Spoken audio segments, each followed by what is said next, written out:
Okay, everybody, I think I got it figured out now. I'm just going to load up.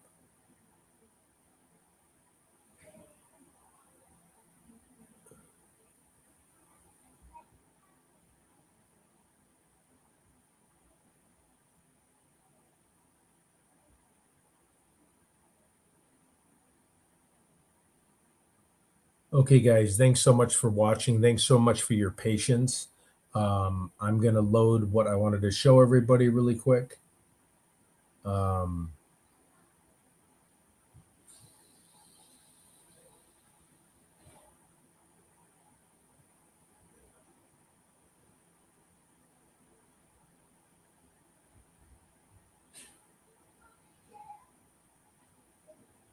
in day 34 of the Nancy. Hold on.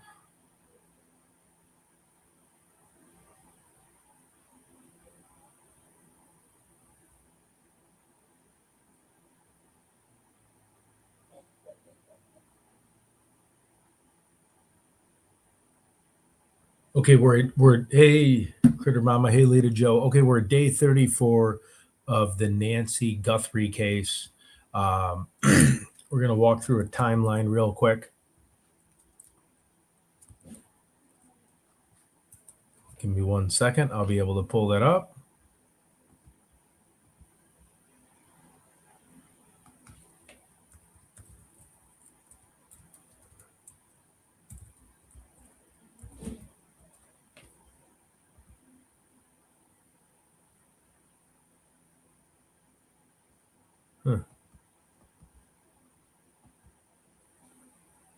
Okay. I'm going to share my screen here. Now, this is personally what I don't understand about the Nancy Guthrie, about Sheriff Nanos and how he's kind of dropping the ball. Because if you look at this is a map here, and I know that I've showed this before. But this is, oh, can I scream it? Let's put it up. Okay, so we have a map, right? We have a map of Nancy Guthrie. Let me make sure my audio's on.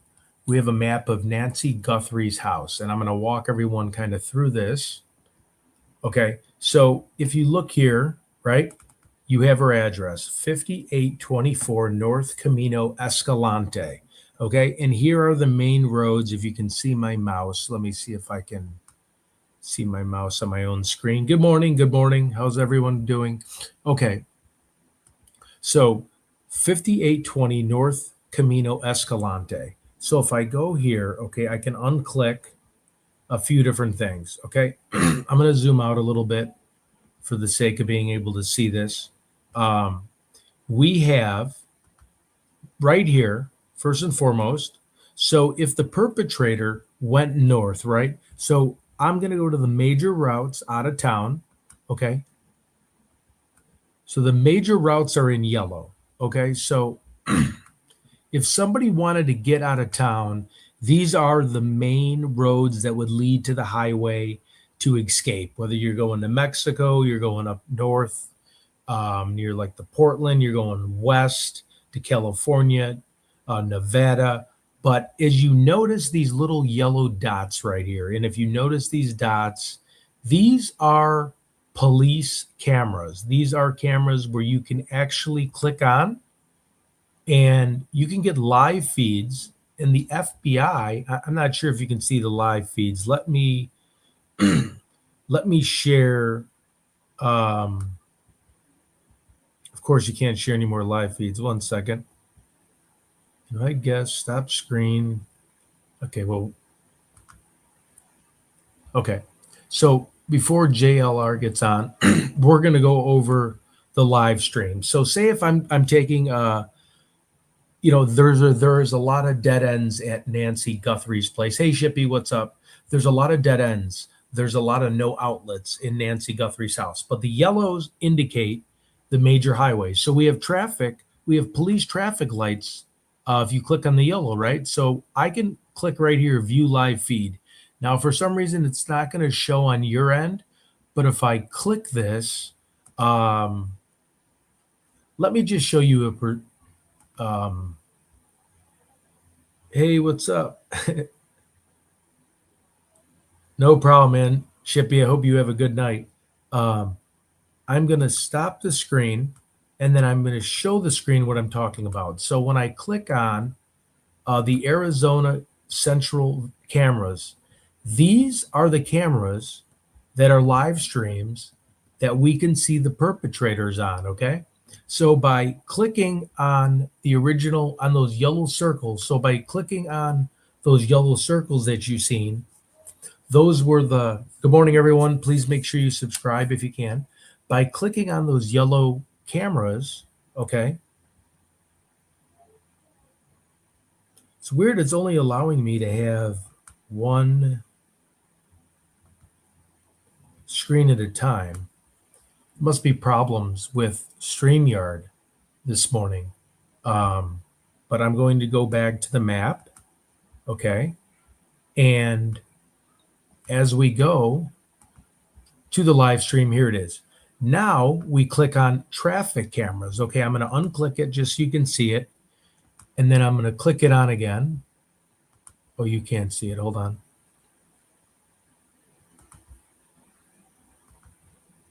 So I'm going to do this again. Unclick, click, unclick, unclick, click and unclick. Here are the major cameras that you can go on, and they will also record like the police cameras up here, where you see here has live feed. So if you go north, you're going to get hit live feed. That's not including Nest cameras. That's not including Ring cameras. That's not including cameras at gas stations, ATMs. Okay, so there's no reason why the police department or the FBI can't give us more data. We're in day 34. When you keep something like that in your back pocket for that long, the case starts becoming cold. And I hope it doesn't become cold, but from what they're doing and not giving us any more information, it seems that way. Now, I'm going to put on cell towers. Look, I'm going to click on and off cell towers, on and off cell towers, okay? So everyone can see it. Now, if we layer all of these into the factor of how to get to Nancy Guthrie, we have cell phone tower here, 3-4 cell phone towers there, cell phone tower here, police cameras here, police scanners here, not to mention, okay, not to mention, let me see if I can do a satellite view. Okay. Not to mention all the houses in the area of Nancy's house. So we have thousands of houses, hundreds, which look like hundreds of Ring cameras, traffic lights, police lights, police scanners, okay, traffic cameras. We have traffic cameras, police lights, and cell phone scanners. Okay. So this perpetrator that would be trying to leave, I'm going to zoom out. This looks like as hard of a place to leave unnoticed, almost as Alcatraz. I mean, look at it as we zoom out of here and look at how many different cameras, cell phone signals, traffic cameras, police cameras that we can't have. Oh, you can't see? I'm sorry about that. Please subscribe if you can. I'd really, really appreciate it. Okay, so now I'm going to zoom in again. Kimmick, are you having an okay time now being able to view it?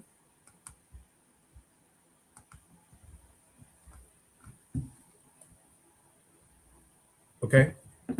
Another beef that I have, and now I've mentioned that, what program are you using? This actually was designed by a girl named Courtney. She is actually the leading designer.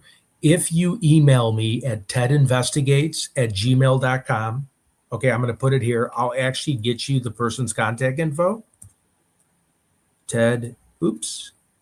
investigates@gmail.com. So you got to give me a day. I just don't know off the top of my head. So True Nighthawk, if you email me and just put attention Ted, or if you put like Nancy Guthrie program in the subject line, because I get a lot of emails a day, I will be able to send you the program that I'm using, because I did not put this program together. And I apologize. Oh, that's too funny, Judy. I apologize for being so dark. I'm ordering.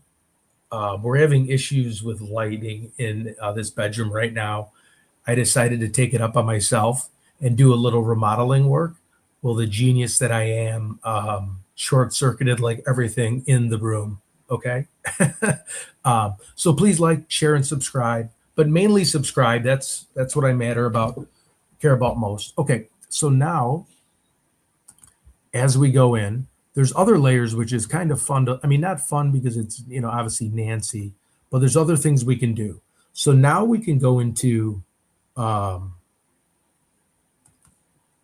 mean, this thing even has mines, where mines are. Look, where you can put mines in, where potentially you could be buried. This is trailheads. Okay. So I don't know if you've ever watched like a cold case file, in different trails, like the Delphi case, or different trails where there's forest preserves where you can bury a body and be unknown. So you have a lot of other trails. So if they didn't jump on a private jet and fly to Mexico, there's a lot of trails in Tucson. What scares me is there's a lot of animals as well in Tucson. So she could have, which I don't want to say it, but an animal attack, right? Now, let me see what else I can find here on this. This is just like a treasure trove of stuff on here.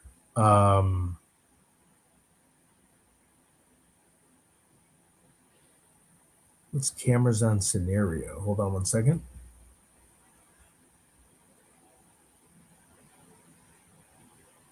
Okay, so we have over 300 police cameras. We have over 300 red light cameras. Okay, now we're going to go to kidnapping, and oh, you can't see it. Never mind.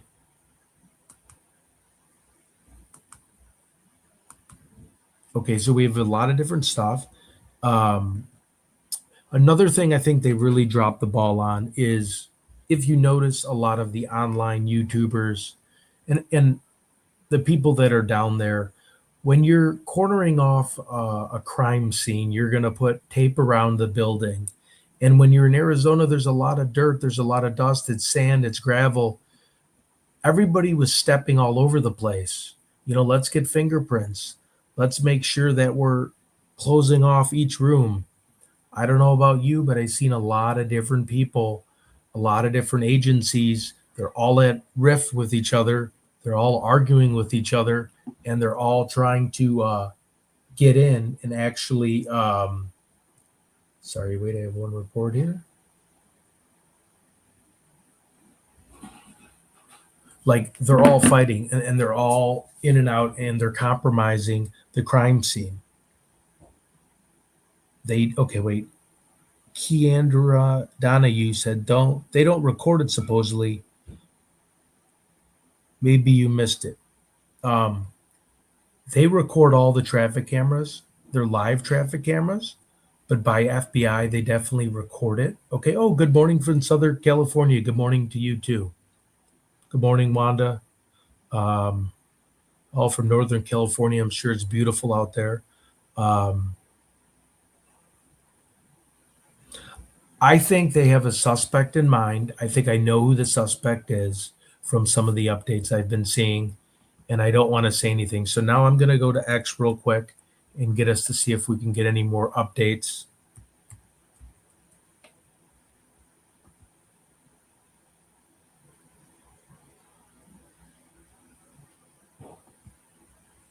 Okay, just bear with me.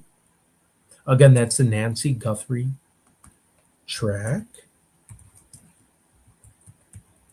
See any updates from this morning?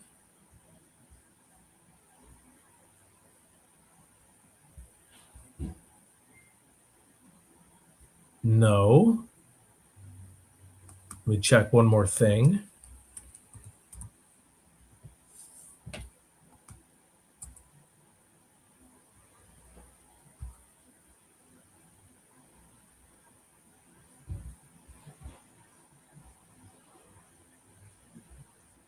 Okay, we have Sheriff Nanos gave a quick, I think this was from before.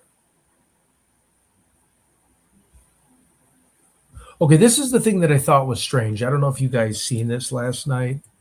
Brian Enton was talking about, um, Brian Enton was talking about, he was talking to Sheriff Nanos, and Sheriff Nanos was talking about how there's thousands of cars. Hey Ted, I did some research late last night and found out that there is a lot of stuff from military caves that they found out that someone out on premises that they're cut fences. Yep, definitely military bases are built in mountains for sure. That's a great point. Thank you, Wanda. Um,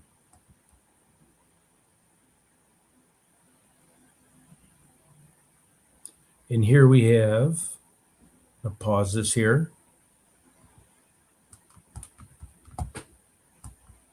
It doesn't pause. Hey, what is this? Breaking.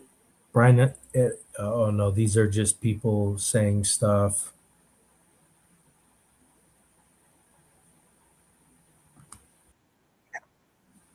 Okay, let's see this real quick.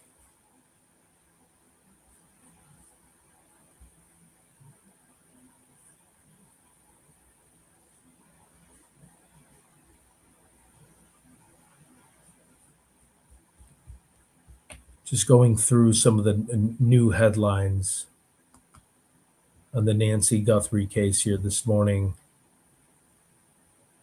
Okay.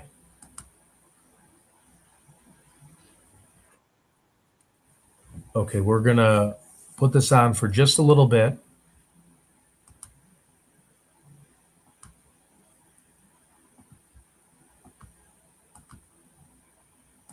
As I run and go get coffee, but this is the latest from Brian Enton.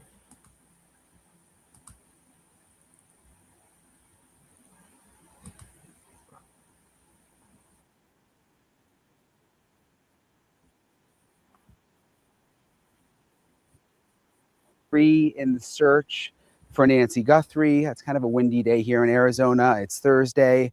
A couple of new developments to get to in this episode. First of all, there were FBI teams back on the ground in Nancy's neighborhood, talking to neighbors. I've got some insight into the questions that they were asking. I'll explain what that might mean in this episode. Also, there were these forensic experts who were responsible for digging into Brian Koberger's phone after the FBI got their hands on his phone. And I talked to them in this episode about what they make of the Nancy Guthrie case. And there are two really interesting things they brought up. First of all, outside Nancy's house, there's terrible cell phone service. I mean, just terrible. Why that could actually have an impact on sort of the cell phone data and the tracking that the FBI is trying to do right now. And then also why they believe that the suspect could not only be from the Tucson area, but could actually be right in this neighborhood or right in this vicinity. And they are not the first experts who have told me that they think that. So I'm going to get into that. You're going to hear from them. Also, retired FBI agent, my friend Maureen O'Connell, is going to join me to break down some of the latest developments. All of it's coming up in this episode of Brian Enton Investigates. Hey guys, so I'm here outside Nancy's house, going to give you guys the latest. Again, it's now day 33. First of all, Savannah Guthrie, by the way, is back in New York City. Remember, she was here earlier this week when we saw her outside the house, but she's back in New York City now. We know because she went and visited the Today Show. She wasn't on TV, but just went back to see, her colleagues and friends, and it seemed sort of like an emotional moment. In terms of what's been happening back here, though, there were these FBI and sheriff's office teams that were going door to door, the houses surrounding Nancy's house, and also some houses a bit farther away. And remember, there's this task force now that is in place. So it's 4 sheriff's office detectives, a sergeant, and then all the FBI agents, and they are all now working together on a task force, like a Nancy Guthrie task force. I talked to one of the neighbors that I've gotten to know, and they were at his house. and he basically said that there wasn't really any new information, but that they seemed more focused, is the way that he described it, on certain things, and that they seemed sort of more organized, which was kind of an interesting way to describe it. And again, we saw them, they had on, their FBI shirts, they had on Violent Crime Task Force shirts, and just going up the doors, talking to people. They went inside some people's houses. But again, for those who've been like, oh, is it a cold case? I mean, another example that it's not. I mean, they're out pounding the pavement. Clearly, there are things that they know that we don't know. So I'm going to get to I mentioned to you guys that I spoke to the digital experts who went through Brian Koberger's cell phone. I'm going to get to them in a minute. But first, I want to go to Maureen O'Connell, retired FBI agent, to talk a little bit about the action that we saw on the ground today, what that might mean, and have her expand further on some of the other developments that came in today. I'm joined now by Maureen O'Connell, a retired FBI agent. It's nice to see you, Maureen, as always. Always good to see you. Couple of things I want to talk to you about that just happened. First of all, I was just at the house. There are FBI teams that are, and it's like a task force. Some of them are in the FBI, some of them are the sheriff's office, because there's now this task force that's formed. And I actually wrote down on the back of their shirts, it said Violent Crime Task Force. And they've been going to different doors and neighbors. One of the neighbors I spoke to, who I know just from being out there so long, told me that there wasn't anything significantly new that they were asking, but he said he got the feeling that they were more confident this time. Like, he just said he had a feeling of confidence, like things were moving in the right direction. What do you think they're out there doing today? Yeah, that was good, I thought. Right. The Violent Crime Task Force, those are always your alpha dogs, and they do a great job. They take no prisoners. They go exactly where they need to go to get whatever it is they need done. And they really do get it done. They're exploring everything. They're all out of the box thinkers as a general rule. And I'm sure that those Pima County Sheriff deputies that are part of this task force are loving life right now. They'll have some great resources. What exactly did they say to the neighbor? What were they looking for? So the neighbor was trying to be careful with me. Like, he's a good guy. Like, he didn't want to tell me their full conversation, but he said that it was a lot of the same stuff that we already knew about, but that they seemed more focused. Mm-hmm. And I was trying to kind of read between the lines of what he was saying. And but he said, it's nothing that you guys haven't talked about before. They just seem more focused this time. Well, that's good. What do you think that means? Well, when you're focused, obviously you're not scattered. You have something to focus on. You're looking in a certain direction, and the evidence is leading you in that direction. So that is a good sign. The fact that they're optimistic gives me optimism. Yeah. I feel very good about it. We've had way too many close calls where we thought it was going to be the big break, and it turned out to be an absolute nothing burger. And, it's just hard going up and down and up and down and hoping and praying, and then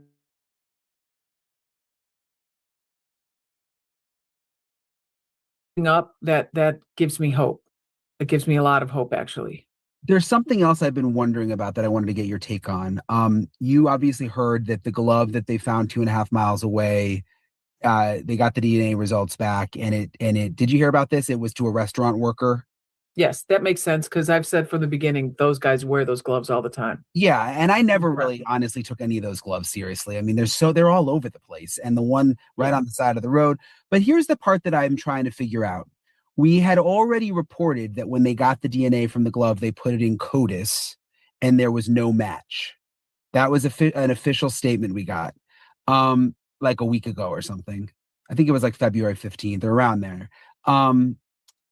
So I'm wondering, how did they have the restaurant workers' DNA?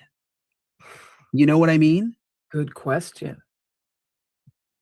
Would he be the first restaurant worker ever that had something in his background?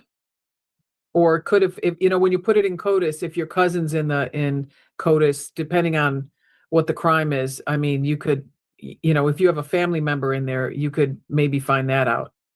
So because they said there was no match in CODIS, but then they said that it was a restaurant worker and he's not involved. So I'm just still trying to figure out how they pieced that.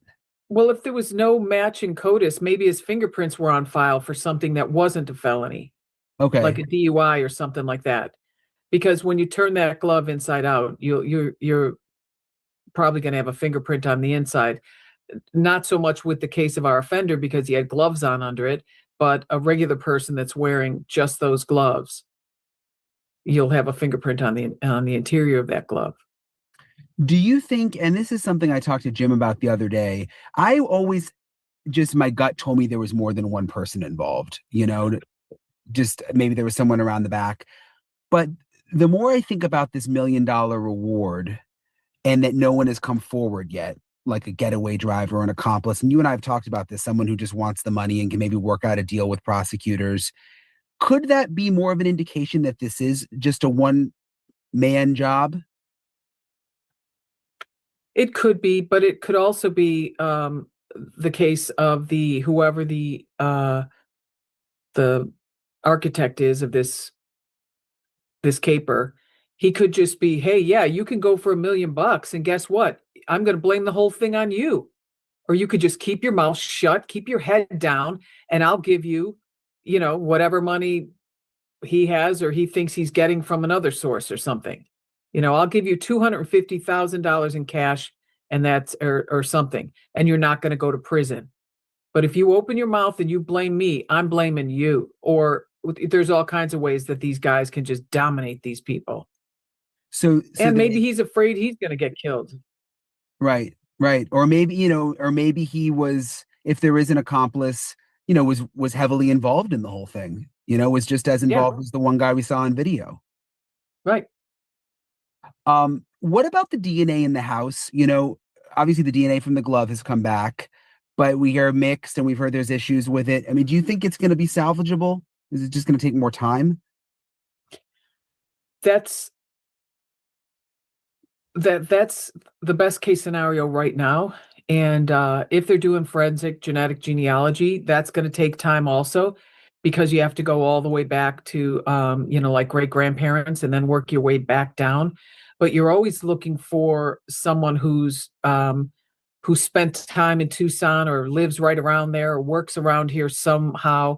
And once you get to this certain, once you get back to the great grandparents and you start reverse building this family tree, then when you get to a certain point, oftentimes that's where law enforcement will help you with their databases, and we'll find guys here with that name or any of these people, and once they find out who they think it might be, then they have to get their discarded DNA first to really tie them to the crime before they can hook them up. It just takes time. It takes a lot of time. Yeah. And it takes patience, and through each step of this process, you have to make sure you're doing the right thing and you're doing it the right way. And there's a lot of weight on their shoulders, because you don't want to be the person, you don't want to be the link in the chain that breaks the case in a way that can't be prosecuted properly. You want to be part of the team doing the right stuff at the right time to bring this whole investigation to a logical conclusion and get someone behind bars. And find out exactly what happened to Nancy. Right. Later in this episode, I'm talking to, I don't know if you know them, Heather and Jared Barnhart. They're the experts who went through Brian Kohberger's phone. They were hired, I think, by the FBI to, dissect the entire phone. So they understand that really well. And one thing that they believe is, they said with cell phones, you look for irregularities, like with pings to towers and stuff.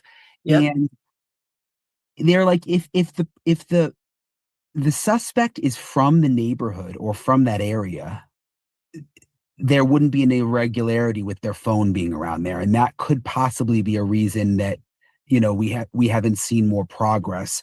Have you thought about whether the person could be someone very, very close in proximity to Nancy's house? I absolutely do, because it's happened so many times. I mean, if you look at the numbers, it's more often than not someone that's really close. And that's something Cece Moore said the other night when I watched an interview with her. She talked about looking for all these people and bringing them back. And you find out, even with Koberger, everyone in his family was back in Pennsylvania, but one member of the family was right in very close proximity. Now, could this be a neighbor? Yes. If it's a neighbor, then you're right. That phone will have been in that area, but I think you might find that the activity still might be unusual for that particular person for that night. Like, for example, if we're thinking of a family member of Savannah's, let's say, when they're ruling the family members out, they're not only looking to see if the phone was at home all night, but they're going to look at that phone every night for the last 100 days or something. When this person gets up in the middle of the night, do they grab their phone and take it with them? If the answer is yes, why did they not do it on this one particular night? That, do they, every time they turn over and wake up a little, do they pick their phone up, tilt it sideways, see what time it is, check a message? Yes. Why didn't they do it this night? It's this absence of normalcy. So even though he may be a person in the neighborhood, they're going to be looking for patterns. A lot of it is about patterns. There's something, and maybe it's just because I've spent so much time in the neighborhood, that really creeps me out thinking about it being someone close. I know. Because it means the other neighbors aren't safe either. They may be now, but they won't be in the future if we can't find this person. It's a lot of pressure, but it's what law enforcement signed up for, but it's very, very frustrating. You think it's frustrating for us. You should be them. It's awful. That's what you do every night when you wake up. Is there an update? Well, I know you do that anyways, Brian. Yeah. Yeah, I mean, what is it like when you're working a big case like this as an agent? Well, it depends on what kind of a case it is. I mean, we worked a couple of big gang cases, really big gang cases, where you're worried about an informant and you're hoping they're okay, and you're hoping you did everything you were supposed to do to keep them safe. And then you're also worried about someone in prison who you're trying to get them to cooperate with you. And am I really sure that I did everything I could so that no one would know I was an FBI agent when I went in there or whatever? I mean, you worry about, women will say, as a mom, you don't know what it's like to worry until you become a mom. Yes, you do. If you're an FBI agent or a police officer or detective, you worry all the time about everybody. And if your neighbors know what you do for a living, they're constantly hitting you up for,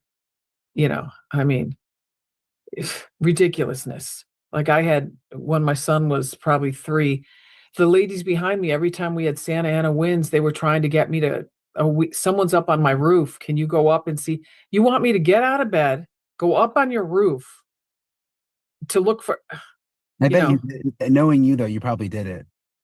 No, I did not, because I'm like, it's Santa Ana winds and these palm fronds, look at the ground. They're everywhere. They fly like missiles. That's what's on your roof. Do you think, so I confirmed yesterday that now it's 4 detectives and a sergeant from the sheriff's office.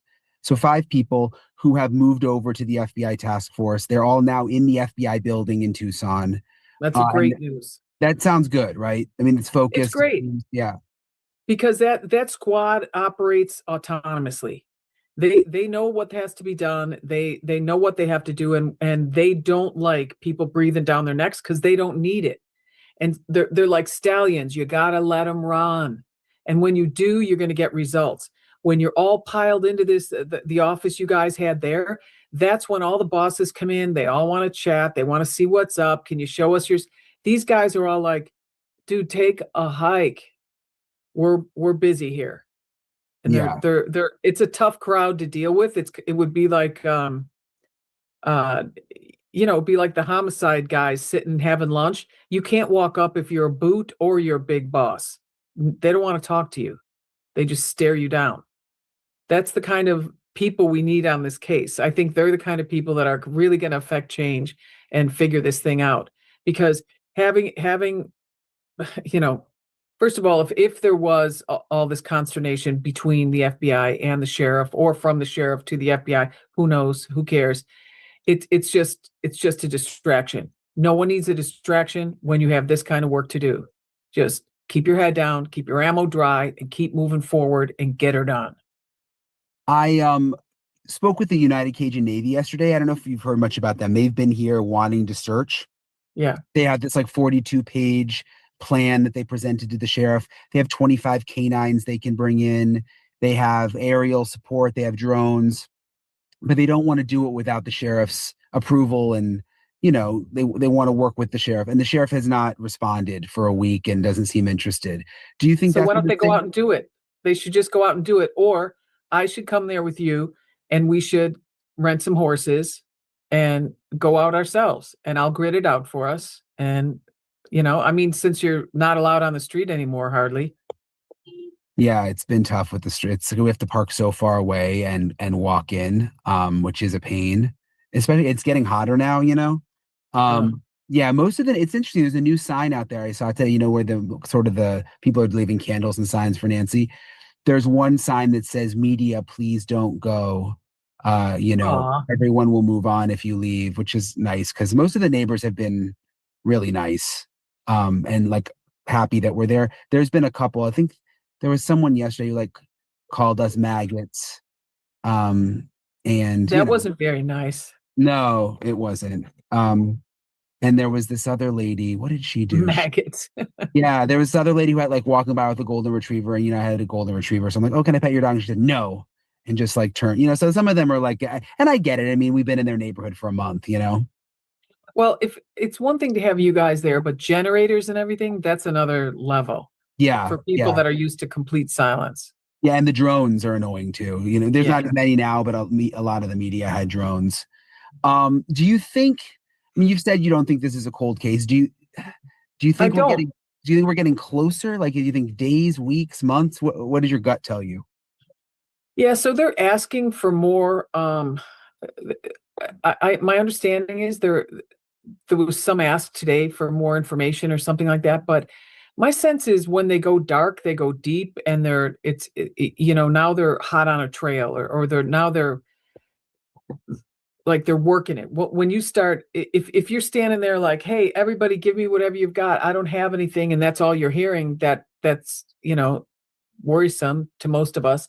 But if they're not asking that every day, they're working into the leads, and that's good. I mean, they've got a lot of stuff going on. They've got a lot of different silos, and they're all firing. And they're in different places too. Like, for example, all the computer stuff, all the phone stuff, those guys are not in the same room as these task force guys you're talking about. They're having a meeting probably once a day or maybe once every 3 days, who knows? But you set that up as part of your incident command. Like, "Hey guys, how often are we going to get together?" But you always have an open line of communication between whoever is someone on that task force. So if I'm in one section and I find something that I think might be a hot tip, I'm calling right over or walking right over to that task force saying, "Guys, I think I found something. One of you guys want to take a look at it with me?" And that's the type of communication you really want to see happen, because that's where the magic happens. As always, I really appreciate Maureen for taking the time to talk with me, and we'll sort of see what develops on that front in regards to the things that we were talking about with the DNA and also sort of the FBI teams out and about here. I want to go now, though, to Heather and Jared Barnhart. They're with Celebrite. And if the name sounds familiar, I've talked to them before in the past because they were working behind the scenes on the Brian Koberger case, obviously in secret until everything was resolved. They were contracted to go through Brian Koberger's cell phone, and that's really their expertise, is cell phones, digging into cell phones, tracking cell phones, all of that. And I wanted to get, you hear so much about geofencing around Nancy's house. They can track people who are in the neighborhood. I wanted to learn more about that, and there were some surprises that they explained to me. It's not an exact science. And the other thing that's interesting is the cell phone service is terrible at Nancy's. You're lucky if you get one bar. And it's just this part of the neighborhood, I've noticed. I mean, if you go up a block or if you go down a block, it's much, much better. But right where her house is, for whatever reason, it's in a dead zone. And that could really have an impact on them trying to track cell phones that were in the area. So they're going to explain that. The other thing they talk about, which I'm just fascinated by, but I think because it just creeps me out so much, is why they believe the suspect could actually be from Nancy Guthrie's neighborhood or the vicinity of her neighborhood. So this is my conversation. Take a listen. How does geofencing work in a situation like with the Nancy Guthrie case? Sure. Yeah, thanks for the question. Geofencing has been an evolving landscape in the last year to 2 years. I would say a few years ago, this was a simpler answer. You could sort of draw a box around an area in the world and send a search warrant to Google as law enforcement. And they would provide you back any advertising IDs. So an identifier on your mobile device that identifies you so that you get the right advertisements. They could identify that existing in that box in a period of time. It was a very useful tool. It was used in a lot of investigations. In the last year to 2 years, some of the search warrants are getting replies that basically say, we no longer have this data. So Google's sort of response to it was they pushed that data down to local devices. So rather than them having an answer on their server to provide, they say it's on the device. So now you're looking for that suspect device. A little bit differently, I would say, is that's still certainly viable, is like a cell site location or a cell tower dump. So in that, you're saying, in this area, in Nancy's home, the neighborhood there, which cellular tower services this region. And essentially, it keeps a record of every device that connects to it that it services. Law enforcement is able to go chase down those records and then try to look for specific devices that are there a certain period of time. It's not as precise as the geofence warrants were, but it's still a viable option. So now that it's been more than a month, is it safe to say whoever did this either didn't have their cell phone with them or turned their cell phone off? Because by this point, would they have been able to figure it out that way? It's possible. And this is where it depends. How many records do they have? Each area, and if you think about it, I know cell service isn't great there, but they probably have multiple tower dumps. Each network service provider has a different way of storing that information. So if you're familiar with AT&T, that may differ from T-Mobile or Verizon, but they could be at a situation with finding a needle in a haystack. So we don't know the amount that they're looking through, and they also have to detect normal so that they can see what's abnormal or doesn't belong. And if it's someone that is right down the street, they're going to look normal anyway. So if you think about that perspective, it's challenging. It's interesting you say that, because that's one thing I've thought a lot about. There's always sort of been this sense, even from law enforcement, that this could be someone from the area, like from Tucson. But I mean, it could even be someone from the neighborhood. And I guess that would make it more challenging from a, digital forensics perspective. Well, yeah, because that pattern would be normal. So if you look normal all the time and your pattern of behavior just blends, that makes it really difficult to see what doesn't belong. And that's something that helped us with Brian Koberger's device on how did he act every single day versus the night of the murders. Yeah, because he didn't normally turn off his device, right? This was like a one-time thing. Yeah, so he actually had a little bit larger pattern leading up to it. He started to take actions to leave a smaller digital footprint. So he started to use VPNs. He started to use private browsing. And then the night of, with 100% power, pressed the button and powered his phone off. Hours later, pressing the button to turn it back on. In the time after that, we were able to see where he started to take off some of those measures. So now doing regular browsing and getting back to more of a normal activity. So him preparing for his crime created the digital footprint that we were able to find. In Nancy's neighborhood, and I've spent so much time there now. I mean, in the middle of the night, there's not a lot of traffic through there. I mean, it's already a pretty quiet neighborhood. And then at like 2 a.m, there's just not a lot of people. It's a lot of older people that live there. There's not people driving around. It's very, very dark. I just go back to, if there was a cell phone on and the suspect had the cell phone, I don't think there would be that much other activity in that area, right? At that time, like, wouldn't they have been able to narrow it down by now, do you think? So it depends on a little bit of the landscape, and I haven't been there, so I'm not as familiar as you. But if you can sort of look around, and if you can see a cell tower, you can sometimes get an idea of how many houses or how many devices or how many roads are between that servicing tower and her house. You then also have to think of beyond. If her house is within the servicing side of that tower that you can see, how much further does it go as well? It's kind of a dumb, big capture of data. And essentially every single device serviced by that tower could be logged. So you could be working through tens of thousands of devices just for the residents that are there and supposed to be there. Does that typically take a long time? It definitely can. And you know, this has been sort of a discussion point among some privacy concerns of why is my device being mentioned in the middle of an investigation just because I was at home or driving on a certain road. So logistically, it's very difficult to get the data and then discern which one thing in that big piece of data might be a suspect or an unknown, especially when you have any road that people might just drive through one time, highway, anything like that makes it very challenging.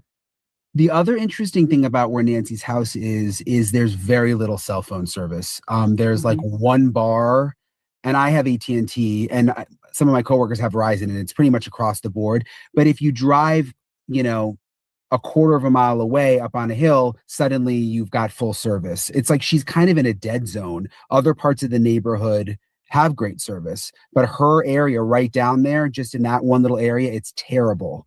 Would that have an impact? Definitely.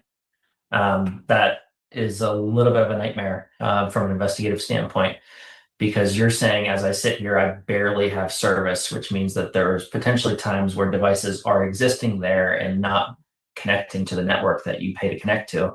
And that just causes problems with the data that you hope to find. As you said, if you drive to that place where you have great service, probably that same tower is trying to service that neighborhood, but the way you described it is like there's a visual block. So the tower has a tough time connecting to devices, and so that definitely creates a problem for the investigation, a challenge of it wasn't a consistent connection if there was a device there, perhaps in this case. And it's likely they're grabbing tower data from all the ways in and out of the neighborhood as well, just because of that exact reason, on lack of service right near her home versus where service areas are actually good. So maybe not just there. Maybe that's what's taking so long. They're not just focusing on the phones right near Nancy's house, but they could, like, how broad would they go? Well, if you think about Brian Koberger, had they done exactly what we're saying, if they had focused on the crime scene and got the cell tower data for right there would have been nothing, right? Because we know his phone was powered off the whole time he was there until he drove a good distance away and then powered it back on. So probably a small circle first, really focus on the house, the neighborhood, and then having to slowly expand. Every expansion, you assume you're adding thousands of records to review. How so much of it happened behind the scenes with Koberger? Do you know, like, how long did it take for them to get all that data and piece it together? The cell tower data? Yeah. I'm just because I just go back to I'm just I thinking don't think with we know Nancy. that exact detail. Okay. Yeah, because I just didn't know if it was unusual that they still seem to be working through this. No, I mean, Brian, it's an immense job, and the FBI has some excellent trained people specifically, tackling this type of technology. So I'm sure that they've been involved here, but not every law enforcement agency in the country has a specialist that can show up, on day one and dig into this type of cellular data analysis. So there may have been a small delay until proper resources were there, but either way, it is an elongated process. They're really trying to find a needle in a haystack. Yeah, it's a good way to think about it, I guess. So obviously, if you turn your phone off, if this person who did this to Nancy turned their phone off, like Koberger, it wouldn't be tracked going to her house. What if you put your phone on airplane mode? So airplane mode is a tricky thing. And this is where, how did you put it in airplane mode? Did you do it from your home screen? Did you actually go into the settings? I have been on planes with my phone in airplane mode. And then when I do forensics on it, because that's how I continuously learn, is doing forensics on my own devices, I will see where it changed time zones in logs and would ping services. So airplane mode is not a a complete gap for us forensically or for law enforcement. Yeah, airplane mode will dumb down the cellular records that we've been talking about, but on device, airplane mode does not turn off the GPS, and most of the time doesn't turn off Wi-Fi and Bluetooth as well. So there's still data being recorded by the device, even if it's been put into airplane mode. So it's still learning and writing to logs the databases of where it is and what it's connected to. If the suspect turned their phone off, let's say, a mile away, I'm going to go do this now, I'm turning my phone off, and then turned their phone back on, when they left and they were a mile or two away, is that something that the FBI could see? Could they be looking specifically for that kind of a pattern? Like anybody who turned their phone off and on, at that time of night? That's going to be stored on the logs on the phone. But that's where we stepped in with Idaho. The FBI was able to say, okay, once we know who the suspect is, he didn't ping any cell towers between this time and this time. Why? And then we looked at the physical phone to paint the picture of the why. So if they were looking far enough out and they're like, okay, this is about 1 mile from Nancy's home, and this is the last ping we have of this device, and then an hour and a half later it pinged again, that could be helpful. But again, it's really a wild chase on putting theories together on something that could potentially be a clue. It's really hard. I mean, it's almost luck when you're talking about if you're now removed from the crime scene focus and you're out in the boundaries around 2 miles, catching that device on the way in and the way out, and then just identifying it to start with. It's very challenging to capture that data and then analyze and find that anomaly of this thing was here and then here again. And then you might have someone that was simply running to the grocery store, or the real life reasons why people's devices could be doing that. There's so much data there. Brian, something that's always in the front of my mind, and I mentioned this to Jared earlier, when you look at the person who was on her porch and walking away and trying to find a plant and cover the camera, if you are aware of what your phone will do and towers that it could touch and the digital footprint, I think you'd be a little bit more prepared for a camera to be there and possibly smash it in or rip it off immediately. So that just, these two things don't logically fit in my mind, but that's just me sitting here trying to guess what this person is like who took Nancy. So maybe the phone was on. Maybe we're giving this person too much credit. Yeah, I mean, I think at the end of the day, this person will be found. And when this person is found, and we're 30 couple days out right now in the Koberger investigation, it was, I think, about 45 days after the crime that he was arrested. So there's plenty of device data that will be extracted, that will be analyzed. And if you did all of these things that we're saying, all these things we're estimating of powering your phone off or not, the device will tell the story. I guess they just have to find the person first to get the device, to give the device to people like you.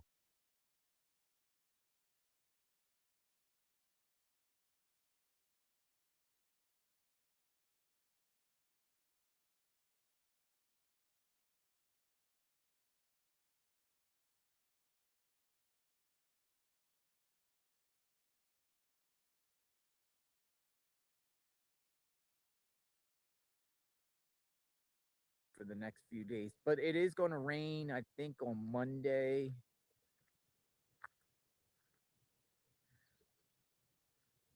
I think it's going to rain on Monday, so we'll have some sanctuary. But here, I got the little JLR command center. This is the command center. Where's the cup? The cup is gone. Some people are saying now the person that owns the house, his last name is Gomez. So people are like, well, the person's home, it might be Mr. Gomez. Mr. Gomez. Cold. Cold out here this morning. Got the wind socket just in case. Look at the wind socket. Got the wind socket just in case. And we'll see what happens today. Sun is creeping through, but I think it's going to be a nice, refreshing day. We're going to get close to 70 degrees, so it's easy for us. And we'll see what happens. Will the feds go door to door? Will the feds arrest somebody? Will there be a press conference today? been over 30 days since we've had any type of communication whatsoever publicly by the Pima County sheriffs in reference to, all the media there and sharing to the world what's going on. And sheriff is still doing one-on-ones, interviews, but he's not speaking to the public. But he also says the situation is getting closer. We're getting closer to the situation. So we'll see. Good morning. Nice to see a lot of you in the chat. So we kind of have this as a backdrop here. We'll do some calls in a bit. We'll talk. We'll see what happens here. I am the only one out here. I'm the only one out here.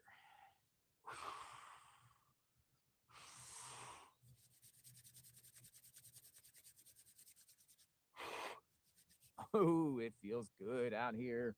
It really does feel good. 7:15 a.m. So we started out bright and early. So let me put in the chat. We're going to be monitoring the situation. Mug shot cups. Thank you. Thank you for not giving up on finding Nancy Guthrie. Appreciate that. All right. Email. So I'm going to put in here tips.jlrinvestigates@gmail.com. Nancy Guthrie discussion live.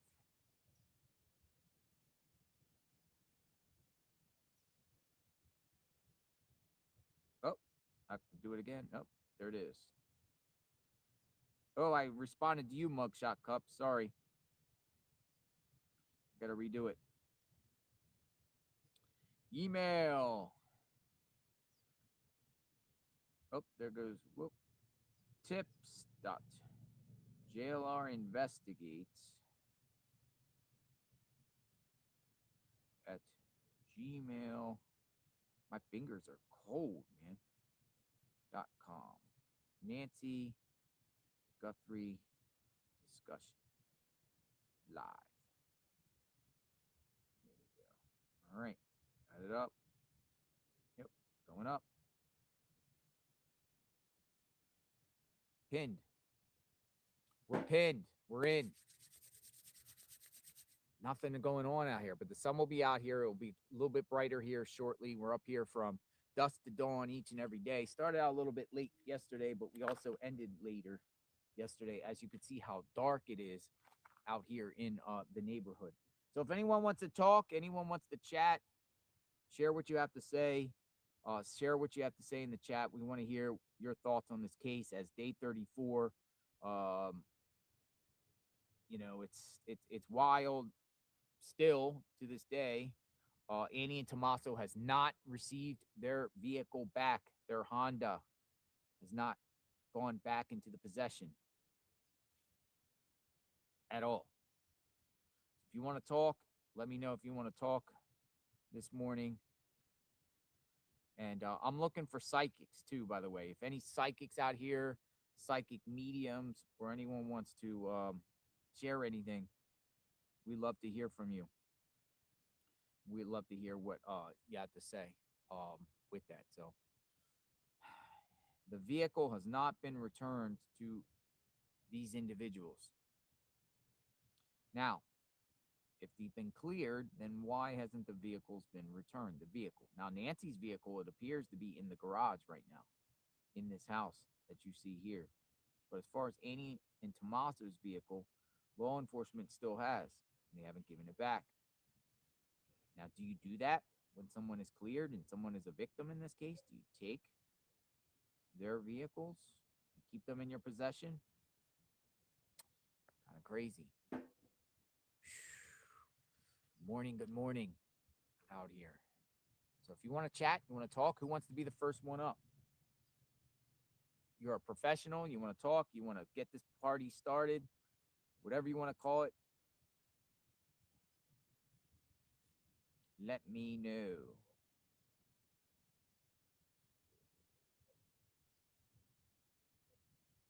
Krista wants to talk. Krista wants to wait, hold on a second. You might talk to the neighbor. Neighbors coming by. Maybe talk to the neighbor. Hold on, neighbors coming down. Might talk to the neighbor for a minute. There's the one neighbor. This gentleman here has been picking up trash. His name is Steve. We'll see if he has anything to say. He'll roll up, and me and him get along. He doesn't like other people, but me and him get along pretty well. So let's see if he still feels that way this morning. Steve, the neighbor, he's picking up trash. Picking up trash. He's like, I have to pick up trash here all the time because people leave all types of things. But there hasn't really been much activity around here. Shelly Renia 3588. Thank you. Thank you for being boots on the ground for the people that are not able to be there in person. Yeah, you guys are like watching through me. The lens. All you need is a camera, a cell phone, Samsung S25 phone, and some pretty good service. We could probably get better if we had Starlink, but it's good. It's good. We don't need any other special plugins or anything like that. Cell phone and a camera tripod, and we're good to go. We're a bit grateful that this area at least has semi-decent reception out here, so that's pretty cool. Got some good sleep last night too. Hopefully all of you did too. Got some good sleep. Oh, he turned the other way. Maybe he'll come down here, see what's going on. And then I'll start making some calls. Morning.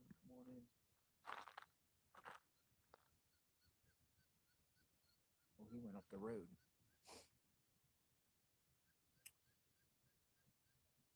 Hear the birds?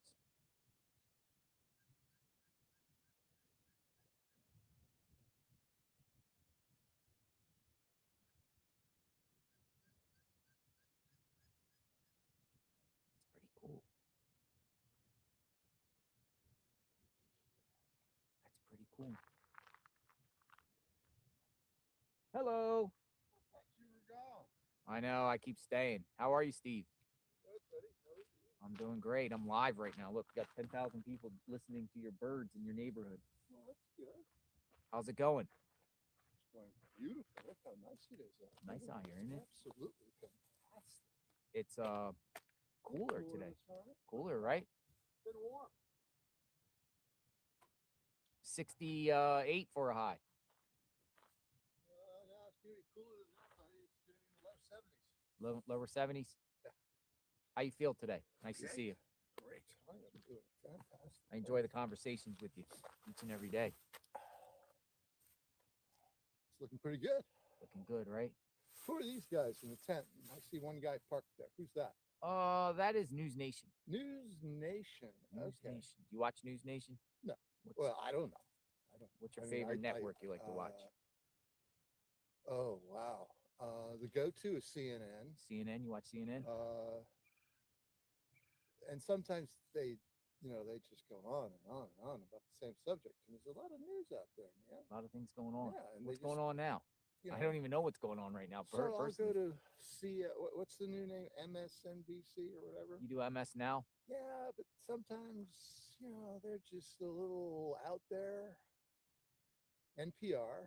You like NPR? Well, because they try to cover stuff, and then they cover American, and then I used to get Deutsche Welle, which I liked a lot because they did a European news and they Yeah, did because world you're from news. Germany. Yeah. Germany. Yeah. BBC? Yeah. It's been difficult to get it sometimes, I have to say. What do you got? Like satellite TV or what? What do you got? I Direct? just got regular cable. I got My regular wife cable. pays for it, so I don't know. They got fast, high-speed internet around here? I think so. I wouldn't. I don't know. Yeah, because that's a lot of times when you live rural, the internet is a problem sometimes, unless you have Starlink. Well, we do have internet problems here because it periodically goes weak. You don't watch Fox News? I've tried, Tried. but it's more. Okay, my opinion. There's more personality-based stuff there than news sometimes. That I'm just like, I don't care. You just want the news. Yeah, I just want to know what's going on, man. Live out here in front of Nancy Guthrie's home. This is what's going on. Well, I just there's so much going on, man. I mean, there's Europe is struggling with a war. Africa's struggling like they always have. You know, the Israelis are beating the fuck out of Palestinians, and now they're beating the fuck out of Lebanese, and what else? Trump's an idiot. He just says stupid shit just to say stupid shit, and then he's surprised when people say stupid shit back at him. It's like, if you're a bully, one of these days, when you're not paying attention, you're going to get clocked. And no one's going to help you. Because you know what? They don't like you either. That's what a bully is. You get away with it, and then all of a sudden, you got no friends. Or the friends you had that you thought you had aren't really your friends. You see FBI around here? They visited me yesterday. Oh, they came to you yesterday. Oh, I unloaded on them. Oh, tell us what happened. Well, two young guys quickly showed me their badge and put it away. And I said, no. So I had them. They flashed their badges. Oh, yeah. I said, no. And I made them hold it up, and I got them. I said, okay, all right. And then, okay. So what do you want? And they did the same old shit. Got any cameras? No. They asked you if you had cameras. But No. why wouldn't they? They did that a month ago. 4 FBI interviews in my house at my front door, and then 1 peanut camera. Okay, But yesterday was FBI. Yeah, so I told them that, and I said, and by the way, guys, I am not impressed with the FBI. And they're like, oh, well, why? I said, well, first off, you guys have trespassed. Number 2, some of your officers are coming across like fucking idiots.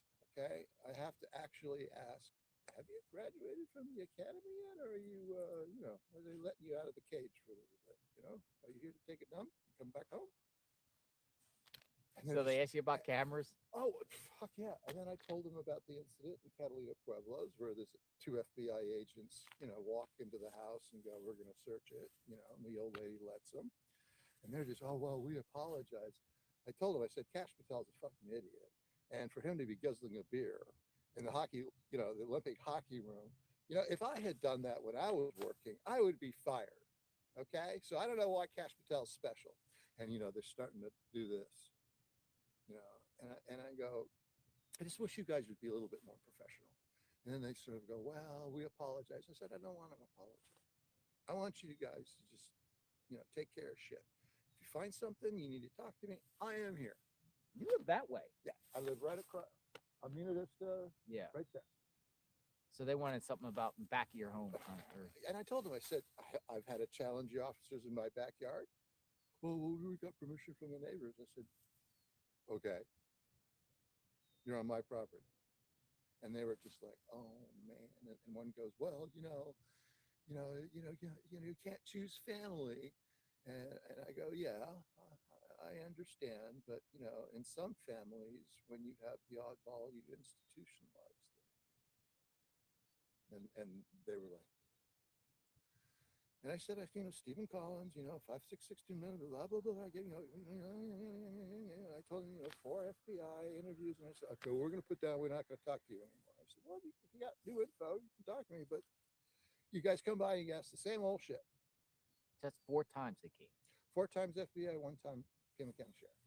And just the same and question. The same shit. Do you have cameras? Clipboard, do you have cameras? Who are you? Contact information, blah, blah, blah. Yeah, they were all over the neighborhood. They were that way, and then they went up towards. Well, I saw them. They said they're coming back today. They promised to leave me alone. No more interviews unless new information is developed. And they would just like to ask me, additional questions. And I said, fine. Yeah, but that's interesting. But why do they keep coming back? Well, I want to start cracking beers and smoking, and the FBI in my front door is not conducive to my mental health, right? It's kind of scary getting a knock on the door by the feds, right? Come on. I live in a quiet neighborhood. I've told people, Arizona is a pretty much an open state. They don't restrict that much other than what you have to restrict. Maybe they found something.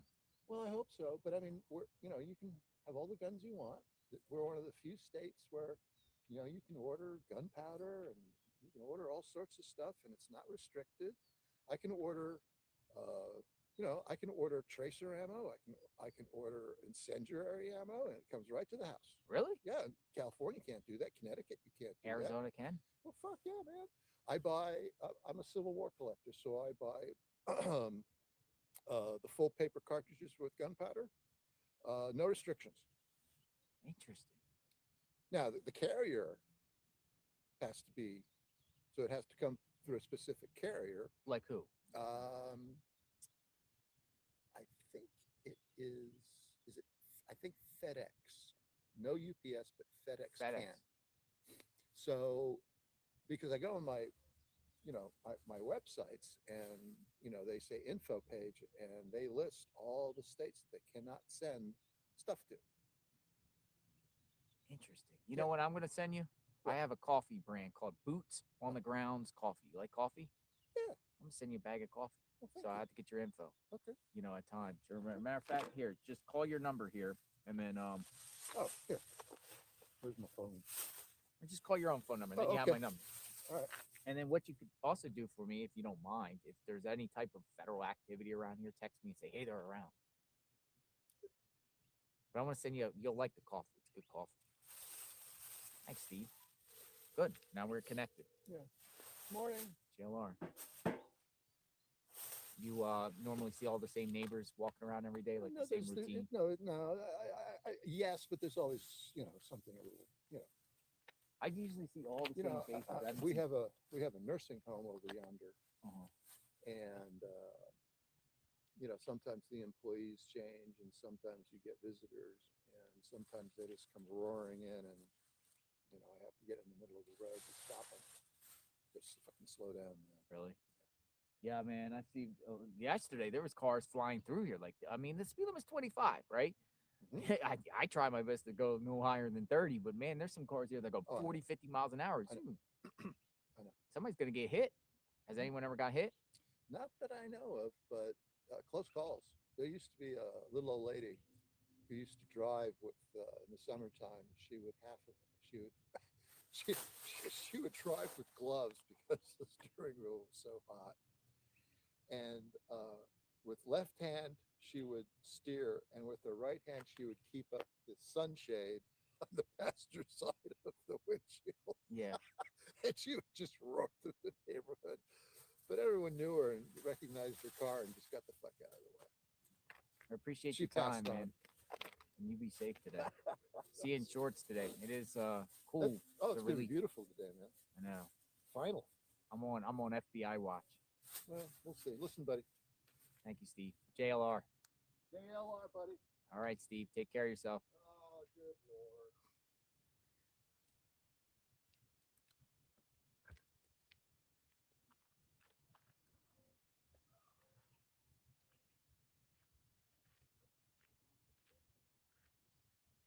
All right, folks.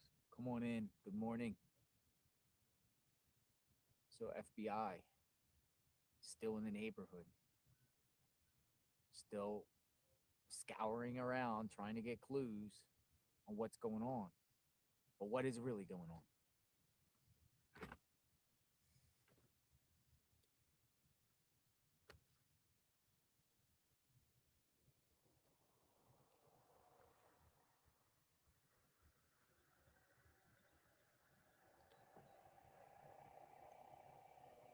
Steve told me he's an independent. I asked him yesterday. I said, what's your political affiliation? He said he's an independent.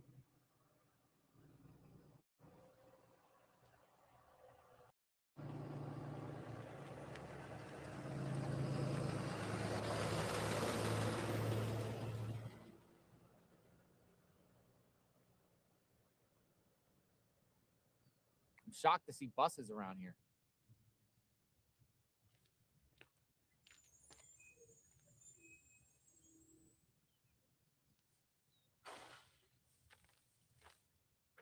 What do you got?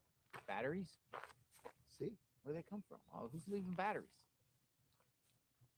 this is number 7 Batteries. that I've picked up. Okay. Are they This for the is- can? these are alkalins. Thank God they're only alkalins. Still bad, but I picked up 3 lithiums too. We're dropping batteries in the neighborhood. See you later, Steve.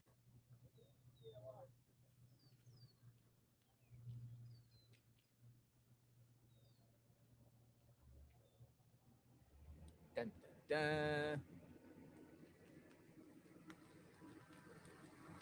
Hello.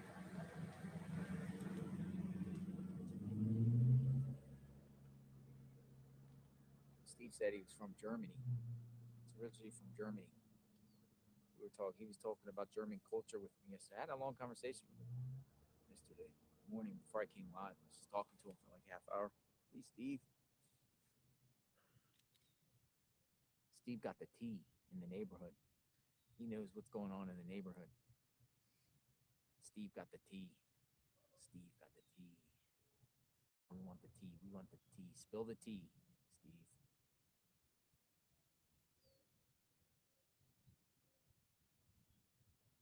Check your emails. All right. Check my emails. People that check your emails. Check your emails. Y'all was gonna start doing the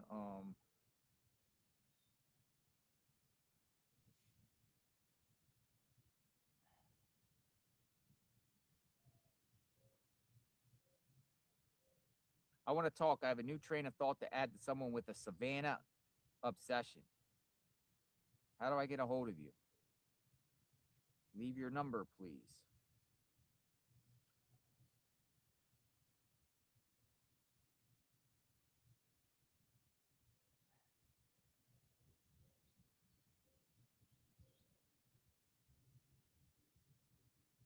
Shelly says she got some thoughts on the case. I want to talk.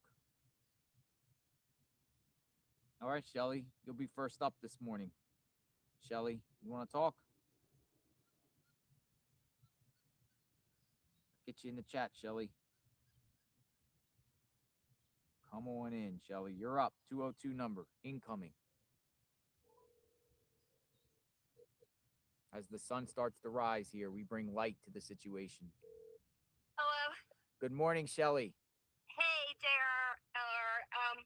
I'm working right now. Is there a way you could call me later?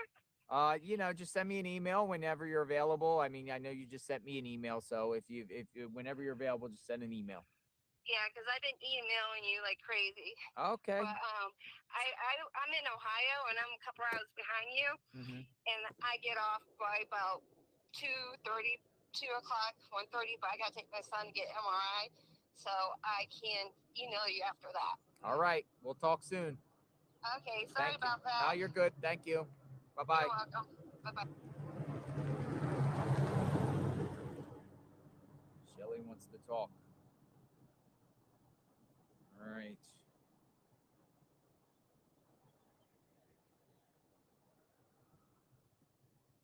All right, UP Leslie. UP Leslie. Leaving the number now.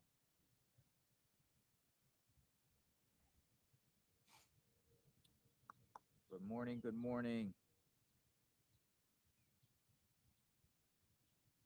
All right, UP Leslie. You're up in the pipeline. 202 number incoming.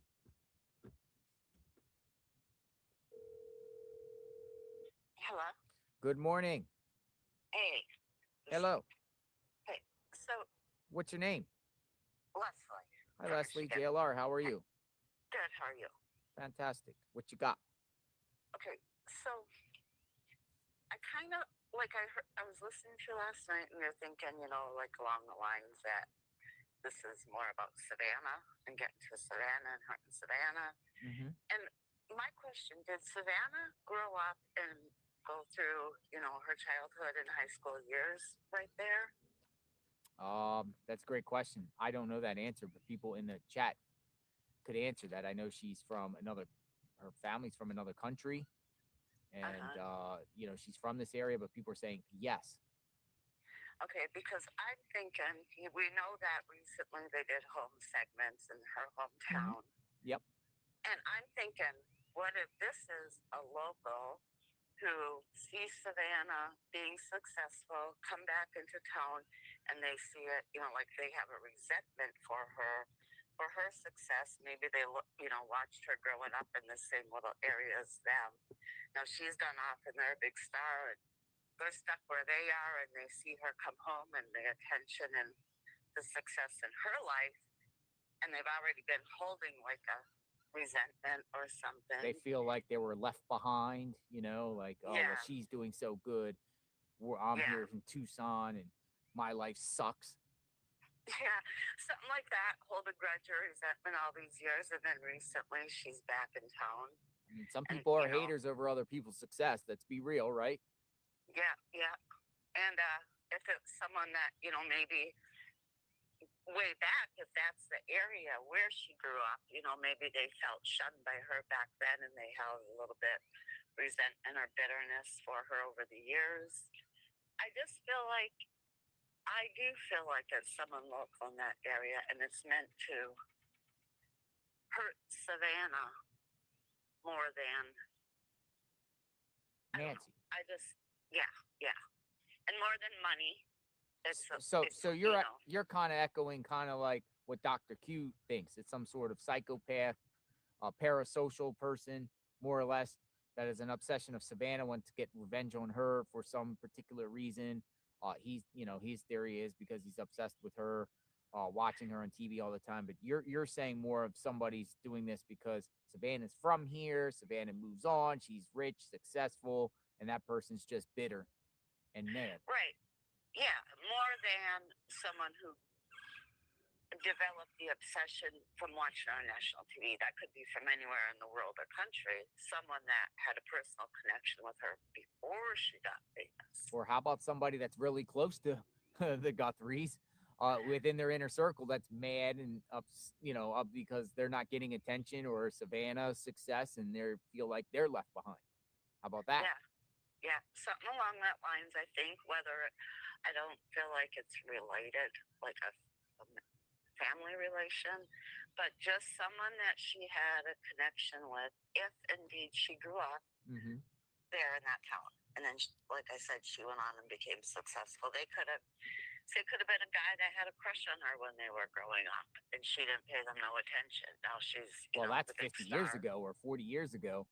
Right, but they could be stuck back there and see her go on to be a big star, and they're miserable in their own life and wanted attention from her years ago. Now in November or whatever, she comes back in town and did a whole segment. Yeah. And they're watching this big star come back into town. They knew her growing up. Say, if she went to school there, she goes on to be successful and comes back as a star. They feel like they're still stuck in that same place, still wanting her attention. All these trash trucks are going around. Yeah, well, it's an interesting theory here, and we shall see. When the perp gets identified, we'll find out what it's about, and whether the perp is actually a local Tucson resident, Pima County resident, and why they did this, or they. Yeah, and thanks for all your time and effort that you put into everything, and I really enjoy watching you. I first came across you, Sebastian Rogers. Long time ago, yeah. 2 years ago. And anyways, keep doing what you're doing. BP Leslie. Keeping her name out there. Thank you very much, and you have a very blessed day. Okay, stay safe. You too. Bye-bye. Bye-bye. All right. So, somebody that's bitter, envy Savannah's success. What do you think? Good morning. Good morning. Out here monitoring what's going on. The Guthrie case. Nancy Guthrie, Savannah Guthrie, Annie Guthrie, Tommaso Cioni, Cameron Guthrie. These are some of the names that have been put out there. Carlos, Rio Rico Carlos, Luke Daly, Luke Daly's mom, Sheriff Nanos. These are like key players in this case that have been taking the forefront of what's going on. Who's next? Who wants to speak next? Dawn says, please call me.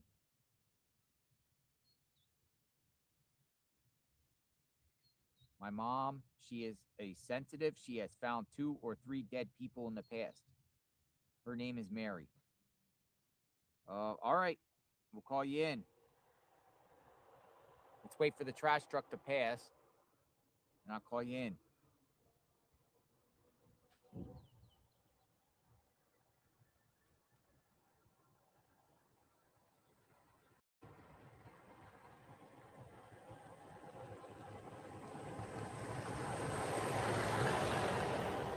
Trash truck up. The number you have reached has been disconnected. Yep, giving me the wrong numbers. Giving me the wrong numbers.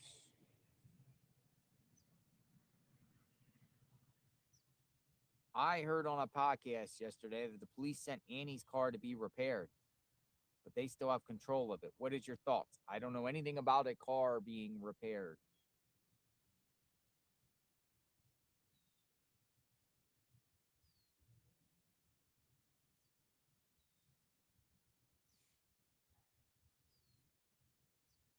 White eyes.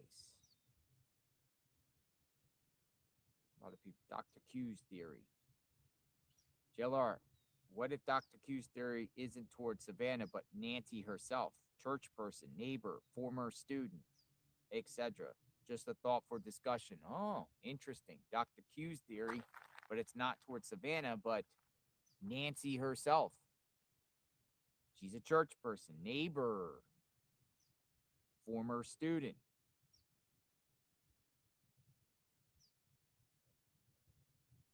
Oh, we got our friend from the East Coast that wants to talk. Gigi. Gigi, I enjoy talking to you, so Gigi's coming back into the chat. All right, Gigi. Welcome aboard. All right, Gigi, 202 coming in. Good morning, Jeff. Hi, Gigi. How are you? I'm great. I enjoyed Good. some of the prior conversations that we had. This is what, our 3rd time speaking on this matter. Yes, sir. Yes, sir. All right, what's So- going on? You sound a little down today. You okay? Oh no, I have sinus. You know, the weather changing, my allergies start acting up. But Yeah. I'm good to go. Gotcha. What do you want to talk So- about this morning? I had this epiphany come across my mind about this Uber ride. It's been bothering me, right? Uh-huh. So I thought, and then somebody said maybe the perp was in the house before she got there. So then I entertained the thought of, okay, all right, why would they let this lady take an Uber ride? Oh, okay, I'm cooking dinner. I'm Annie. I'm cooking dinner. Tommaso ran to the market to get something, Mom. So can you just take an Uber over real quick? Okay. She's like, okay, no problem, Annie. All right, jumps in the Uber. Meanwhile, Tommaso backs over there, unlocks the door for the perp. Whoa. Okay. Hold on, stay with me. This way, once Mom gets to the house, Tommaso's there. Now he's back. Mom's there, and Annie's there. They control when Mom leaves once she gets an Uber. She can't just say, oh, I'm tired, my leg hurt, I want to go, I'm going to go. I ain't going to play the game, I'm going to go. No, they control when Mom gets to leave, making sure she leaves at dark time.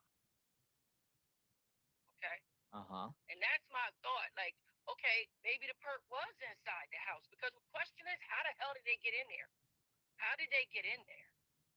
Well, let's discuss why Annie and Tommaso's vehicle has been seized by authorities for over 30 days and still not returned as of now. Because they had probable cause. Well, let's go with your theory here that while Nancy's taking an Uber over to Annie's house, Tommaso's out at the market and he swings the car back over and does something to the house. Yep. But they would have, they would know Tommaso's every move and know that, why did you go to the house? If I'm sorry? Not if he ain't take his phone. And we're not sure if the phone was taken, honestly. You know why I say that? Because Derek Kalala sending them Bitcoin texts just days after, and they're getting the text. Now, I don't know if law enforcement has the possession of their phones and they receive the text on behalf of Annie and Tommaso. Right. But I'm saying when Tommaso goes to the market, he don't take the phone. Oh, you're So saying you don't take no phone. documented that he went over there. So you're saying someone had to go swing around while Nancy's not there to unlock the door, get somebody in that house. Yeah. I mean, you can't pull a Houdini and just get in the house unless the lady, it's known that she leave the back door unlocked or something like that. That's possible because old folks are trusting. Ain't nothing ever happened over there in the foothills. You know, they could be trusting in that manner. Some people forget to lock the doors. Forgetful, yeah, that happens. Forget. But I just think that's too much of a coincidence if you forget to lock the door on the very day or the one time you forget, and then here comes this happening. That don't make no sense. I don't believe in coincidences in life because I follow by the Bible, and the Bible says there ain't no such thing as a coincidence. So everything happens for a reason. So you're still feeling that Tommaso's involved here in some way? Man, yeah. Until somebody else show me something different, then I have nothing else to go. All the roads point back to their involvement, some kind of way. You're not the only one that thinks that. I mean, if you show me another path, literally, where there's another perp or outside or somebody has some problem with Nancy, she was beefing with the church lady, show me something more than this. Just saying these folks is clear don't work for me, bro. You done involved too many different agencies for you to just get up there as the sheriff, which is, mind you, when it comes to authority, you're the least of them all, and you're going to say, oh, they're cleared. But you're going to say, oh, we're moving on from the other two, but you don't say they're clear. So make it make sense. Like, what is this? What are you talking about, Barney Fife? What's going on here, Matlock? But I'm gonna tell you. You called him Matlock? Yeah, Matlock. I think he's doing a Matlock version because he's an old dude, right? My pop's an old dude. When they beat the ground, like you're doing, boots on the ground. They don't fool with these electronics like that, right? Mm-hmm. It's possible, and I'm not a Nanos fan, but it's possible that Nanos is doing it the old way. Okay, setting traps for certain folks and things like that. So I'm not gonna say he a complete moron because there's no way you're in law enforcement this long and you making these dumb mistakes. He's making dumb mistakes for current policing, but he's not making dumb mistakes for old school policing. If that makes any sense to you. It makes sense, but let me ask you something here.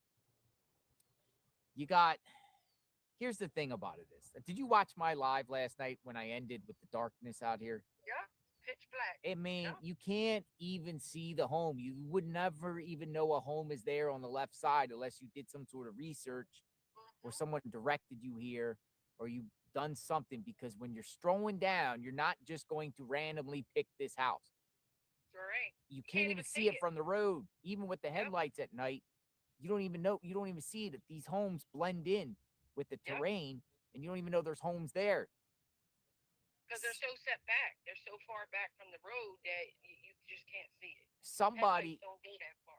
Somebody knows Nancy with this. Yeah. This is definitely a familiar crime. I mean, there's no stranger involved in this. Only stranger is somebody they may have involved to help them, like that but there's an entity that literally knows the terrain, knows the house, knows her comings and goings, knows that the dog is no longer there. It's too many funky coincidences in this story. Oh, the lady's dog dies in December, and a month later or so, this happens. Like, come on, man. Yeah, we're trying to find out more about the dog dying. We had somebody that said, try to check vets, try to check, areas here, and try to find out, what happened to the dog. They probably got the what's that called? HIPAA for the dogs. You probably can't tell you for that the dogs. Yeah, you never know.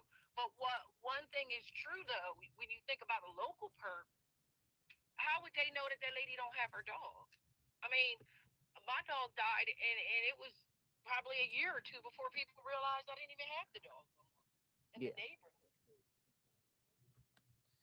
Well, if someone did something to the dog, which I don't even know, they would have to have if is the dog an outdoor dog, an indoor dog? If something, if the dog stayed strictly indoors and only was out, on a leash and that's it, not, under constant supervision outside, then how's someone going to get at the dog on the outside? Somebody had to come in and do something to the dog, Right. poison the dog. I think the dog just probably died of old age because I promise you I heard that dog was I believe Savannah's dog at one point and they gave it to her. Now I'm not saying that's the gospel, but that's what I heard, okay? And I did hear as well as the person in the chat said about that car. Now, that came from that the law enforcement, the old FBI lady, Maureen, and them that were on the interview show last night, and they said the guy Chris said he called and checked about the car, and they told him that yes, they still have the car, and the car went out to get service. Now that probably means they broke something In the process of analyzing. Yeah, because when they taking them cars apart, they break stuff. And they said they typically they'll put the car back together, but they don't clean the car for fingerprint dust and stuff. They usually give it back like it is. But do they do victims' car? If you're a victim, do they seize your car like that? If you're a victim? No, but they talked about that too, and they said that literally for the judge to sign off on this, federal judge, mind you, she put her neck on the line and saying, yeah, there's enough probable cause to take this person's car. And it has to be something because they haven't returned it. You don't just take victims' cars.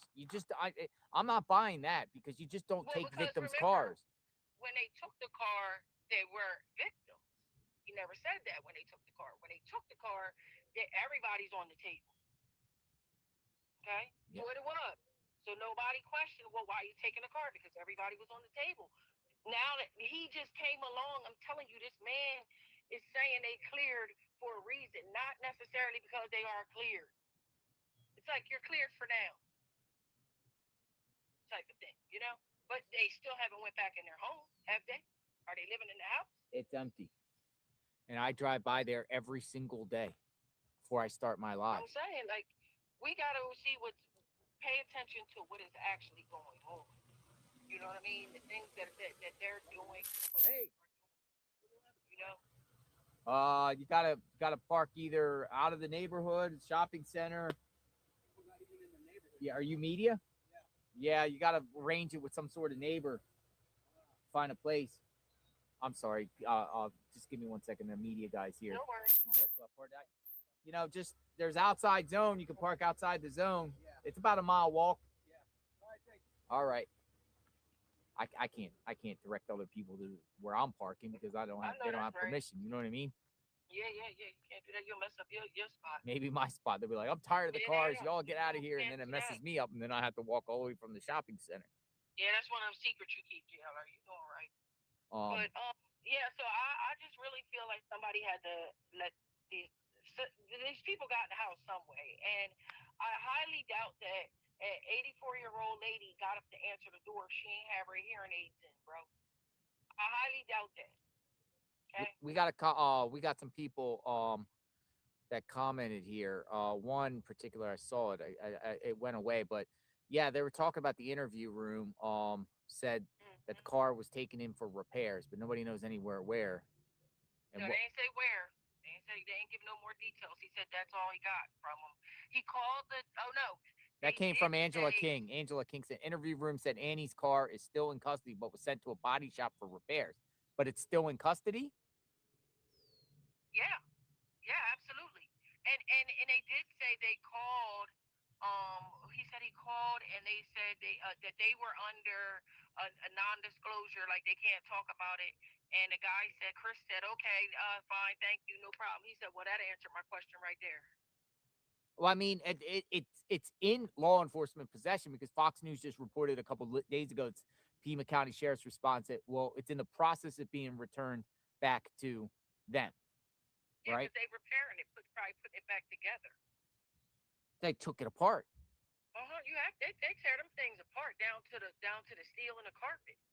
So what do you mean, like forensic everything, completely? Everything. Like if you saw that car right now, But how do you do that to a it's in pieces. victim? And the car really is not a part of, in reference And to, it if you wasn't no think the victim, totality no of this. JLR. Yeah, well, Wasn't that's what I'm victim when he saying. took it. Like when they say they're victims, see, when they say they're victims and we talk about it and anyone talks about them is just cruel to imply, Oh, but wow. come on, man, the car got taken. Listen, I'm not just trying to hear what you're saying. I'm watching what you're doing. Yeah. Okay, actions always speak louder than words in life. And the actions that Barney Fife, Matlock, whatever, Pink Panther is doing don't accommodate the words he's saying. Inspector It Gadget. Yeah, Inspector Gadget, Pink Panther, I don't know, Matlock. Fletcher. Yeah, Matlock. He's doing old stuff. This is what they used to do old school. Okay, we're gonna try to trick the perk, which we think is probably family. Okay, and so yeah, you're cleared. You're cleared. Now they want him to go make moves. I mean, come on, bro. Nobody's that daggone dumb. Maybe he just said they're are. cleared so they could get everyone out of that neighborhood. Well, he wanted, listen, that's part of it, okay? But I feel like Savannah and the sister and Tommaso came back there to draw y'all back there. Because if they go there, you know the media's coming. They want the spotlight on their mom's case. You can't tell me they don't. And this guy is doing the complete opposite, running everybody out of town. Stormy Bell 2212 says, we feel like they might be getting close. Thoughts on Savannah returning to New York right now for her safety? Someone close to her potentially being arrested soon? Annie's car is assigned to me. And don't forget, like I said, Savannah is a lawyer. She's a lawyer, and you just because you're on the Today Show or wherever, you once you're a lawyer, you're always a lawyer. It's in you. And you're not stupid. You make very calculative moves. To be a good lawyer, that's what you need to do. All right, first off, is Tommaso back at school? Is he what? I thought he was a substitute teacher. Is he still teaching? I mean, like, is he back at the school? I don't know. Last thing I thought, I didn't even know he was at the school teaching still. I thought he was playing around with jewelry with his wife and some other things, the band, and it's very weird because how do you purchase a home at that cost with what y'all got going on? That's just weird. Well, I'm just saying this. I want to believe Nanos when he says they're cleared. They're cleared. We've done things. But at the same time, I'm seeing them in their garage, law enforcement in their garage at nighttime, taking pictures, forensics coming in and out of the home, scouring around their neighborhood that has nothing to do with this neighborhood. It's a whole separate. The feds or the police were at Annie and them's house 5 times. There were a lot. 5. Surveillance asking for all over the place, neighbors and neighbors. I mean, what does their neighborhood have to do with this neighborhood where this crime occurred here?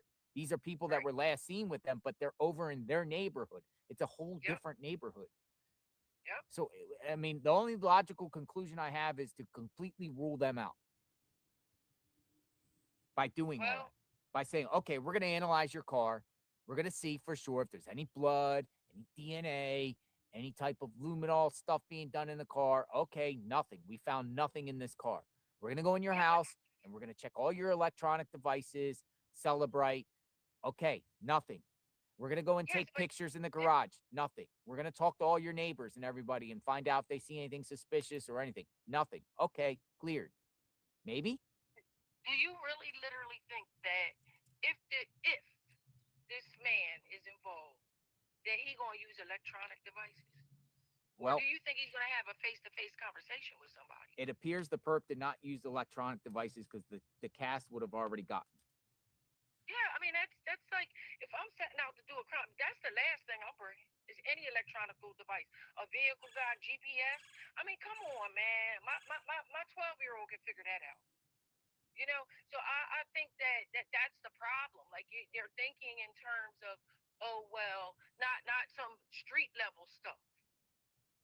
They're going big time. Oh, yeah, the cartel. I don't think that. I don't think that. And I think they are smart, and I think they're street smart. And you know why? Because they're outsmarting every last one of them.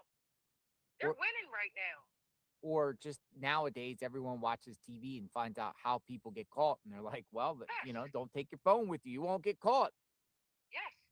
And if you're a person who, okay, once I go to sleep and I lay my phone down, I'm not up through the middle of the night touching it, handling it, waking the phone up. No, you leave it there, you leave it set, you go out, you commit your crime, you come back. You know, I mean, people get away with crimes because they don't take their device or their car.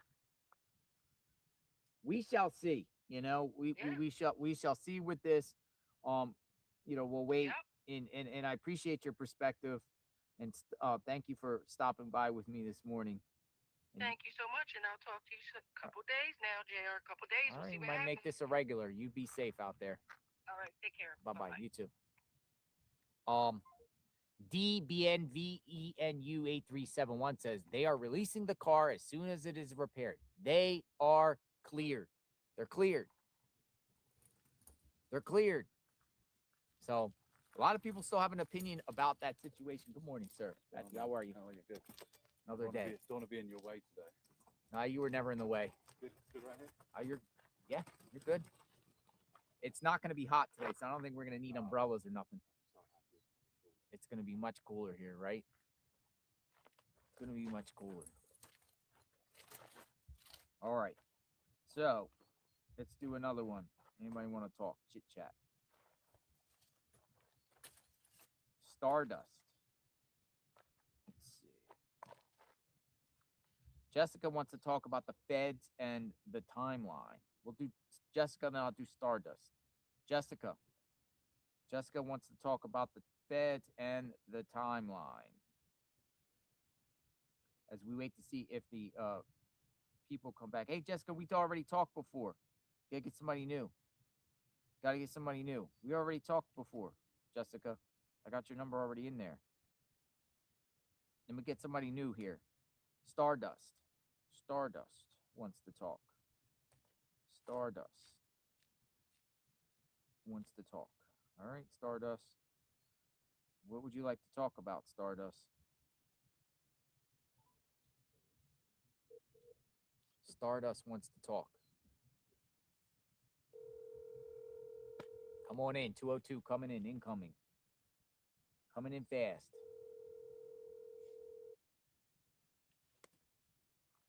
All right. Doesn't seem like you're available. Thanks for reaching out.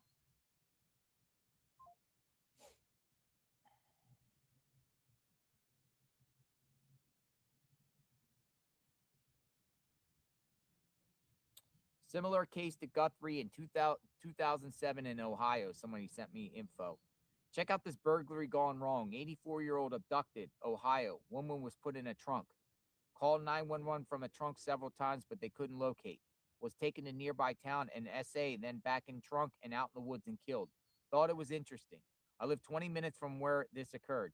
She was dropped off at home by daughter just before abduction. If you don't want to use link, victim is Victoria Eilerman from Lorain, Ohio. You can Google it. The perp in court admitted to killing another child when he was a juvenile. Had a girlfriend.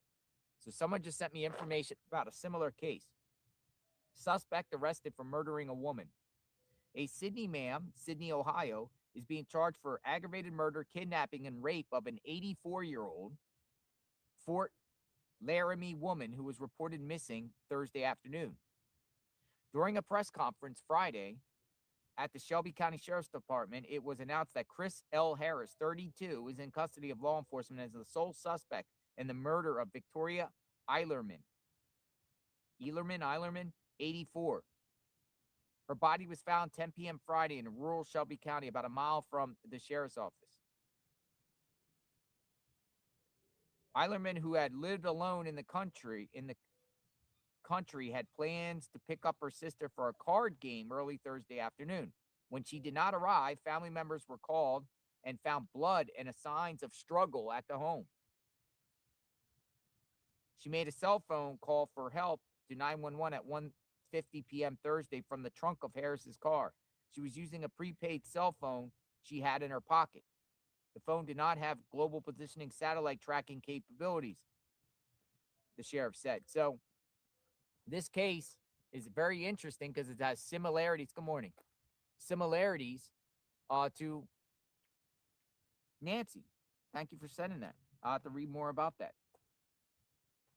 Happened in 2007 in Ohio. An 84-year-old was abducted, put in a trunk. That's interesting.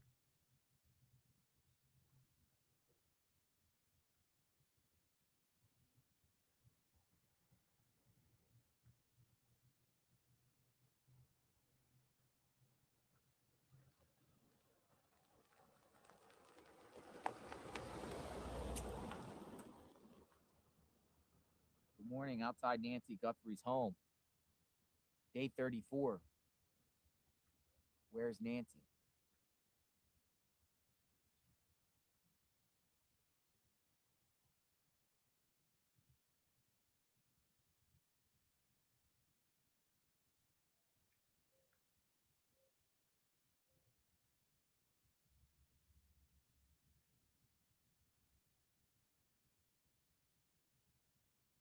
Good morning, good morning. Some people arrived.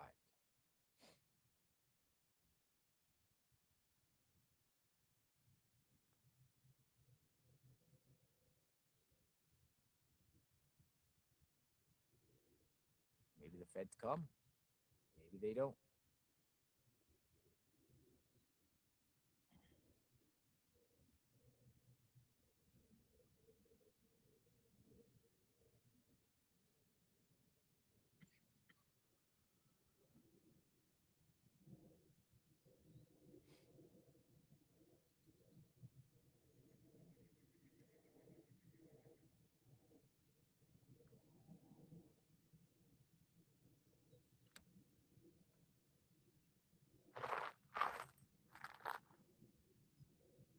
Who's gonna stop by today? Police? FBI?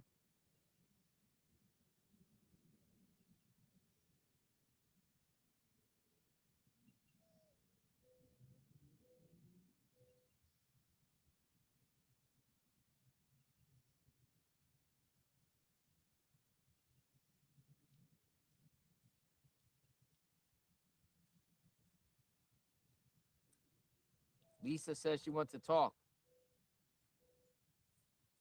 Are you welcoming to other topics? Brian Kohlberger. No, we're not talking about Brian Kohlberger right now, unless it's connected and you think it's a Kohlberger type person.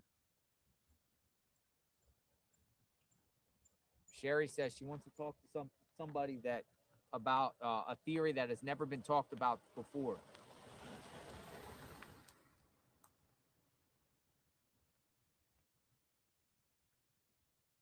All right, get you in the chat.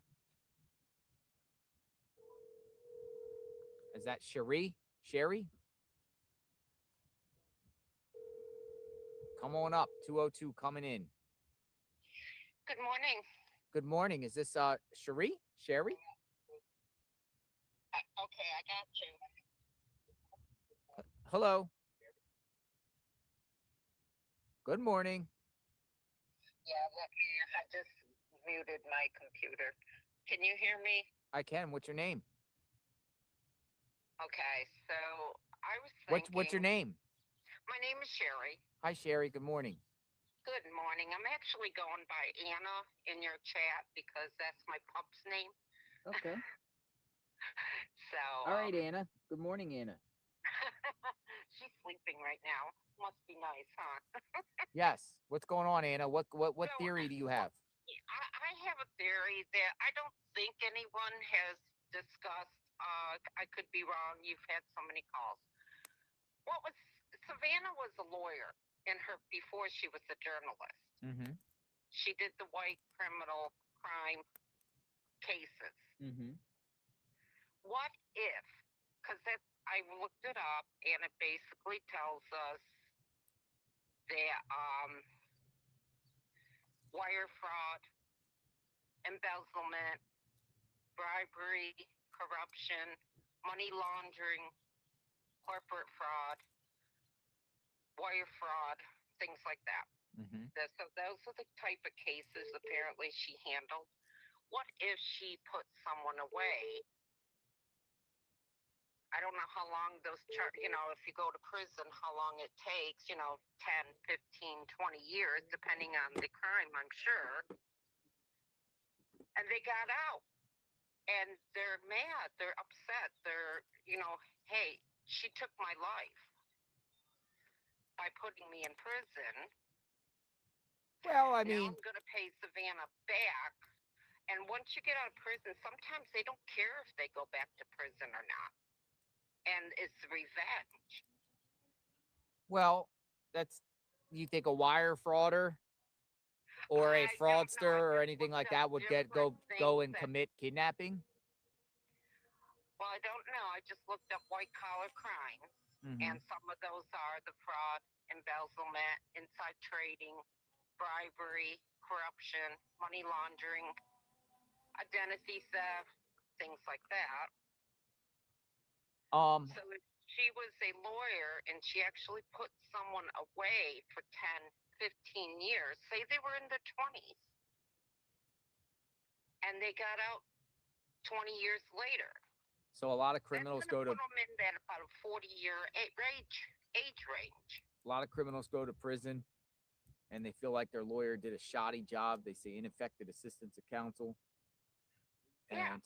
they vent and fume Yeah, and what about the what lawyer do you more have- than the judge that yeah. sentenced And what do you them, have and the time when prosecutor, you're in and sometimes prison? the prosecutor too. Wasn't there a movie back in the day with Robert De Niro and he's going after the people that put him in prison? Oh, I don't know. It's like a Robert De Niro movie. Oh, And was it Cape Well, Fear? I Was it wasn't Cape thinking Fear? of a movie, but I was thinking, if she put them away for 10, 15, 20 years, or help put them away. Cape Fear, people are saying. Cape Fear. Cape Fear? Yeah, Okay. Cape Fear. And, when you're in prison, what do you got? You got time. You got time to plan. You got time to think. You got time to put things together. You also have time to make changes and go out and be productive and not make the same mistake. Well, that's true, but really, I'm just saying with my own experience. I mean, everyone's different. I get it. But has there been cases around the country where someone gets out and seeks revenge on the people that put them in, as far as lawyer, prosecutor, or judge, that puts them in prison? But yeah, they should. What I'm saying is, I would think that if they really don't know who the perp is, that they should at least look into that possibility. right? And I'm wondering if they had thought of that. I mean, it's no different than, there is like sometimes occasionally a judge gets attacked or something like that, or a judge's family gets attacked and they try to find out everybody that's been sentenced. It's rare. It does happen.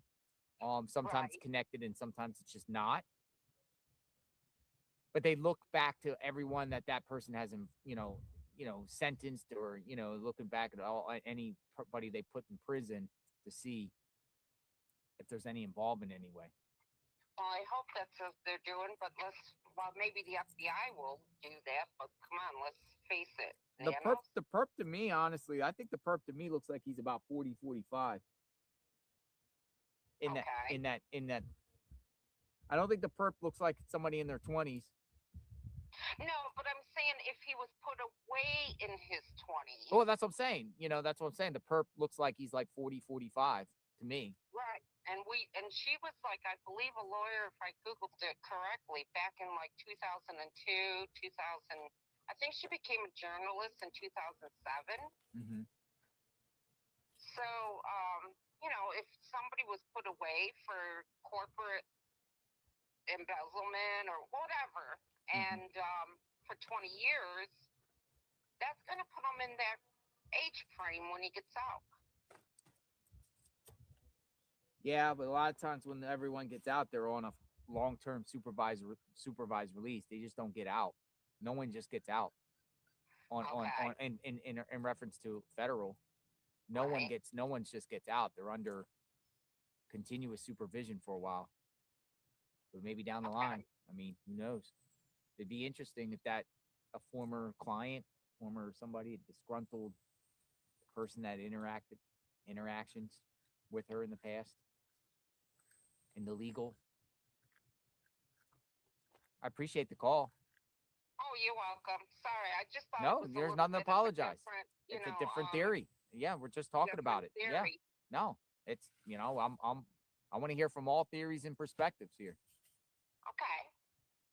It is interesting. I would think that they would, if they don't truly have an angle here and they truly don't know, which we don't know if they truly know or not know. Hey, you got everything's on the table. Right. Yeah, we don't know who she put away, if she did put away anyone, you know. Or, I don't know. I just thought of that. It was like, okay, this doesn't seem like something that has been discussed, her past career as being a criminal, white collar criminal lawyer. Yeah, I'm looking here right now because what you could do is a lot of these lawyers are in the PACER system. Okay. She specialized in white collar defense while in Washington, D.C., right? Yes. So you would think you could probably put Savannah Guthrie's name in the PACER system as with lawyers, and lawyers are in the system. You can find out what cases she actually handled Okay. for clients. You know, people that been, you know, in the system and cross-reference and see if anyone looks like it, the person. I mean, that's easy for the sleuths to do. Yeah.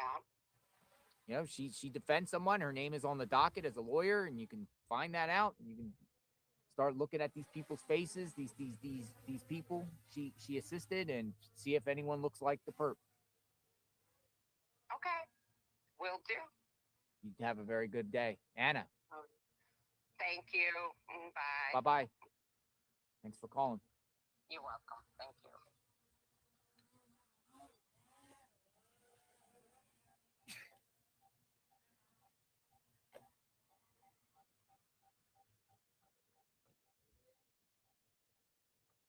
Dawn Huey says, please call me. I have a new theory. All right, Dawn. Give me a call. You have a new theory? Never spoken to you before, Dawn. Come on in with your new theory.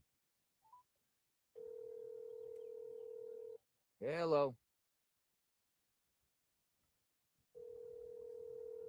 Let's hear your new theory, Dawn. Hello. Hello. JLR Investigates. Hi. Hi, Thanks Dawn. for calling me. Thanks for reaching out. How are you? I'm great. How are you today? Fantastic. We won Nancy Found. Yep. All right. And I don't think that this theory has been talked about. Go for it. Her father died, I think he was 49, and he died in Mexico. He was working in a mine or on a mine. He had a massive heart attack. Uh-huh. What if he was seeing someone there and maybe had an illegitimate child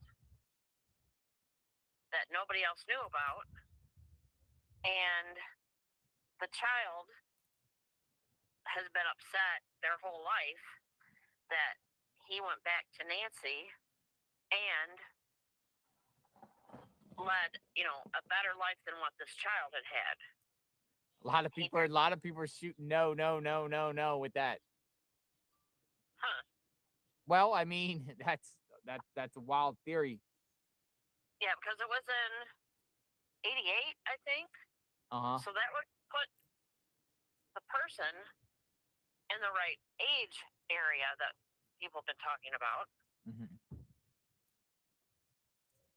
You really, I mean, are you really like thinking like it's just something no one else has said, and just, or do you really think that that's a possibility? I'm just thinking, you know, it could be a theory. It could be something that people could discuss. You know. Yeah. Personally, you know, father, I don't know anything about her father, other than, you know, he died when Savannah was very young. Yep, I looked it up the other night. So he was in Mexico? Yes. And he had a massive heart attack. Interesting. Interesting theory. A lot of people ain't buying it, but appreciate you sharing. All right. Thank you for calling. Hey, thank you. You have a good day. You too. Bye bye. A lot of you didn't buy that, did you? Nope. Yep. Nope. Thank you, Dawn. Appreciate it though. Could the coffee mug have originally been at the memorial? Could have even put in the flowers. No. Good morning, sir. Good to see you. How are you, Z? How's it going? Good, sir. You know if that house with the coffee mug was a guy that lived there by the name of Gomez? I don't know, unfortunately. Don't know. Yeah, a lot of people responded to me saying the owner of the house's last name is Gomez. At where the coffee mug Yeah. on their property, Yeah. right? So G Gomez, That's a real possibility for sure. but it's gone. It's gone. Somebody It just took coincidentally, if that's the last name of the property owner having to be a G, that's just quite the coincidence with the coffee mug and all that. I know. The coffee mug.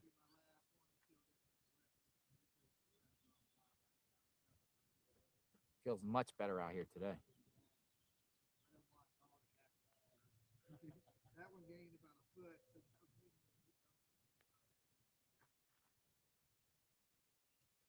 Ashley from Connecticut says, call me. I have a theory.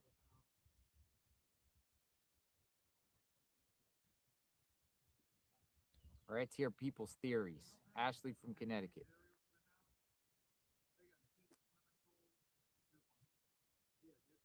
All right.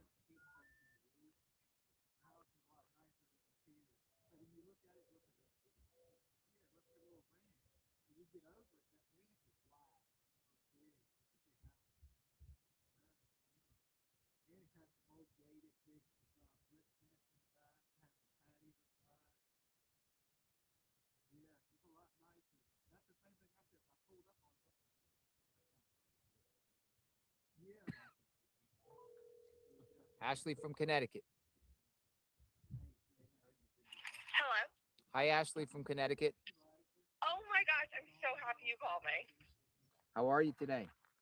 Good. I am obsessed with you. I have 3 kids and my husband, and they all have to listen to you at dinner, at bedtime. Nice. Like Nice. screaming you all the time. JLR investigates for the family. Okay, so my theory, and I just feel like this is so obvious. Mm-hmm. It's Epstein related. It's Epstein related. Okay, we've heard this many times, but shoot, go ahead. But it has to be. I mean, everyone's kind of saying that this guy like is unexperienced and Nanos, what is he doing? No, I think this looks like a professional. We have his face, right? We have his body on camera. Mm-hmm. Nobody can identify him. Like, when does that happen? We don't have a car. We don't have a license plate.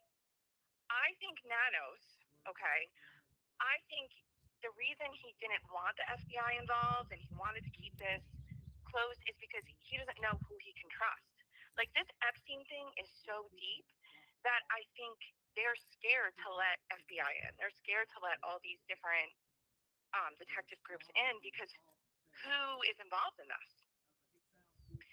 So I just think Savannah knows it. I think they even got some type of video or showing them like disposing Nancy and saying, don't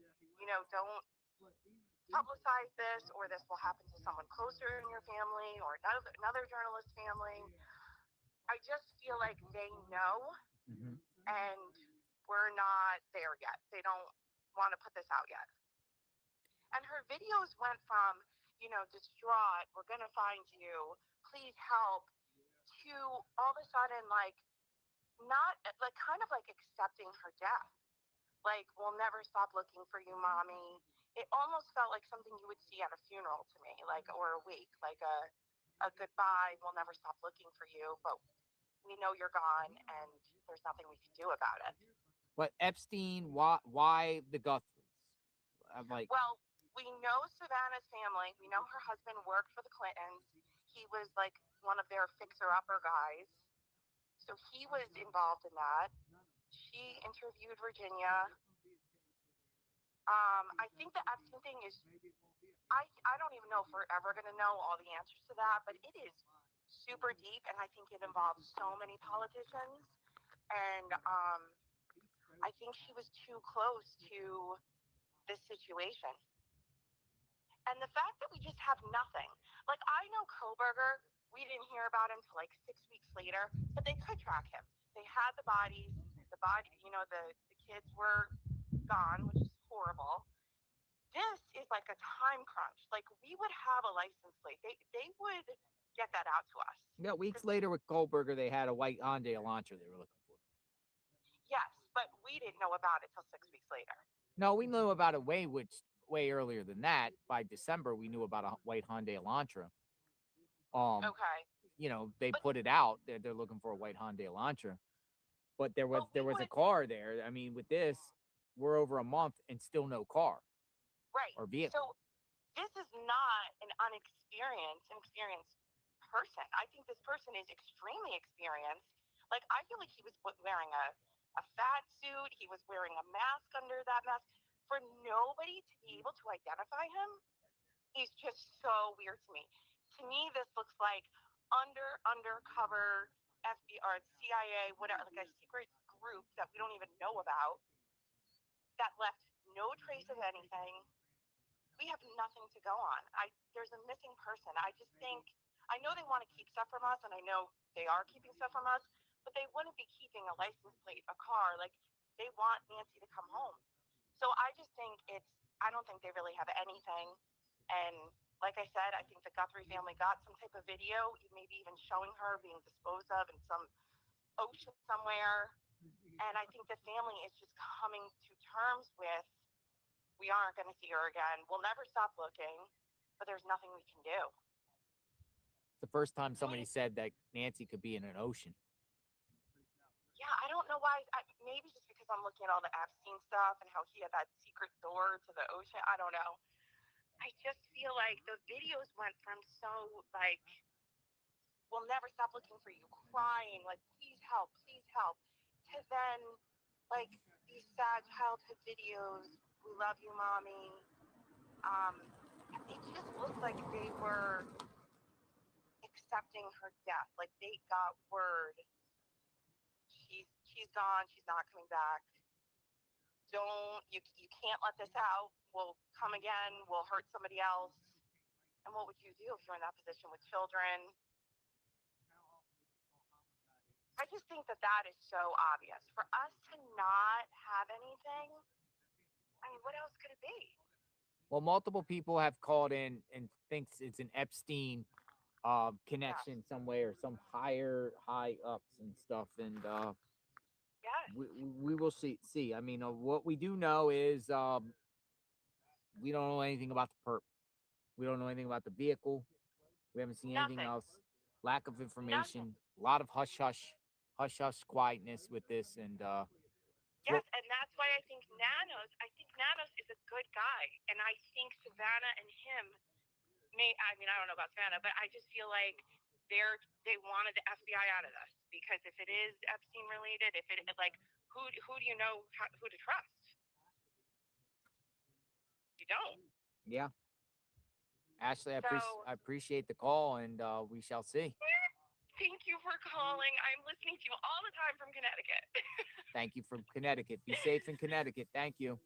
Okay, you too. Bye-bye. Multiple people have said Epstein.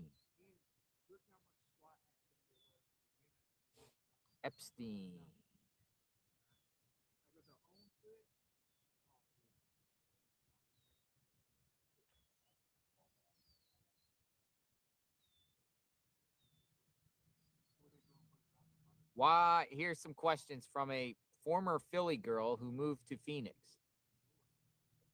My questions are, and this is Karen. My questions are, why do they only have one car?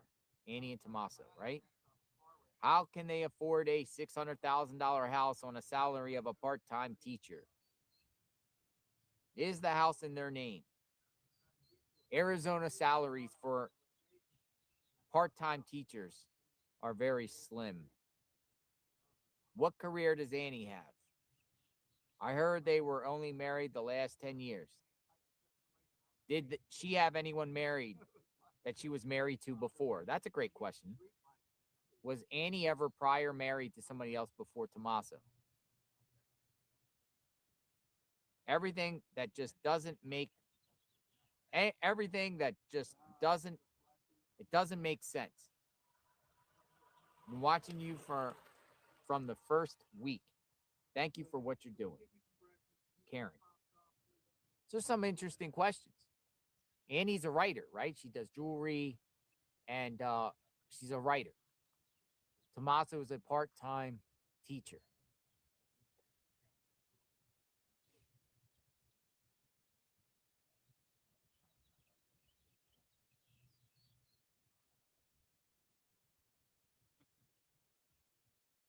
Dear JLR, Val says, I am writing to introduce myself and express my interest in your work.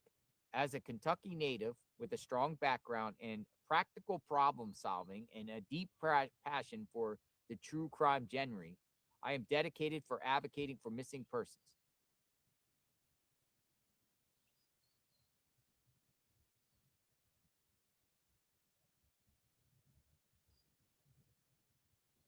I'm going to respond back. Would you like to talk live?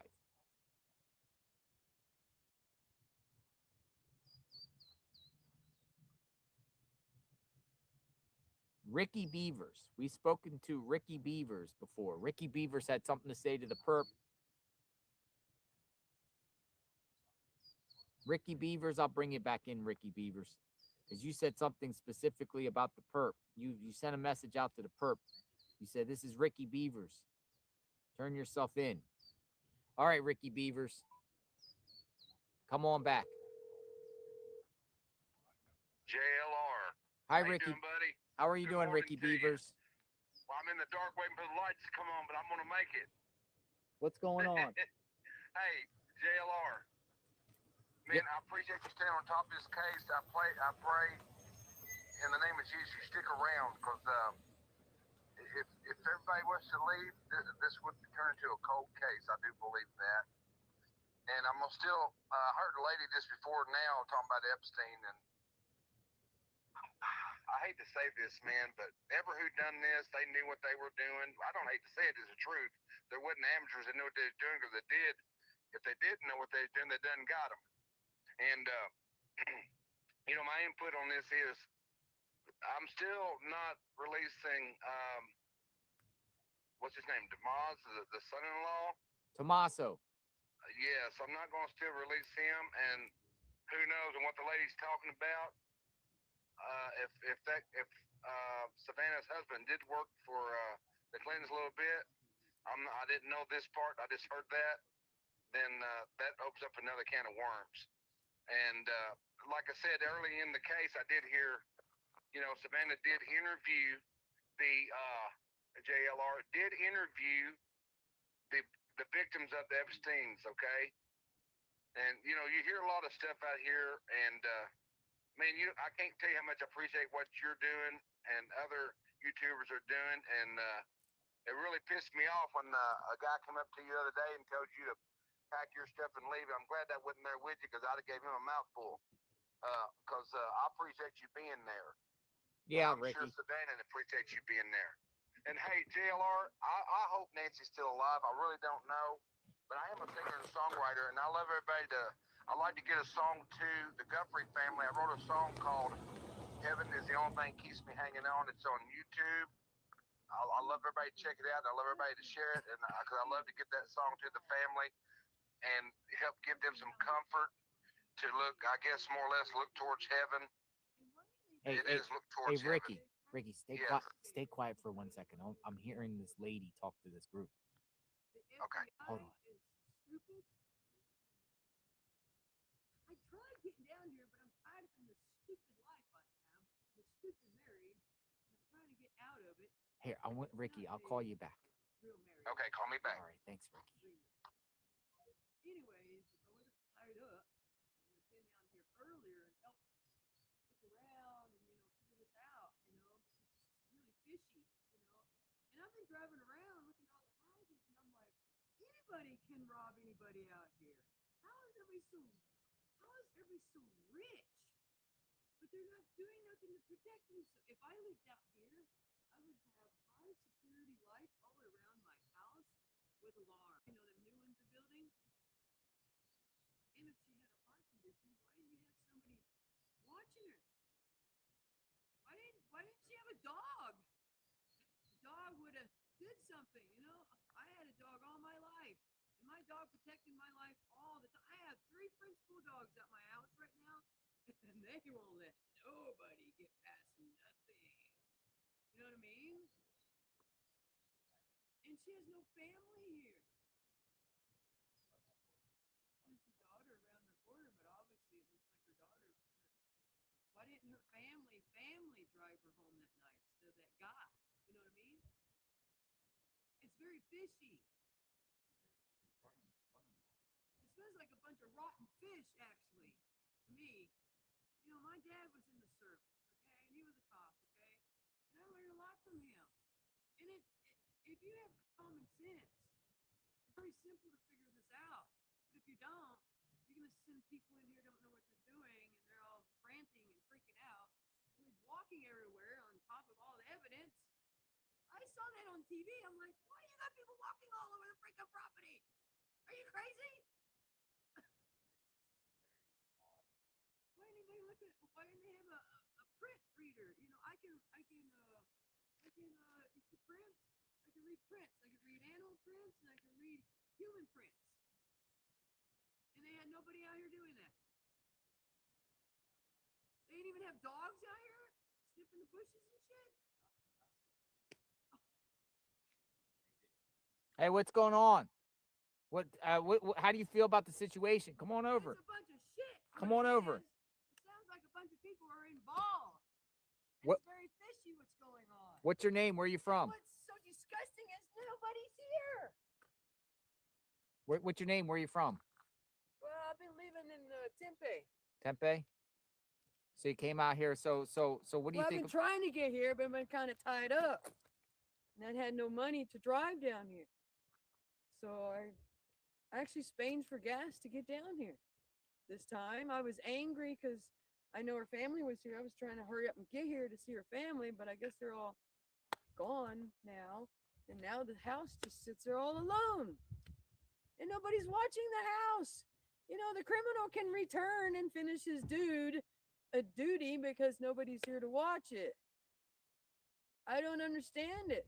Why don't they have tape up everywhere? I don't understand it. This is very fishy. It's rotten fishy. You know, when somebody comes up missing in this country, you know, if this person was really, really famous, oh man, they would have had helicopters flying everywhere. They would have had dogs walking everywhere, all the way up to that canyon, and nobody didn't do any of that. It's kind of creepy. Very creepy how in this country we're starting to show that we don't care. And, you know, we all used to know our neighbors. Now our neighbors don't care. We're back to our normal lives, and she's still not found. I don't get it. What would you like to see done? I'd like to see something done. Like, why ain't they turning over every rock? And what was very fishy is how they find all these rubber gloves here and didn't do DNA on the rubber gloves, because we all know when we wear rubber gloves, our hands sweat. So what happens when your hands sweat? It's called DNA. Look, I'm a high school dropout, never been to college. But when you have common sense, you don't need all the education to understand all that DNA stuff, science. Why wasn't CNN here? CNN should have been here, pushing the FBI out, because the FBI was not doing their job, and obviously they left. And I think it's kind of fishy how there's 2 different kind of DNAs inside the house. Why wasn't there a male DNA outside of the house? This is very fishy. And what's even more creepier, there's nothing but silence here now. Like she's gone and everybody's given up and nobody cares. We need to start caring as Americans. You know? I'm upset because this is not even my mother. But she's the mother to everybody, you know? We saw her on TV. I can't believe this is happening and nobody cares.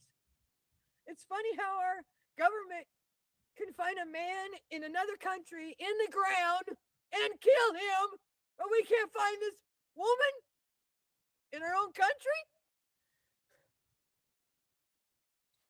It's very scary, even for my own life. It's very scary how you can't trust your own government, your own people. I can't believe none of her neighbors are not out here. You know, it's very sad how we are giving up in this country, because in the 80s, everybody knew everybody and everybody knew everybody what was going on. Okay? Every weekend we had a party with our neighbors. Look at it. Now nobody talks to anybody now. Everybody stays in their own little bubble and nobody pays attention, you know? It's very woody out here. It is very easy for somebody to drive in and out of here.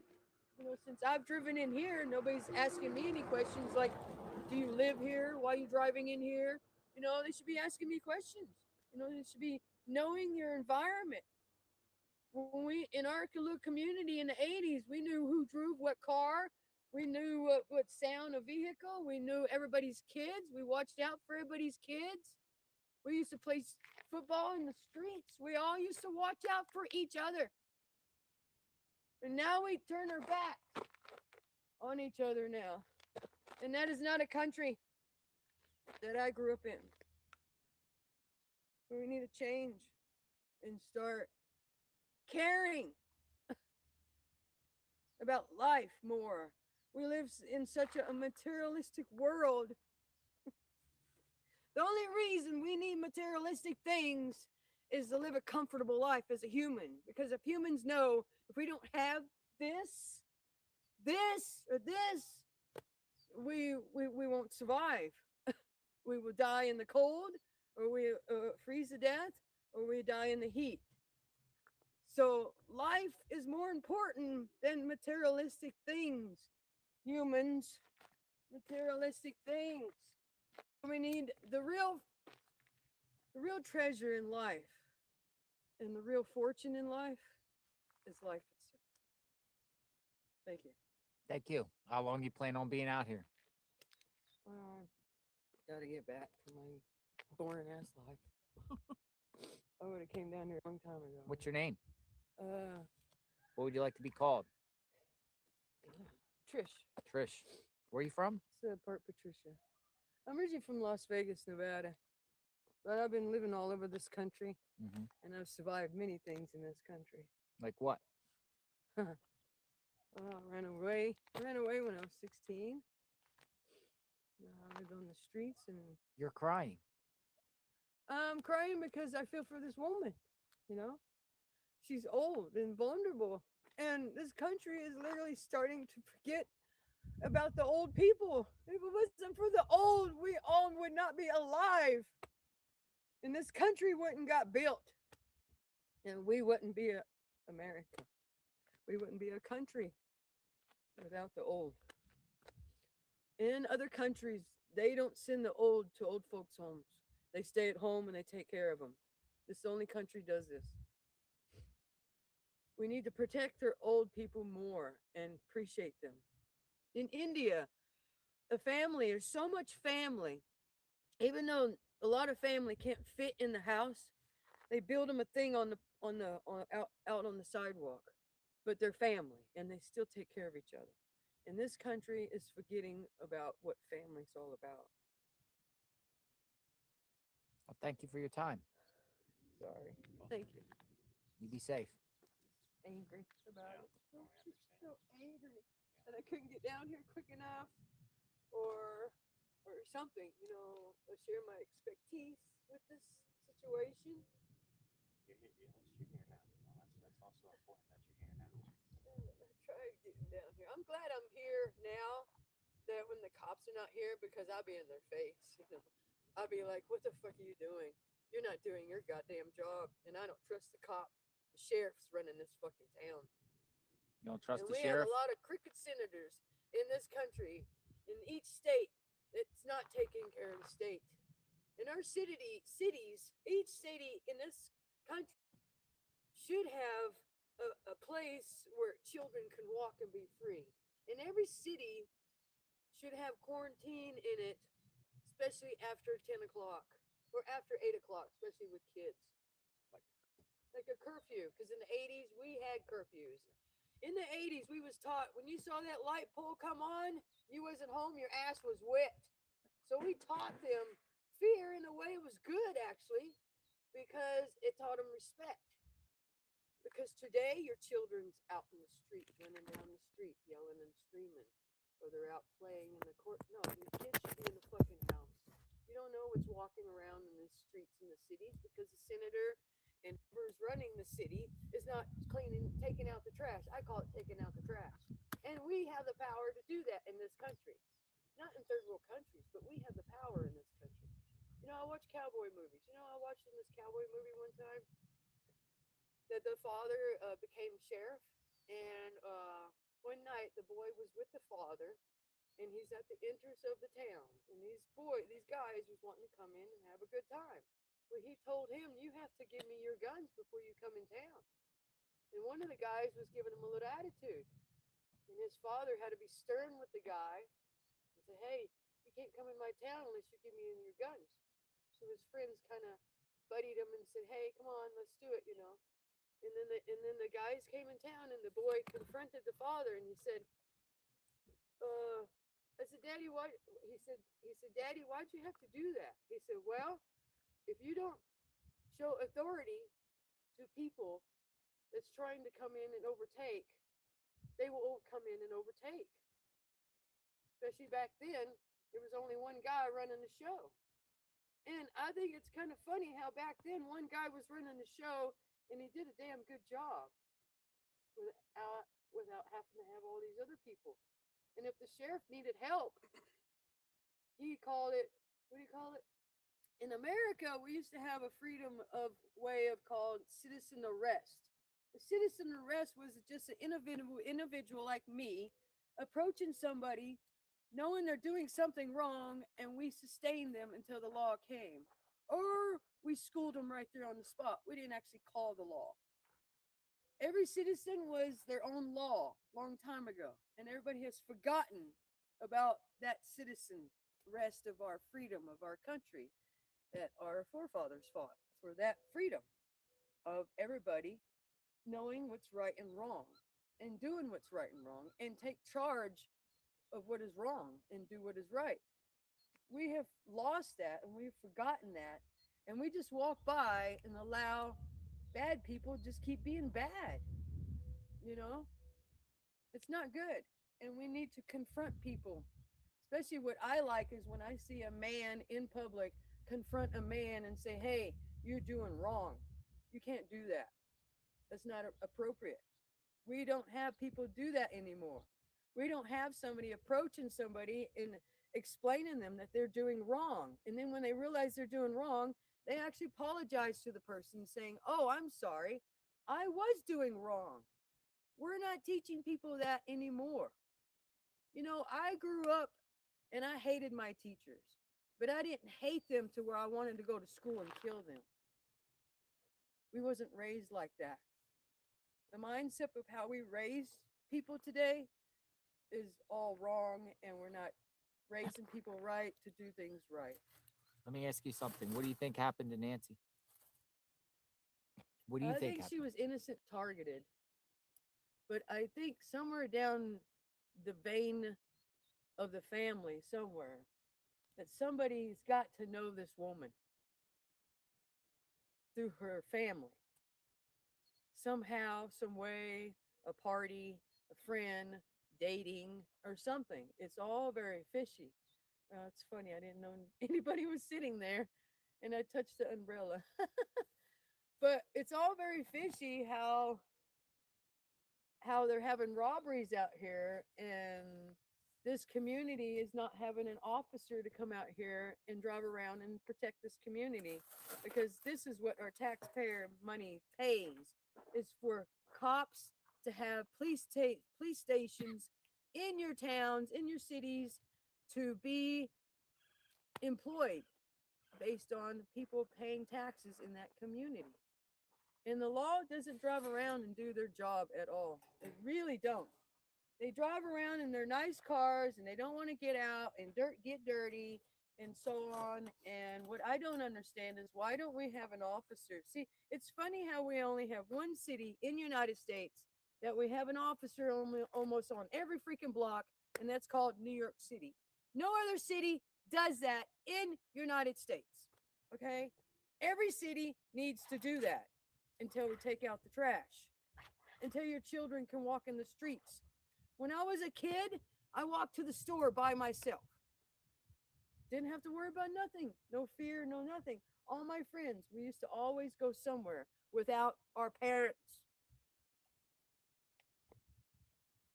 Now everybody has to have their parents or quarantine or the cell phone. You know, the cell phone is a very bad thing to give the kids today, because kids should be using their imagination and inventing. When we was kids, we was outside and using our imagination. We was inventing things. We was building things. We used to take go-karts. We used to build our own go-karts. Go-karts back then was made out of scrapped leftover parts. We used to take lawnmower engines. We used to take motorcycle engines.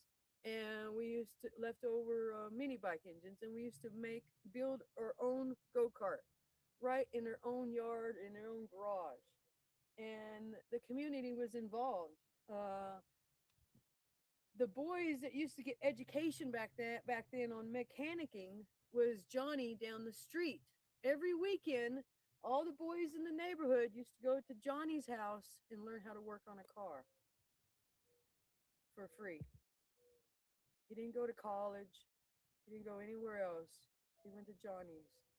And he grew up to know how to work on a car without going to school or in any college, because our education was given to us out on our front doorstep.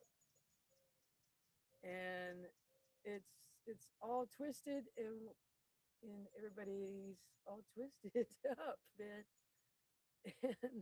And I wish I had some extra money not involved, because I'd go around and kind of investigate this situation myself.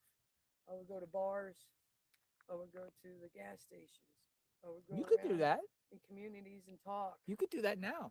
Well, I don't have enough money and I don't have time, and I'm borrowing a vehicle from somebody else. Oh, that's a borrowed truck.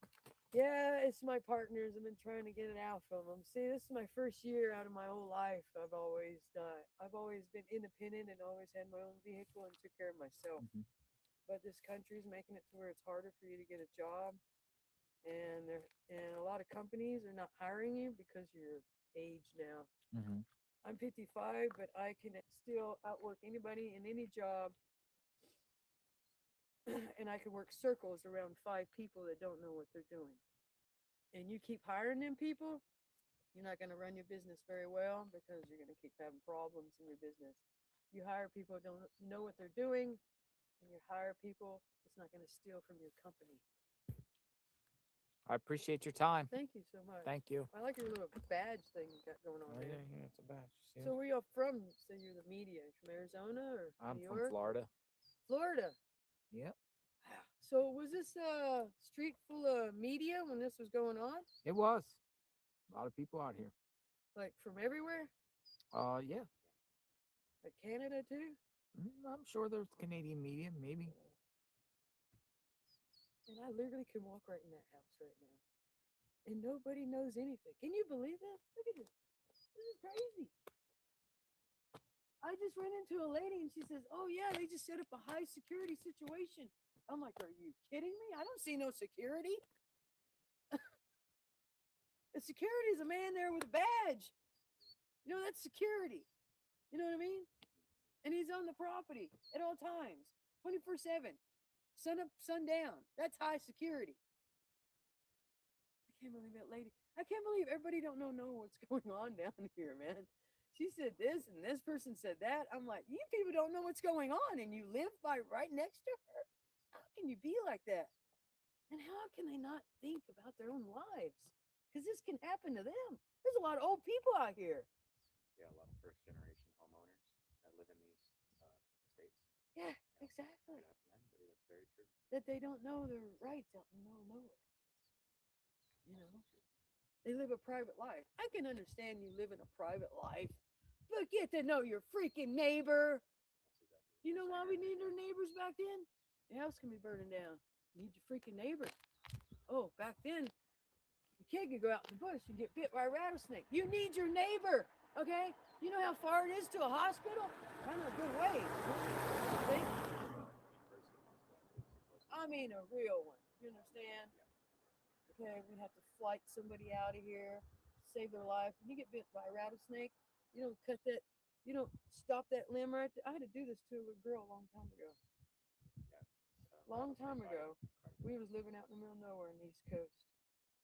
A little small community, okay? But back then, people only had one vehicle to their household. And where that vehicle went, to the man when he went to work. So people didn't have vehicles when they was left at home. So us kids was playing out in the bush. And we told this little girl to go back to the house, and she didn't listen to us. She went out there and she got bit by a rattlesnake. I had to save her life, and I was a child. We took her to our house. We put her on her couch. I sucked the poison out of her fucking leg. That's very heroic. Back then, people lived daring and strong and confident. People lived too soft. Too soft. I like it makes people soft. I like the point you made about knowing your neighbor. I think it's very important to know your neighbor. Dude, we always, every weekend, we lived to have a cookout in the neighborhood. And everybody was invited to that cookout, okay? Nobody lives for that cookout no more. Everybody works 7 days now. Everybody's life is so busy that they can't take time out of their lives. And that was our freedom. See, we're supposed to be a freedom country. We're not freedom anymore because we work 7 days a week. We used to get 5 days a week. When the weekend came, it was our weekend. Nobody told us what to do. We lived for it. Live outside Nancy Guthrie's, folks. Sorry. People coming I would coming take through. pictures, but my stupid phone is dead. No way to charge it because my charger broke. God, I want to walk on the property. Look at it. Walk on by. Look at old. Look.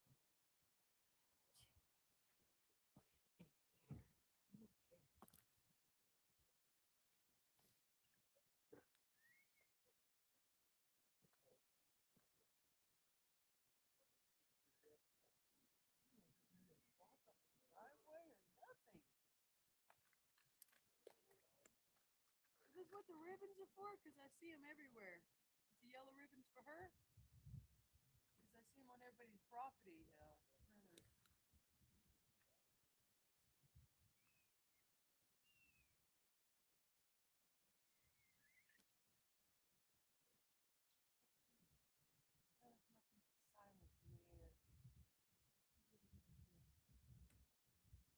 That's the creepiest part about when people die.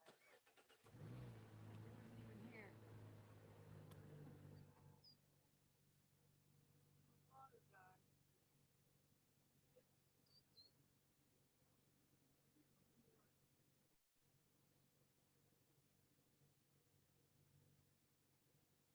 This is live outside the home of Nancy Guthrie.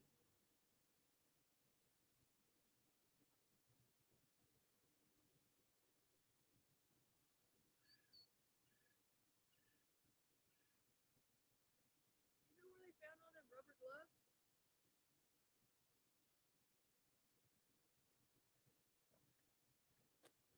I got a comment. I'm live streaming, but somebody said Deanna Golf 9454 jailer. Ask her how we can send her some money. Somebody wants to send you some money. Send me some money. Yeah. Say what? Somebody wants to send you some money. What do I need? Send them, give them my bank account or what? You have a Cash App? Yeah. My phone's dying. Do you have an Apple? I don't know.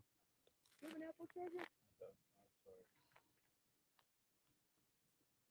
Yeah, I have a Cash App. See if it'll let me bring it up before it dies. What's the name of it? I'm still learning this technology stuff. My name? Well, your name of your Cash App. Here it is. The people are asking, so Oh, I have to ask you. People are asking. I just don't know nothing about this technology.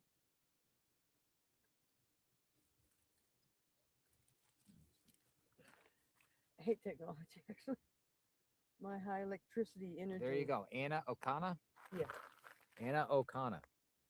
She says. Yeah, Ann O'Connor. ANN. So there you go, Yeah. Ann O'Connor. Well, people ask, so I felt obligated to ask. Well, I follow people that travel and do this, and they actually have people do this, and I never figure out how to do this.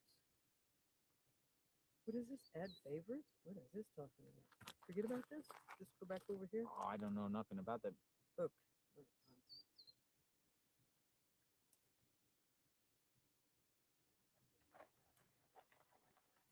What, I gotta leave it on? Well, I don't know. Maybe you'll get some soon. People wanted me to ask. Do you have an Apple phone or I don't. Android phone? I'm an Android. Yeah, get Android. I don't like Apple. I hardly use this phone and I understand why the battery goes dead. The Apples are too high on energy. Some people said they want to help you. Yeah, I've been trying to figure this out all my life. It's a lot better than flying a sign. You know, I've used all kind of strategies and skills of trying to find and survive in this country, and it's getting harder and harder because of technology and Amazon. You can't even sell anything out of your front yard now because everybody is for Amazon now. I can just go on Amazon. I don't need to go and buy your used stuff, your old stuff. People would rather see you throw it away and then come and dig it out of the trash. It's so backwards. When we saw our neighbor selling something, then we used to know they was having hard times or they was leaving or something, and we supported them by buying their stuff. Nobody does that anymore. Any final words you have to say? Anything you have to say? Parting words? What to say now? I've said so much. Oh, with her? Yeah, anything. Nancy? I pray for her. Pray for Nancy. Oh, we can pray so much, you know, but sometimes you got to shake your fist to God sometimes, you know. Say, you know, wake up there. You're supposed to be doing your job. You're not doing your job.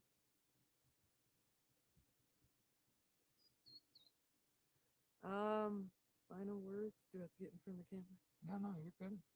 I'm just going back to my work. That we pray that we find her, man. So they found her blood in the front door way? The way they found her blood? Outside, yes. So there's a gate in that round thing over there, or you can just walk in? The round entrance right there. Is that the main entrance right there? That's the main entrance. The cave? And there's no iron gate there? No, take a look.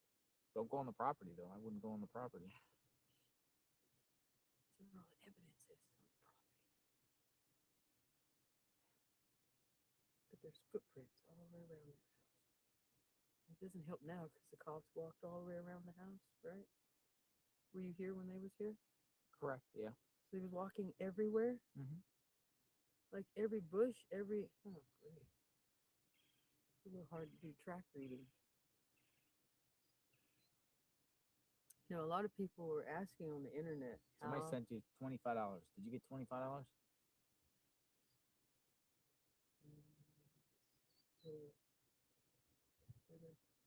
There you go.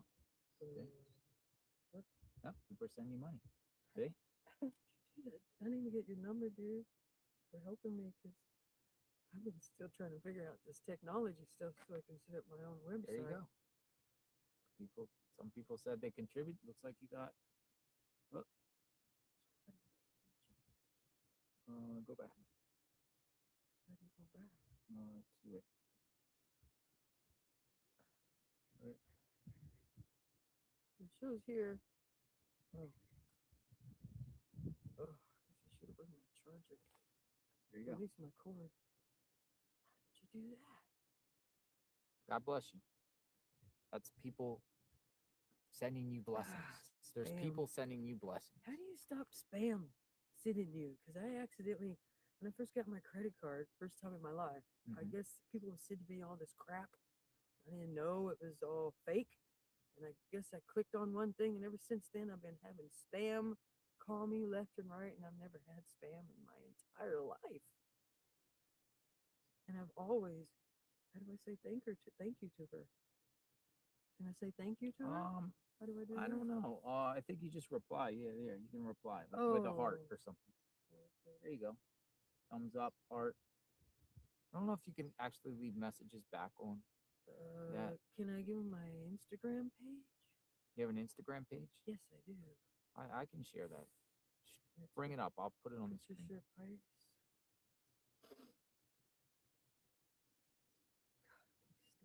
Stay alive, phone. Hold on a second.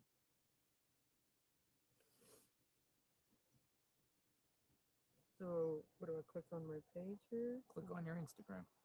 I'm on my Instagram. Is there a front page? Go to your front page.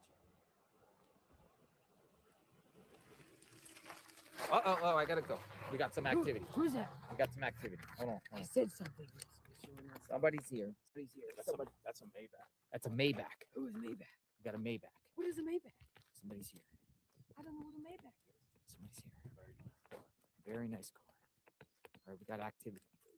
You seen that car before, Joe? Yes. Yes. Somebody fill you with a family. We got a Maybach here. All right, setting up shop. A Maybach is like a Mercedes-Benz. All right, somebody's here, folks.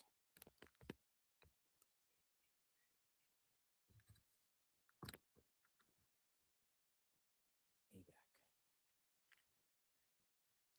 They zoomed in quick.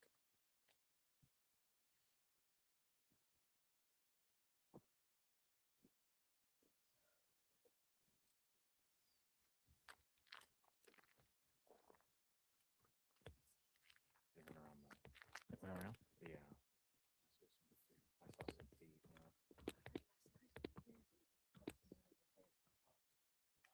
Maybach is back here.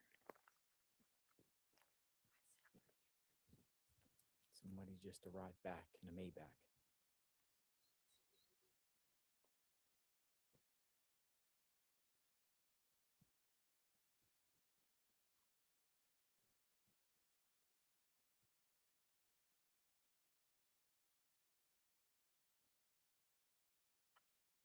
Realtor? That's a good question. Maybach. Here's the Maybach. See who this is. Breaking. People are at Nancy's or Guthrie's home.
Activity here at Nancy Guthrie's home. We'll see who this is.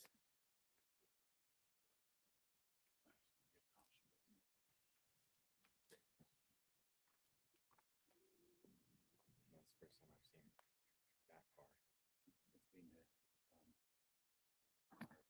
was another white one, a Wagoneer. Yeah, but I've seen the Maybach before.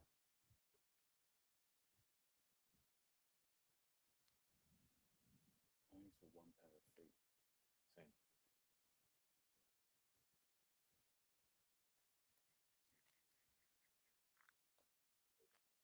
We got activity here, and we're gonna see who this is.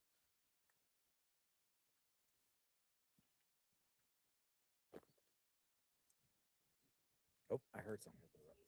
Garage.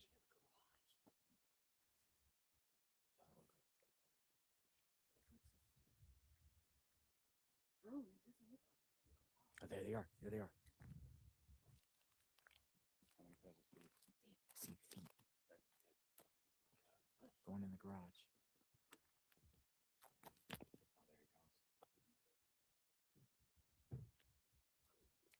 he goes.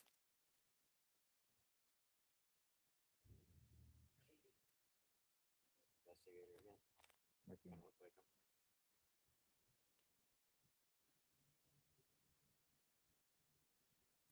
Car starting.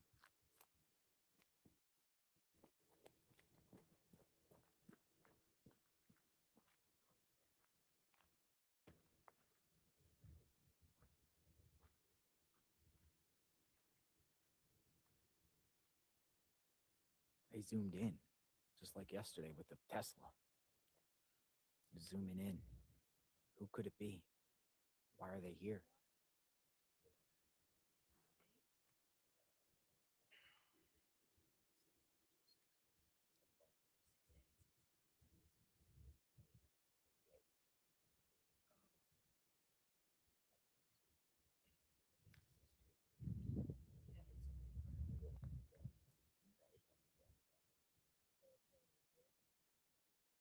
Who could it be?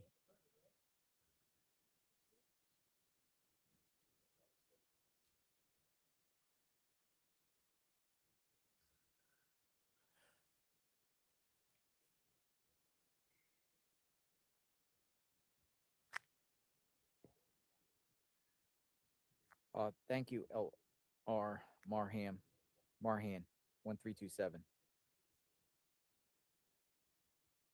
Marhan 1. Oh, here we go. Here we go. They're leaving.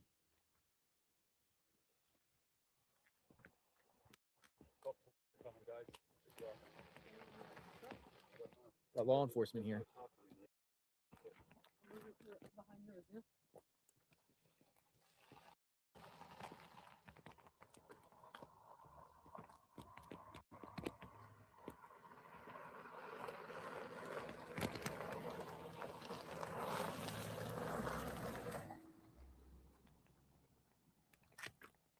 Oh, we got law enforcement here too.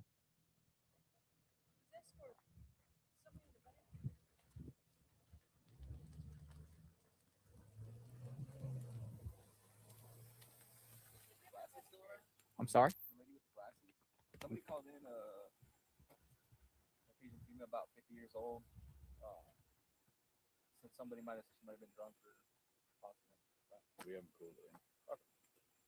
All right. Well, I'll be around the area. Thank you guys. I think they're talking about you.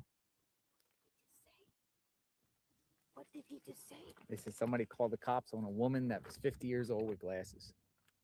What? Who the hell's calling the cops on me? I'm not even going on the property. Do you see how stupid this country is?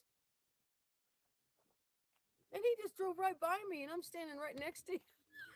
Somebody, it looks like they was talking about you. I don't know. I'm not gonna point him out because I don't see you drunk. I don't see you drunk. But that's how stupid this country is. When you confront somebody about something, That's pretty lame. Taking my glasses off. Yeah, and he's right there looking at me.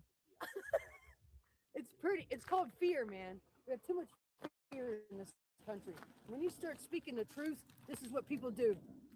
This is what people do when you speak the truth in this country. Literally drove right by me, and I'm talking. This is how dumb the law is. Somebody literally called the cops on you. They It had did. to be you, right? It's You're the not- only lady with the glasses. Well, you know, it's not my first time. I was at the gas Be station. careful out there. I was at the gas station one time. This lady left the gas pump in the thing, and she drove away with it in the thing. and I'm shouting at everybody, stop her, and everybody's telling everybody that I'm on dope.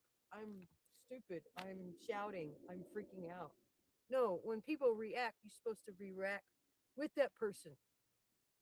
This country has gotten so twisted and so messed up that they don't know what's right and wrong. And when somebody gets out in the street and speaks the freedom of speech, that is our freedom in this country, people flip out and put fear, and they call the law to have you removed. Even though the law showed up and he looked right at me and kept driving. That's how dumb the law is. Be safe out there, Trisha. You know, I was in the process leaving this country because this country can't handle a real good president. Somebody actually called the cops on Trisha. That's crazy. Now you know what kind of country we live in. Now you know why this woman won't be found. Because nobody cares. When somebody steps up, there should be a lot of people out here speaking for Like this the woman. private investigator. Yeah, I think so. Yeah. He was wearing that hat, kind of threw it off though. It's funny, I just said private investigator and one fucking showed up. How convenient is that? That's the rule of the power. You know what they used to call it? The sword of the tongue. When you bring out the sword of the tongue and speak the truth, everybody gets scared. Be safe out there. There's people watching. Somebody might call the cops again on you. Be safe. Gotta be. Well, at least they don't know what vehicle I'm driving. Wow. Did he literally say that? Are you under the influence? Dude, I'm completely sober. That's the scary part. I'm sober. I can't believe that just happened. I'll give you my Instagram page. See, I follow people out through the world that do daring stuff.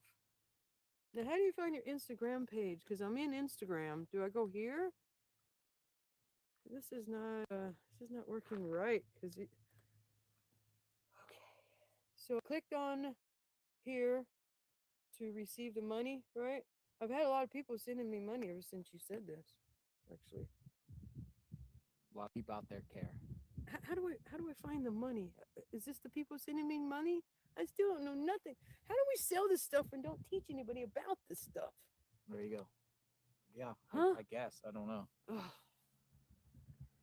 I can't believe my brother is a year apart from me and he knows all about this stuff and I don't know nothing. I can work on a car. I can change your engine out, but I don't know how to work this frustrating. Thank you, Kimberly P. Coda. Oh, somebody's here. They're just stopping me. Thank you, Kimberly P. Coda. Why is it not showing my Instagram page? When I go on the do you have Instagram? Do you have any of this? I don't utilize any of those really. Look, somebody sent me $1, I think. What is this?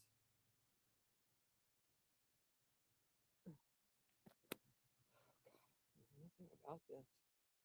Why can't people show you how to work this? The $1 payment from. Oh, somebody did send me $1? Good grief. I'll do nothing with $1. Okay, why is it? What do I go here? Where's my Instagram page at? I'm in Instagram. Why is it not showing me the Instagram? Who did that young boy just show? Click on the bottom, they say. The bottom? Where?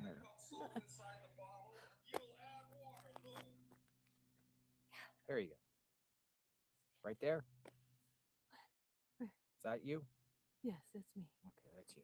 There you go. I'll share it. There's our Instagram.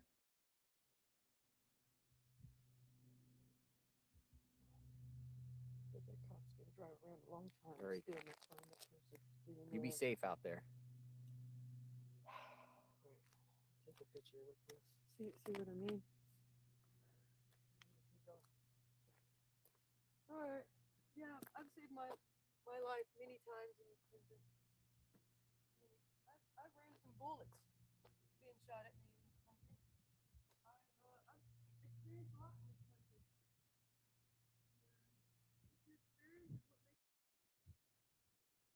Pima County Sheriffs came here quick. Oh.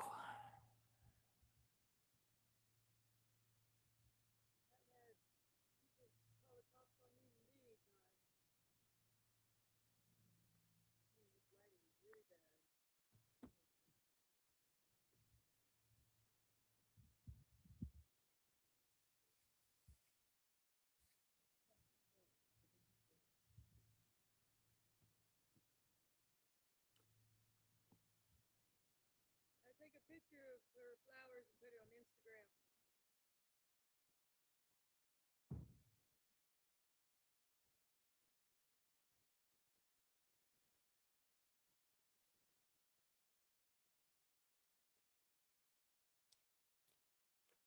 Well, watch out for the rattlesnakes and the scorpions. From here. Thanks a lot, Jude.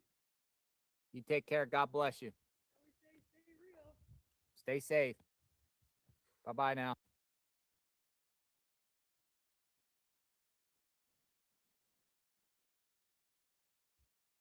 bet it was the neighbors that called the law on me.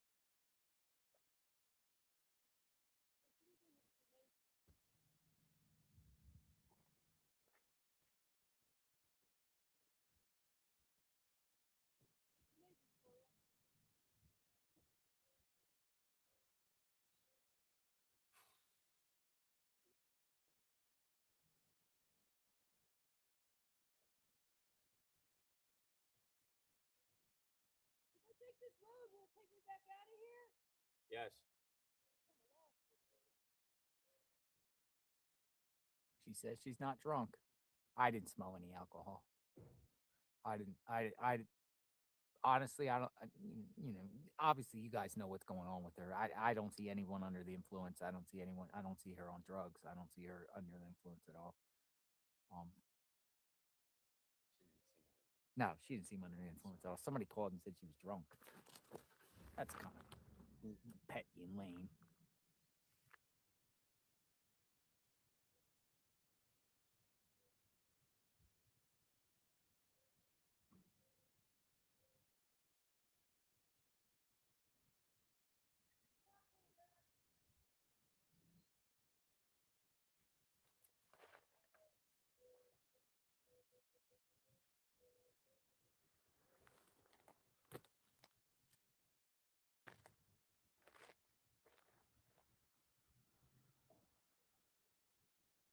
Bug just flew in my ear. Oh.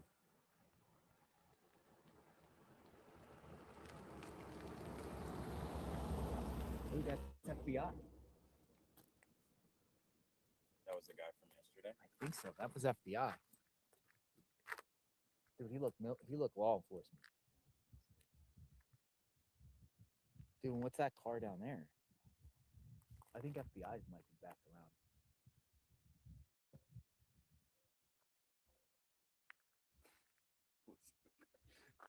That was so Ooh, funny. Yes, Like a police logo? Yeah. Gotta find out about that car that went past. That looked like Legion.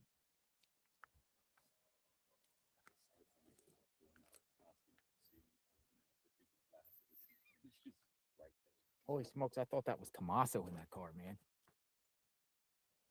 Right there. Guy with a beard like Tommaso.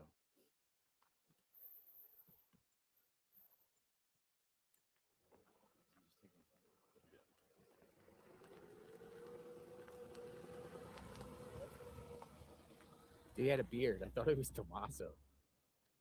Like, holy smokes, Tommaso came. Dude, I might do a drive around the neighborhood.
Should do a drive around. Should we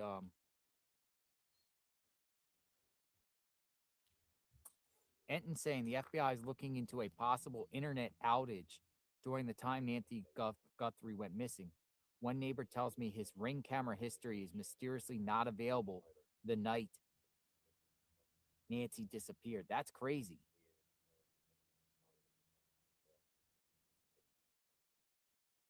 Whoa, the FBI is looking into possibly internet outage during the time Nancy Guthrie went missing. One neighbor tells me his Ring camera history is mysteriously not available the night Nancy disappeared. Oh my goodness. Migrant burglary ring? Where they disable things before they gain access to a house? Signal jammers?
Dipped out for a second. Hold on. We're back.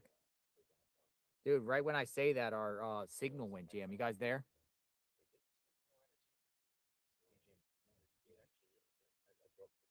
We're back.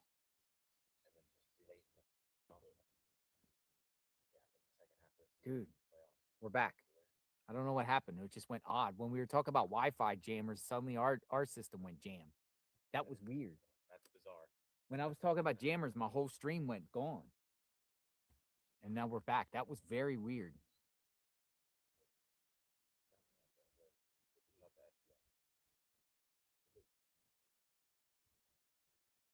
Talking about signal jammers and we just like left our, like, that's weird, man.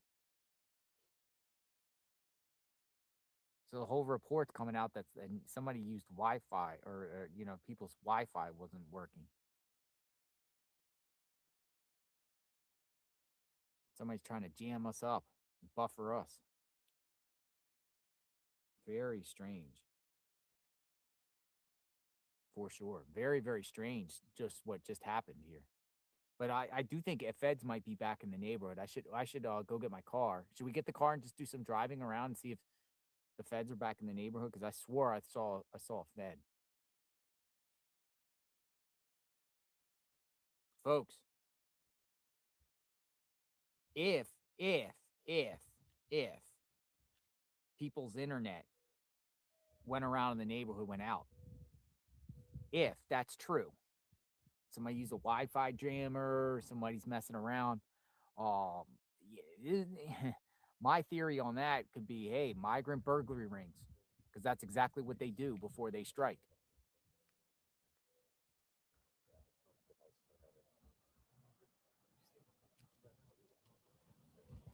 It's exactly what they do before they strike. They take out everyone's electronics, their security systems, Wi-Fi jammers.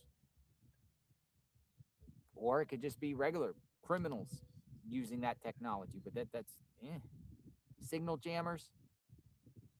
This car's fine. Down here, look. It looks like it kind of is. This car's fine. This car's going fast.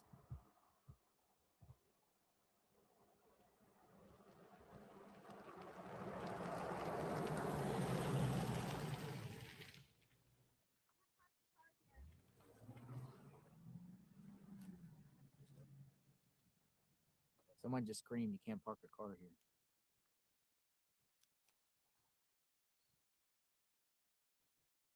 My response to that would be like, "Well, you also can't speed in the neighborhood. You can't park your car here, but you also can't speed in your own neighborhood because she's definitely going more than 25." Oh, we got authorities back. Cops are back.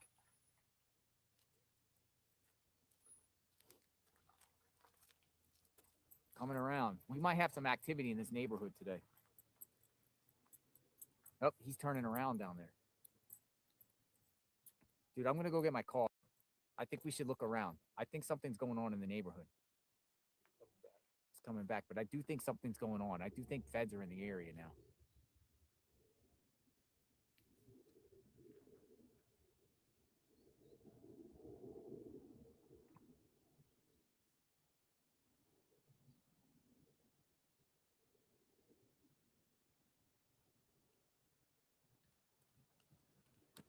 He's back.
All right, I gave the officer my take on her. The woman, she came back on the woman. He's like, "Was she drunk? Was she drunk?" I said, "No, no, no." I said, "It was probably a little mental illness here going on, but not drunk."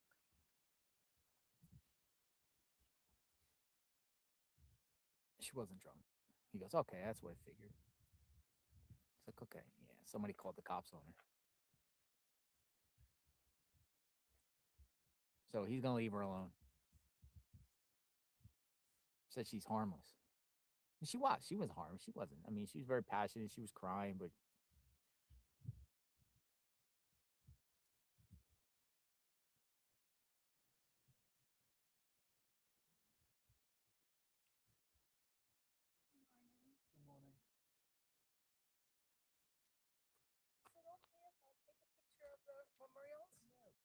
do whatever you feel like you need to do. Okay. Now is Nancy's house that way, this way?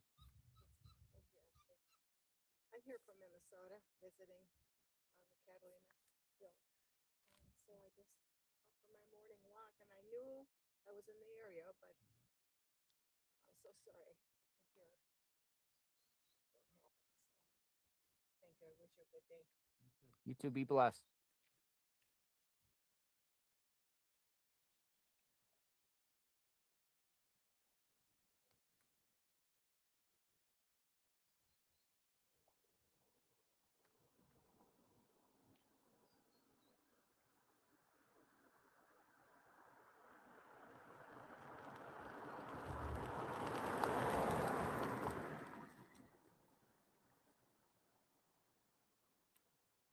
I mean, cops got to respond to a call. Anyone can call, you know.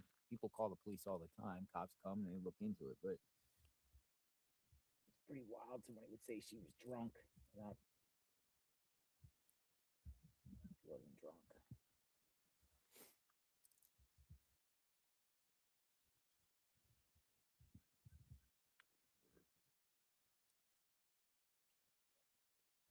I wonder if I wanna go look and see if anyone's around. I think we should. But that's an interesting new, you know, interesting.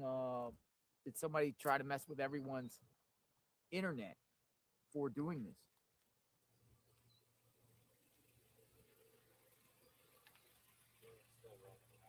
Yeah, yeah. He asked us about her.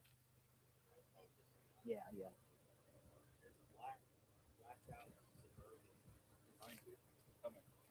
Right there, that one. That could be something. Yeah, it's a blackout Suburban. They've been arriving in blackout vehicles, right? Yeah. Oh, we got black Suburban. We got something going on. Definitely got something going on. Feds are here. Possibly.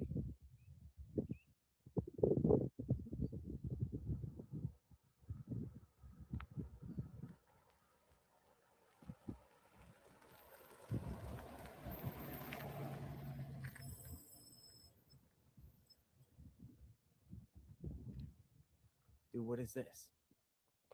Maybe. I don't know. Media or feds?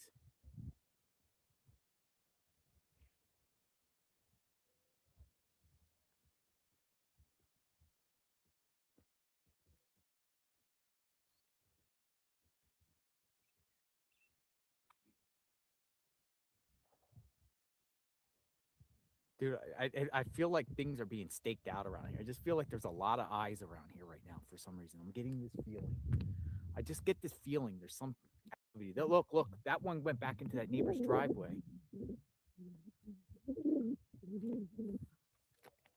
Dude, there's something going on around here. Dude, that truck that just went up in that neighbor's driveway there, that looked like law enforcement too.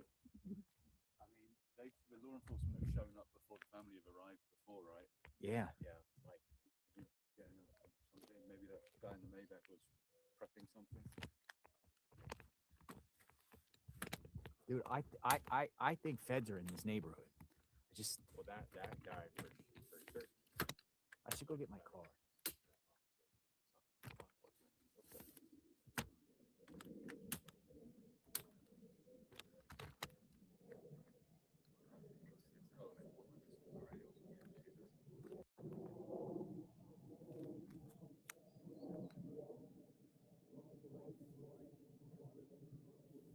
I know this neighbor here. I'm gonna ask this neighbor.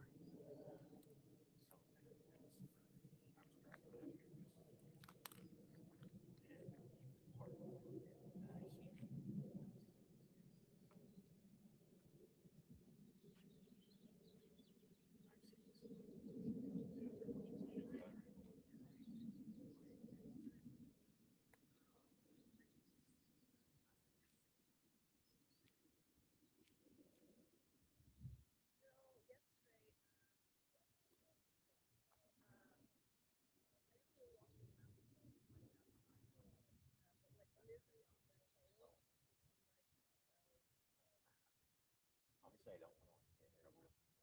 There you go. There you go.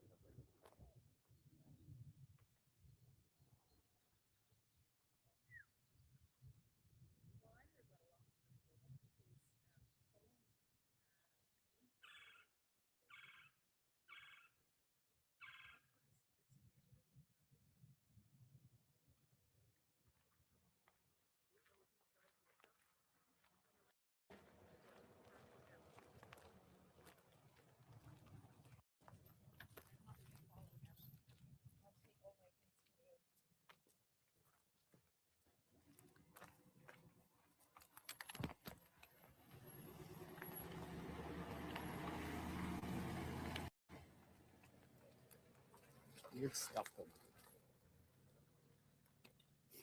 So the neighbor was just. Yeah, there's just cars. There's just cars like kind of going around. What did you say about the phones? I heard, I don't know, in probably the days following that they had jams that neighbors said their phone signal Their phones. was jammed. Their phones were jammed too? Yeah, that they couldn't make calls. But Did that happen to you? I mean, it was the middle of the night, so So it no- certainly didn't happen the following day. That's weird. Yeah. But that was was not obviously why. I just read that somewhere. I don't know. It's speculation. I have no idea. I know my cameras were working. Your cameras were working? Didn't see any interruption in them. Hmm. Yeah, yeah. And you're up there around that way. I'm up at the top of that Yeah. road, yeah. Hmm. But no one came visiting me. I mean, I know the FBI were walking around yesterday. I saw them Yeah. on Miraval. Yeah, they went all the way up to Orange Yeah. Grove. Oh, but I feel like they're doing it this way. I mean, my place would be kind Well, of the other guy, do you know the guy named Steve? He walks around, picks up trash in the morning. He lives over there. lives up on. I think he lives only in back of her house, somewhere on the back Oh street. yeah. He said they came to his house yesterday. He lives directly in back of her, like on the next room. I mean, they could have come. I wasn't home all day, but I certainly didn't see anything on my cameras that they came. I sensed they were more focused right there, Marival going up. Yeah. Like as if they feel Yeah. like the perp went that way or came in. I that way. feel they went. I mean, if you're leaving this neighborhood to get out, you're going to go this way. Yeah. Most likely. That Well, way, they went just- to the two houses at the end. Yeah. One was under construction, one across the street, Yes, I saw them and then in they went there. up that way.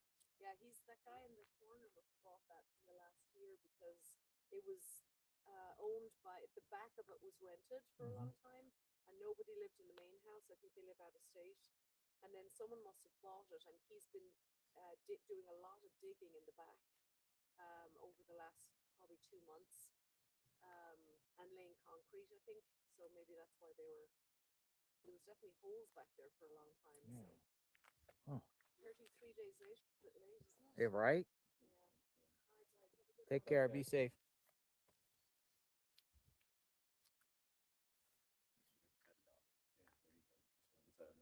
There's another car down there.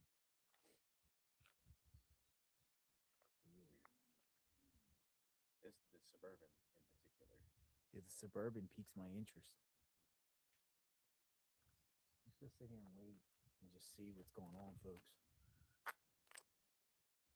I just feel like everyone's being watched right now. I just have that feeling. You know what I mean? I Like, think we're all like the three of us quite literally. yeah, or something. Like there's activity in this neighborhood. She told me to not park up there. I'm gonna take a chance there. I'm just getting a sense of like feds are all over around here.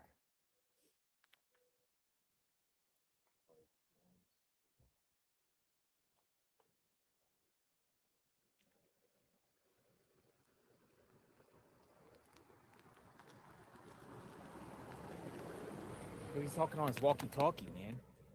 This guy was talking like, did you see that? He was like this. Oh, really? Yeah, he was talking on his chest. Oh. Dude, he was talking like on a walkie-talkie or something. It was weird. Like he was like this. Like this. What do you And then he just stopped right there. Probably walking. Well, he was slow, stopped up there. There's something going on. I should get my car.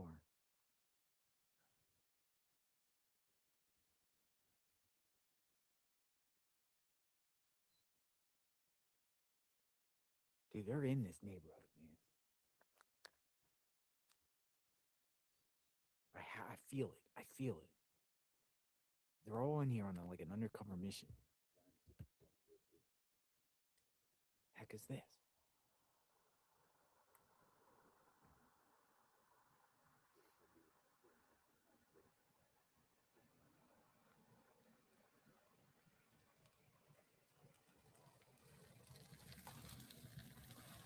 Rider truck.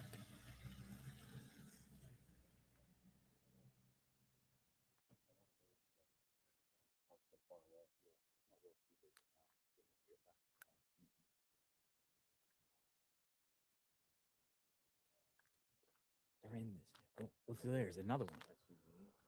Coming a little faster.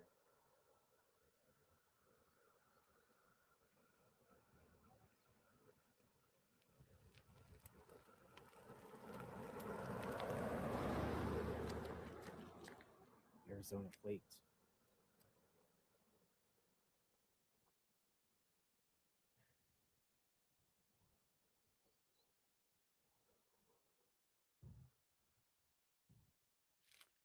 Something's up. Got this feeling. I just sense it. I sense it that they're in here doing something. I mean, in the neighborhood. We could take a drive around maybe and look. Or stay here.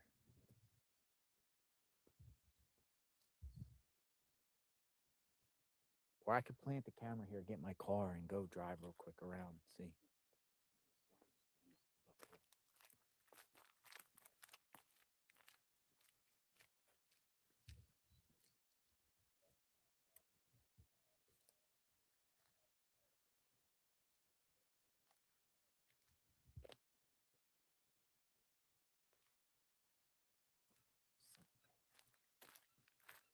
Something going on.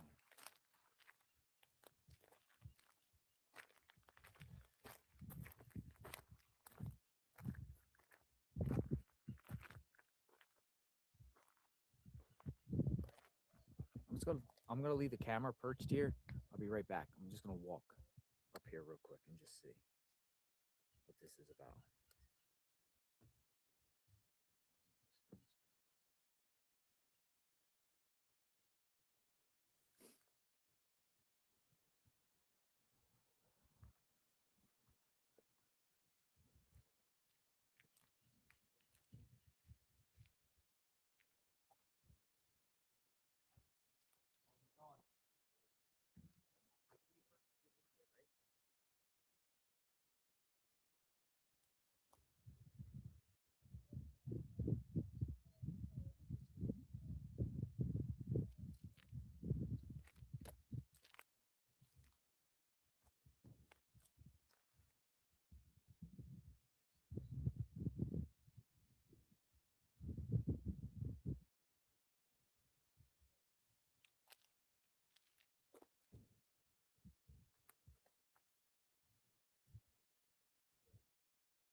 Says she's been going around the neighborhood. She hasn't seen nothing.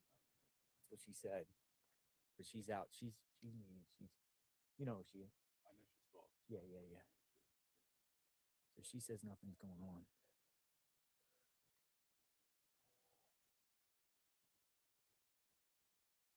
But she also said that, they said they're going to be here in the neighborhood for a while.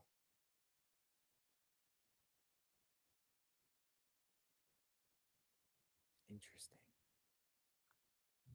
I have a feeling somebody's watching me.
I should just go flat out ask them, are they fat? Worst they could say is no. Worst they could say no.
you.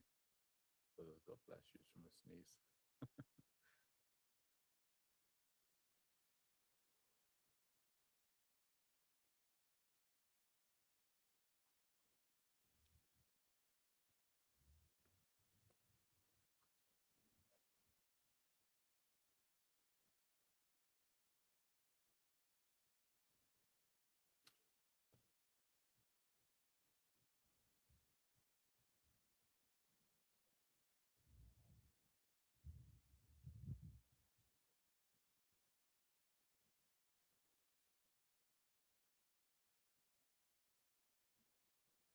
Shout out Cornwall. This is fun.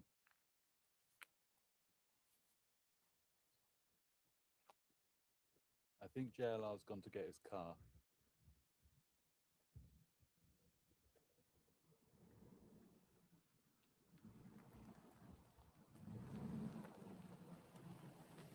FBI? We're not sure. No, we're not. This ain't the FBI. Really?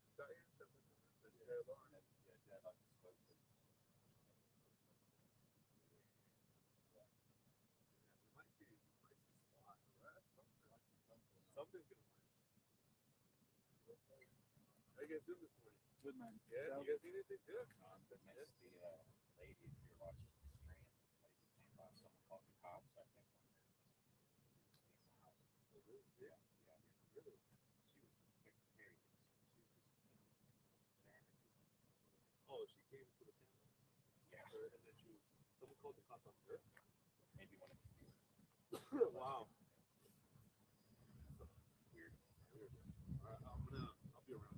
All right, mate. He said no.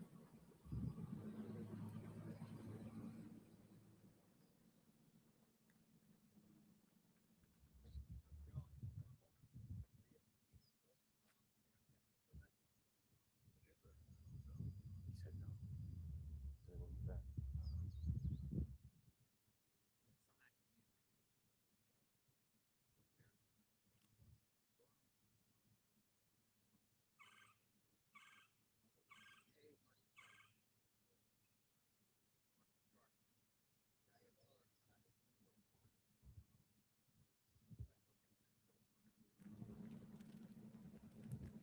Not a Fed. Not a Fed. It is NBC News. Really? What they said, he said to me, he's here because he hears activities here. And he's seeing what's going on, but he doesn't know what's going on. I went and got a Red Bull. So I had to get a Red Bull. Probably saw activity on your stream. Maybe, but he said he's here because he's hearing activities going on. But he wouldn't tell me what. He's very reserved. But Mark the Shark right there is going around the neighborhood. Let's see if anything's popping off. I guess maybe I would have got my vehicle, but I just decided not to. I'm like, oh, okay, wait here.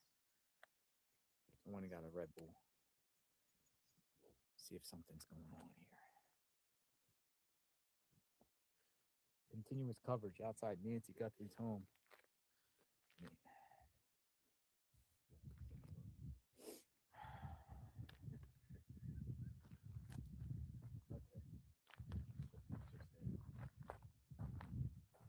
In this weather, you could be perched out here all day. Beautiful. This is the most beautiful yet. This is the picture perfect, beautiful day.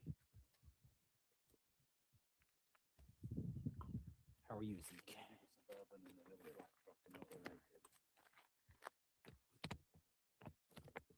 Well, NBC, I don't know, man.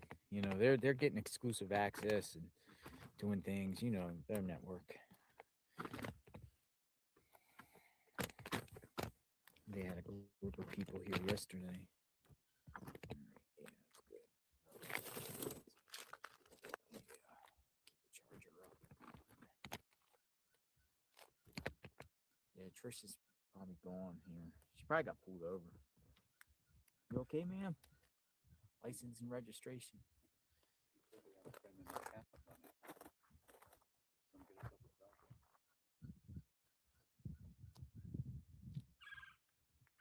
Hello, everyone. So, the news story is somebody messing with people's internet.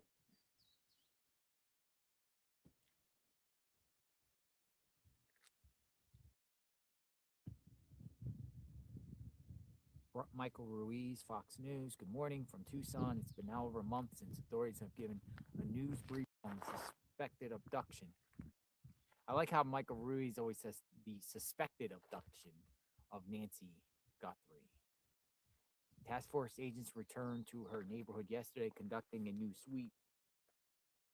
Many residents, or per Savannah Guthrie's network NBC, they asked neighbors about internet outages around the time of Nancy's abduction. Many residents were asleep. At least one says his camera recorded nothing at all on the night of February 1st, which he told other neighbors was unusual. This prompted a speculation of the potential of using Wi-Fi jam.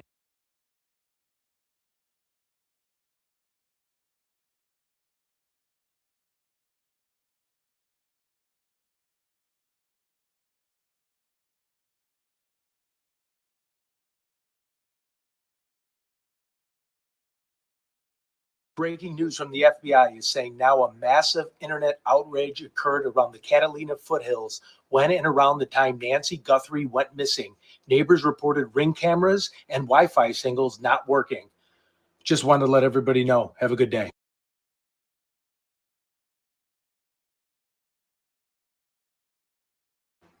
Breaking news from the FBI is saying now a massive internet outrage occurred around the Catalina foothills when and around the time Nancy Guthrie went missing. Neighbors reported Ring cameras and Wi-Fi signals not working. Just wanted to let everybody know. Have a good day.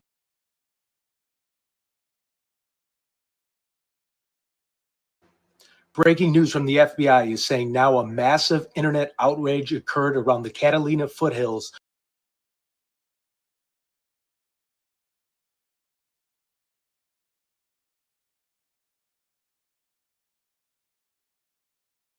States, stealing millions in high value items like jewelry, cash, and designer goods.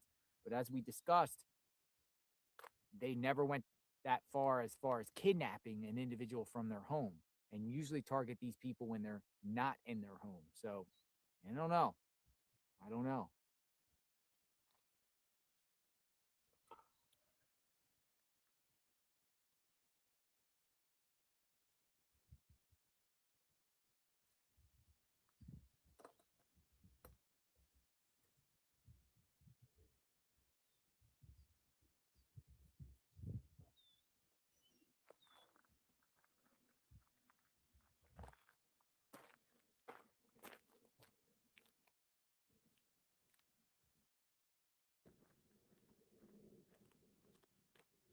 Day 34.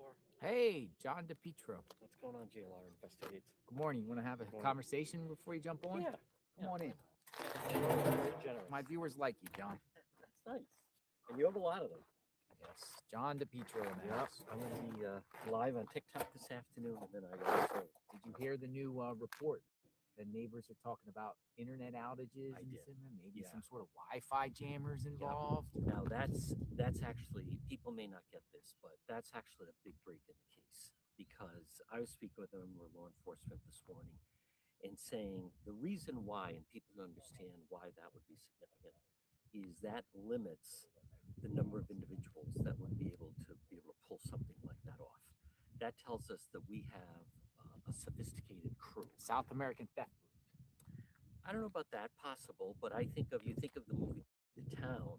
What was a break in the case was that they realized that employee of telecom, Desmond Eldon, he knew how to get into the box to shut it off before they actually entered Cambridge Merchants. So with this, if that proves to be true, then you have a level of sophistication that not a lot of breaking and entering type crews would have. So I was told the reason why that is significant, and again, good morning to everyone watching. JLR Investigates. This guy John is everywhere. DePietro. He's everywhere. He is everywhere. Is just the fact that that's not some nickel and dime that someone takes that type of effort. There's several things about this that we still don't know, and that is the number of break-ins in this area, the 10 days leading up to it. So were there other attempted break-ins? Someone was mentioning to me, if someone was going to do this, you would try to hit multiple locations that night, not just one. But it's very possible that that was the plan, but because they ran into trouble with the homeowner there, that then everything went awry. So I think, and that's coming from a retired member of law enforcement. I think that is interesting because it opens up the possibility that this was supposed to be several homes that were going to be hit. They were going to take advantage of the Wi-Fi jammer. They knew that people wouldn't have that ability, but then things obviously got thrown off here. Now, yesterday you did a fantastic job. You were out on the road with the team, Violent Task Force. Now, I remain closer to base. Now, what I found interesting, JLR Investigates, is the FBI, and I have video of this. So they were at that house, which they've been to, you've seen in the past. Next door. Next door. They were yesterday. Next door. This was yesterday, but ready? Now, everyone caught that. So I was there. The homeowner was greeting them. The FBI walked right up the driveway. You know what's also funny, and you'll appreciate this. The reason I knew something was up was they parked in the street. And you and I know no one parks in the street because you're not supposed to park in the street. So who parked in the street? 2 FBI agents.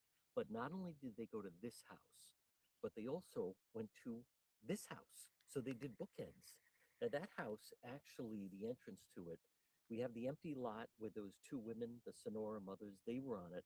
But this house actually, the entrance to it is on the other street.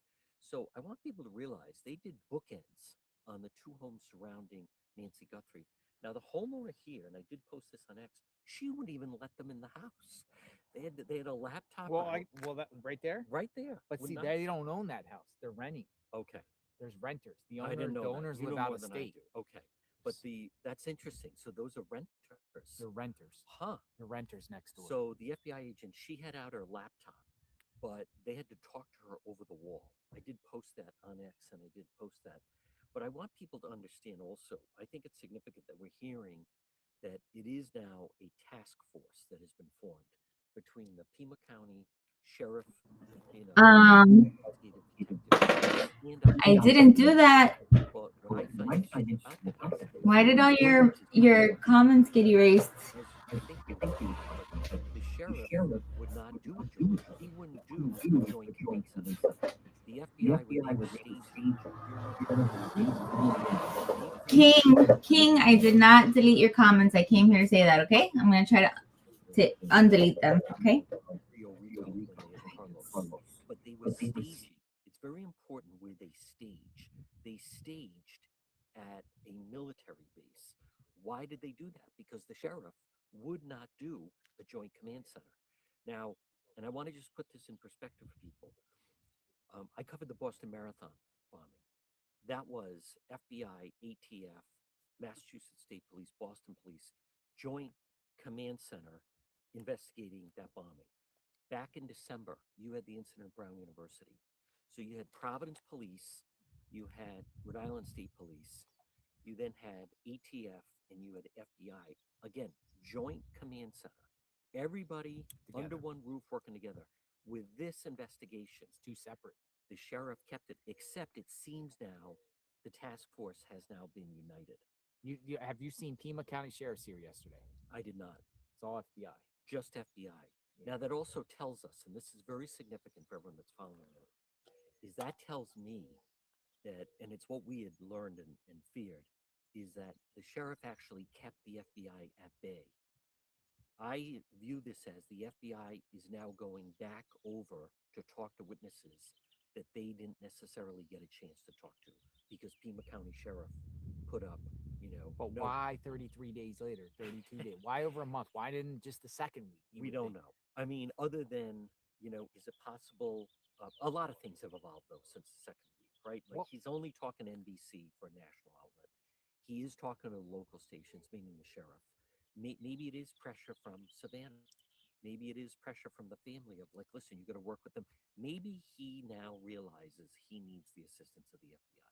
Have we considered, since the time frame, that possibly since it's we're over a month now, that the perp came back to the scene in between, and the feds are maybe looking to see the potential of the perp coming here recently? It's back at the house. It's funny you say that because I have heard that they may start to go through everything that was left with the flowers, and that it's possible that the suspect left a clue amongst all those notes. So it's also interesting. I did receive a call, I won't say who, or a message, I should say, of someone asking me about an individual. When I was here, it was week 2, and for some reason, when I was over by the flowers, and the reason I choose that is because of the shade and also the still the hope that Nancy could come home. But there wasn't one individual that he just didn't belong. And so someone, a member of law enforcement, reached out to me to ask did I have video of that person. But you and I know we have so many hours, JLR, of hours that I don't know. But I want to remind people this was, so it was the second week, it was like midweek. Aaron Katursky was here from ABC. NBC News was set up here. CNN was right there. But there was one guy that just, it was very odd, and he was over by the flowers. So there are some odd people that come out to a story like this. But I think it's interesting that someone, I won't say who, but they're asking me if I have video of that person that was here. So I think that's interesting.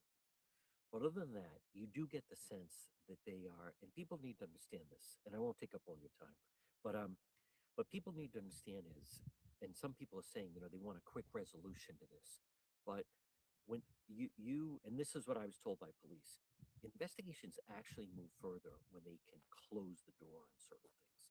When it's very important to eliminate people and suspects. So as much as, for instance, some people are not still sold on that Luke Daly was not involved. I still think that's really interesting. What about the sheriff yesterday speaking, saying that, we have probable cause to do these 2 things, that Carlos, and we're moving on. But what does moving on mean? That interview of Luke Daly.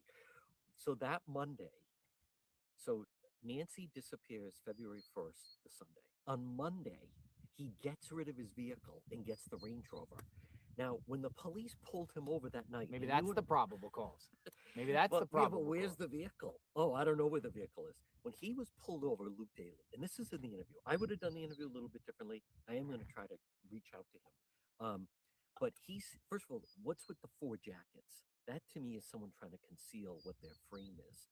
But he also said when they pulled him over that Friday night, now you and I were up in Marana, and then we came back down here.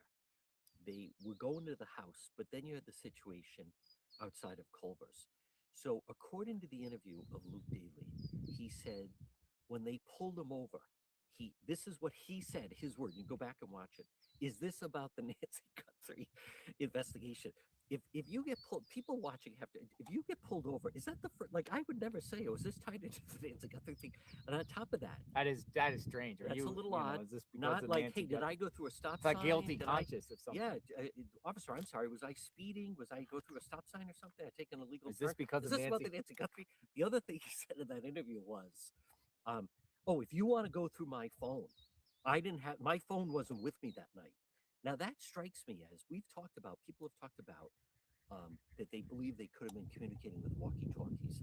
What I find interesting about the Luke Daly of, you can go through my phone, because my phone didn't leave my room that night.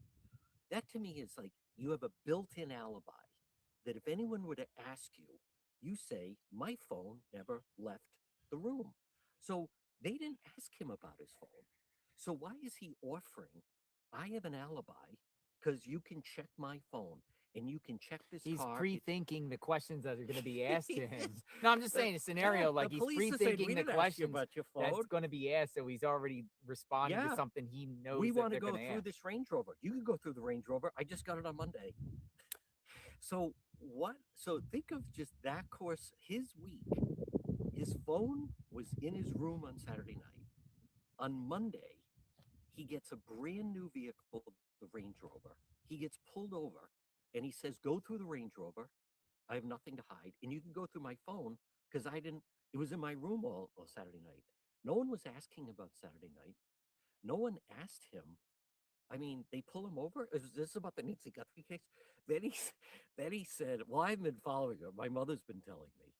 I mean, I just found his whole demeanor very, very strange. And just the sheer coincidence that you get a brand new car and a Range Rover. How many guys still live at home with their mother that drive a Range Rover? What does Luke do for a living? he does odds and ends, whatever that means. So where would you have the means? You and I both know. Well, Range I mean, Rover's lives an with mom, expensive you know, I have to vehicle. pay rent. So a lot of his money, Well- maybe $600 a month or whatever like that, goes towards a car. He wants a flashy car. He wants to go pick up For what? women with a car. You Well- know what I mean? Maybe 4 coats tied up to here. I find the car interesting. I find his back and forth. So I always said with people that have expensive cars but don't really live in expensive houses, I'm just like, what priorities, man? You know what I mean? Like, Well, if you can't afford a car, or you know, like, well, I you have understand found- what I mean? I Like, do, but I have found that people that sometimes are meeting with people outside of their residence, they want to give off the impression Yeah. that they are of means.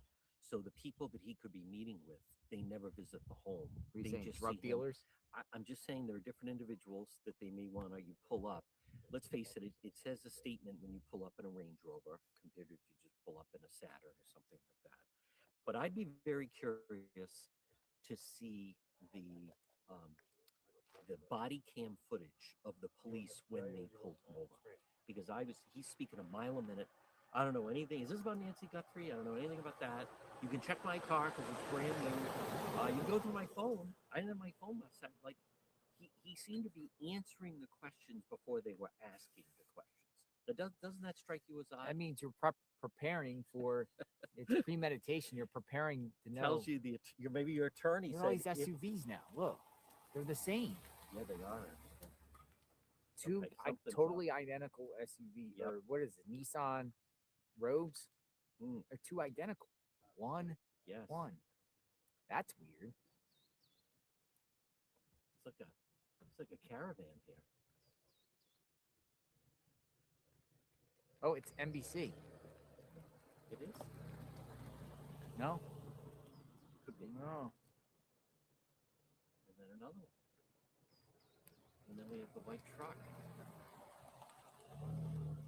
Very Two roads, but different colors. Yep. So anyhow, I will check back later. Your coverage has been fantastic. Yep. The Keep up feeling is good mutual, work. my friend. Yes, keep up the good work. You know I don't. Here, we don't don't. be We don't, offended. All right. Yeah. Don't be offended. Yeah. Stay healthy. How'd Yeah, you you sleep too. last night? Beautiful. You know, last night I slept the best.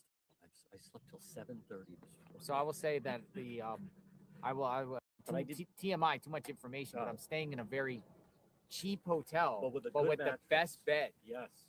And then whenever I stay Now in that some guy more looks very price, whenever I suspicious. stay in more pricey hotels, Not the a good bed bed. sucks. Nope. So I'm, as long as I can get 6 hours of uninterrupted beauty sleep, You're good to we're go. fresh Yep. to go. Okay. I'm gonna do my thing. Yeah. I'm around though. All right. Day John day DePietro, 34. 34. Some people say 33. No, It's 34. We got a lot of activity out here.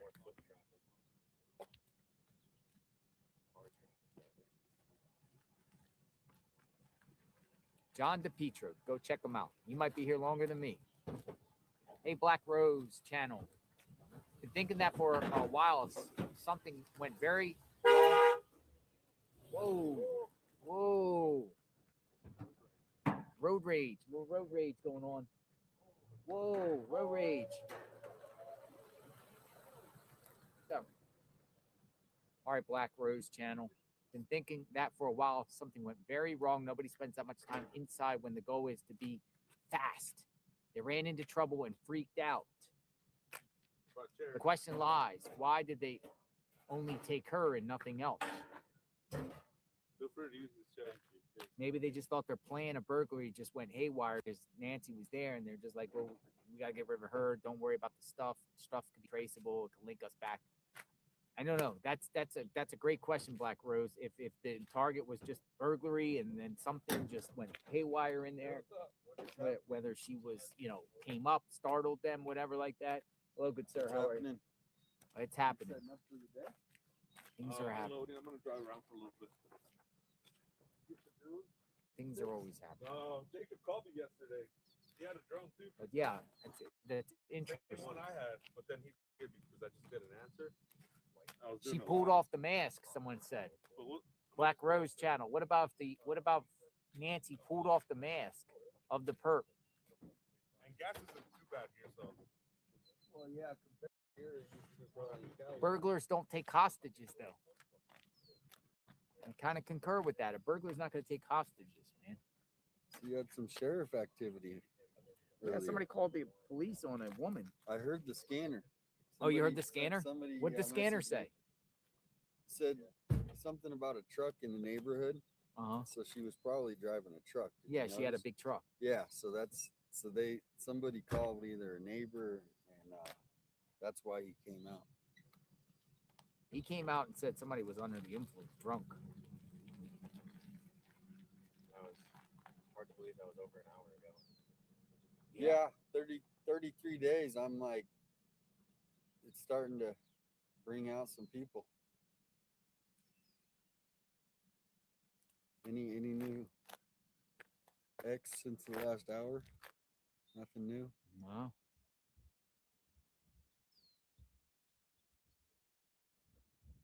No.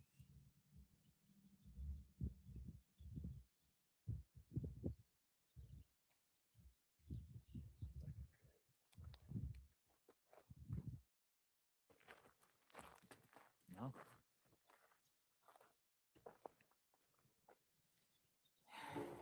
Maybe we're talking about Wi-Fi jammers. Some neighbors are claiming their cameras just happened to disappear in the early morning hours. Their footage. Yeah, I heard people saying that the first week when they were saying to check airplane flights and things, anything that was out of the ordinary.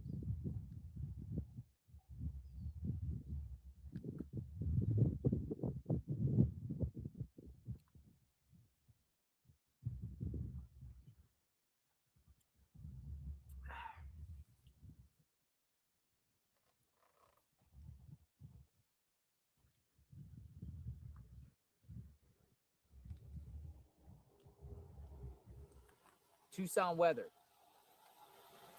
Yeah, this is 60 perfect degrees. weather, huh? Going up to 67. Tomorrow 74. The high's only 67, huh? Today, yeah. Yeah, we could do this. What's it like in Florida right now? Cold? Tampa weather. 81. Oh, okay. With a lot of humidity though. Eh, Do you notice the difference? humidity 60%. Tucson weather. Humidity here 13%. That's what I'm saying. Do you notice the difference? Yeah, yeah. You would be sweating out in the 80. Yep, like a yeah. So humidity here is 13%. Winds at 3 miles an hour, 67. So we got many days, like next couple days. I mean, Sunday's gonna get hot, pretty warm, but then it cools back down. But then it shoots back up next week. Hopefully Nancy's found by As then. long as it doesn't hit 90. Yeah. You on live, John?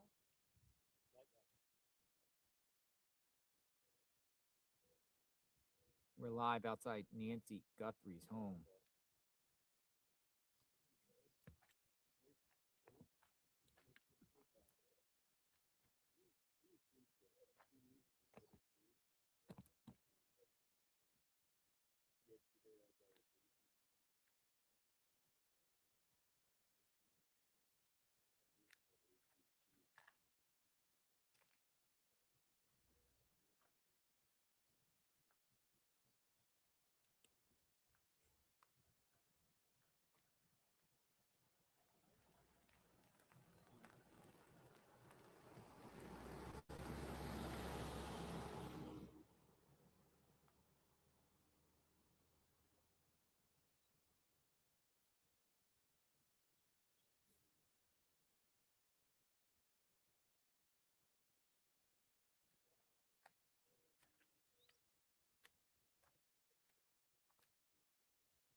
Somebody tagged me to a crime report in the area, but they have put no burglaries or home invasions in a reported 1 mile radius of Nancy's home around the time period. 4 weeks before, 4 weeks after. No burglaries in the area at all.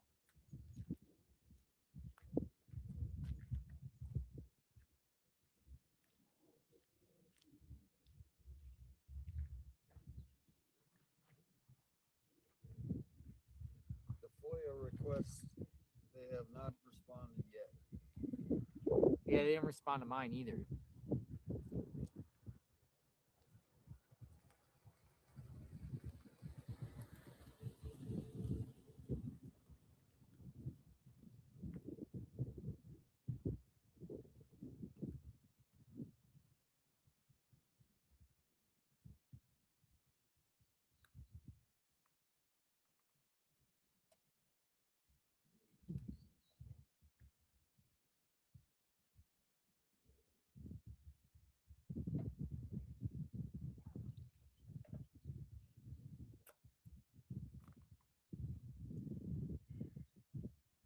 Anybody want to talk?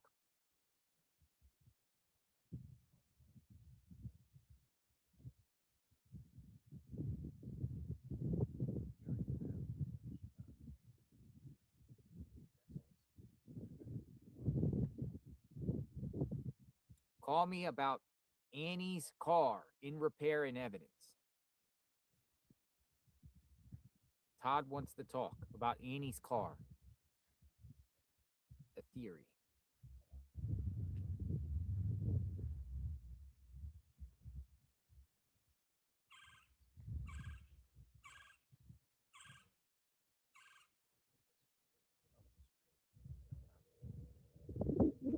All right, Todd, I'm going to give you a call.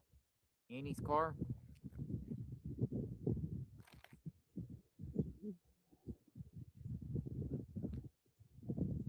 Todd wants to talk about Annie's car. Come on in. Hey, how's it going there, JLR? Hello, Todd. How are you, good sir? Good. I've been watching since day one. Fantastic. On this case. So I'm glad that you can see my message. It must be spammed. No, I just periodically check it. I mean, a lot of people reach out. Some leave numbers, some not. Some leave theories and everything like that. Sure. So what's going on with your take on Annie's car? Well, I listened to the interview room last night. Are you familiar with that show? I am. Chris McDonough. Great guy. Yeah. And his panel. Did you see the panel show last night? I haven't necessarily watched him since I've been here because I've been doing my work. So what's going on? Well, Chris, he's got an inside guy on inside that sheriff's office, and they say that Annie's car is in fact still in evidence, and that probably was tore down to bare bones, and it says very unusual, but they've taken it to a repair shop now, but it's still in evidence. The car has not been cleared, and they also said the result of it is said that the sheriff, he doesn't have the authority to clear people. The prosecutor does. Oh, interesting. So no matter what the sheriff says, if the prosecutor doesn't come out and say that they are cleared, they are not cleared. You know, a lot of times, also, I'm going to add on that, even on anything, you know, a lot of times when it comes to law enforcement with probable cause and whatnot, you know, they might recommend charges on somebody and they forward it over to a prosecutor. You know, if they don't get you on the spot and they don't see you on the spot, whatever like that, and you're under investigation, whatever like that, and they recommend charges, whatever like that, probable cause, they write up a report, they send it over to the prosecutor, but the prosecutor might not press charges for whatever reason, or say there's not enough, or I don't want to take this case, and things like that. You know, just because law enforcement says to do something doesn't necessarily mean the prosecutor's going to do something. So with what you're saying is maybe the prosecutor's the only one that can say somebody has been officially cleared. Exactly. That's what they're saying from that panel. So I trust, there's a lot of years of experience among those 4 or 5 people on that panel. And so they're saying no matter what the sheriff says, that doesn't mean anything until the prosecutor comes out and clears it. So I just found that very interesting that the car is still there and that it's probably being put back together again. They probably tore it down to bare bones. You know, there's 2 types of grand juries, 2 federal ones, right? Federal grand jury, more of an investigative tool. grand jury, where a grand jury gets impaneled, you know, prosecutor then fires off subpoenas and they do an investigative way to try to figure a case out. And another one where they already have the case based off the agents compiling a bunch of evidence. They present it to grand jury, they do an indictment, right? In this, you know, in this particular case, you know, maybe the prosecutors are the ones that are running the actual show, you know, and you got these agents and everyone running around, the sheriffs, whatever like that. But at the end of the day, it's up to the prosecutors of what they feel they have and what they don't, even though what law enforcement says and does on the surface. Right. In fact, I think on that same panel, I don't know if it was that same night, they even talked about a number of the people that come out to the house, not yesterday, but about a week ago. You know, you saw like the lady in the skirt and a couple of the others. They said those were prosecutors. That's So- that we've so they discussed that. recognize them. Yeah, I think there was prosecutors here, whether they were state or county, I'm sorry, or federal AUSAs. But it appears here, you know, and that could be the end. You know, there's a whole bunch of debate of why prosecutors would come to the scene. You're right. It is. So the reason why prosecutors typically come to scene is because they want to see how everything went down, so that when they're in the courtroom, they actually know how everything happened. They can visually see it. They can kind of help form their questions and so forth. So that they said they wouldn't show up at the house unless it was serious. Yeah, and there's also debate whether it's at the back end of the investigation or the beginning or through it. I mean, sometimes they come at the very end because they're just ready to line it up before they submit the information to a grand jury or impanel a grand jury if one is not impaneled. And I don't remember the sergeant's name that works within the police department that's kind of been voicing his own opinions. He's actually has an icy relationship with Sheriff Nanos, but the sergeant said that Cross? Sergeant Cross, I'm told. Yeah. He has a history of not involving the FBI in cases. He's very, very controlling, and that's why he hasn't allowed anybody really to kind of come in on it. You know, whether it's searchers or the FBI. So when you mentioned earlier here this morning about the FBI finally being out there in the area, has something changed? But that sergeant did say, he said Sheriff Nanos is still running the show overall. So something has changed though to allow the FBI into this a little bit more. Without the assistance of the Pima County Sheriffs, because in any in Tommaso's neighborhood, FBI was out there, but there was a Pima County Sheriff official with them, with the FBI. So it was both. But this operation yesterday seems like it was all federal.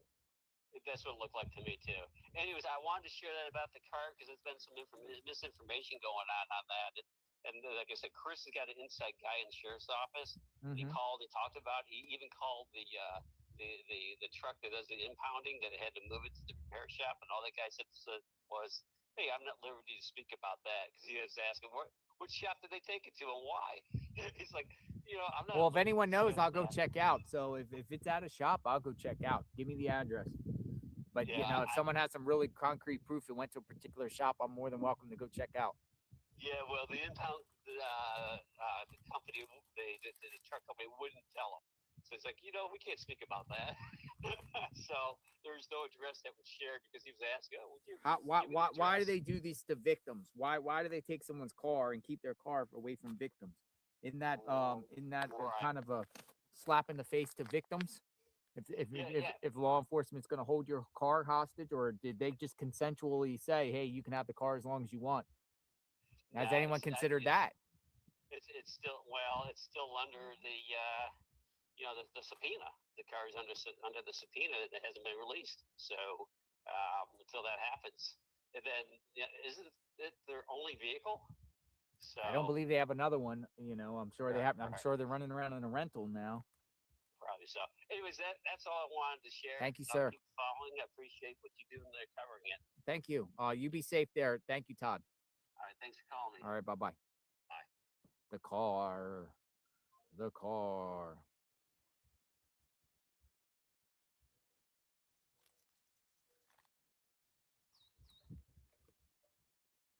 The car.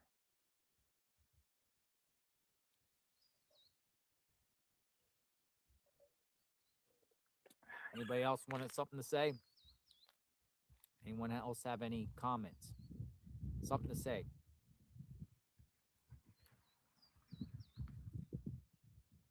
Holy smokes, we got somebody named Kirsten who thinks it's Luke's mom that did it. And I'm not a crazy person. All right. You think it's Luke's mom that did this? Whoa, I want to hear what you have to say. Get you up in the pipeline. I have to put the windsock on. Hold on, let me put the windsock on first. It's getting as the day progresses, it gets kind of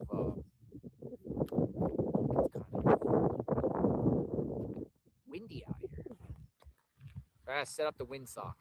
Take a few. Windsock up. Let's see how we can get this. All right, let's get this in.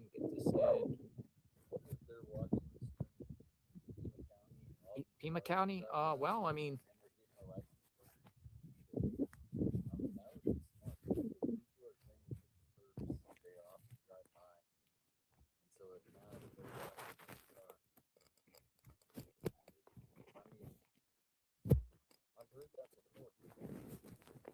Have you had any cases like that?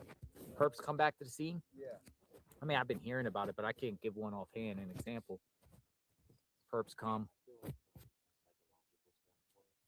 I gotta get this on.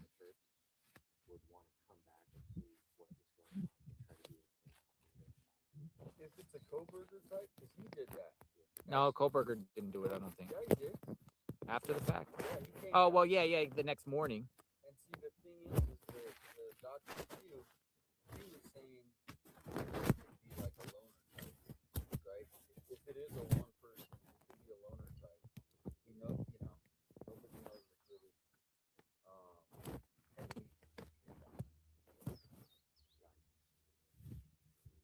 And I'm having difficulties putting this windsock. you need to hold that or anything? Yeah, just for 1 second. Just I might be able to get it. I have to get this in. Let me swing this over here. Yeah, right there. Get this. Should have it here in a second. I got it. Almost.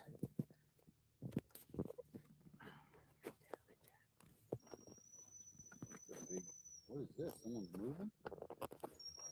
That's the moving truck, isn't it? Someone's moving.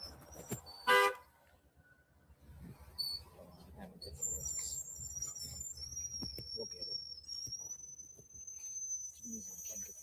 Whoa, what's this? Hold on a second. Hold on a second. He's gone. Maneuver. I wonder if someone is moving because of all this. Like, all right, I got the windsock on. That'd be a terrific. These are beautiful.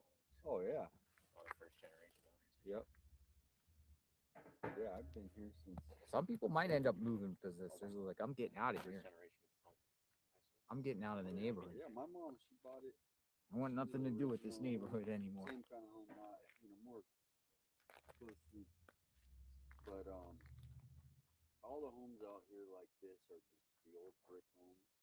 You know what I mean? Yeah. It's not like these cheap ones where you can punch a hole through them. I get like a Santa Fe, New Mexico type vibes out here. Yeah. Yeah, it's definitely Kirsten, you're up. JLR investigates. You want to talk? 202 number coming through. Hey, you're watching. Hello? Hello. Hi, how are you? I'm great. How are you? I'm good. Oh my god, I'm watching on TV, so it's weird to talk to you on the phone. Nice. Give me 1 second here to turn my dryer off. So, can I send you an email real quick? What is it regarding? It is a side-by-side of Luke's mom and the Sure. Nest Cam pictures that we have. You think the Nest Cam person's Luke's mom?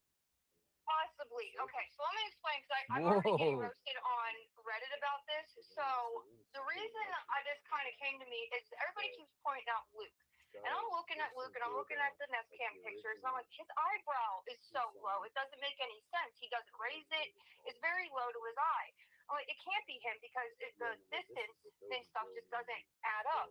So I'm looking, and all of a sudden I look at his mom from the interview, and I'm like, oh, her eyebrows are higher up and stuff. She's got kind of like the slanted eyes, almost like eyeliner on, and I'm looking at her face, and I go back and forth, and there's a lot of things that look similar between the two of them.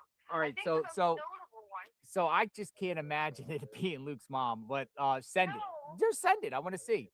Send it and we'll share it right now. I'll show you. Send it right now. And I find very interesting. yes, can you send it right now while we're talking? Yep, Thank you. right now. Let's analyze Like I this. said, I'm getting roasted in other places and stuff, but I figured I'd put it out there. Okay.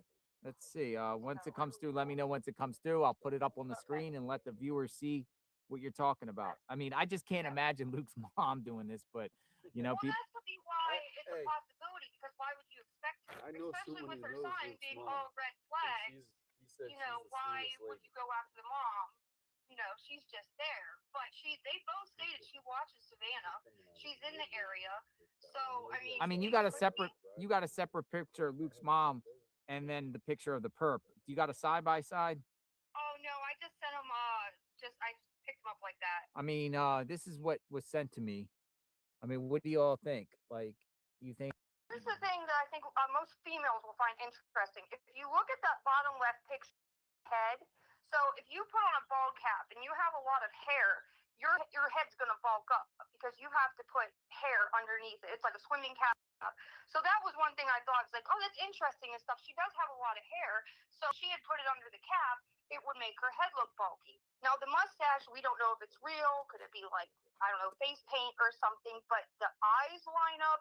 There's also like a bulkiness to the nose. I think you can see it more in the bottom right picture. And then the thin lips, the height, like there's definitely like some possibility in this and stuff. I'm like, I don't know, but I just wanted to share it out there and stuff to maybe look more into her, because there's just something with the eyes. That's what I noticed the most. The eyes, the brows, like I said, that boxy head where hair could be underneath. Also how she moves, how the moves is very like gingerly, not like very like masculine. If you go back and watch it, like not really sure, like unsure of what they're doing. Mm-hmm. Well, I'll be honest, the majority of the chat is like, nope. Yeah, I mean, I figured that and stuff. I figured I'd put it out there and stuff. I mean, obviously they pulled him over. They went to the house. They were under investigation. So I don't think it's like super far-fetched. But I do have a theory as to why I think Tommaso got involved, and I don't think it was malicious. I think he got involved because I think he let something slip at some point without realizing it. Something slip? I think, yeah, like information. And he might have realized it in hindsight that he had said something after Nancy was taken. Mm-hmm. But if you look back, we have the video of Savannah and her mom, which I think kicked us off. Somebody saw that video. We have, I think, they're verified the Google searches looking up Savannah and her mom. And I think Tommaso might have said something to somebody who was maybe inquiring, like, oh, your mother-in-law's around here, you know, something. And then he didn't realize until after, like, oh, no, I might have said something to, you know, let this person know where she is or something like that. I don't think it was malicious at all and stuff. But I do think that's how his name got brought up into this early on. Because they showed their face very early and stuff. Like, it doesn't look like him at all. But yeah, that's kind of my theory on how he got involved. Well, I appreciate that, Kirsten. Right, Kirsten? Kirsten. Yeah. Well, I don't really have much else to say. I mean, unfortunately and stuff, I did email you the other day. What I think happened with her, where she is and stuff, I think they got rid of the body. you say they, so you think it's multiple people. I can't see it being just one and stuff. And I don't see it, if it is Luke's mom, I don't see it being just her at all. Because it doesn't make any sense how you have one person drag somebody out. Just the whole thing being planned and thought up with the ransom notes, which why did the ransom notes stop? Yeah, I can't see it. I don't think it's more than two, but I'm definitely thinking it's two people for sure. I mean, someone could have pulled in the garage. If it was her and she went in the house, she could then, with a female voice, could have like not startled her as much and stuff instead of like a big masculine voice going in. But as far as where I think she's at now, I mean, I do think they got rid of her. I think they might have burned the body, or something, because the person was covered head to toe. They did not want to be caught. They didn't want to be seen. Like, they didn't leave anything behind. So if there was like a struggle or anything, their DNA is all over her. So my guess is she probably passed before they wanted her to. They still tried to get the ransom. They had no proof of life at this point because they had to get rid of the body. So they just were like, well, we got off scot-free. We didn't get what we wanted, but, we can just go on our merry way. And Nanos has completely screwed this whole thing up. Well, thank you for your insight. Yeah, no problem. Sorry, hopefully you don't get roasted too bad. Like I said, I know other places are roasting. You're not getting roasted. You're just, a lot of people are saying no. In reference to Luke's mom. Yeah, like I said, but it would be so odd that it could be true. It's just like no one would expect it, but you know what? Weirder things have happened. A lot of people also say Occam's razor, simple, stupid, as simple as possible. That's kind of what I was thinking. I think a lot of people are overthinking it and stuff. I mean, as far as like a lot of like really like in detail stuff, and I think it's pretty straightforward. They saw the video of Savannah, her mom, started a plan, went to go get her.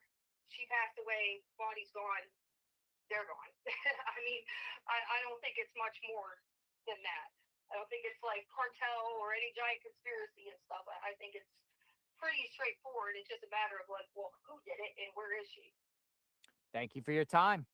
Thank you. Be enjoyed safe. watching you. Keep doing what you're doing and stuff. You're great. Thank you. You have a good day. You too. Bye-bye. All right.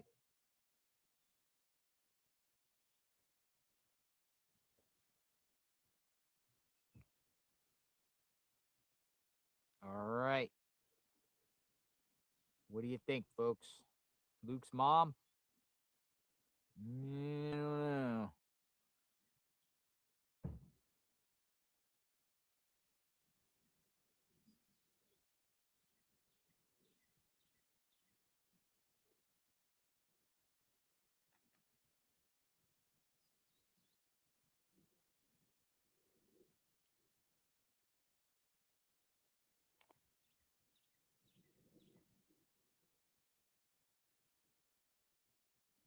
JLR investigates.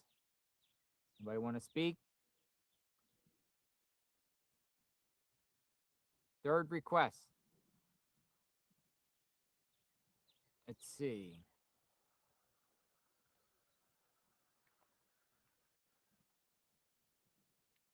XLE. I've saved XLE and retired paralegal and behavioralist journalist degree. Okay. Kim. All right, Kim, I'm bringing you in. Thanks for reaching back. All right.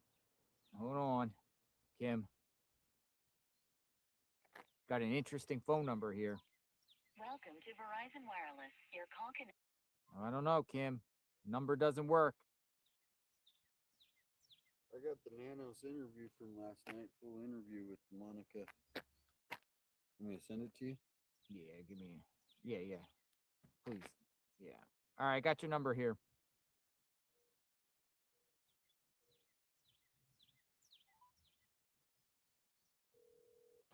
You're up, KK. Hey. Hi, KK. Can you hear me? I Can you hear me? Hello. Hello. Oh, hold on. Okay, hold on. Yes. Hi. Can you hear me now? I can. What's your name? Karen. I'm Kim. Kim. Yes. Karen. Hi, Kim. You said you're former law enforcement? Yes. I went to school down in South Ross and got to work the border towns and worked for border control until it got a little crazy down there. You're a former Border Patrol agent? Yes, I did. Well, I did it right when the cartels started coming in, and my parents just had a fit with that one because I was all gung ho. Yeah, and I met a lot of people, a lot of ranch owners along the way, that own. There's a lot of stories to tell, and I even working down across in Matamoros, Matamoros, there was a Mark Kilroy case that, oh lordy, well, I'm an old lady. I've been retired for a couple decades, but anyway. Oh, you did Border Patrol back in the day. Back in the day, yes. 70s. 70s. Wow. Yeah, and they were just building the tunnels then. They had them back there, and but in Matamoros, so they had a high school student who goes down to Padre Island. He came up missing in the border town, and I went walking the streets of the town and found one of the teenagers just wanted to talk a little too much, and so we figured out where Mark Kilroy was buried, and that there were several people buried on a farm in a manure pack, and he'd been decapitated. So it gets kind of brutal down there. So with that being said, what are you saying? There's some sort of cartel border stuff in reference to this case? Well, I mean, this gang that you're talking about, they usually don't carry guns with them. They are not into that. They're more into just stealing the jewelry and getting out. You're talking about like a migrant South American burglary ring type of deal? Right. The transcontinental, the ones that transnational. From South America and Mexico and Central America. You're saying they're not armed? Several of them haven't been armed, but this guy, that is the Mexican way to carry a gun, which is really ridiculous. I don't think anybody, in their straight mind should put a gun down there because. So you're saying the guy that the purple on the next can, this is the Mexican way? That's probably somebody like from Mexico, maybe? Yes.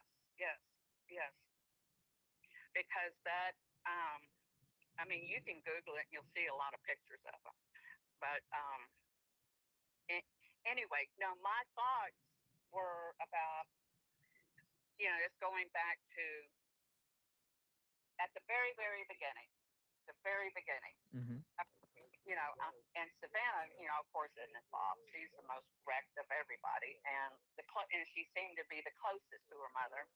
So, and being the youngest child, I can see that. But I'm just saying that whoever did this, okay, she had her larynx surgery in December, and she was out for a while. And then Nancy's security dog, the little black dog, it was a carrier, it died. I don't know how it died, but it died. And it died in December too. Both of them 2025. Okay, so Savannah gets better. She goes back to work. She's getting ready for the Olympics. And all of a sudden she can't go because her mother's missing. So whoever was doing this, it's like they planned it around. Somebody was watching her and watching the house, and I think for a while. And that they conveniently picked it when she could come down to Tucson and prevent her from not going to the Olympics. Which would have been such a career boost. She's done it before, but I think somebody was upset with her, jealous of her, who or what. But I just thought, it's really kind of convenient for someone to know her off times, and the dog carriers yap, my poodles yap. I have poodles too. I heard the girl earlier. Yeah. And they yap, and I've had carriers, and of course they yap, and they will wake up the dead. So even with my mother recently died, and she was in the same situation as Nancy. She couldn't walk more than 50 feet without falling over. She was hard of hearing, deafer than a doorknob, and she wanted to live alone, and she lived in a gated community right on the water. Mm-hmm. And she had all kinds of locks in her at our house, and we always made sure that she was locked in.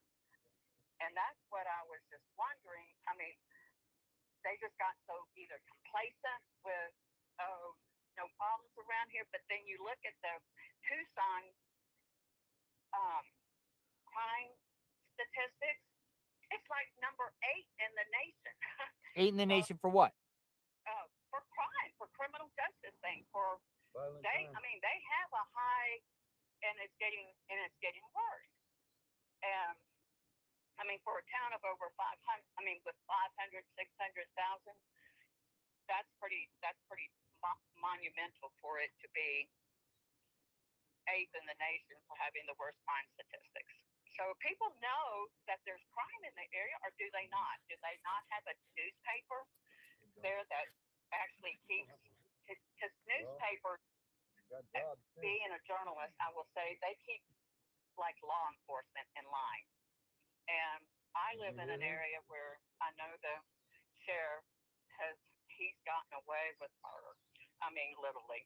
And we have, I mean, I live in an area where the ex-DA, the ex-coroner, and the ex-sheriff all are in prison, or in prison at one time after their little reign of terror that they went through here. But so I know they're, it's not, Sheriff Nanos is up there really acting stupid. Yeah. And a couple law enforcement guys and we've all been talking about him. I mean, this case just stands out because of his stupidity and him backtracking everything and him not covering everything. And it was like, oh, look, just when we thought that our sheriff was the dumbest duck out there, here we got, You have zero confidence in Nanos. No, I mean, I wouldn't have. I mean, at this point, no. He's reminding me too much of our current sheriff. And who people vote for just because he will take care of their traffic tickets, or he'll take care of their kids in court, or, it's just something along those lines. And, I mean, we have a judge who has a criminal record here. So, I mean, it's really, it's just really wild. But anyway, I deterred off of this subject. But I just really, think that, I mean, you don't really need a motive to rob somebody. Just follow somebody and say, hey, I think this woman might have some money. Or, and her house probably wasn't the only one. Well, I know it wasn't.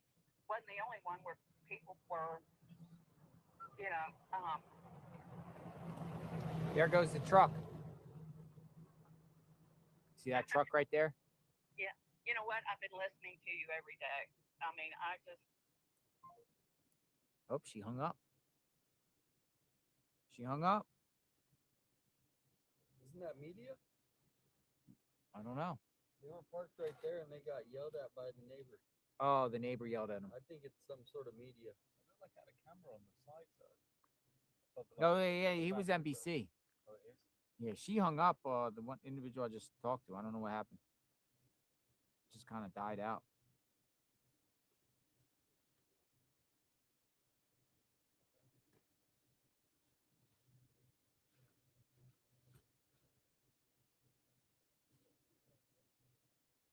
Interesting.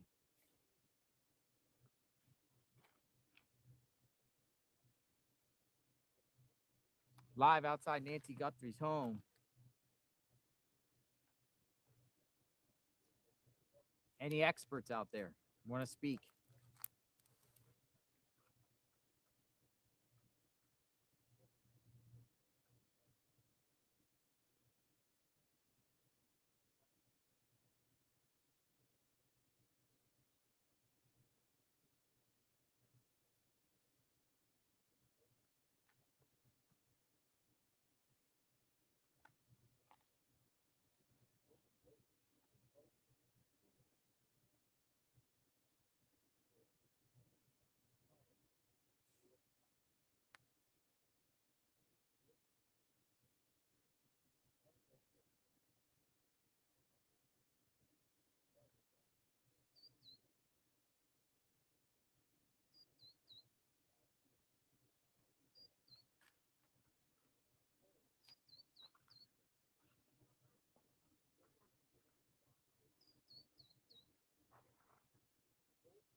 quiet out here now.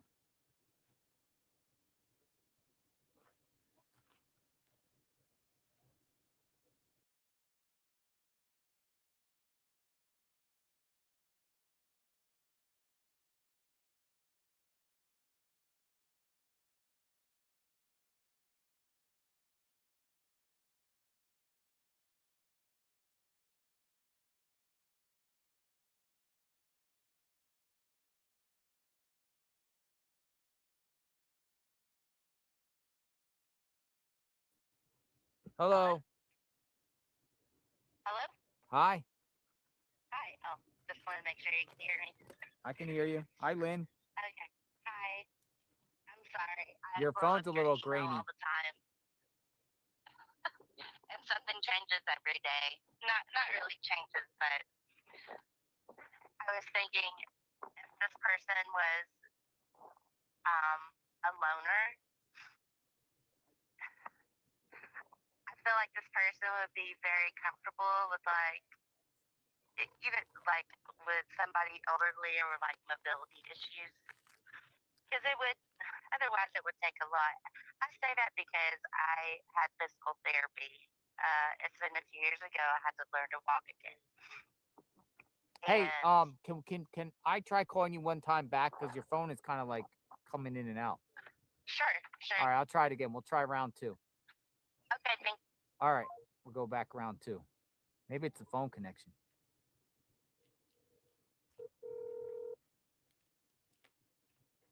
Can you hear me now? Yeah, it's a little, I don't know. Your phone's a little funny. Okay. Sorry about that. No, it's not. You don't know apologies. So, yeah, back to what I was saying. You know, last night we were mentioning about the headlights on the road in front of Nancy's. Uh-huh. So maybe there was a getaway driver. I don't know, but I'm thinking somebody could have parked there, walked around. The 41 minutes part may have been if that person was by themselves. You know, it would have taken them a little time to, who knows what they had in the backpack, if they had rope or duct tape. They could have put their hand over her mouth, you know, to keep her from screaming, to make her nose bleed. Because I do think I heard that there was blood on her bed or in her bedroom. Mm-hmm. And I also heard too, and I thought it was on the interview room, that there was a broken vase and blood like inside the doorway, inside her front door also. So that's been talked about, but no law enforcement confirmation about any vase or blood inside the house. It's just what people are saying. I'm not saying it's not true, but we haven't heard from law enforcement to verify what was the condition of the home or what was inside the home. Well, I mean, obviously that person knew what they were doing, you know, whether they, I mean, that's established, I feel like, but if it was that one person, you know, it would have taken them time to prepare her to get her out of the house, possibly. But I feel like one person could do it because, I mean, at the time that all this happened, I mean, I was, you know, not obese, but I mean, I weighed a good 180 pounds. So I'm sure it was hard for them to try to maneuver me around. I just feel like somebody would be comfortable with Nancy. I wonder if she ever had like physical therapy, or I just feel like if somebody, I don't know, maybe medical field, or maybe like CNA. They don't have to be, you know, high up or whatever, but Well, you have a lot of different theories. yeah. And you know, also too, I'll just let you go back and read it. I won't take your time and repeat all that. But if you go back to, I sent you an email. It says read me, and just kind of read over that. Because I don't want to repeat names or even kind of throw anything out there. But just if you get time, check it out. I will do that. And I saw my neighbor earlier today. We always wave hi. She's such a great lady. And I'm like, I've been sitting here listening to JLR for 4 weeks now, and she's like, "Who's JLR?" And I'm like, "Okay, well, let me hook you up, girl. You got to go on there," because we were talking about the case a little bit. But thank you for being out Nice. there. I really appreciate it so much, and I'm just like everybody else. I guess I'm a maggoteer. I I know, called right? you a maggot the other day, so I guess we're all your maggoteers. Oh yeah, you called everyone a maggot. A maggoteer. Maggoteer. That's better than the GSN. That was Oh crazy. yeah, that was crazy. You watch everything. You know all these little. I'm telling you, I watch. That GSN guy actually. I've always got my headphones on listening. The GSN guy from Florida. One, he used the VoIP, but actually he's been trying to call me back, and I just blocked him. He keeps trying to call me back. I know the first time that I talked to you, I was like, oh, taking after the lady that said yes, it was a woman. Yeah, I no longer hold that theory, but I do think it was somebody that was very comfortable, and I'm kind of agreeing with everybody on the on how Mr. LB was dressed and all that for his interview. So he's kind of strange. Somebody's taking pictures now. Okay, I'll let you go. Thank you for calling. Thank you for your time. Thanks for watching. Stay tuned. Okay, bye. Bye-bye.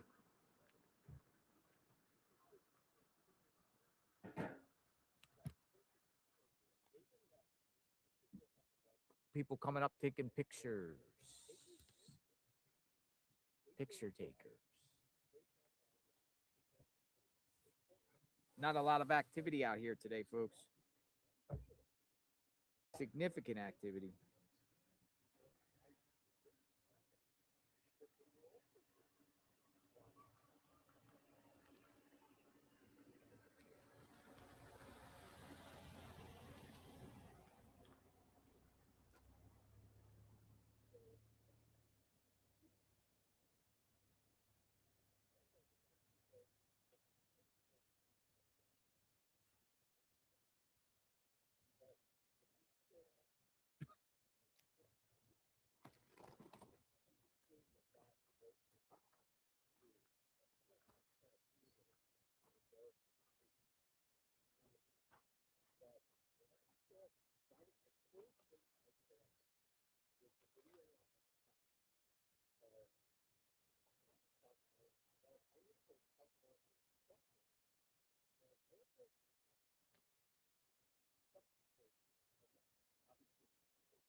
What do we got?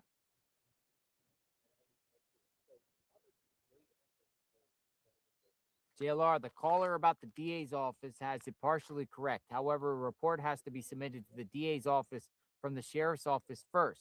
Once submitted, then the DA will either take the case or tell them it's not strong enough and they need more. The DA's office just doesn't clear anyone without being submitted as a suspect. The best rule of thumb, though, No one is cleared until arrests are made and the other suspects are not involved. Hope that makes sense. I'd rather not say this part in public. If you choose to share this, my family is blah, blah, blah. Law enforcement will just say, keep on doing a great job. Thank you for that information. Anonymous person. Again, I'll read this again. The caller about the DA's office has it partially correct. However, a report has to be submitted to the DA's.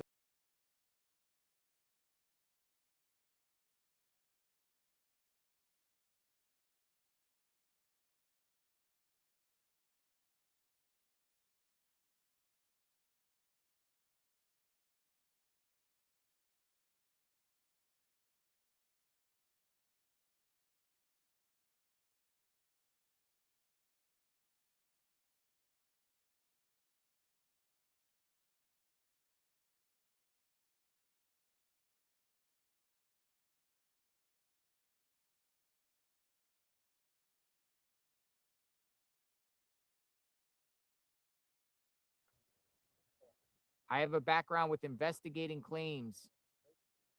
Kelly wants to speak. All right, Kelly. We'll bring you in, Kelly. See what you have to say while we sit around and wait and see if there's anybody that pops by today on the channel. Kelly. Welcome aboard, Kelly. 202 incoming.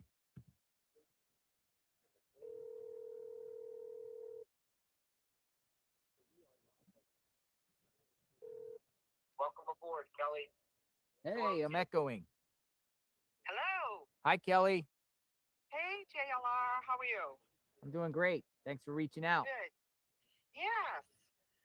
So I just want to kind of talk about a couple of theories that I've had from the beginning. Uh-huh. Now, my first theory has been, and still pretty much is, we're going to stick with Tommaso.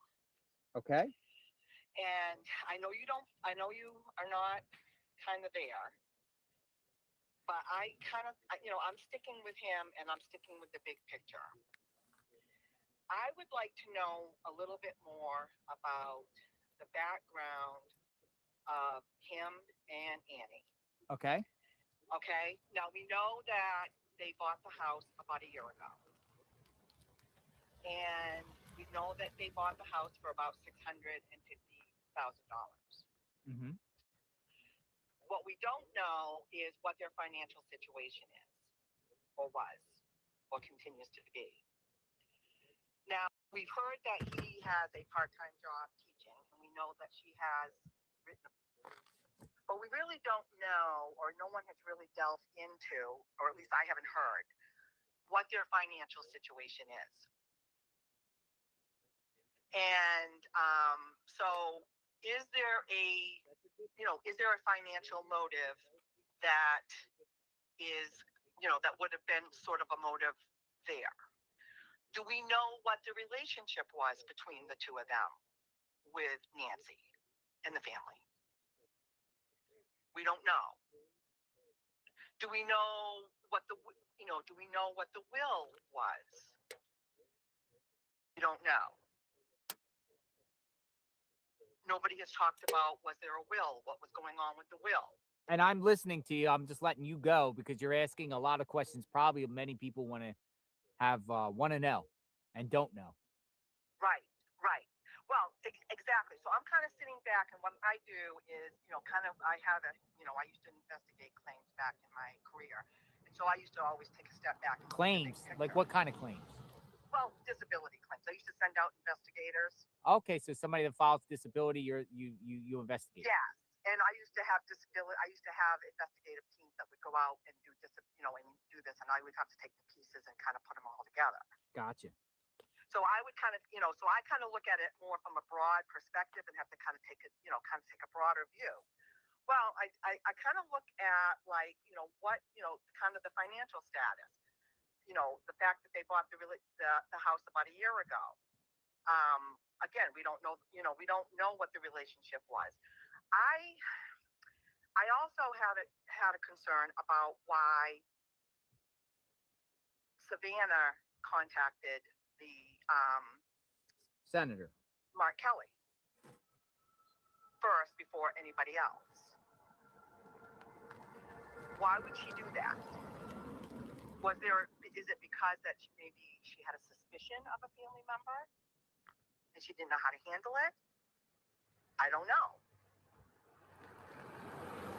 Maybe she wasn't, maybe she didn't, is there a dynamic in the family that she wasn't sure how to handle it? Now, I personally don't trust Mark Kelly.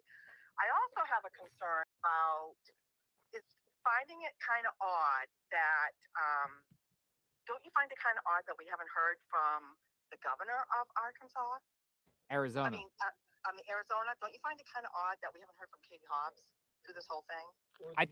Or the mayor of Tucson. Exactly. And isn't it odd that we are all talking about nanos and we're kind of keeping, he's kind of keeping all of this close to the vest and didn't want anybody else involved in it? Who is he protecting? Who is he protecting? Oh, I can Correct. tell you. Correct. Like, who is he protecting?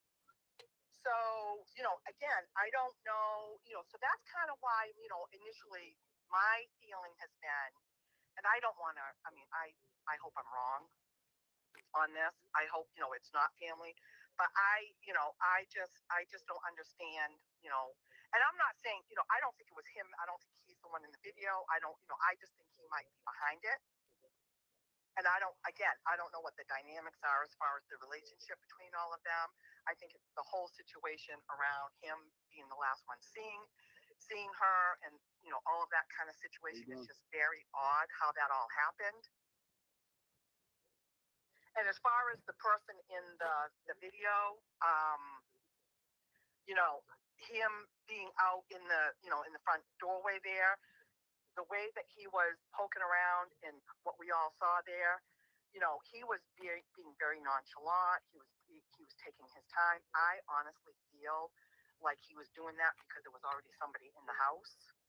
I don't think he was worried about going into the house or worrying about getting, I think there was already something happening on the back side of things, or if there was somebody already in the house. I don't know. When he dropped her off, there was in the garage waiting. When that door went up, was there somebody sitting in the car waiting? I don't know. Or did somebody come in the back door?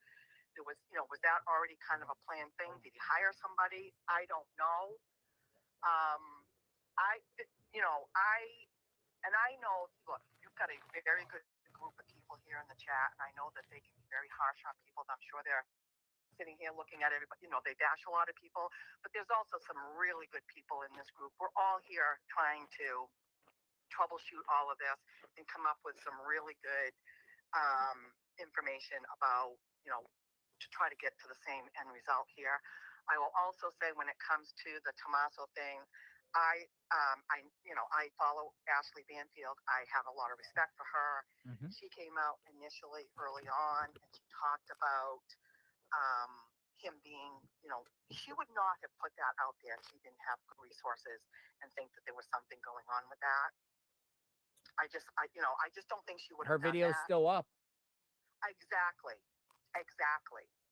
And the fact that, how Nanos handled all of that with him, and, we're still wondering about the car and the situation, and, we all know he said that they're not, they're no longer under investigation, but we all know how did that change? And what did he base that on? We all question that decision. So what is that? How can he go from one point to the other? What is he basing that on? Yeah. You know what I'm saying? And, as far as the loop thing, to me, Give me 1 second. I'm sorry. Okay. No, go ahead, man. Yep. No, good, because you're driving through. Thank you. Are you the ones that just dropped the flowers? God bless you. Praying for Nancy. Thank you. All right. I'm sorry. Somebody just drove by and just said hello and appreciate the coverage, and she's one that dropped the flowers that we were just showing. No, that's fine. Go ahead. Oh, okay. So anyways, You're good. So, you're raising so many questions that people probably are asking themselves, asking others. I think the problem with this case, JLR, is that we don't have, all of us that are, trying to follow this and trying to get to the same result, we don't have a lot of answers, obviously. We have a lot more questions than we do answers. Or if we the things we want answers to, if they have them, they're not releasing them. But I just think that, that's the problem. But I think when you take a step back and you look at a broader view of all of this, if you kind of look at all of those things and you try to follow, kind of look at those things, what, who would do this to this woman? Who has a motive? Who would want to do this? I mean, I can't imagine family, but I don't know. I mean, I just don't know. How would you get in that house? That's the $1,000,000 question. No, we can come up with every theory and speculation of how to get in. I mean, it makes no sense. But what we do know is it doesn't appear there has been a break-in. Exactly. I think that somebody was let in, or there was some kind of something worked out.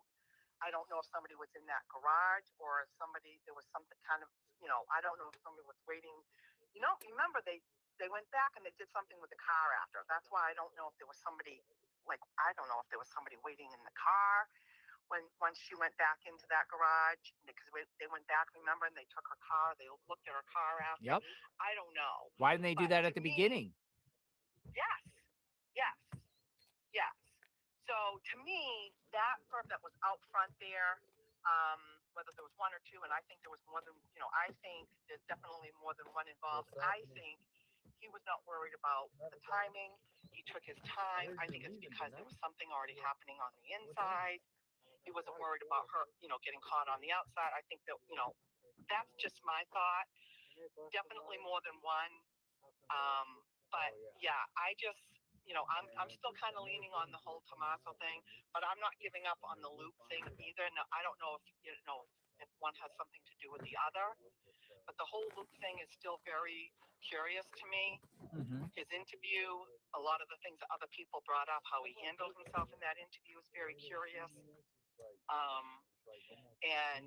I think he's very suspicious in that way. I don't know if, if Tommaso hired someone to do something like that. I don't know.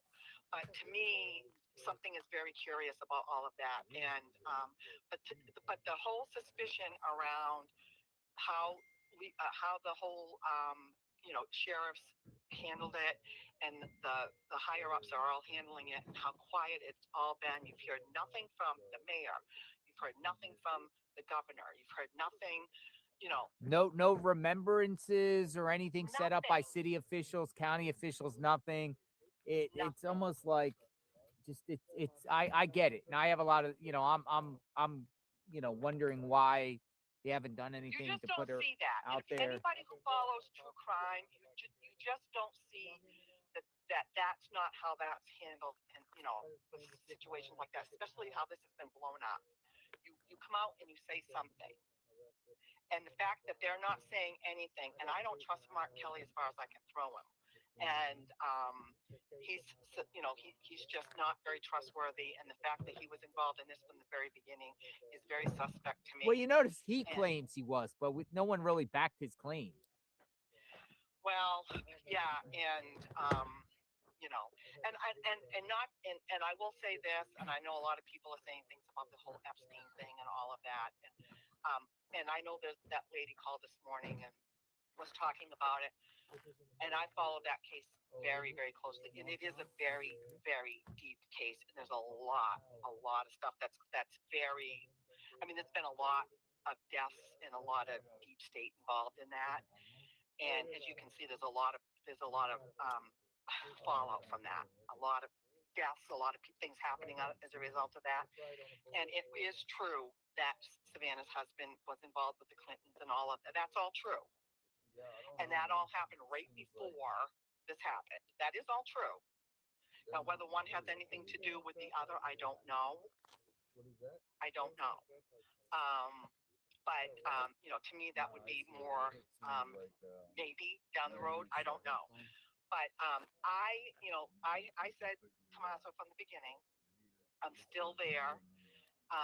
Again, I think we need some more answers. But I do think I would love to know more about the whole financial situation with Annie and Tommaso. I would love to know more about the relationship between the family. You know, somebody said that Nancy gave them money to buy that house. So to me, they don't have a lot of money. You know, so if Nancy had to give them money to buy that house, to me, there's a financial situation there. A lot of people think that. Yes, and I would love to know what kind of a situation, you know, is regarding Nancy's will, or what the expectations were around that. Also, I think that might say a little bit more. Also, so I think there might be some motive there, but I don't know.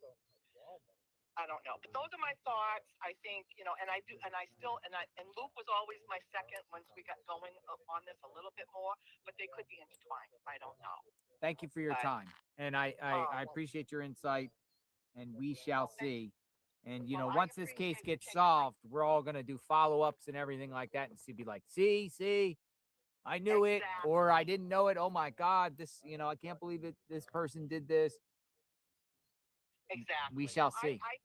And I want to say, you know, I found you on this case. So, you know, I just want to say that. And I have been following you faithfully, and I've been sending you emails for 2 weeks, maybe 3. And that's why I'm like, are you getting my emails? Have I got the right email? get so many emails, you know, every hour I get probably about 50 that shoot through. I can imagine. But I want to say, we are also grateful. You have a very astute group. You have a few meanings in there that don't let people just say, I mean, everybody has an opinion, and I think that we're all here trying to help solve you know, we're all working towards the same goal here. We're all trying to bring Nancy home. We're all trying to solve this case and help. And but you have been, you know, outstanding, and we're so grateful that you're there. And thank you for all that you do. Thank you, Kelly. You be Thank blessed. you for taking my call. Thank you. You be blessed. Have a good day. All right. You Thank too. you. Bye-bye. All right, California Madison says 2013 theory. She called Mark Kelly because he would be involved with stalker threats with Savannah. A dangerous stalker was known to Savannah's security prior to kidnapping.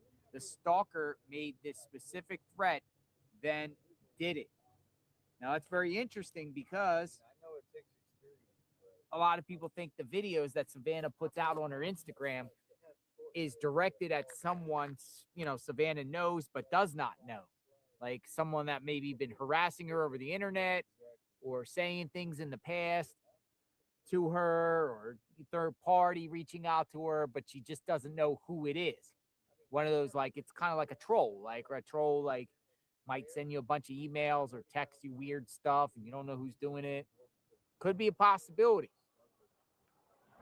but you just can't figure out who it could be.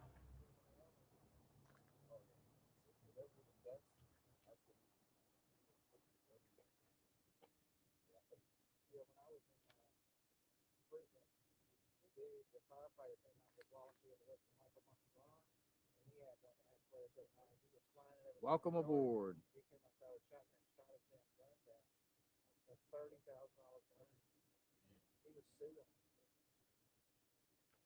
Any field trips today?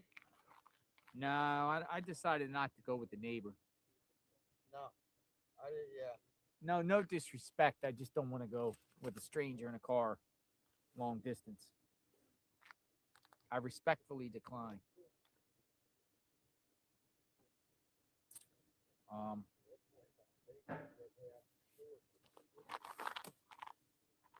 I respectfully decline.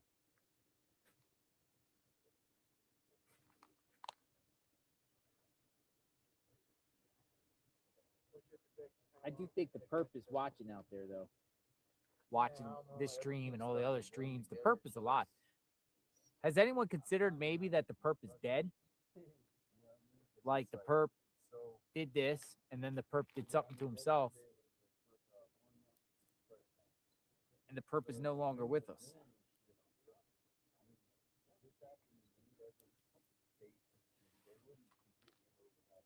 But the perp can't be sleeping well right now. If Nancy's not alive and the perp knows what the perp did, and know that the perp is being hunted down by the entire world, including internet, everyone on JLR Investigates, and the whole wide world, I don't think the perp is having any type of beauty sleep whatsoever.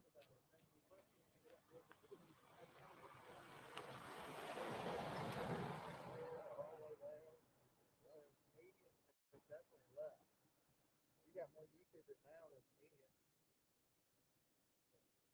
That was coordinated. That was coordinated. They wanted it. It's all because it's the political. They're protecting each other. You think your mom goes missing, right? 30 days in, and you don't even have any comment about the sheriff, the FBI, anything. They're perfect, right? I mean, so Mark Kelly comes out and with it's all this the law. They're protecting. I got information of where Annie's car could be.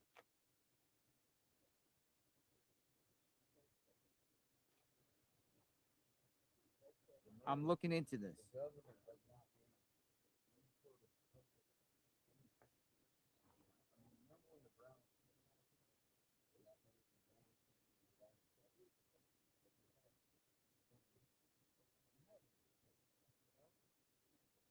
Anybody missing?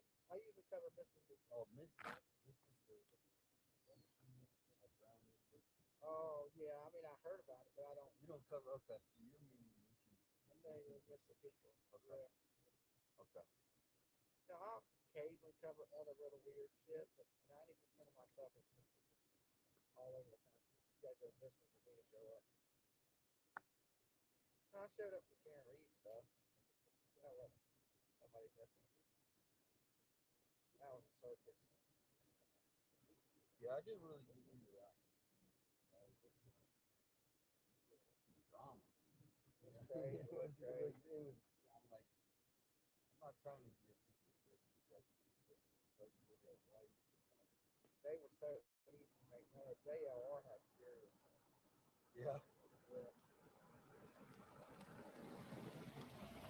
Hello. I was up there, they called the police on me. Same corrupt police, they said it's corrupt. They called them. All I said was razzle dazzle. I rolled up the window. Second people off, boy. They drink Kool-Aid up there.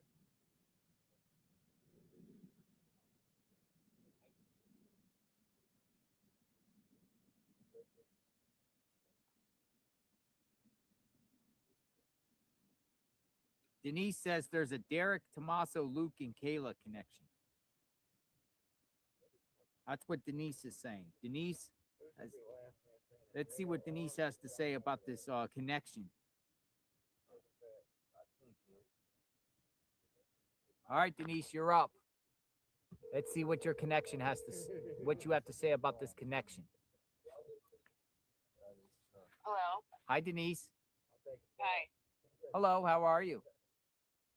Oh, is this JLR? It is JLR, yeah. Oh, okay. I didn't recognize the number. Yeah, I have a theory that I've had for a while, and I just watched 2 YouTube videos. Monk's Intrigue, and then he got a lot of his information from Sleuth Intuition YouTube page. Now, first, before I go into all the theory, maybe you can watch those when you get back to your motel tonight.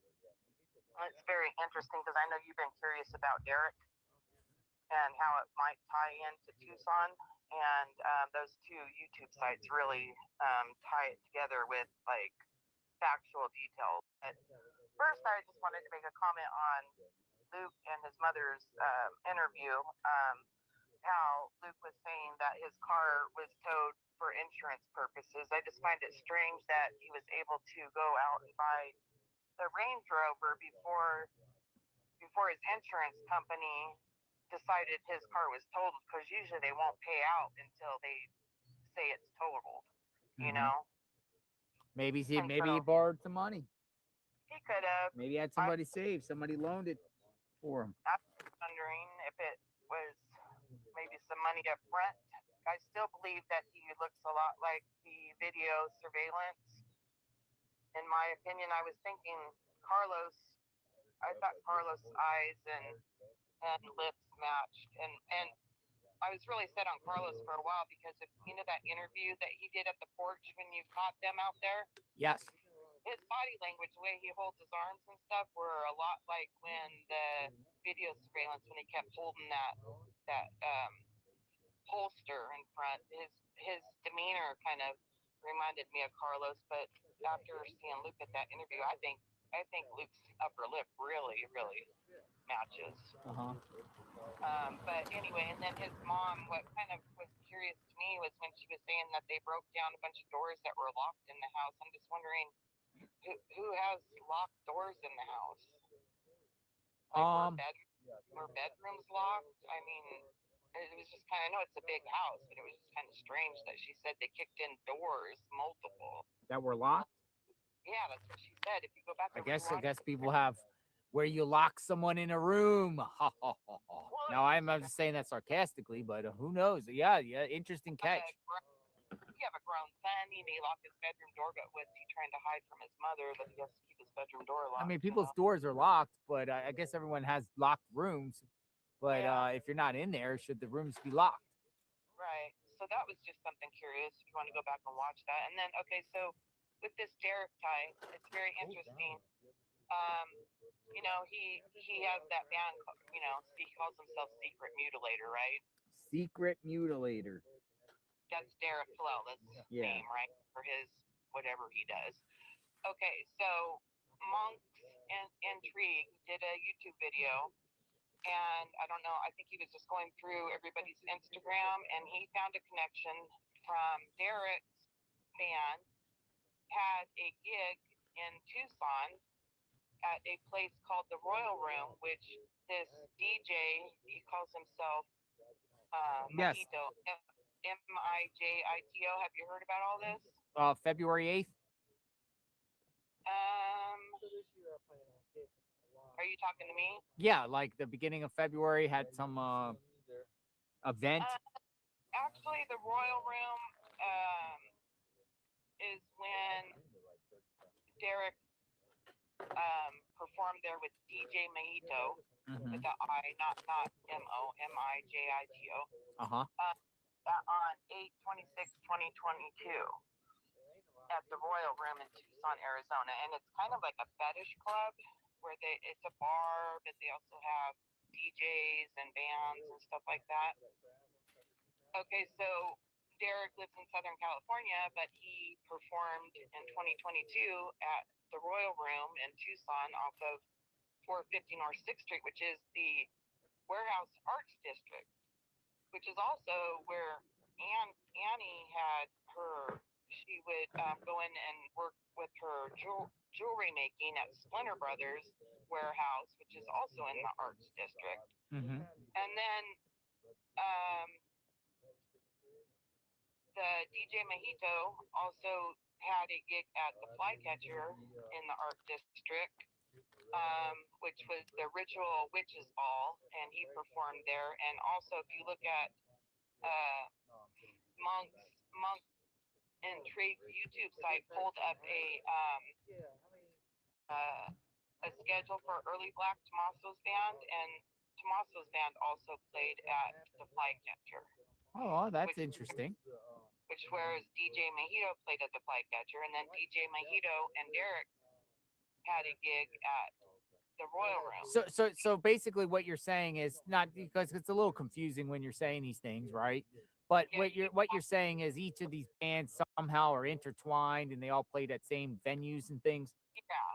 Yeah. The Royal Room, DJ Mojito is kind of a club promoter, but he's also a DJ. But he kind of signs these gigs up, and then also they did like they do a scorched fetish ball every year. They have an Instagram page, and if you've looked at Kayla's Facebook and stuff, she's been to the fetish ball, and she was doing piercings and stuff at the fetish ball, and so she's also tied to DJ Mojito. And then they also pointed out on the YouTube video that she does these certain piercings on the cheek, which is almost identical to the one that Luke has in that interview. And So what are you trying to say? Like, you think that all these somehow met through these bands and are like all connected in some way? yeah, I think like if you watch Luke Intuition, he's the one who first pieced it all together. He kind of gets off the tracks a little bit, thinking that they're all connected, and did some kind of, because it's kind of a fetish type cult. And I don't think Annie and Tommaso were into that, but I think they traveled in the same circles as these people, and I think maybe he knew that these kind of people could be coaxed into doing some of the dirty work, you know, and he could kind of just lay back and not be involved. And just, I've always thought there's probably like 4 people involved. And the thing is with Derek, if you think about it, he was the first person to get arrested on the 4th. And if you have seen the actual his reasoning for why he did it in the phone, you know, what he texted to them was strange. Asking, you know, have you got the Bitcoin? And so I'm thinking maybe it was set up originally because they knew maybe that Savannah would pay the Bitcoin for her mother, and maybe they didn't really want to hurt the mother, but they thought they could get some Bitcoin out of it, split it all, and maybe something went wrong, or they could have wanted to double dip and get the Bitcoin and maybe inherit some money. You know, I've always thought that Derek was a clue to it, because Derek gets arrested on the 4th. They do the raid in Rio Rico on the 10th. Then they do the other raid on the 13th. Now, is he talking? Did he make a deal and he's giving names, and that's why those 2 raids happened shortly after that? Or he could be just sticking to his story that he has nothing to do with it and just take a lesser charge, because he knows at this point he's not getting any Bitcoin. So he can't really rat out Tommaso or anybody else involved, because then it ties him to that and get a bigger charge. So he's either talking or he's either just staying with his story that he did something stupid and, you know, he has nothing to do with the case. But I still think there's some connection. I can't write off the search warrants for the 2 raids, because they had to have probable cause. And even though sheriff is saying they're cleared, and all that, I think he would be really stupid, which we know he has done stupid things. It would really be stupid to, you know, have Carlos and Luke coming after the county now for suing them for, you know, whatever they did with no probable cause. Well, I appreciate your time. I'm having problems with my screen here. That my screen went blank on my phone, so I have to fix this up. But I appreciate your time. Well, now he's saying that they've moved on from Luke and Carlos, and then he said, you know, all the family members are. He keeps saying this, but they've gone to an awful lot of trouble to take Annie's car and do that stuff in the garage that night. You know, knock down doors at Carlos's, knock down doors at Nancy's, take Luke's car. I think there's more to all those people that they're trying to piece it all together. I think there's a connection. I mean, it's really strange that Derek. I've been trying to find a connection to Tucson, and We both have now, dead phones today. That's crazy. Hey, I don't mean to cut you off, but I gotta go. I'm having phone problems. Seriously. Okay, well, I'll send you those 2 YouTube sites. If you get bored tonight, maybe check them out. All right. Thanks for your time. A lot better for you than I can. Thanks for your time. Okay, take Bye-bye. care. Bye. I gotta step over here in the shade. Something, I dropped my phone and something happened. Here, it's blank. Yeah, I'm gonna head up to AT&T because mine. I have it in the sun right now. It's drying, trying to dry it out. And you think the screen went out with the drop? What do you have, Verizon?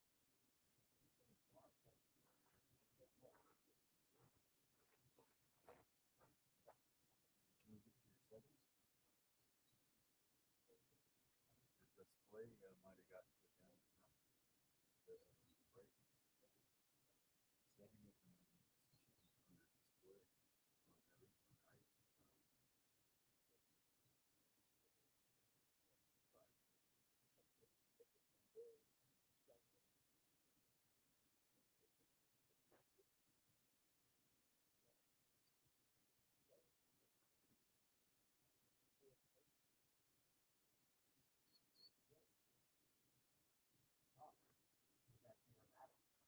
Oh, that'll, yeah. Ah, that's why. That will do it. Dude, my whole screen went like blank, but in reality, it was because I ran out of juice. Huh. I'm gonna run up to AT&T and get my phone fixed. Well, that's in a way some people like to call, some people don't. Yeah, look, it works. My phone dropped, and then I was just like, "What in the heck's happening?" Is it back? Yeah. Well, it's charging. It only had like, I don't know, but look at this, a recovery system. That might have, that break or that drop might have.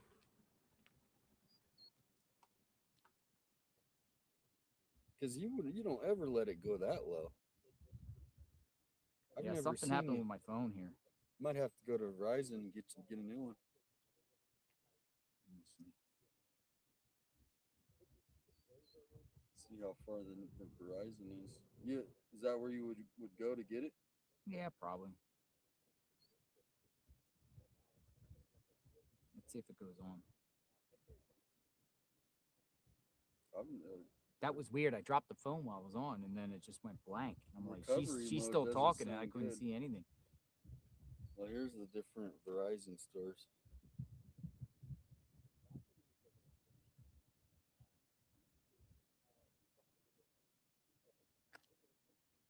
I think we're back.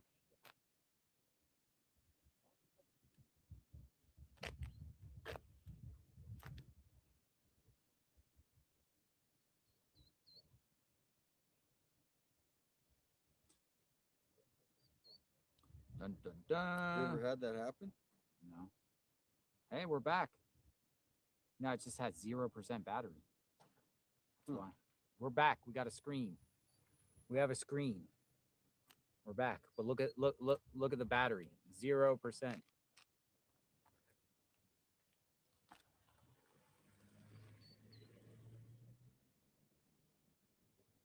Ran out of juice. That's what it was.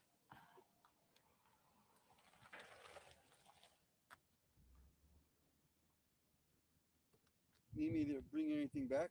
No, I'm good. Sure? Thank you. No, I'm good. All right, we're on a charge.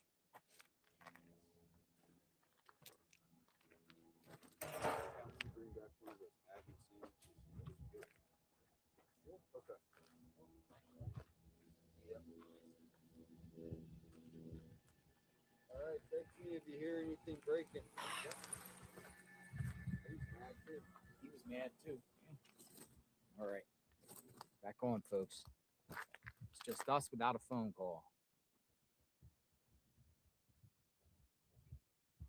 That was the weirdest thing I've ever experienced.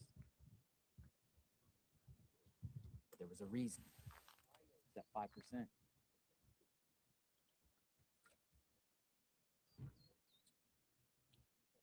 That could have been the bike dude.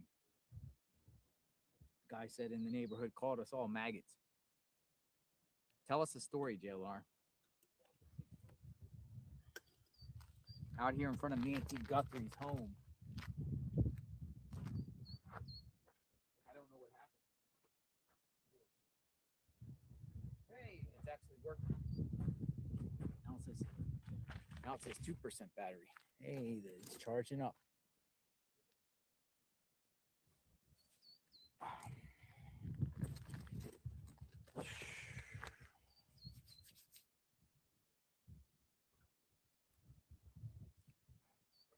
We're here to tell a story. We're here to follow the story. We're here to follow the story about what happened to Nancy. What in the heck happened?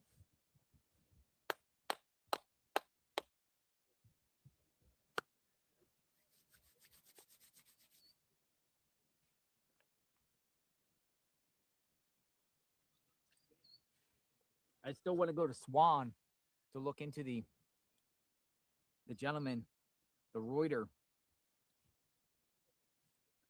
I can't find a picture of him though, which is odd. Somebody sent me a picture. I don't think it's him though. Of that man that went missing. It was found a year later on Swan. 77.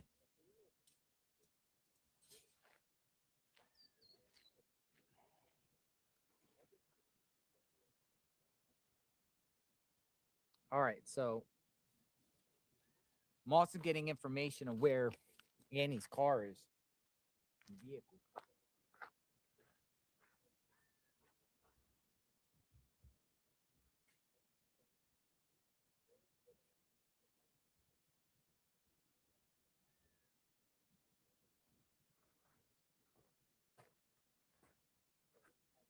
I got my phone on the charger. So once it comes on, we'll look into this.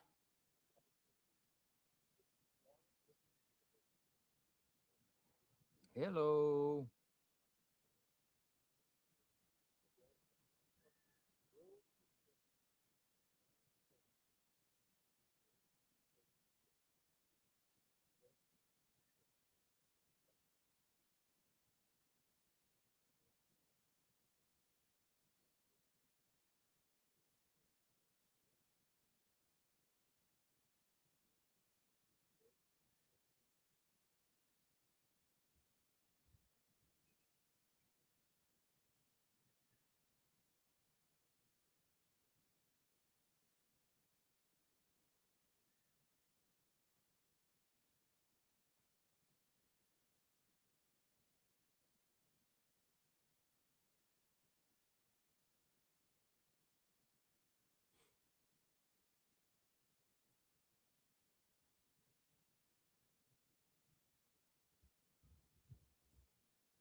Cindy from California just sent me an email and said, I hope you're going to CrimeCon in Vegas, May 29th, 30th, 31. CrimeCon.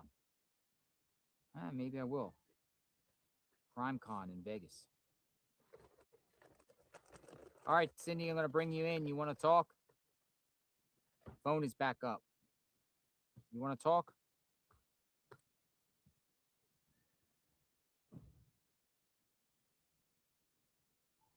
Come on in, Cindy.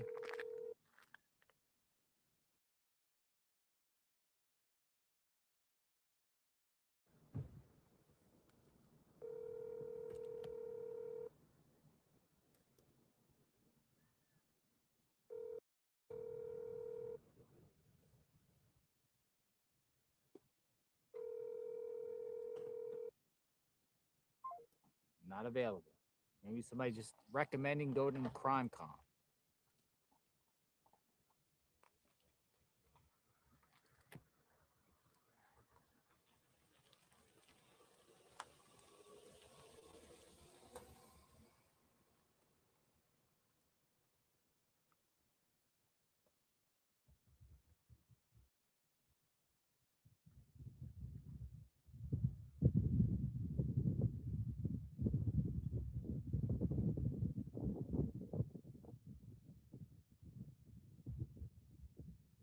Denise, I got a thing from a Denise that says, I have several pics I put together that I believe points to Luke Daly. This is not BS.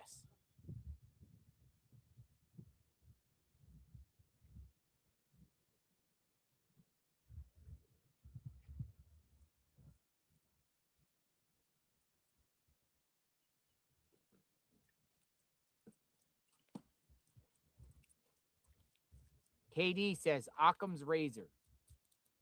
Piecing everything together, and I think I have an idea on the simplest motive. All right, KD, I'm going to give you a call, KD. KD, you're up. Occam's razor, simplest motive. Come on in the chat.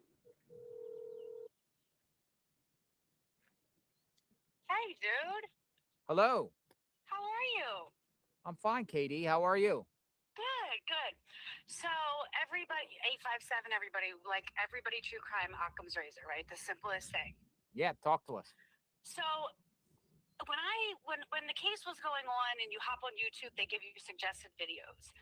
3 months ago, there was like a hometown expose of Savannah going back to Tucson that was on the Today Show. Which would have been, I guess it would have been 2 months ago, but like December or something. So, like, just piecing everything together, looking at it holistically, you have the dog that has passed. We don't know how the dog passed away. We don't know about that. We have this information coming that Savannah was at home. There was like a parade or something. I didn't watch all the videos. It would be interesting too, but just whatever. Anybody can do that.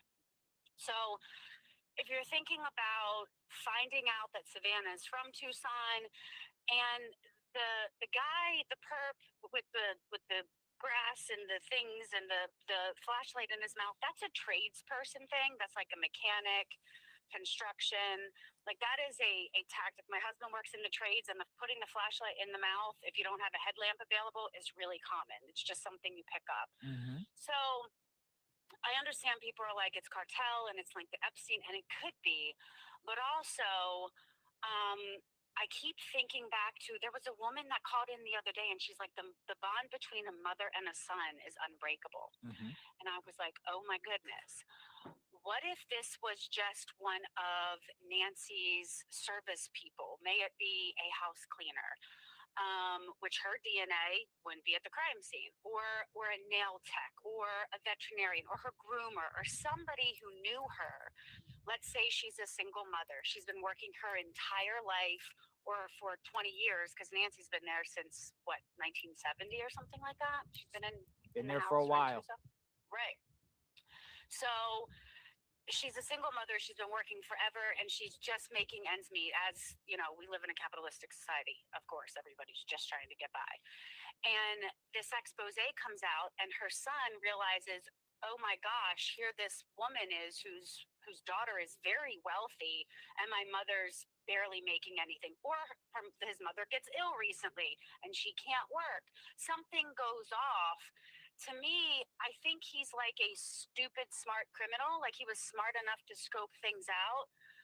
But I don't think this is expert level, because if there's one thing, you know, and this isn't everybody, but I'd be hard pressed to find like a mother who knows something that her son did and wouldn't try to protect them.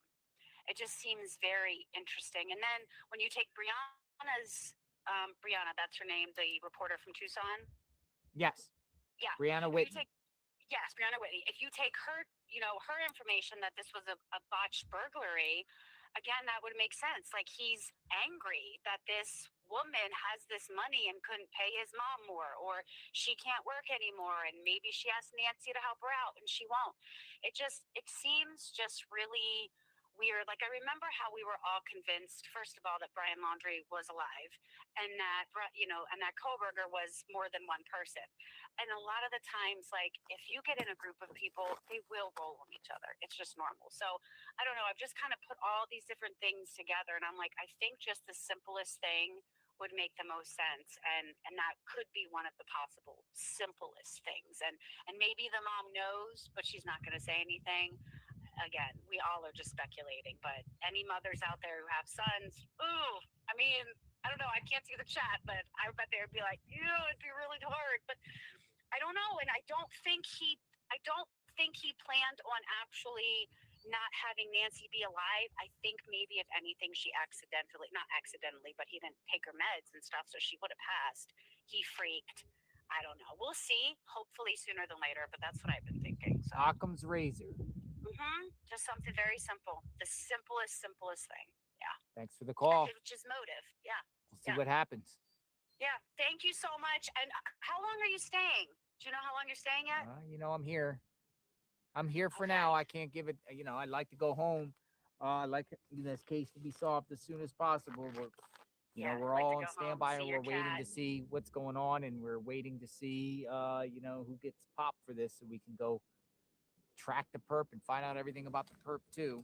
I know. Find where Nancy is, and hopefully she's brought alive too. This would be a miracle, you know. It would be me. I mean, again, if we do not know what's going on. So she could be. Chances are, but you know, there's always important to hold out hope. But I'm sure you are ready to get home and see your cat and be comfortable. And also, you know, the second you get on the plane, everything's going to happen. So you just have to push yourself. Yeah, sometimes that happened with me with Cavalcante. I had some business to take care of. I get on the plane for Cavalcante, and he gets caught. I remember I watched all of the coverage of Cavalcante, and I was like, "Don't leave, don't leave!" And then Yeah, I had a boom, pre-obligation I had to handle, and when I got on the plane, as soon as I landed, he's caught. I know, that morning, yeah, early that morning. So I would have liked to see that follow through, but I know. sometimes Well, that I know. happens. Maybe just stay that extra week that you don't think you should stay. And I mean, if we're looking at track record, FBI's what, 6 weeks? That's normally their. We're in that. I think we're in that spot, that sweet spot right here. I really do. So too. I really think so. I think it's something's happening about to within the happen, and it's just the sweet spot. I mean, I can't see how this can drag on, more than it is. It takes a while, these cases, but there's just so a tremendous amount of pressure on everybody to get this resolved. Because keep in mind, all these other people like Luke, Tommaso, Annie, until this is solved, there's going to be people that continue to say they're involved. And there's nothing really any of those players can do about it civilly to stop it, because it's an unsolved case and their names are out there, and it's just a matter of people's opinions. Right. And their names are going to continue to be circulated as if they're involved, and everyone analyzing and over time, if it remains unsolved, people be creeping around these people's homes, continuing it just will, they need a resolution here so people can move on with their lives, but no one will be able to move on until they make an arrest. Absolutely. I mean, we remember every case, like you always have the speculation. Happened in Moscow, Idaho, with everybody from roommates to, to the but even neighbor. to neighbors. Yeah, that neighbor guy. Remember that guy? What's his name? He was the beard guy. He had a beard. He came out. Like he was like kind of a redhead, like reddish brown hair. I actually interviewed him in an interview after. I forget his name, but just because he came out, he's right there. Oh yeah, this neighbor guy's involved with. And then the bigger guy at the food truck too, and then he All came of them. online to try to clear things up, which never helps. It never ever helps. Well, it's same like here. Some of these people that have come out to the scene here, and I've interviewed, they're getting put all over the internet. Yeah. As if they're involved, and that will always. That's just how it works. Unfortunately, it's sad, but it's just how it works. And Tommaso and Annie, there will be people that will continue to say they're involved until the actual perp gets caught. And that's another thing. Savannah's very patient and very calculated, but she has some sass. Like, she has got to be tired. If she truly believes that her brother-in-law is not involved, she's gonna be really tired of this. So I'm sure there's probably a push from her too. That's like, okay, like this is ruining my family's lives. Like something needs to happen. But she hasn't done that either, which she could have done right from the beginning in a sense, right? She could have sat by side and said, look, we're not involved. It's just, we appreciate the support, the blessings and everything like that. I mean, Savannah's watching. She knows what people are saying about her family members. We all want the energy that Steve Gonsalves, is it Gonsalves? I can never figure it out. Steve Gonsalves. Yes, we all want every family who has had something happen to them come in with his energy. That's what everybody wants. And, but shout out to Steve-O. I know, and his family. Oh, yes, I know. So, well, thank you so much. I appreciate it. Keep up the great work, dude, and just hang in there. When you think you're ready to go home, just like an extra couple days, and then that should be it. Listen, we're here to document what's going on, hear from the people, keep this case out in the open the best we can, and see what's happening. Yeah, that's what we're here. Yeah. Yep, I know. I appreciate it. Thank you so much. Thank you. Take care. You have a blessed day. All right. You too. Bye-bye. Bye-bye. Thank you very much. I didn't catch your, that would be Katie. Thank you, Katie. I lost the screen.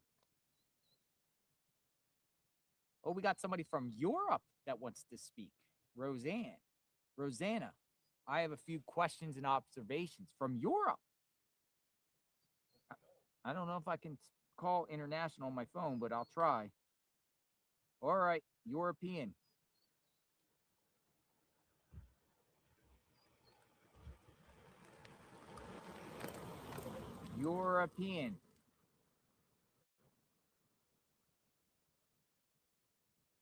See what we got.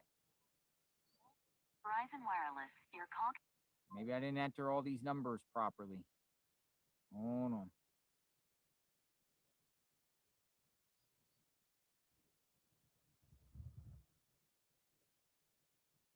It's all these like international codes. 0043.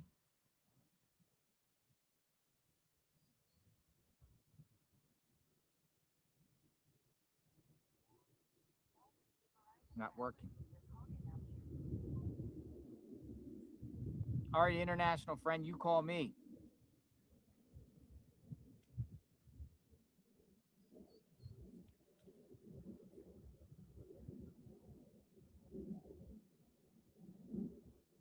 The international individual, Rose. I left you my number. You call the number. You call me. I want to hear from an international caller. We called Juan from Mexico. I want more international callers here. I want an international perspective.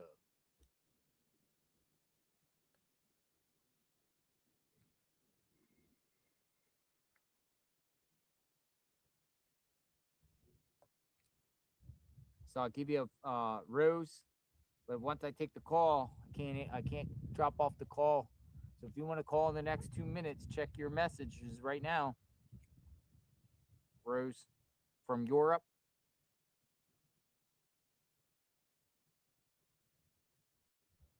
Rose from Europe. Come on in. Come on in. Come on in.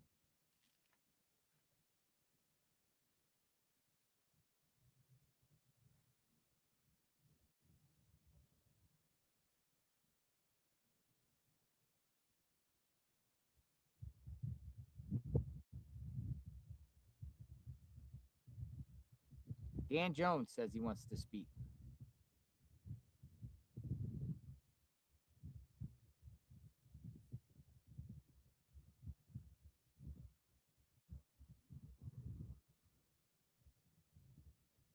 All right, Dan Jones, you're up.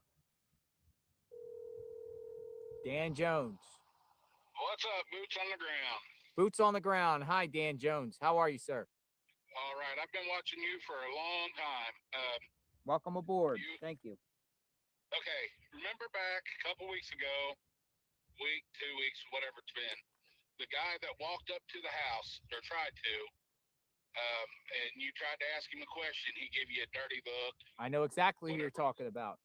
Okay. That guy has been brought to my attention a lot. He was with that taller guy that was in the black-headed girl. Yep. Okay, she was the driver. The tall guy was actually the one that Tomato let in the house. Whoa, why do you say that? I don't think the way he acted when you tried to talk to him, that's just my thought. I mean, the way they acted, I mean, they come back and He walked up to the house, and then he walked back, and he was hanging out at one of the media booths. Yeah. Did he talk to one of them? I think he was trying to. Yeah. He wasn't trying to talk to me. And then walked off. And, I mean, he had a mustache, he had the goatee, and the body type. That individual has been brought to my attention by numerous people have been emailing me. You're the first person on the air that would say this. I know exactly what you're talking about. But to me, I don't know. I don't know. And I feel like the tall guy was in the house already, that somebody let him in. And the girl was in the car driving, because when they were walking down the street, he walked up to the house, and they turned around and looked, and then he walked back out to them, and then they were up at the booth, and the tall guy and the black-headed girl kept walking, and he caught up to them, and then they were gone. That's just my opinion. Yeah, no. Interesting. I mean, they say sometimes the perp comes back to the scene. I don't know. Yep. Thanks for your time, sir. Thank you. You have a good day. Thanks for watching, Dan. Always. Thank you. Dan brought a individual to the forefront. Oh, we got the international. We got the international. Hello, hello. Hi, JLR. It's Rosanna. Hi, Rosanna. You're calling from Austria? Yes, from Vienna, Austria. I'm South African. I live in Vienna, Austria. Oh, hello. Thank you for picking up. Hi. So I just wanted to say I was wondering when those subscription payments ended and who was responsible for payment upkeep. We would have been interested to know when the subscription payments ended. Subscription to what? And then for the door, for the alarm system in the house or the door. So, apparently, or the videos. Sorry. so I will answer that question. They didn't have subscription. Exactly, but did they never have it? Or our side, the report is, it's just they're reporting that it just wasn't paid for some time. You heard a report that it wasn't paid for some time. Well, our side, the reporting is that the subscription for the security wasn't paid for some time. Well, and so that creates the impression that it was paid, but then someone stopped paying. Great point. That's a great point. That's something I haven't considered. And how about that, folks? I mean, she didn't have the Nest Cam subscription, we know that, but did she ever have it in the past? And if she did, when did it end? Right? Are you there? And then I'm here, exactly. I just moved very fast because I want other people to come on too and speak to you. So I did notice that the body language between Savannah and her brother is way warmer than between Savannah and her sister. And, the siblings have different dynamics, I understand that. But I did notice in one of the videos, Savannah was holding her brother's hand and he was holding hers, I guess, but not Annie. And I also noticed that when they went up to put down the flowers, I don't know about other siblings, but I think if it was my mother who had disappeared, I wouldn't have my sister's husband standing in the middle like Jesus Christ. I would be holding my sister. We'd be holding each other, and he can feel free to be in the back or beside us. It just kind of seemed a little like Savannah and her sister aren't as warm as she and her brother. Body language is everything, for sure. Body language. We got an umbrella on the loose. You see the umbrella there? I have to get his umbrella. Hold on, give me one. So one last point. Yeah, go ahead. One last point, JLR, is that the music and the lyrics and the titles of the songs to I will call it Tomato. They're very violent, and one of them is like Crimson Smile, and I speak under correction, but something like Chaos in the Home Front or something like that. And they're very violent. If you read the lyrics, you have to have a penchant for that type of thing to write those kind of lyrics. It does make me wonder, and that's my little story for Europe. Hey, I appreciate the call. Thank you for some very provoked thought type questions there. Music, you're saying Tommaso's music very violent? Yes, it's got some really, I don't know, really violent stuff in it. And also them as kids, Savannah and her sister, pretending, playing a game that their mom gets kidnapped. I mean, have you ever played that game? I haven't played the game of kidnapping ever. I find it weird. It's definitely not Monopoly. Anyway. It's definitely not the game of life. Right? Thank you for your time. Thank you for your time. You be safe out there in Europe. Thank you. Bye-bye. Interesting. She had some great questions. Here, I'm going to put this wind socket on. Bear with me, folks. Got a little windy here. Everything's blowing around. Okay. So the question is, did Nancy ever have subscription to her service and just didn't pay the bill, or someone said, you don't need to pay it anymore? Just, there's no need to have a subscription service in this $1 million home. Just have cameras, but, nah, Great question. A great question. Then she also raised the question about the body language between Cameron and Savannah and Annie. You're going blowing all around. You're welcome. And then she also raised the question about the music.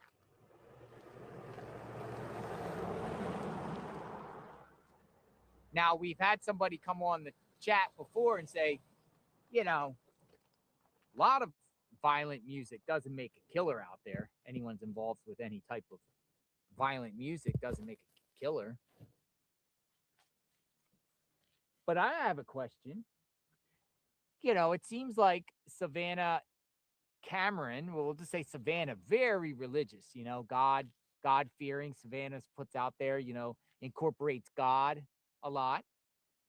And then we have Nancy at the time didn't go to her friend's house to attend church, right? Online church services. So Nancy, Savannah into the God and the religion, everything like that. But does Annie and Tommaso go to church?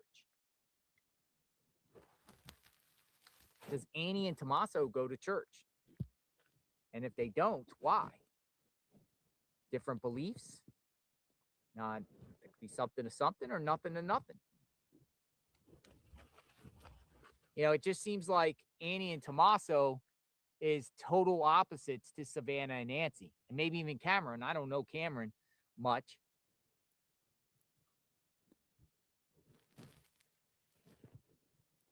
Someone said, does it matter? Great question. Does it matter? Does it matter? Relevant? Not relevant? I appreciate that coming from Austria. Anyone else internationally have anything to say? Oh, are we going to find out later on that just 2 months ago, Nancy had subscription service on her Nest cameras and just happened to not pay the bill at the time? At the same time, her dog gone? Makes it a recipe for disaster. Yes? No? Yeah.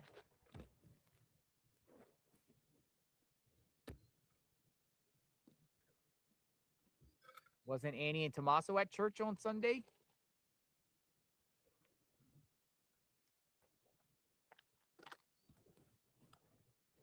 Continuous coverage of the Nancy Guthrie case. JLR investigates out here. We'll continue to be out here for a bit.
$12:27, and we are still here, folks.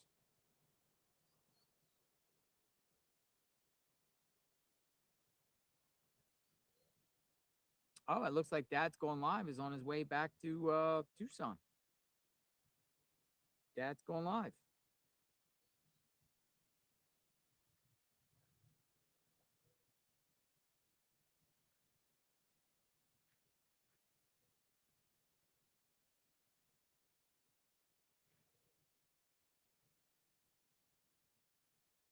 Let's give Dad's Going Live a call. Hey, Dad's Going Live. If you got an extra call, phone, Let's hear what's going on. Looks like he's on his way out. I'm just gonna bring him onto the air. Hey, Dad's going live. Giving you a call. Hey, how's it going? Hey, you're live on JLR Investigates. Hey, nice. I heard you're on your way out here, I seems. I am. Wow. I'm almost to Phoenix. Oh, you're gonna be here soon. Yeah, about 2 hours out. Oh, it's always good to see you. I can't wait for you to come back. What's the plan? I'm not too sure. So this time I brought my drone. I got one that's got a pretty good range. And during the day, I want to go check out some areas, go down some dirt roads and stuff. I got that little off-road scooter thing that I'm gonna try to go down some dirt roads, check out some areas, and then show some overnight coverage. Maybe I'll follow you. You gonna do it this weekend? I think so. Probably start tomorrow. I went back to California, and I mean, this has just been like in the back of my mind, and it just didn't feel right being at home. I mean, obviously, I like being around my family and stuff, but this case, dude, it's been like I wake up during the middle of the night and I start thinking about it. So I just want to come back out here and do some more coverage. So it's like going home and processing and saying, "Wow, this is not over, and I gotta finish this," kind of deal. Exactly. See what's happening. That's exactly it. Yeah, I hope I don't get into that stage. That's exactly it. So I'm here for another 2 weeks. Another 2 weeks. Hi, Brian. 2 weeks. I can't wait for you to come out. Absolutely. I'll see you when I get out there. All right. Be safe. Safe travels. Hey, you too, man. Bye-bye. Appreciate it. All right, Dad's going live. Go check him out. He's like the night guy. He's the night guy. We went up to the mountains together the other day. Nice. He's back. He's out here for 2 weeks. 2 weeks. He's back.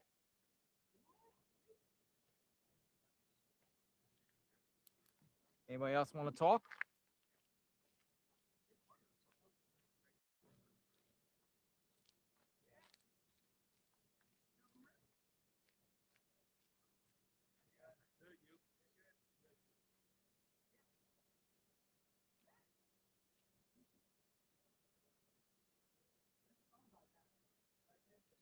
It's been reported that Annie and Tommaso's practice is Wiccan. And Annie teaches oracle writing to private students. Wiccan. Wiccan.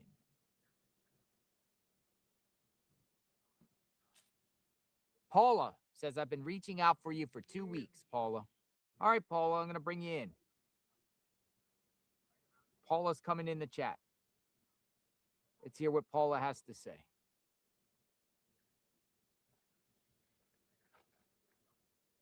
Paula up. You're up, Paula. Welcome aboard. 202.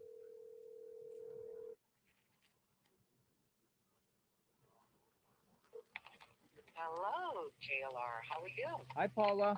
How are you? I'm okay. And yourself? I'm great. Thanks for asking. Great. That's very good. I bet your weather is better than mine. Well, I'm what- in the East Coast. What's going on in your East Coast right now? Snow? Yeah, we just had 3 feet in Rhode Island. Holy smokes, 3 feet. Yeah. Yep, so I think I'm running your way. Well, I'm not going to take too much of your time, but I've been sitting here thinking about something. Sure. I saw a picture that when Annie bought the house, it was her and her mother sitting down holding like a check, not, a picture of a check that the mother had given $295,000 for the down payment. You saw the pic? Yes. Can you send that to? Can you email that to me? I'm going to try to find it again and send it over to you. And the other thing that I was thinking was, I don't think any of us are stupid, but do you recall that day when that gentleman got arrested in front of the house? Well, Yeah. supposedly arrested. Usually, when you get Come on in here. arrested, you get handcuffed, correct? Yeah. Or detained. They put handcuffs on you. We- that didn't happen. We at got all. a local here. Yeah, man. Stay with me. You want to stay on the phone? Yeah, Stan, come on in. Come on in. Come sit down. That gun that she has right there, man. I mean, that gun that guy has, I believe it's a transgender, man. It's a woman, man. That's converting into being a guy, dude. And that's why she had layers of clothes on. It was not for DNA. She shot her in the front. Somebody went around the back. It was probably more or less a medical transport van that came in here that pulled in. So the guy that they paid for the medical transport, he probably didn't even know what he was doing. He's probably parked at CVS waiting to take people to dialysis. They walk up and offer him $100 grand. He's gonna come over here with his work truck real fast, pull around the back. Well, they already knocked the guy in the back, knocked out the cameras and all that stuff, so they couldn't see where the van pulled in the back. The guy went around the front, put the foliage up to try to block the cameras from her seeing, because she got scared, and when she heard him out back, she got scared and went to the front. And when she went out to the front, that's when he popped her with the tranquilizer gun. She's on blood thinners, and she bled all over the front right there, man. That's an interesting theory. That's a fact, man. What's I'm your name? positive that's what took place. What's I'm your name? Michael. Hi, Michael. Yeah. From Tucson? Here you go, man. I mean, I was born in Tucson, man, but I've been all over the United States and stuff, man. You know what I mean? In my life. That's just ice. But my family all lives in Tucson, yeah. From Tucson. Tucson. How you doing? How you today? doing? So this is from Sandra V. She's sending me a cash app to get us. Hey man, I gotta run, man. Yeah, brother. Thank all you. right. I just wanted to stop by, man. Thank and say you. thank you for Thank you. showing up, because I mean, you know, and I know Savannah. People are like get mad about Savannah going back and Sandra V. forth. Like she's gone and You're she's right, not here and stuff like that, you know, at different points. But I mean, she's rich, man. So like, for us to take a flight, it's one thing, but for her to take a flight, it's nothing. It's only hours away. She can have a private jet take her here within lickety split. She wakes up and she's back in Tucson, and so I know she loves her mom, man. And Tucson does love her and stuff, you know. I believe that. Thanks for coming up. Your theory's interesting. It's interesting, right, man? Yeah, I'm gonna have to review it. I've been watching your guys' stuff from the beginning, and just different people, and Nancy Grace, and different things, and talking with different people when I'm driving Uber and Lyft that live in the neighborhood, you know what I'm saying, that don't want to talk on camera, or don't want to stop by here to talk to you guys. I talked to an interesting sheriff, you know, about it and stuff on the way home the other night from the Maverick here in Tucson, which is a country western bar. It's up on the east side. That's where a lot of sheriffs go and hang out and stuff on different nights. And you know, he wasn't on the record and stuff, you know what I'm saying, with things, but I mean, that was what he was basically telling me is what they're thinking took place, you know what I'm saying? Interesting. Something in those lines. Anything else you'd like to add? Not, man, that was it, man. I just wanted to Nobody's come gi- by and thank you, man. Nobody's giving you problems with parking? Yeah, I just don't want no trouble with it, man, because I work around here and stuff. I don't want the problem. Nah, you won't have no problem. Nah, Be safe, sir. Thank you, man. Thank have a you. good day. Thank you, you too.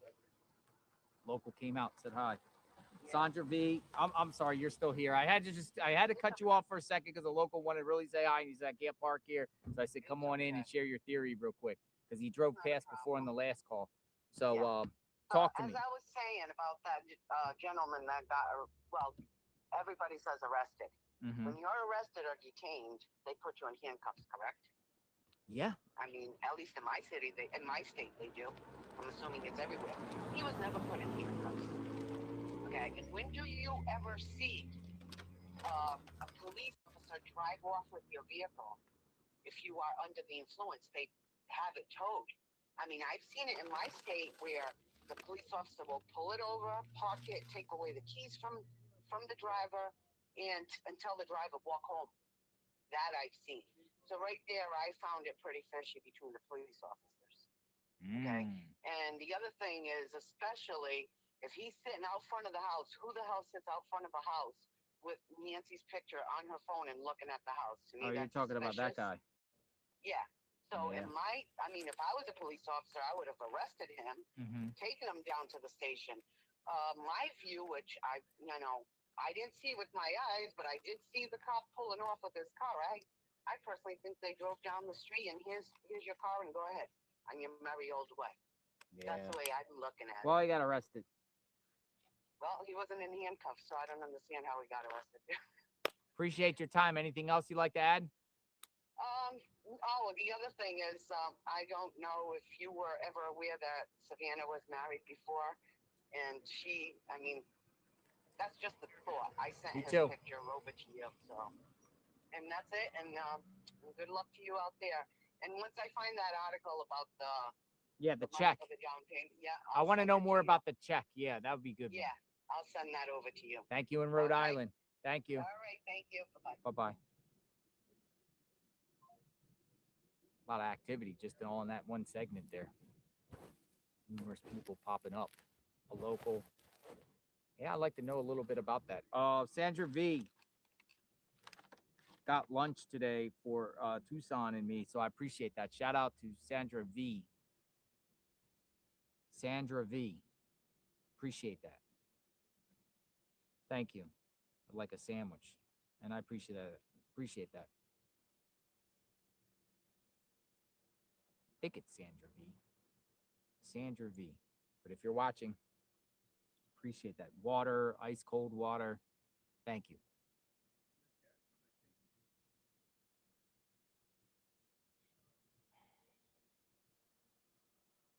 Yes, Sandra V. It's like a Baggins. I appreciate that. Thank you.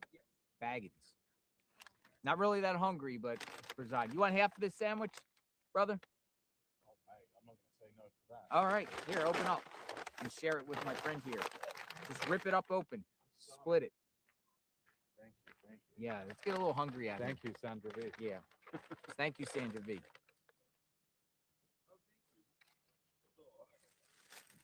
My friend with Fox News, my England friend. That's it. Hello, One of the bud. best paparazzi photojournalists out there. Hello, chat. There you go. I'll take a swing. Go ahead. All right, enjoy. Thank you, Sandra V. Got it. Thank you. Thank you. Thank you. Oh, look at that. It's good, right? Looks good. Not bad.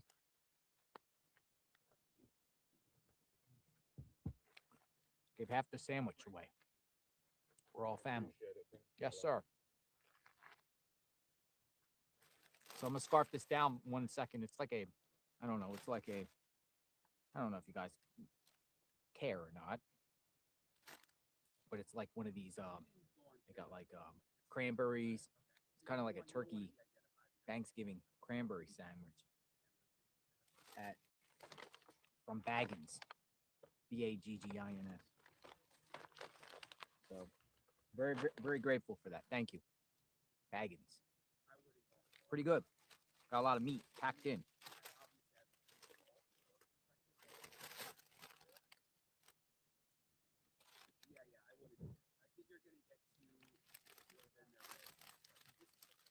What in the heck happened here? So many different theories. The check. Did Nancy pay for Annie Tomaso's new home?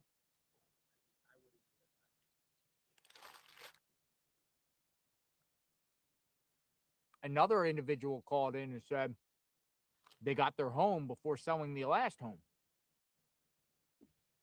So how are you going to get the down payment? Yeah, no, Liz is nice too. For the new home.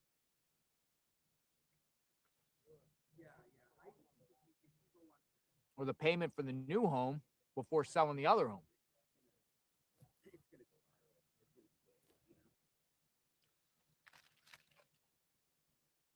Yeah.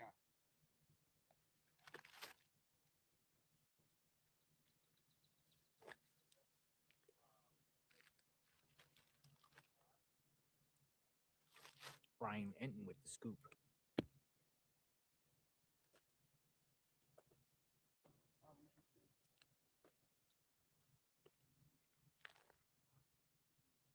Looks like News Nation's about to go live outside the house.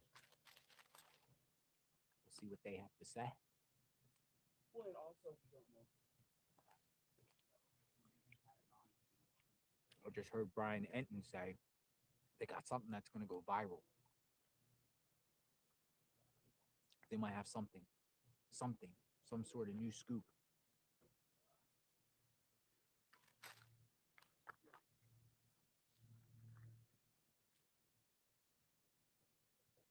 Something about to go viral. New information may be coming forward.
All right, we're good to go.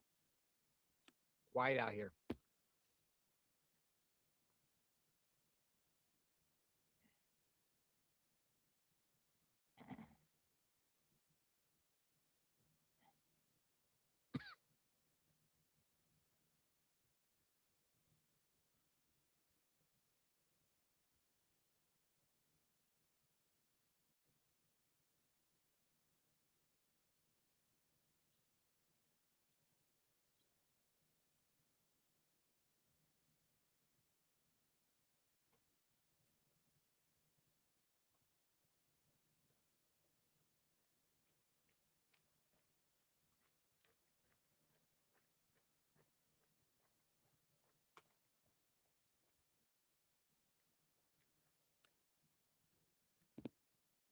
Quiet.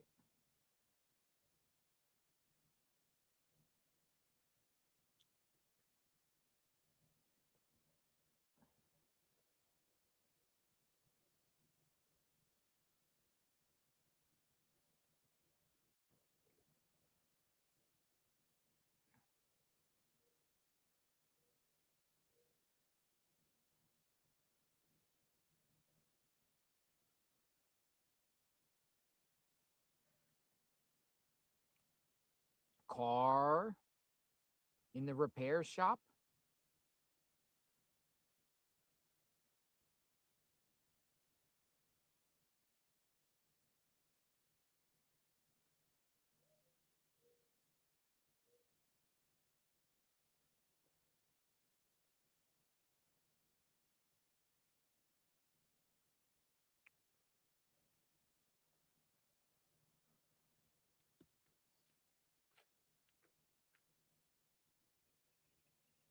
This is tolerable weather.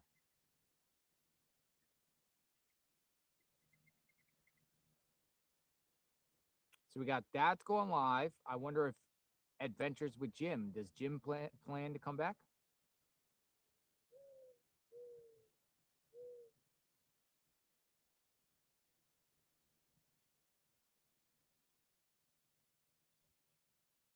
All right, Josh wants to talk. Josh, 202 number coming in. Josh wants to talk. He's reached out to me numerous times, he says.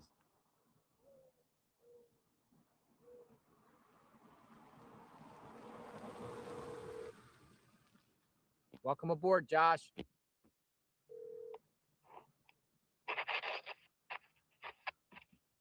Hello. Hello. How are you doing, buddy? I'm doing great, Josh. How are you? Good. See, I've been trying to get a hold of you. Nice. What you got? Well, I got several things and a theory. First off, I'm an electronics engineer. Oh, okay. So I understand electronics, how they work, cameras, pacemakers. A pacemaker, you have to be within Bluetooth range. So I don't think a helicopter is going to do it, for one. You don't think so? No, I don't think so. I don't think they're going to get close enough, or they're going to stay connected long enough. Oh, okay. You know how like your phone to your car or whatever. It takes a little bit to connect, and I don't think flying over the helicopter is going to give them enough time to connect. Just not enough time.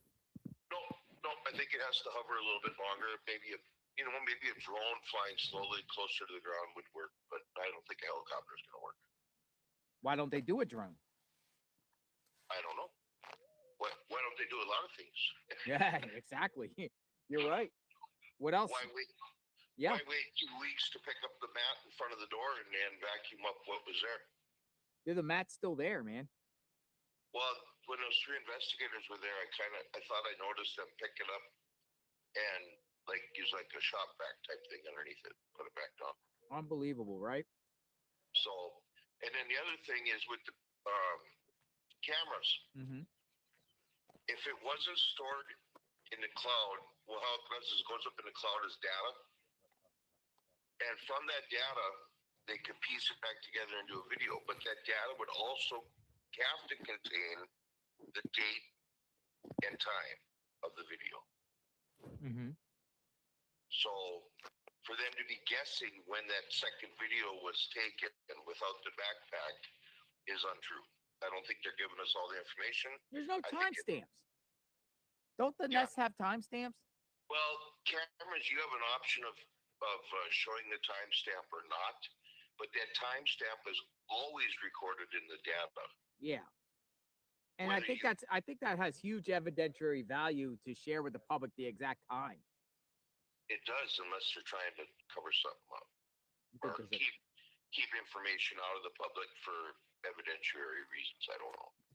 But that does a disservice to everybody because, you know, you could say, hey, supposedly there was a second time the perp's there, the one without the backpack on, standing there looking at the thing. What time of day? Because that's important because all the neighbors can then go check their cameras around the time of day. Exactly. And the other thing is, it's too much of there's too many coincidences. At the same time, this guy was in front of her house with the backpack. The other guy in the neighborhood with the backpack that was going over the fence. It just, it was so weird. They cleared that guy, but it was still weird that there was two people with backpacks walking around in the dark at the same time in the same neighborhood. Doesn't make sense. Them swatting Carlos and Luke, they don't use that kind of resources unless they have very good information. They don't just go on a whim. That's what I'm saying. I mean, because there's some liability here. There's some connection to Carlos and Luke, I think. They had to have evidence showing that. Now, I don't call myself a psychic, but I have had, you know, I kind of get these dreams and I have to piece things together to make sense. Well, I called FBI with that information. Would have been before the video or anything came out. It was that first Saturday after. Yeah. When did you get on the ground? The Friday. Okay, so you had just been on the ground. I had watched a little bit of it. I hadn't paid much attention, but I did get some stuff that came through it. It comes through kind of in clues. Like they showed me a picture of a friend's wife who was named Nancy, and then I got an Arnold Guthrie song I had to put together. But anyway, the tips I gave them were there was a right turn right sign. Nancy was somewhere not in water, but near or could hear water. There was something about a necklace, and that Annie knows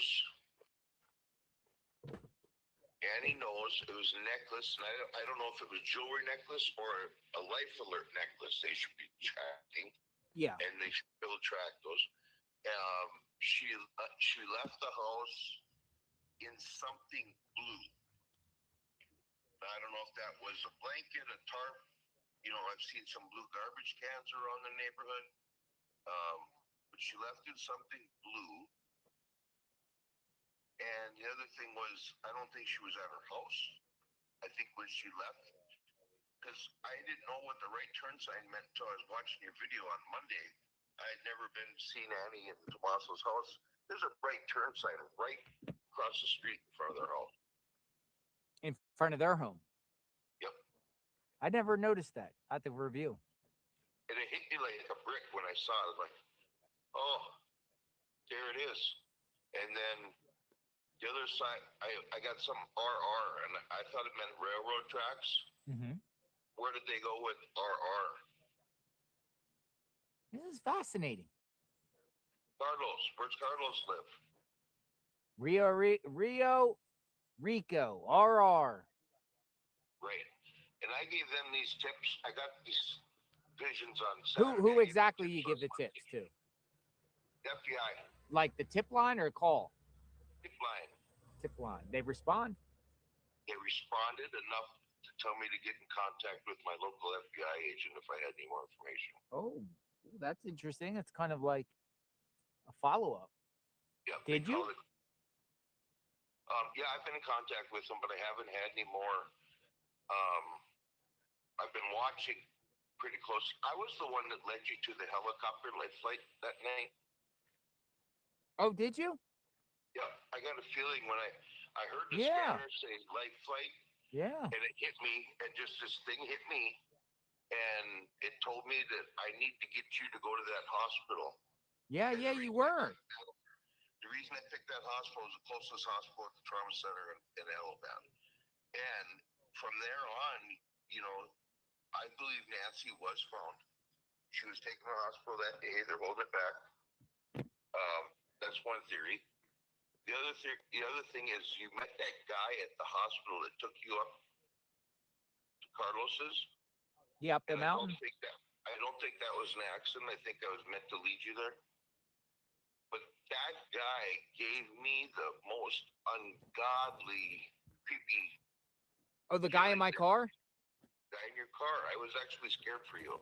Nah, he was good. He's a nice guy. But I get it, man. A lot of people were worried about me going around the mountain in some stranger's car. And I got a weird feeling when you're up on that mountain. If Carlos was involved and he was the one to take her out and get rid of her, what a perfect place to roll her down that mountain. Yeah. But anyway, back to the theory. I played in a band also.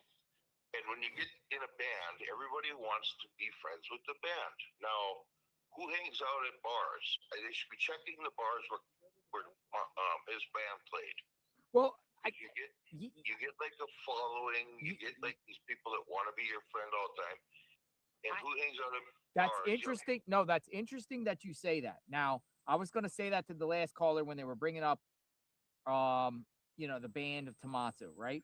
Now, considering if Tommaso and Annie are a victim in this case, and some people think they're involved, whatever you want to think, but if they don't have an idea who the perp is, has anyone considered, you know, where Tommaso and his band has played, and some sort of someone in that crowd, or someone got fixated on Tommaso, or some you know, some event on that sphere? Yep, and I know I didn't really follow into it much, but a lot of times, man, we get these groups that, you know, kind of come. They get into pot and they get in drinking together, and you know, and if say, so who hangs out at these bars? Well, it's not people 50 years old like me and Tommaso.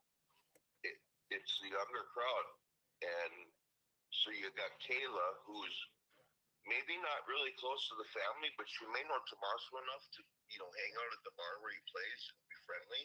Yeah. And that would introduce him to maybe Luke, maybe Carlos is friends with them through that connection. Mm-hmm. They should be checking these bars and say, hey, do you recognize these people? And if they put them all together as maybe, you know, acquaintances or whatever, you know, just, it doesn't make sense that they would swat Carlos and Luke without much evidence and clear them right away. They had to have something. You don't just swat somebody and hold them for 7 hours on a whim. They call it probable cause. Well, yeah, but how many people drive through that area? You know, probable cause can get people arrested just by an accusation. Yeah, I know. I've been there. You know, have you been there? Been there. What happened?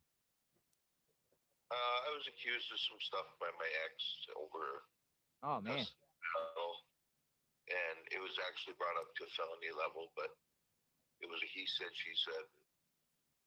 You know, it's just a mess. I don't want to really get into that. No, I got you. But yeah, you know what probable cause, sometimes it's strong, sometimes it's not. Very weak.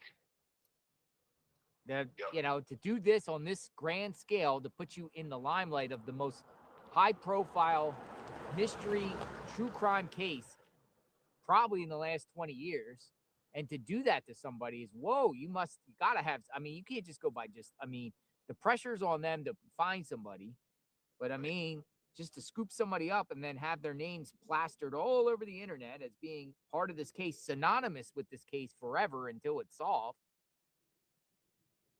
Got to have something, right? You would think it would be just, hey, it looks like the suspect.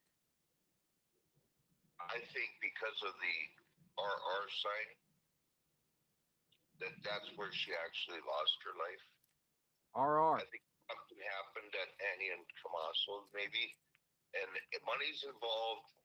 The other thing I told them is money is involved. Mm-hmm. I said this is FBI tip, there's a rift between siblings somewhere, in this and an argument over money. So I don't know if Carlos was in money problems and maybe got a little argument with Nancy and accidentally something happened to her. And when he took her home, she was not with us anymore. So you're saying you're eyeing Carlos? I am. Interesting. Well, I'm eyeing Tommaso as maybe something happened. Mm-hmm. And when he went to the home and he brought Nancy in and shut that garage door, Nancy was already gone. And then he called whoever he had available to help him get rid of this. And I think everything else was staged. I think the blood was dropped on purpose to make it look like something happened in the home. I think Tommaso went in through the garage, let Nancy in, shut the garage door, waited for help to come. I think when they sent somebody around to disable the camera, I think the blood was dropped and the lamp was broken. And I think they took her from there. Once the camera was disabled, they could leave any exit they wanted. Doesn't matter because it doesn't matter. They're not seen. Yeah, if Tommaso parked his car outside, opened the garage door, brought her in, they would never have to open that garage door again. They could leave through the back door and go out to his car. Interesting theories. Hey, I appreciate your time. Yeah, thanks. I've been following you just about every day. I sit here with you, man. Josh, where are you from? Minnesota. Minnesota. How's the weather? It's not too bad. It's like 20 something. Oh, that's bad for me. That's a heat wave for you. I mean, I know last month it was pretty. I was covering things in Minnesota. It was like 10 below. Right. Great. Yeah. Thanks for your time, Josh. I'm not from the cities area. I'm from up north, and we have a different mentality than the cities. You won't see anybody up here. Gotcha. Who identifies as a cat and wants to protest SWAT ICE. So You take care of yourself, Josh. Thanks for watching. Yeah. We'll see what happens, man. You're eyeing Carlos. I'm eyeing Carlos, Luke, Tommaso, Kayla. I think there's something connecting all of them. And I think it could be related to the bars where he plays in his band. The bars and the band. Thanks for your talk. Thanks for the All right, chat. Bye-bye. The bars and the band. Bars and the band. What do y'all think? My take is no stone left unturned. I was shocked that they didn't speak to the trash people. Just speak to everybody. Misty Haynes in the house. Misty Haynes.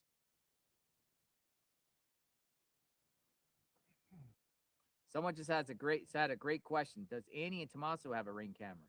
I'll add. Does Luke have a ring camera? Could show leaving or coming in late night hours. Well, Misty Haynes,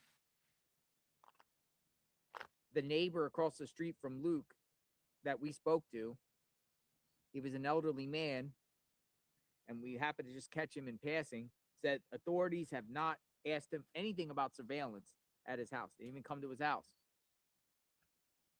You would think that they would ask Luke's neighbors if they got any ring cam to determine where Luke Daly was around that time.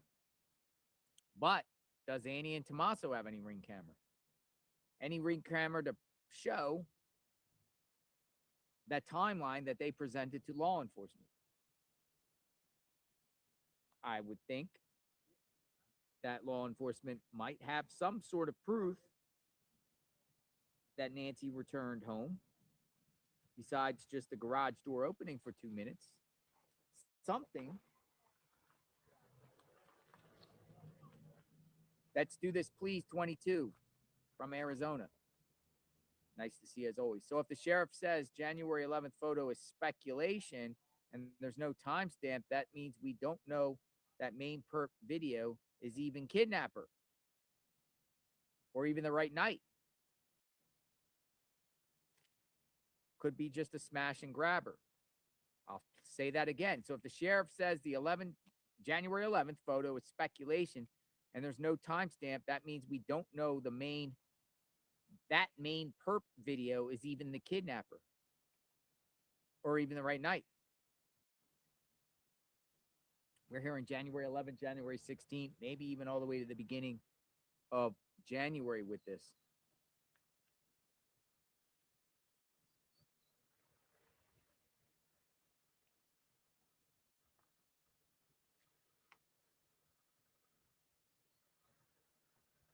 Somebody's here. Some people in the chat say Carlos has nothing to do with this.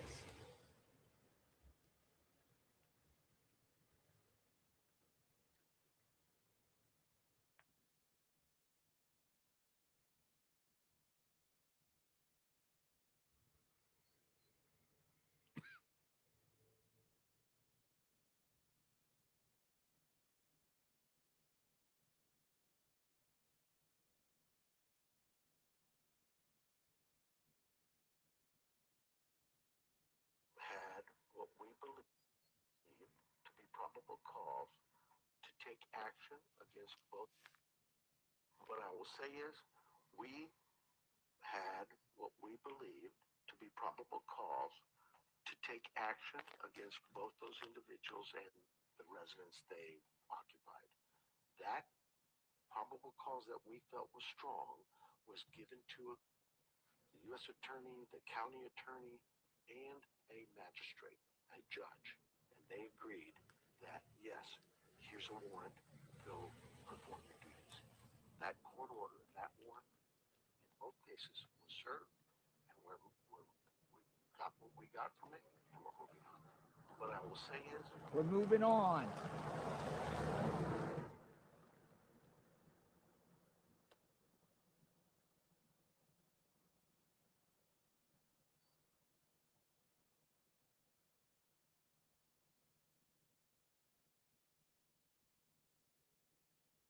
Wisco Robin.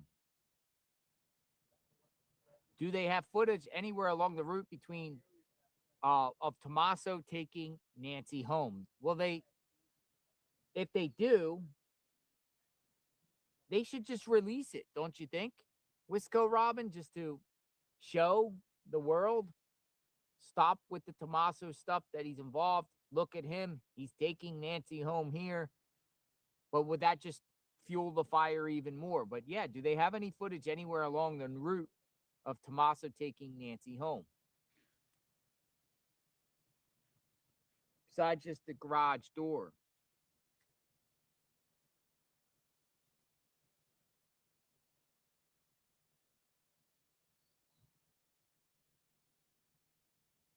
Opening. Do they actually have proof?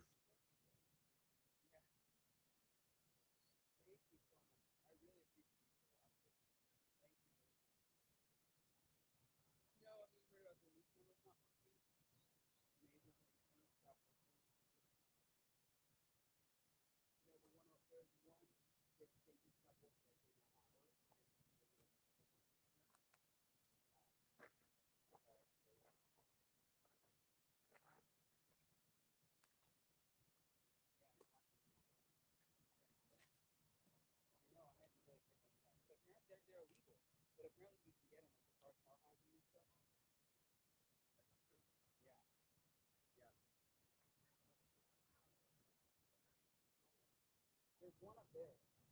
Yeah. Yeah. That's the only one I've seen. Yeah.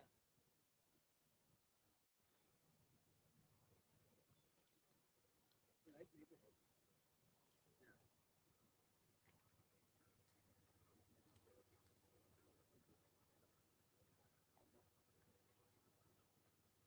Bye. What you breaking? What do you say? What you breaking? You got a good. Look at my Twitter. I just tweeted something. I saw you broke the jammer possibly, or Yeah, look, I just put something else. All right, Brian Enton got something out. Let's see what Brian got. 2 minutes ago. Ooh, look at this.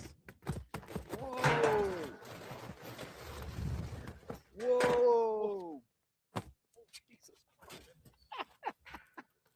Dude, the flashings went everywhere. The Dude, our tent got destroyed. We just had a wind gust. Holy shit. Look. Dude, hold on a second. I'll help you. Dude, I got all this stuff in my eye. That was crazy.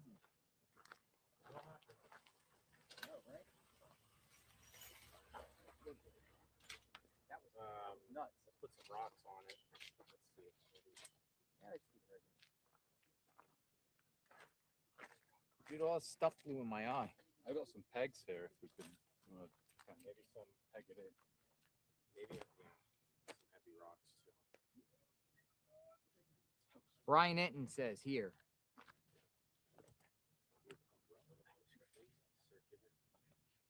Let's try to take out JLR. Brian Enton says here are some of the ring cameras. These are some of the neighbors' ring cameras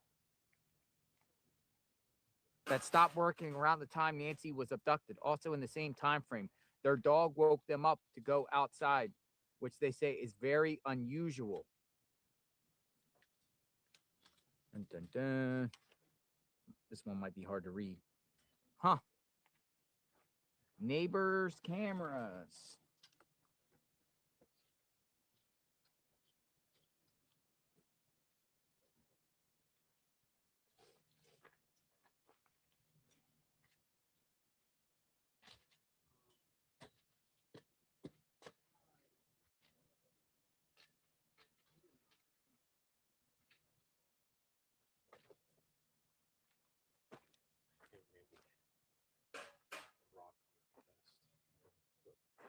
Couple of in the back there.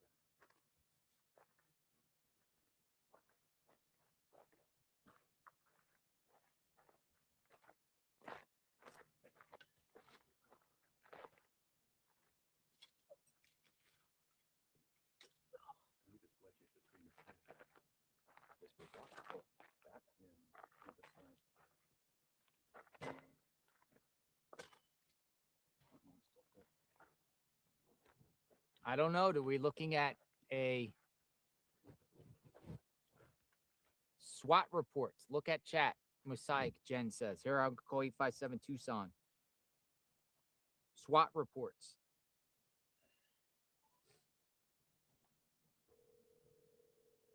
We're looking into it now, Mosaic Jen. Hello, any SWAT activity going on? All right, thank you, sir. All right, we got our SWAT expert on it. So my wife's a big fan of, or my wife. This is my sister. Oh, She's been watching you for a month. that was kind of weird. That was kind of weird. Nice. Hello, what's your guys' names? I'm Rob. This is Beth. Rob and Beth. And my sister came in from Albuquerque. Yeah. And she's just hanging out, and she's like, "Can I go see Nancy Guthrie's house?" And I think she wants to see you. Here for Nancy. Thank you. We're trying to get answers here. There's new developments in the situation right now. I know, like. I'm not sure if you're allowed to park. So we'll move if they move, but just help us. It's been a crazy case. Well, I mean, they're still out there. FBI's looking. Who knows who did this?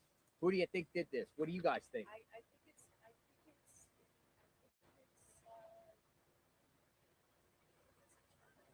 think it's internal, within the family.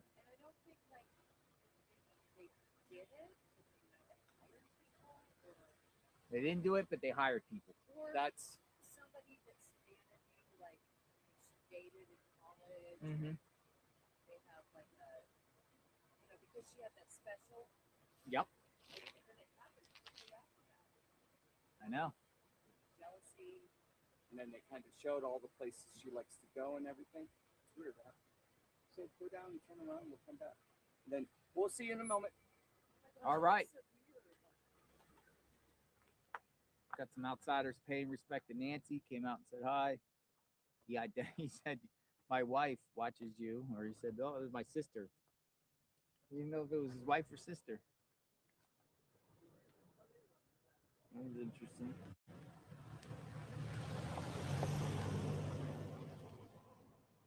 I got all this dust that fell in my eye. Oh.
We're live out here at the scene here, seeing what's happening. Wi-Fi jammers is the talk of the day.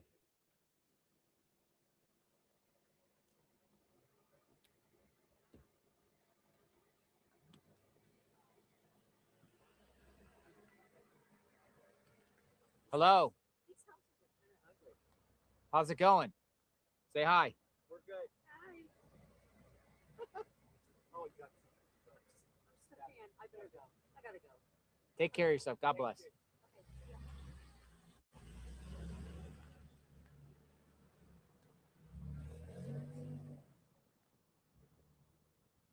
She was not happy behind them. She's like, hurry up. Look, look. It's going to be some road rage here. It's going to be some road rage here between them.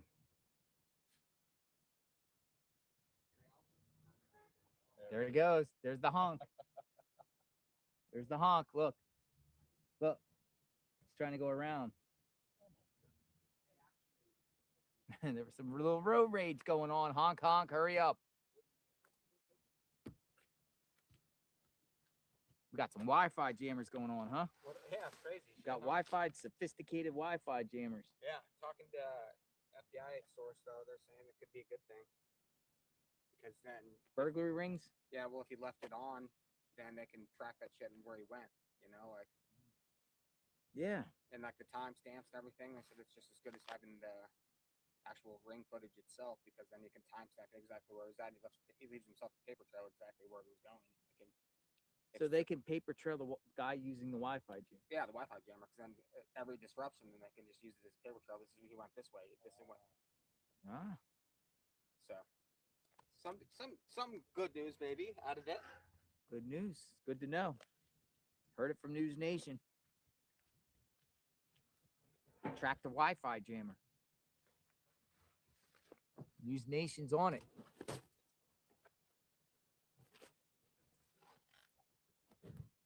So every time that perp used the Wi-Fi jammer, they could just paper trail the Wi-Fi jammer from the times they were used.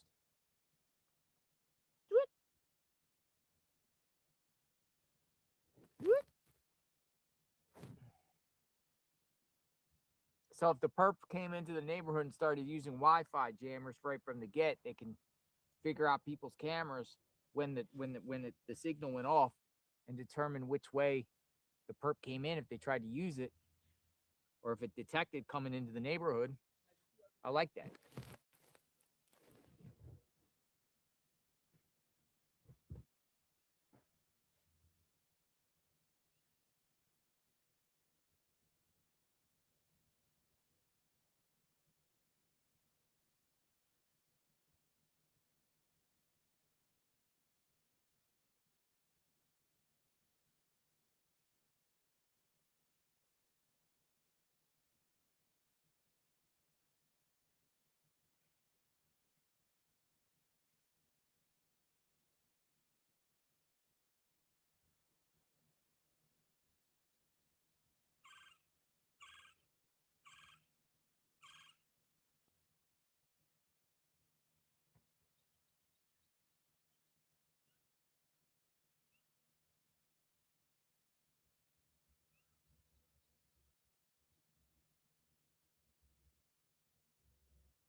People are talking about Law Enforcement Command Center in Phoenix.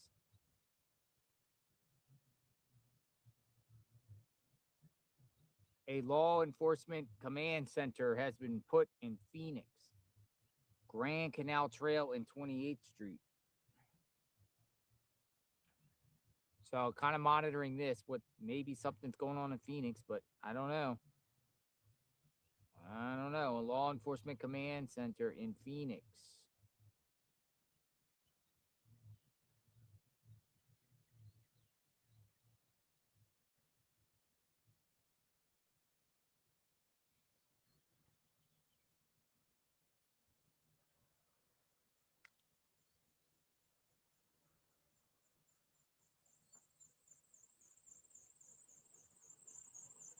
Somebody got some squeaky brakes coming.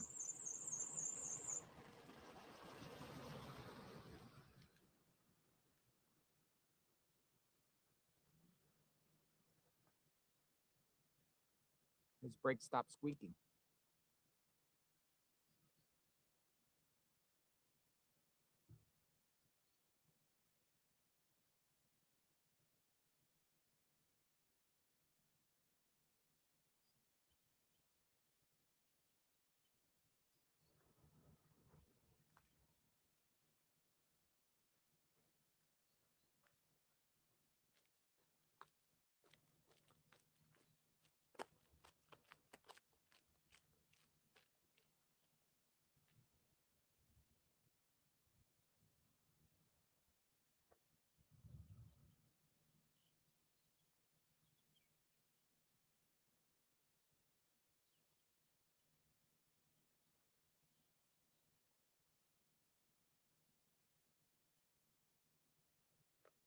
I mean, I see no law enforcement, or I see no media talking about any type of SWAT in Phoenix related to Guthrie. But there appears to be some law enforcement activity possibly in Phoenix right now. I'm not seeing any connection to this whatsoever.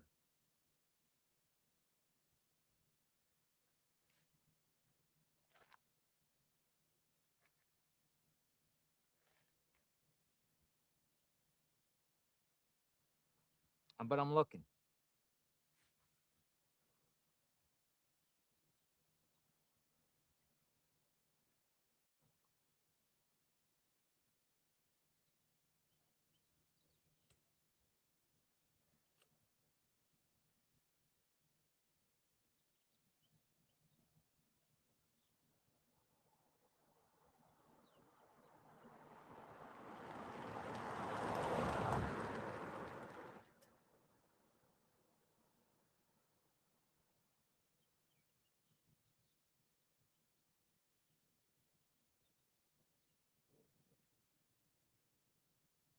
Oh, someone went into the neighbor's house. All right, so we're just going to monitor what's going on.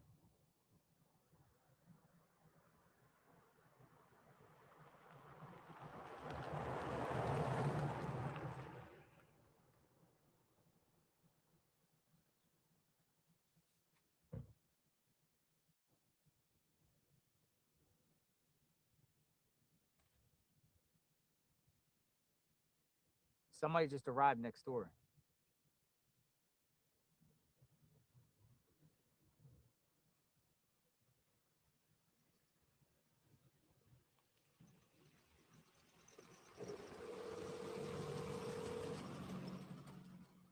Hey, my friend. Yeah, Chris Roach Investigates is on. What's going on? So I just wanted to follow up for some of your guests. I know this has been like a large speculation around a lot of people and a lot of phone calls. So I want to kind of put it to rest for everyone. Sorry, I sound like crap. I've got like a little cold going on. So, but anyways, all right, you guys listen up here. So this will hopefully let some of the conspiracy theories die down about the whole Annie and Tommaso's home. So I just put out a tweet on X. You guys want to go check it out? I got the full documents. So if you go look originally, so Annie and Tommaso bought a home over at 1410 West Niagara Street back in January 16th of 2010. They purchased that home for very little or nothing. They had a mortgage of $128,815. They sold that property. I've got a copy of the information. It sold for $379 in 2025. Then they took those proceeds, which was $250,815, and they put that on their next property. You can tell that they have some money, but it does show that there was a loan for $355. Was recorded on 610, sold for $379. So I'm not really sure why the mortgage I've got the loan information right there, which it says the loan is for 355, dated March 21st of 25. I'm not really sure because they did net 285,000 from the last Yeah. sale of their home. So it kind of makes sense that they've got some reserves, they got assets. So this whole conspiracy thing that, Nancy gave them $600,000 for this home. So to begin with, they bought the property for $379. It just appreciated over the last year due to inflation. You know this, JLR, you live in Florida, I live in Florida. Homes here tripled in the last year or two that people got in. Certain areas, the closer you went to Tampa, the prices shot up because people were just had 5 or 10 contracts on each property. So I just want to kind of put that to bed to rest. No one can figure out why Tommaso and Annie can afford all this property, right? They've got the money based upon the information that I provided. So just wanted to throw that out there. In the conspiracy theories on that whole, they killed her because they didn't have any money. They actually had money. So I just wanted to throw that out there for the listeners. I provided documentation to support everything that I was talking about. So just wanted to come on and kind of Appreciate that. Put that to rest for everybody. You hearing any activity in Phoenix that people are starting to spread?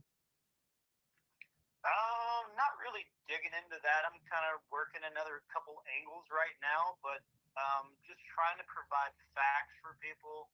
I just listen, to everybody's comments, and I try to figure out some of the things people are really, I think I was listening to one lady. She was talking about, that I think Nancy gave her like this $300,000 gift. That's totally not true. So there's the documentation that supports it.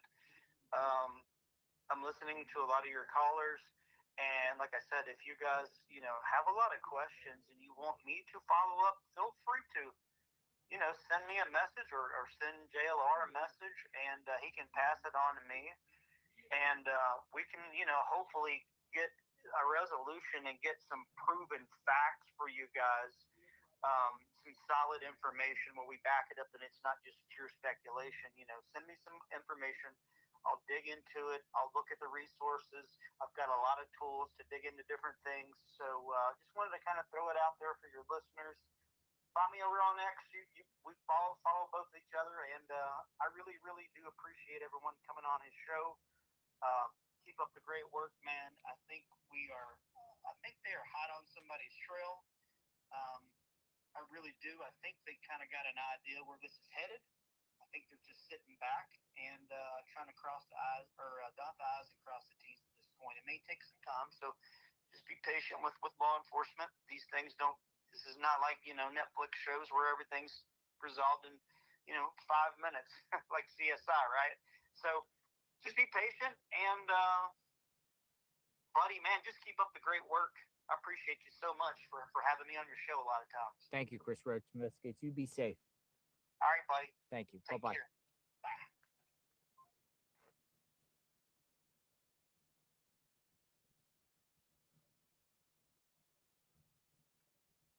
Wi-Fi jammers is the topic of the discussion today. Seems like that's the big news today. Possibly.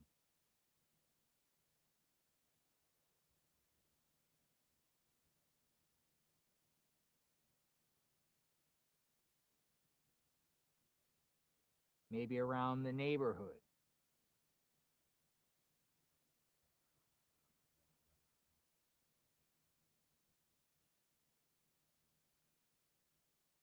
Someone using it.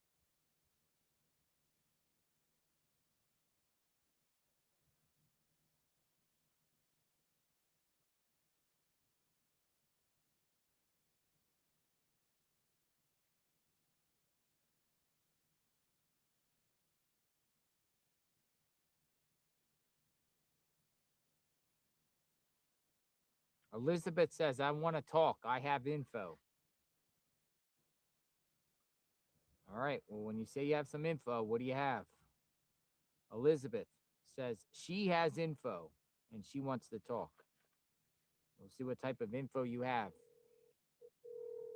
Come on in, Elizabeth. 202 number. Hello. Hi, Elizabeth. Hi, JLR. Hello. You said you have some info. What's going on? How are you? I'm good. I'm a sister of someone who's been trying to get in touch with you. She sent you an email, and her name is in the subject line, and she needs you to check the email right away. Okay. Do you have personal info? Do I have her info? No, I'm saying I got the email saying info. Want to talk? Yeah, no, she sent you emails as well. She sent you several emails, and she said that she hasn't heard anything from you. So she was just wondering if I could reach out and if I could if you could give me a call so that I could ask you to check the email for her. What's it coming under? What email?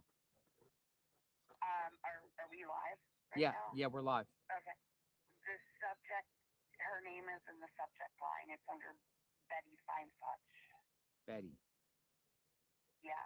It's in the subject line, and there's, I think she put Okay, I got it. like icons. Yeah. So there's several things she wanted you to Yeah, see. look. Okay, yeah, it's a lot of stuff. Okay, I'll take a look. Thanks. Thank you. Bye-bye. Okay, bye-bye. All right, I'll have to go through this, Betty. Feinsuch. It's a lot of stuff to dissect.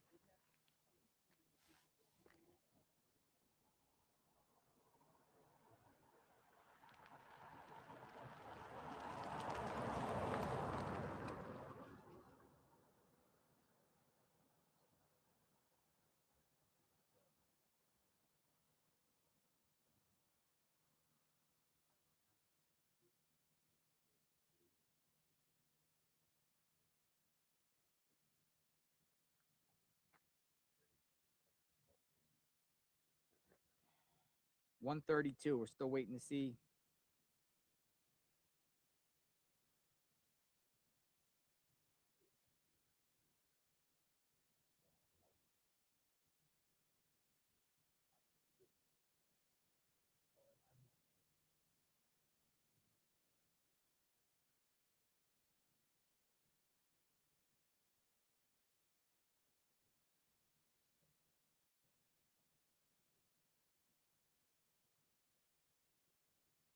Brianna Whitney.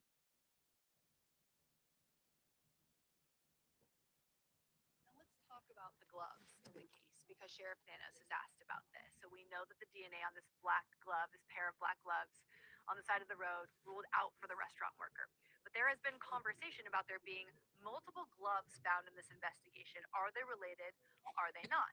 Sheriff Nanos is asked about it, and here's what he says. There's stories out there that, it's from the search teams and the deputies were just throwing their gloves everywhere. Well, that is so far from the truth. That's just bunk. We know that our search and rescue team last night, they were out last night. Don't tell me you find gloves laying around.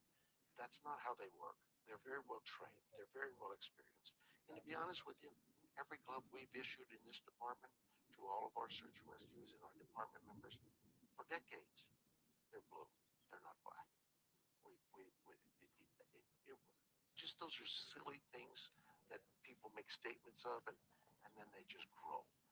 Here's the problem with that soundbite that Sheriff Nanos just said. He said this wouldn't be from any deputies, anything like that. The problem is that on February 16th, PCSD put out an update, and they point to a statement being released by the FBI in conjunction with that.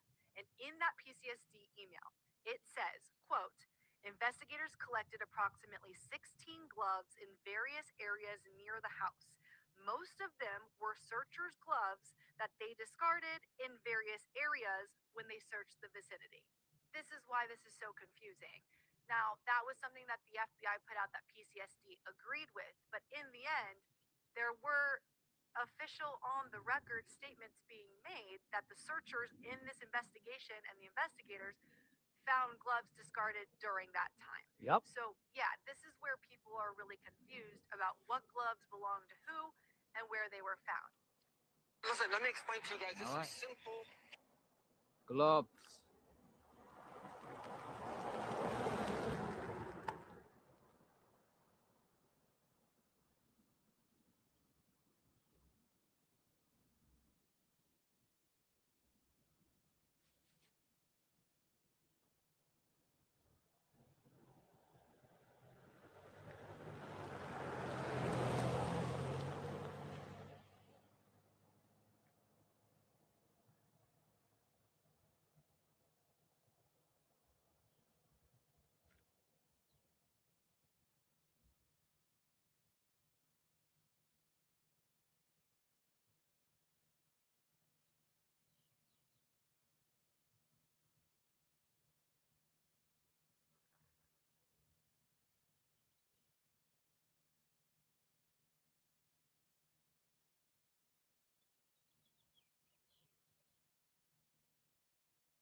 This message is deep. Watch this to the end. That's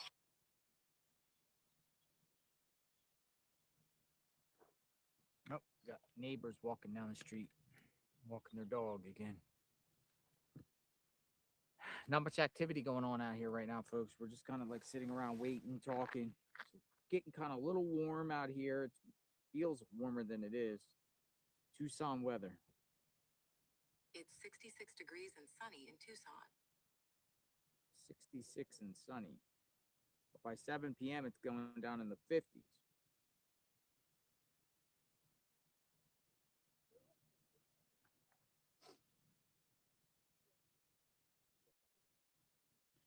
Going back up. Yes.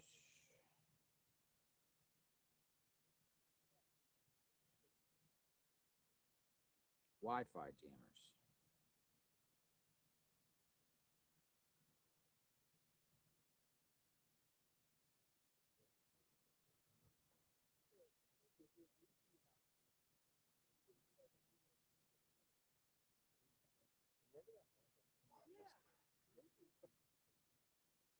Yes, the little dogs. Anybody want to talk? I'm going to shoot my email again in the chat. I'll pin it. Give me a second. My email again in the chat. I'll pin it. Love those dogs. Oh, thanks. Cute.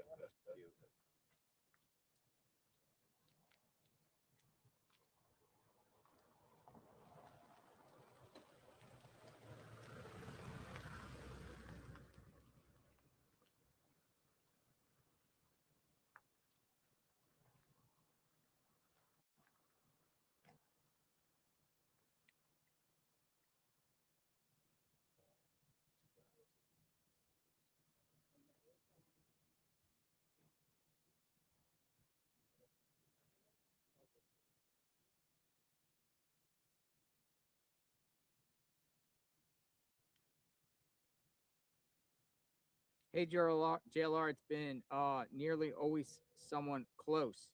I wrote a true crime song called Hiding in Plain Sight under Kish DK on all platforms. We'll love to create a song for the JLR Army. Kish DK, Kish DK, Kish DK. Shoot me an email, Kish DK. We'll talk. Kish DK. Shoot me an email, please. It's always someone close to the family.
Ella. Ella wants to speak about certain photos. I'm an executive publishing professional. I would like to speak to you with these photos. All right, Ella. I'm going to get you in the chat. Ella.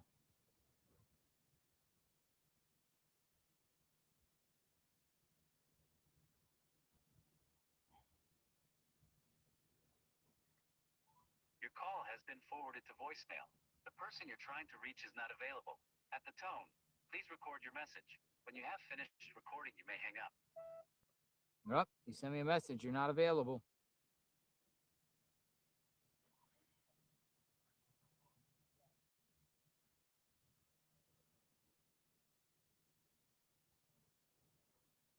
Michael White wants to speak.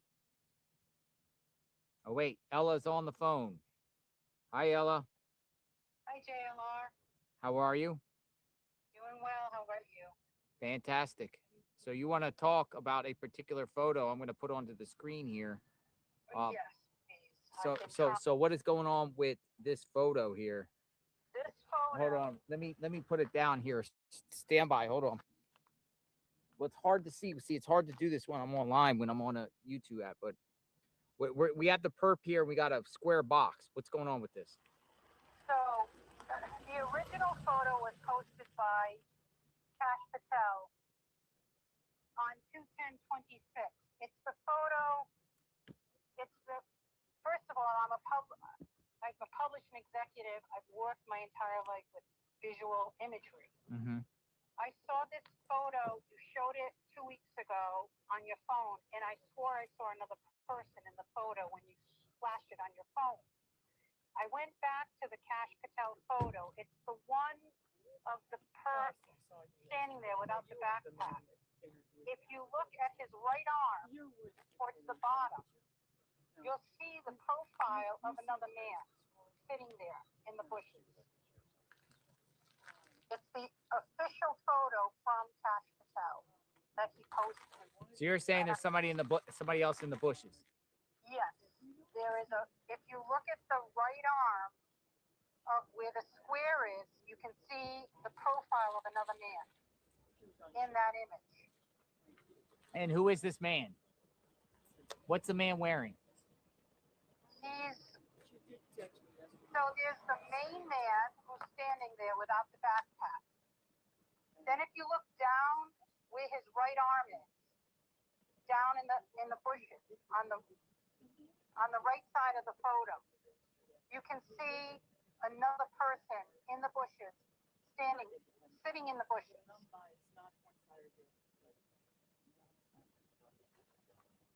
Do you see it? I can't tell, to be honest. Honestly, I cannot tell by this. I mean, it's again, I can't tell. It's a lightened photo. You can actually see the face of another person, the physical face of another person. I mean, to me, and I see what you're talking about here, but I just can't tell. Honestly, I can't tell. Yeah, it's the profile of another person in that photo. All right. Well, did you send the information to the FBI? I did. You did. I did. Yeah, and it's from Cash Patel's photo on 2/10/26. Yeah. When he requested people to send these images back, forward, or any information. But it's the photo of the perp that everyone's been talking about. I lightened it up. I looked at it. You had it on your phone. You showed it 2 weeks ago, and I swore I saw another person's face. I went back to look at the photos from the FBI, and I saw the perp's face, the accomplice to the perp. There's another person in that photo on the right-hand side. All right. Well, maybe they'll come out and say there's an accomplice, but as of right now, they're not saying anything about that another person in those in those videos.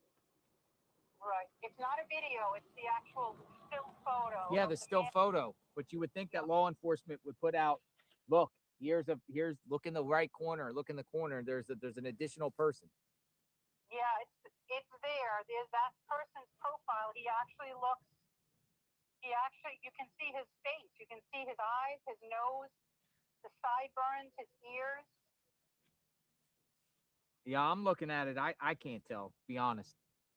Yeah, that's You know, maybe you could get some sort of technology and try to enhance it even more. yeah. I've been working in Photoshop and trying to lighten it up even more from the original. But what is the person doing? Is he's in the bushes? Yeah, he's sitting in the bushes, and I looked at compared it to the other photo where he was walking up in the video, and there's there's nobody there, but it's this physical photo. Which we don't know the date of that photo. I'm sorry. We don't know the date of that photo. That's true. There is no date stamp on it, but it says if you look at the image, it says from Cash Patel. I mean, it's his physical image. And Yeah. So some people suspect that one was a couple weeks back, not the same day. Right. I mean, I'm only calling you to let you know that I've been working. I've seen billions of images. I work for Time Life. I work for Pearson Education. I work all over the world. Oh, do you? And I do. Nice. Yeah. And when I saw that image and I saw that man's face, I almost passed out. I thought. Well, and blow it up and keep sending it to law enforcement. Maybe you uncovered something that will crack the case. Okay, very good. Well, I'm grateful that you called, and thank you for all the work you're doing for Nancy. I think Yeah. Well, I don't have my glasses either, so I have it. I'll take a look at it, and maybe put it out there on Twitter if I see a face. You're saying the face? I can't see anything on it. Yeah, you need your glasses. Yeah. It's very blurry. Very blurry. It's very blurry, and if you've got your glasses on, you'll see. You got to really look very clearly at the first photo. I sent you 3, but the one I blew one up, but you can't blow it up too much because it's pixelized. It gets too pixelated. Yeah. But you can clearly see. I saw it on your phone 2 weeks ago when you were showing us when they were talking about it, and I said to myself, "There's another person in that photo." I couldn't believe it, and then I physically went and looked at that image from Cash Patel and pulled it and started working on trying to enhance it and getting it to the point where I could send it to you or and I sent it back to the FBI and said there's a person here in this photo. All right. Thanks for your time. You're welcome. Bye. I'm gonna take a look at that later, folks. We just got a new arrival here. We got a security guy here. Sorry, I'm late. What's going on here? Turn around a minute.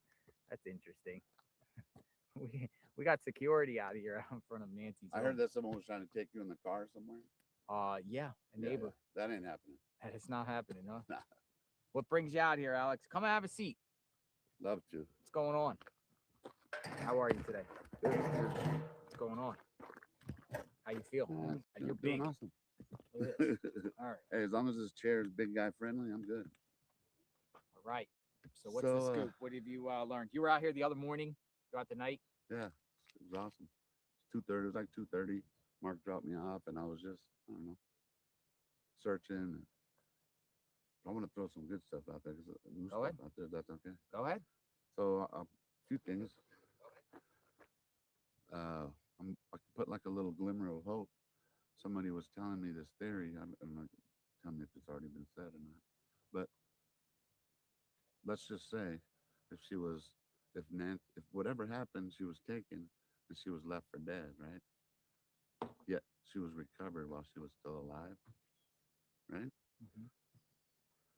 They, in the past, they won't tell you that they recovered her alive. So how sometimes the family, they're saying like, why is the family acting weird? That's a fake cry. I didn't see a fake cry, but what if that's what they have to do? So it's a glimmer of hope. Only reason I say that is because imagine, but if she is already safe, we just don't know about it. But just throwing that out there. And then, is it too much? No. Oh, okay. I don't know if it was too. Say whatever you want to say. Another thing. Platform's yours. Awesome. You're awesome. So another thing is the suspect video. It's 2:12 a.m. And the reason I say that is because. What time? 2:12 a.m. 2:12. Okay. So I don't know, because I was listening earlier and I heard that how they were talking. The guy was talking about removing the timestamps and all that stuff. The reason I say that is because Harvey Levin said it. I don't know if he slipped and shouldn't have said it, but he did say it. And we all know he's like, people are like, you can't base everything on Harvey. But we all know he has good connections with it. Seems he does. And then another thing, the last thing that I remember, I mean, you guys could correct me if I'm wrong, but the last thing that Harvey said was that, well, looks like it's a dead end. Like it might end up being, I don't know, not a closed case, but like they're not actually looking for anybody. And if you think about it, pretty much kind of like how Savannah is, the FBI probably wrote everything that Harvey said too. So maybe they wanted everything to kind of like just simmer down because if they're watching, and they already have their eyes on everything. Exterminators. So I see that you and Kiki going back and forth on Twitter a little bit, right? Kiki, the girl out here. I think she blocked me. She doesn't like you very much, does she? For what? I remember she was like, "You like I was degrading her." Man, I swear to you, I just jumped out the truck, and then like she's playing victim, you know. She's Right. playing everyone's like harassing her, but like she like retweeted me and said, "You creeps are coming at me," but all I did was ask her a question. Right. Why are you here? I have nothing to say. Okay. But you know, she's making statements now. But I saw her interacting with you, and Kiki's the individual that was out here with the, you know, the photo shoot people. She said she's also going to start taking legal action against people for defaming her. That's what she said on Twitter. I'm going to start suing people. She got her 5 minutes already. She got her 5 minutes. Yeah. You know. She got her 5 minutes of fame. So, any planned searches? Yeah, that's what I'm here for today. I don't want to like throw everything out there. I'll talk to you on the side, but like my plan, I don't want to do anything about that. Where'd you get the security? You got that specifically for this job? No, I've had it. You had it? You've done security? No. You could be a bouncer. Dude, you could be a bouncer. Yeah, you're right. You could be a bouncer. I love But bouncing. bouncing with alcohol, you're in recovery. Not a good thing. I could throw something out there. I don't think anybody's thrown out there. I've done it before. Hey, here's another thing. Remember I told you 9 times out of 10 I'm right? Because sometimes I might be wrong. And the Guthrie thing, like there is, Kayla is related to a Guthrie. Whether it was connected to Savannah or Nancy, I was never able to confirm that. Yeah, there is a Guthrie in her family lineage down the line. 100%. Exactly. I saw it too. Oh, okay. But no one's saying, well, I'm not saying no that one she knows. knew her. No one Right. knows. Okay. But there is a Kayla Day Guthrie connection. Right. Now, Guthrie, is that a popular last name? I don't think it is. But someone it could said be that it could be around here. it was in the obituary and her name was in there. Yeah. So How popular is Guthrie? I don't think it's too popular. I Okay, got so all this dust in my eye. so here's the nugget, and I'll post it later on. On March 3rd, did you already hear about this? About a search warrant being served on March 3rd? Where? For the people who did the electrical work on the house, that company. Tell me about that because people have been sending me that. Okay, so that then March 3rd, it says something about the FBI serving a search warrant, and I don't remember the address off the top of my head, but March 3rd. March 3rd, and I have the audio. I just didn't have a chance to post it before I left, but so that way you guys could let me know. That's interesting. Yeah. I'm sure the phone's not hot. Getting a little hot out here. It's a little toasty out here the last couple minutes. March 3rd, the electric person. What else? That was based off that electrical work at the beginning of January. That was completed like in the early January, maybe January 6th. With the one where they had a year permit. Correct. Hello. I'm gonna think what else. That was it. That looks like FBI right there. Doesn't it? Arizona plate. Anything new today? No statements from the sheriffs? Nothing? Nothing. No statements. Somebody. No statements. And if you were a bouncer at a bar or something, I know that establishment would mean business. He's a pretty big dude, isn't he? Absolutely. And everybody knows I'm just a big teddy bear. Like, hey, if you mess with like my kids or something, That's different. you'll turn me into a grizzly bear. But really, I'm just a teddy bear. I just love tattoos. You know, Wrong with that, sir. retired musician. You know how it is. I just I- love I- tattoos. You know, I know how to play a drum. My That's father what's up. was he's a retired musician. that's tight, man. Yeah, I always tell people I'm the rapper that almost went pro. I'm sure you probably. You know, but I like to always have some kind of relative or like something happened. They got an injury. They were in the college and they got injured. He almost went pro. I'm not the rapper that almost went pro. Any new places to search? A lot of people have been saying like Tonka Verde with it. Like, there's a lot of different places, but Lundy man, 1 3 2 1, 1 year sober. Wisdom congrats. house. Lundy man. Man, once you get once you get past that first year, some people feel it right away, but I love it after that first year. Next thing you know, it's 5 years, really. It's that first. Well, speaking of first that, yeah. I want to know if there has been any alcohol centered around this case. Like if you went over to Annie Tomaso's, has any alcohol been involved? And is that part of the mix? And did anybody drink? Good question. If they went over for dinner, did they have? Is it a common thing for them to drink? Yeah. Well, I mean, did they have red wine and some argument came or something? You know, somebody had some alcohol over there at Annie Tomaso's. Did any of them have alcohol in their system excessively, and something went out of control, maybe because of alcohol? I'm like you, where anything is plausible. So like, Or I'm like, they lure Nancy out and provide her with some substances. Somebody. Because if it was just a killer, they could have given her some substances, or you know what I mean, if that was the case. But it seemed to be like she had to take Drugs, alcohol, sleeping medications. We don't know if there was an outdoor key hidden under a rock or anything. Yeah. You know, I want to think that Annie and Tommaso are 100% innocent, and I still do because of the sheriff. I believe Sheriff Nanos. Nanos says they're cleared. To me, they're cleared. But there is still a cloud of suspicion. Right. Because the math isn't necessarily math. The tomatoes don't stop. People say rotten tomatoes. They don't stop. I just can't see the motive. I know people say like the inheritance, but you know how long it's going to take you to get the inheritance? You're still a missing person, really. Right? Even though it might be in homicide's hands, but what do I know? I'm going to spin the camera on and take some calls. Yeah, definitely. I love that. Love to see you guys. Security.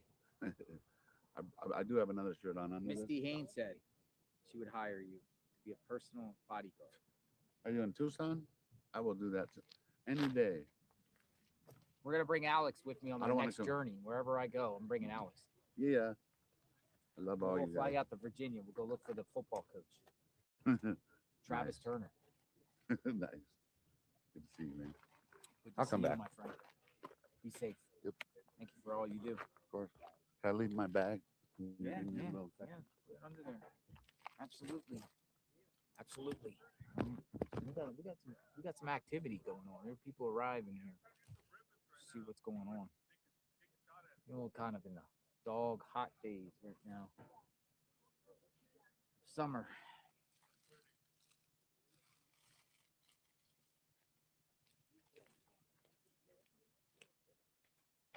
Hello. I'm doing great. How are you? Very good, thanks. So you got the flowers. Yeah.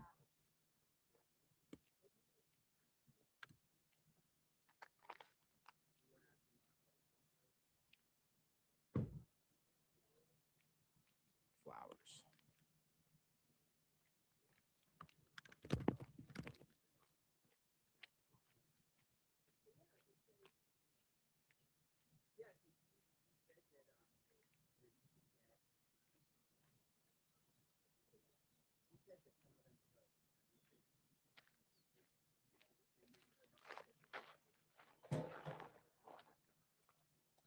Yeah, we might do a nighttime stream. Well, we'll do a nighttime stream whenever needed be.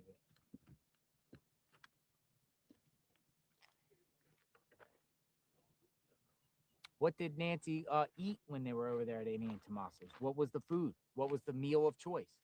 What was the meal of choice? What did they eat? What did the meals consist of?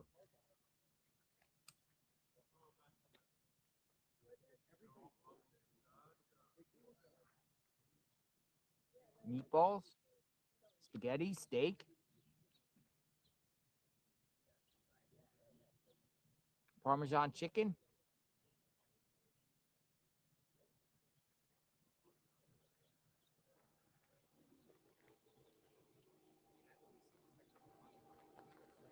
Why was law enforcement taking pictures inside Annie Tommaso's garage at night?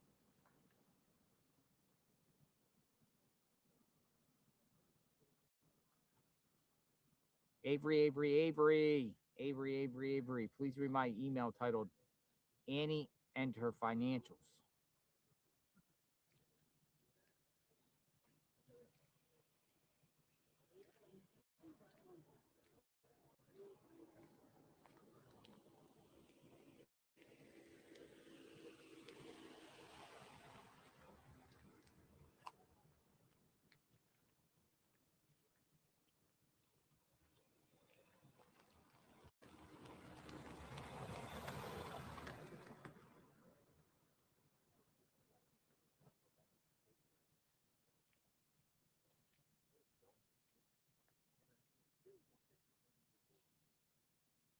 Avery, you got to resend it because I can't find it here.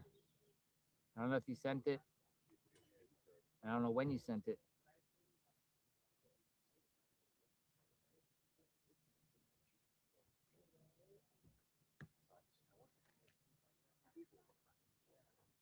Cassandra, a new theory that has not been heard.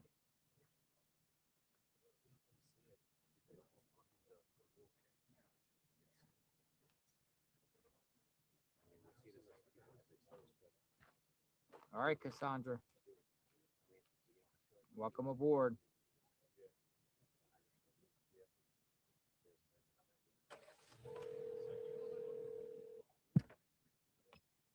Hey, Jared. Hi, Cassandra. How are you? I'm good. How are you? I'm fantastic. What's going on? I've been following and like even at my desk, and I'm like, please. Your desk? Are you at answer work? For her. Oh yeah, I'm at work like all day watching this, like in between calls. But I was thinking about something. He just mentioned like a key under a rock. Do you remember when he bent over to get those bushes, which was so bizarre, those shrubs to like cover the camera? Uh-huh. What if there was a key under there and he was covered in the camera because he was unlocking the door and didn't want them to know that he found the key? Great theory. I thought about that. Like, it was just so bizarre. I mean, I would never think to grab a key to cover it. Maybe just use your hands. Mm-hmm. So maybe he grabbed the key under there. He knew there was a key But under there. he went away and looked to the left for a bush, and then he looked for the right. Didn't necessarily think. I thought about this, and I get what you're saying, but it doesn't appear like. So dark. Yeah, but yeah, like he knew exactly what he was like a key. If a key was somewhere, a key would take more than just the grab of a thing. You would have to fiddle through something to get the key. Right. But I get it because it's like, how did the perp get in? Yeah, and I'm just curious. I don't know, so I'm going to ask you. If they got the footage off, how did they get the footage off the camera if there's no subscription? I believe there's something that saves deep down in their systems that can save it to a point, regardless if you have a subscription or not. But they didn't see her go out the front door. I don't know what we've seen. They're only showing us what they're showing us. I don't know what else they have, if they even have anything else. I was wondering that because there was blood droplets, like she was almost carried out after bed. But why would they not see her go out if they saw her go in? It couldn't have been a long transaction. It should have at least saved that in the time frame. I don't know. I hope you're there when they crack this. Well, we'll share what happens in real time. And we'll see. Thanks for watching from work. Yeah, I'm from Florida too. I live in Southwest Florida in Cape Coral, so Nice. cool. It's nice down there. Hot Yeah, weather. It's like 85 there now, right? Yeah, we've had a bunch of fires, so I'm hoping for some more rain because it's been so dry. Thank you so much for the call, Cassandra. You be safe. Thank you too. Bye. Bye-bye. All right. Key. Did a perp have a key? Reach for a key. How'd the perp get in the house? How did the perp get in the house? Savannah, and both the sheriff and Savannah says she was kidnapped from her bed. Means Nancy didn't open the door or go to the door. The perp was inside that home. How? $1 million question. Unlocked door, just walk in. It was left open. Back door, side door, chimney. Is there a chimney? Yeah, look, there's a chimney. Have we considered that perp went through down the chimney? Look, I'm being dead serious here. Look, there is a chimney. Can you fit down the chimney? There's literally a chimney.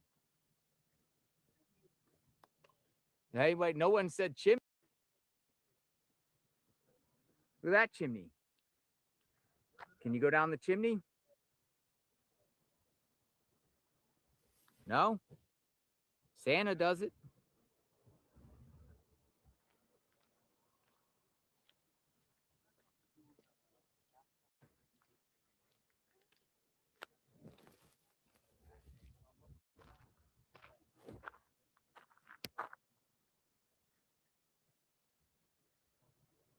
It's a pretty big chimney.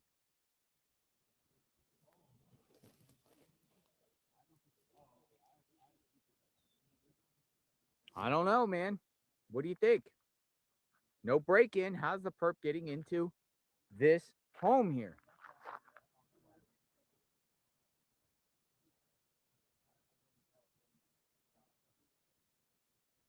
No one is going down the chimney. Not even for Christmas. Key. Key. A lot of people think key.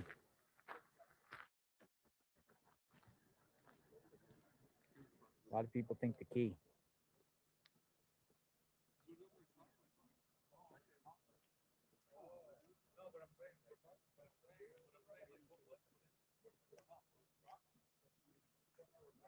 Live outside Nancy Guthrie's home. The key. Do you think a lot of these residents leave their back door, front doors unlocked? I think so, yeah. Numerous of them have said it. You know, people maybe back in the day just they feel safe doing that, and this is pretty secluded. So Especially if you lived here for the last 30 years, you just get used to your habits. Yeah. I mean, neighbors told me they keep their doors unlocked. They said they're not doing it anymore, but they have.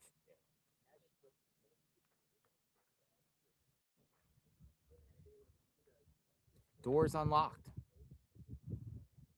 No sign of a break-in. Nanos will not share this information with the world about that. He will not. He will not share. Why?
Sonia. Sonia wants to talk.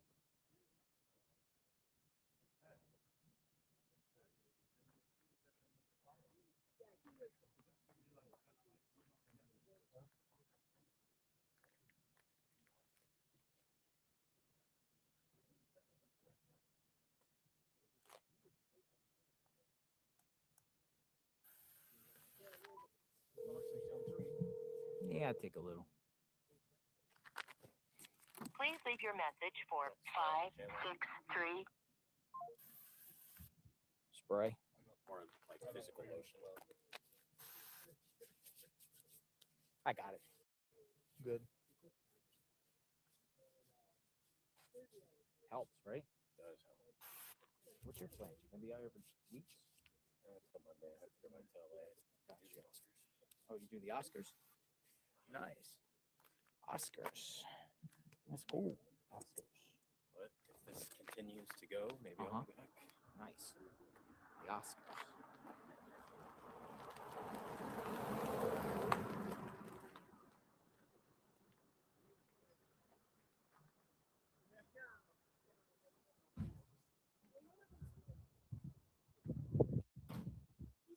Harlan Hudson, we talked to him before. He wants to talk for what? Hold on. Sonia wants to speak. Hello.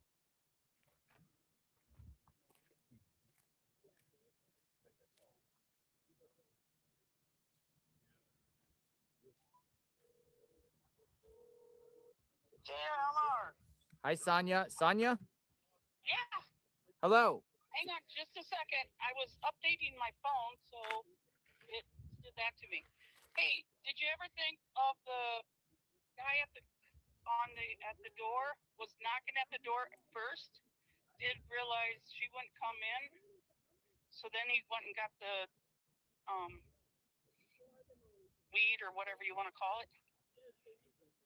So you're saying knock on first. Knock the door. Knock at the door first. You see how his hand moved a little bit before? Yeah, but he was rolling up to the house. Right? Right. So you're saying he knocked on the door first, then went rolled backwards, and then And then she didn't answer, so then he went and got the camera. Thought maybe, and then they took her out he took her out the back door and up the hill, back gate. That's my thing, because the back door was open. Interesting. Anything else you want to add? That's what my theory was for a little bit. Appreciate. I'll be thinking and let you know. I appreciate it. Thank you very much. Yep, thank you. Bye bye. Bye-bye. That's enough. I mean, we saw the video of him going up to the house. Let me know what you think, folks.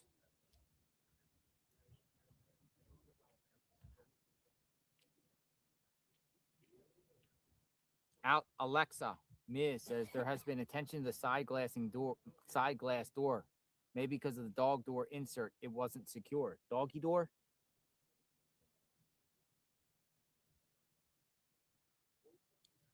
There has been a lot of attention over here, and I'll show it to you, of this part of the house when the feds came back. We noticed the feds were over here. Alexa, right? Over here. Did you go through the doggy door? If you went through the doggy door, can a person go through the doggy door? It's been extreme attention behind this wall here. You see that sliding glass door? There was a lot of attention when the feds came back and they were focused behind that wall there.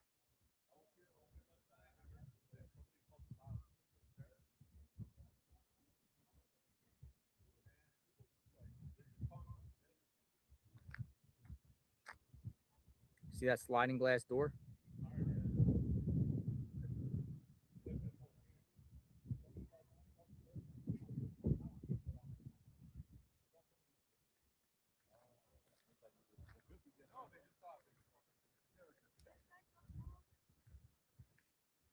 We know about the command center, Kelly Burkhead. 111725. No indication that it's connected to anything centered around this case. Phoenix is a big city, one of the biggest cities in the country. There's a lot going on.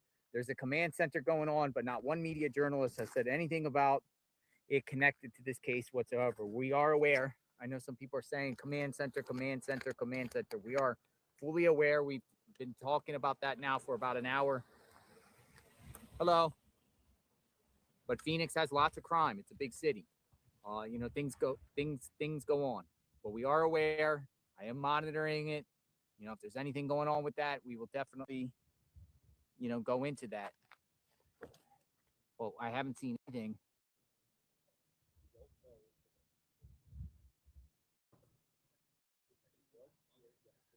I don't know anything about Brian going there.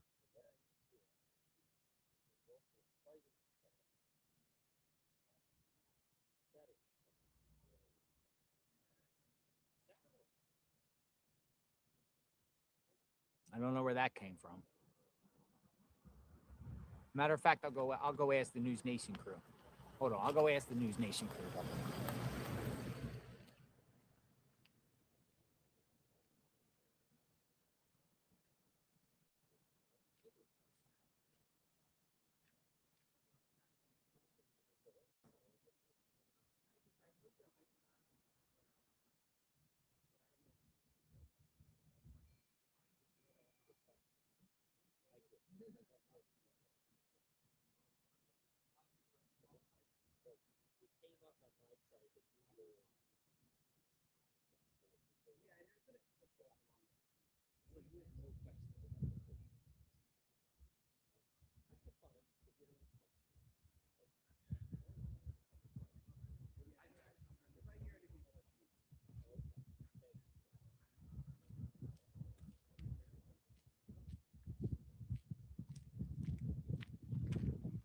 All right.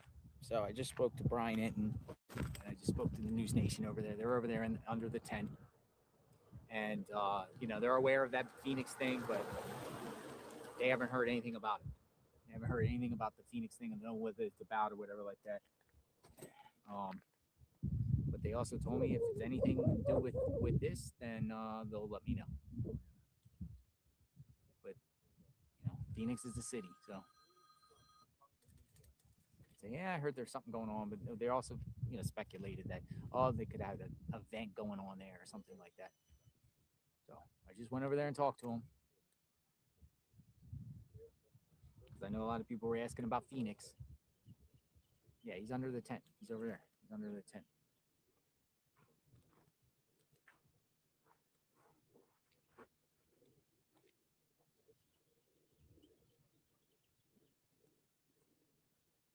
No, because people are asking about the Phoenix thing. We're aware, we know, but I haven't seen nothing of nothing. Some people on the internet, you know, there's a thing going on with Phoenix.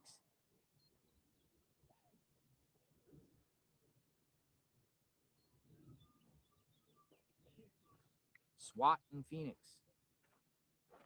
And there's something going on in Sweden with a command center type of thing. But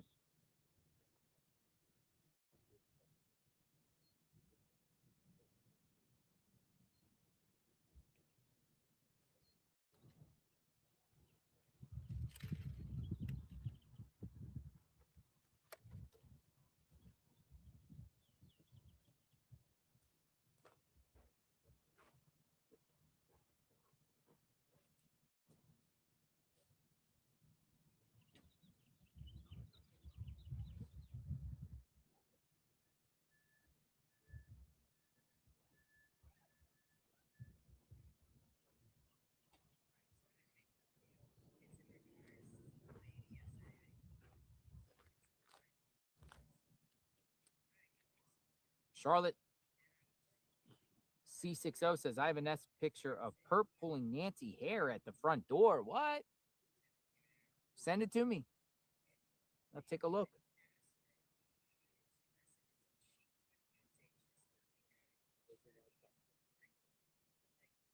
We'll see what this video is about.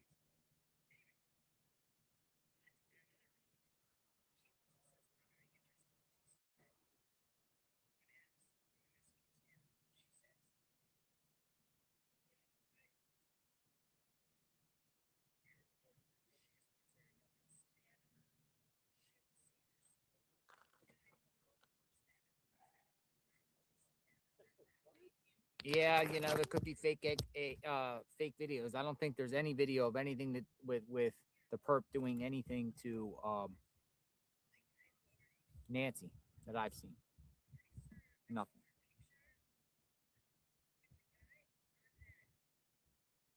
People are saying it's AI. It's AI.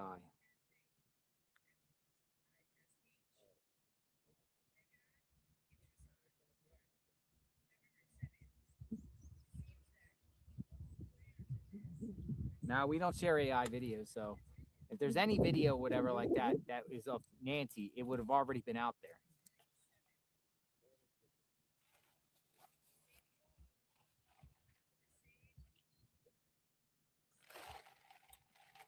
I know what you're talking about because I've seen something. It's just people on like TikTok sharing AI stuff and grainy things. I've seen some weird things, but I'll take a look at it if you send it to me.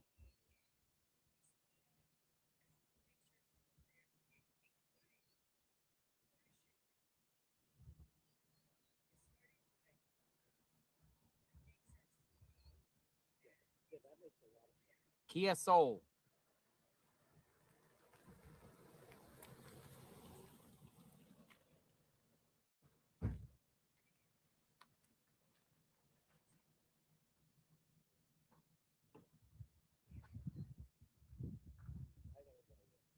Rachel, criminal justice data analytics. Kia Soul. She wants to talk about the Kia Soul. I think we talked to you before. Maybe.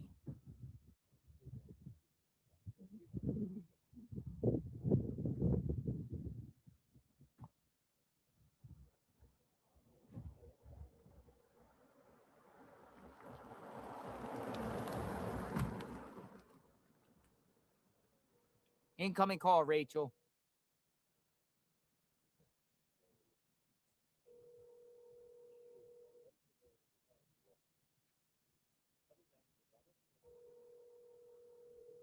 Your call has been forwarded to voicemail.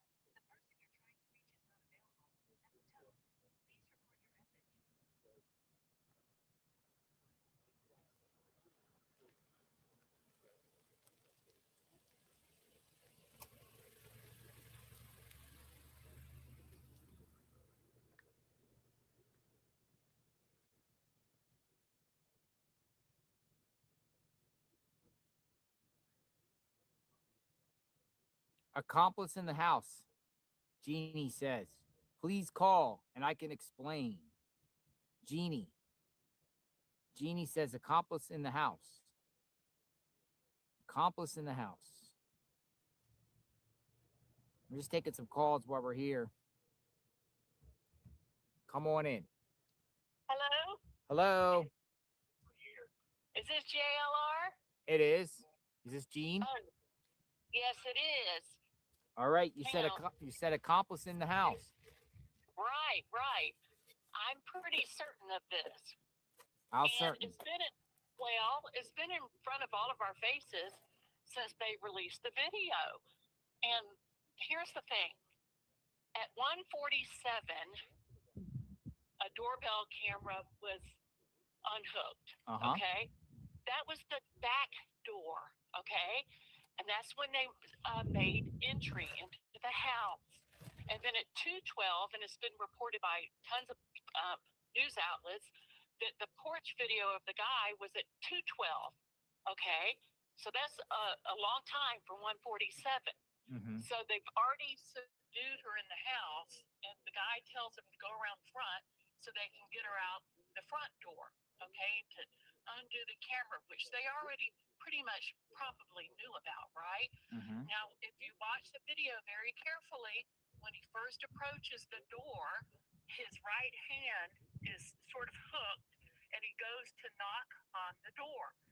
But before he actually knocks, he sees the camera, and he moves his hand quickly to the right about 8 inches, and he tries to cover the camera with his stupid fist, and that doesn't work, of course. And then he very calmly, turns around and does the thing with the weeds.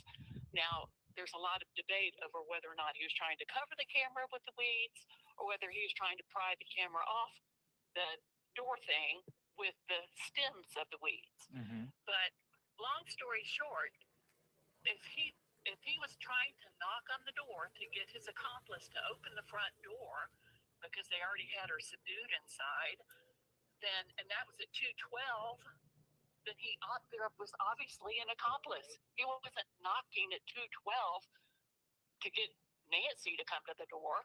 That's preposterous. So you're saying the timing indicates there's accomplice of the timing. Absolutely. Absolutely.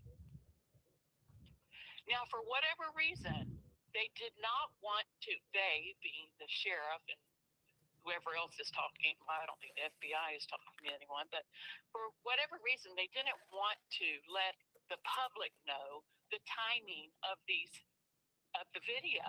Mm-hmm. But it's come out, it's leaked out that the porch guy video is at 2:12. Well, 2:12 is a long time away from 1:47 when the first doorbell camera was disconnected. Do you understand what I'm saying? No, I get it. Okay, I thought you would. And another thing, and I don't know how people have missed this, it's been driving me bananas that people are making up all these weird theories about that still photo, you know, of not the video, but the still Yeah, photo. the still one with him standing without the backpack.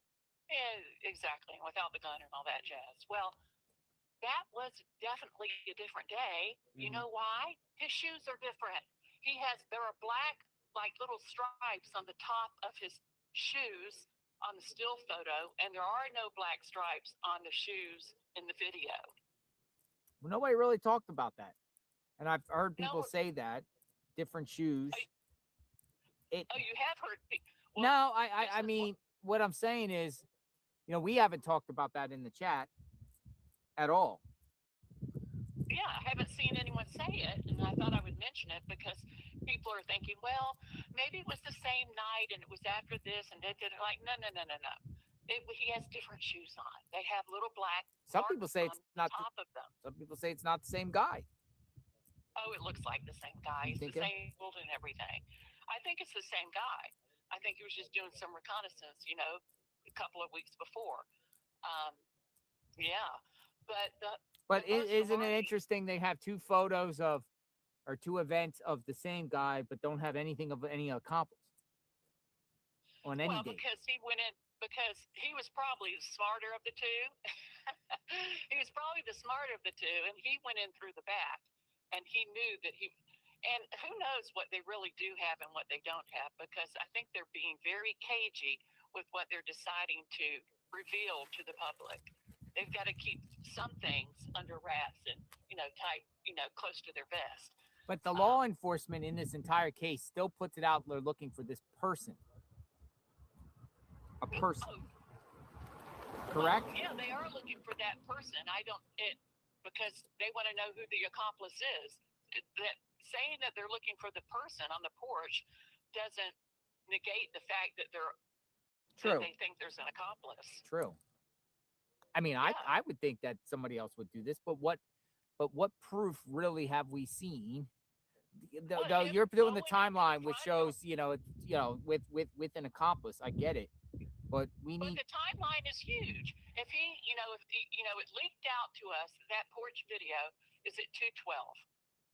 Okay. If it's at 2:12 and the other camera went dark at 1:47, someone gained entry at 1:47. Well, it wasn't the guy on the porch because he wouldn't be knocking for himself.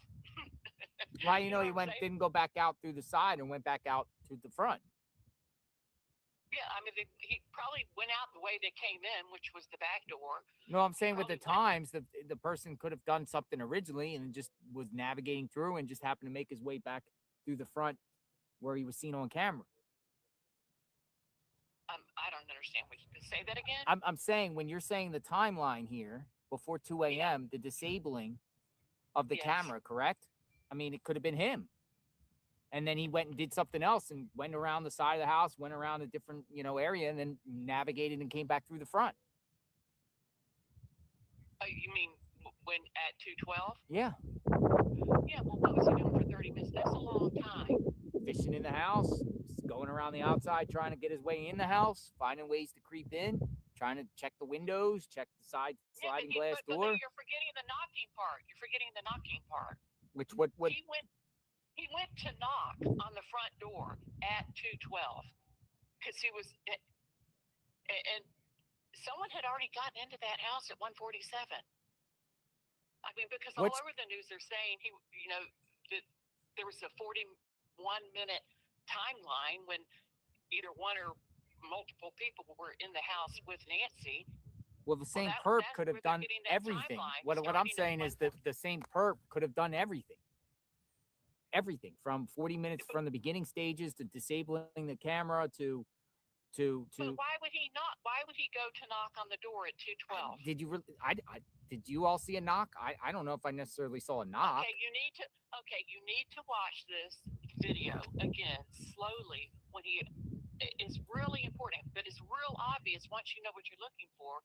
He walks straight up, and his hand is in like in a little crook, like he arcs it or something to go to knock on the door. Well, some people in the chat are saying no knock. Like, he actually doesn't get to the point that he has his hand and he's going to knock on the door, and then he sees the camera and he moves 8 inches to the right. Listen, we got some activity at the house. No, I get what you're saying. And, we'll see what comes out of that. But we got somebody at the house right now. Yeah, I see that. We got somebody at the house, so I'm going to monitor the situation. But I appreciate it very much. Really And no, it provokes thought. It definitely provokes thought. I get it.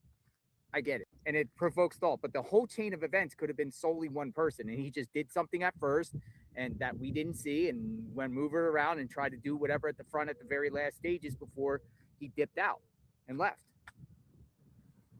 I mean, it may not make sense. He maybe was going up there. Maybe he was trying to knock off trying to do something up front. But he's already was there prior doing things. If you look at the video and you will see when he's to knock, eyes to the right and quickly moves his hand to the right. I'll review it again. I'll look. I've seen it a million times, just like probably you. We've all seen it. I know, right? We've all seen it. We're all scrutinizing it to death. Okay, we'll do that, and I want to hear your thoughts after you look at it again. Yeah, I appreciate it. I wish they would come out and say whether it's two people, more than one person. But so far, my take is the evidence only shows one person. Even though we believe that most other people, the evidence to me shows one person. So far. Well, they're not. I don't think they're showing us all the evidence. I mean, of course, I'm speculating here, and it's driving all of us crazy. But yeah, I mean, I know what you're saying. They're giving us little slim bits here and there. Mm-hmm. No, I appreciate it. We'll find out what happens. Stay with us, and when everything happens, and we'll see. All right. Thanks, JLR. Thanks for the call. Thanks you for watching. Bye-bye. Bye now, Janine. I mean, is it two people? One person did something earlier, and then that second guy came and did something later?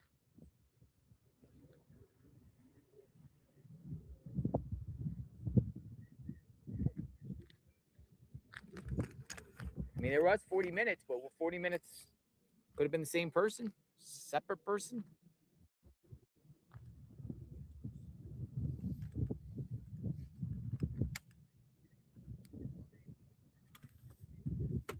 But everyone keep sharing how will they feel about it. I mean,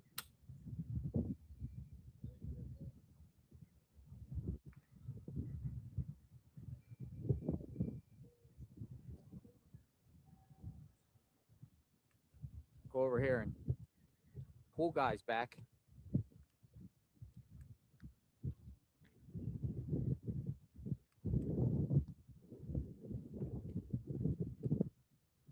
I'm gonna put the wind socket on. Stay with me.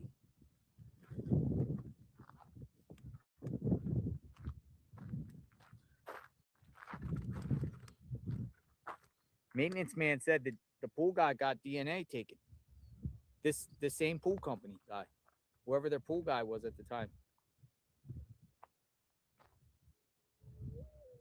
Hey, Charlie. Have they confirmed no forced entry? They haven't confirmed or denied anything about forced entry, Charlie. And nice to see you, Charlie. It's been a while, Charlie. Authorities have not confirmed or denied forced entry. We don't even know what transpired inside the house, other than she was kidnapped from her bed. According to Nanos and according to Savannah, she was kidnapped from her bed.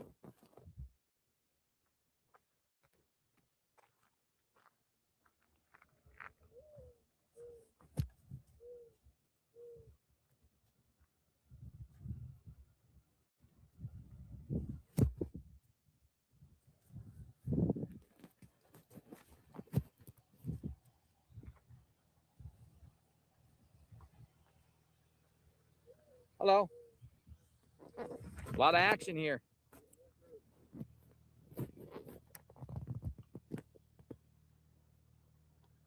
Pool guy here. Dun, dun, dun.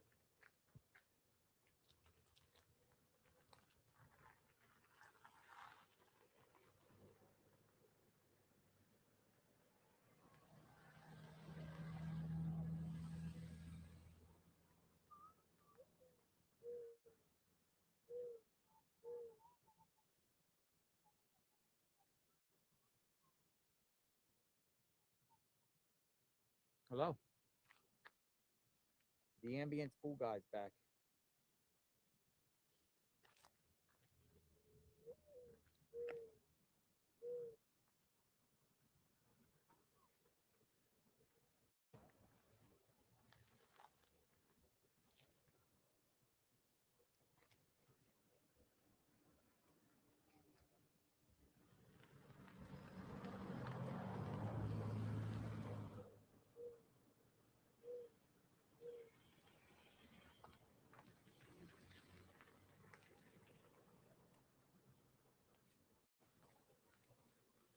It's ambience pool service and supplies.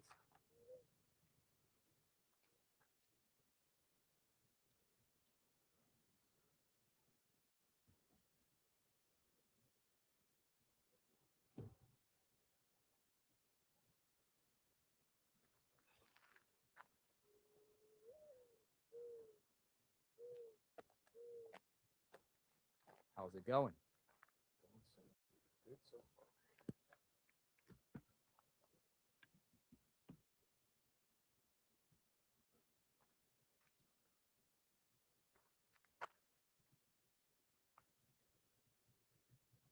This pool company, I've seen their truck a couple times, so they obviously must service other people's pools out here.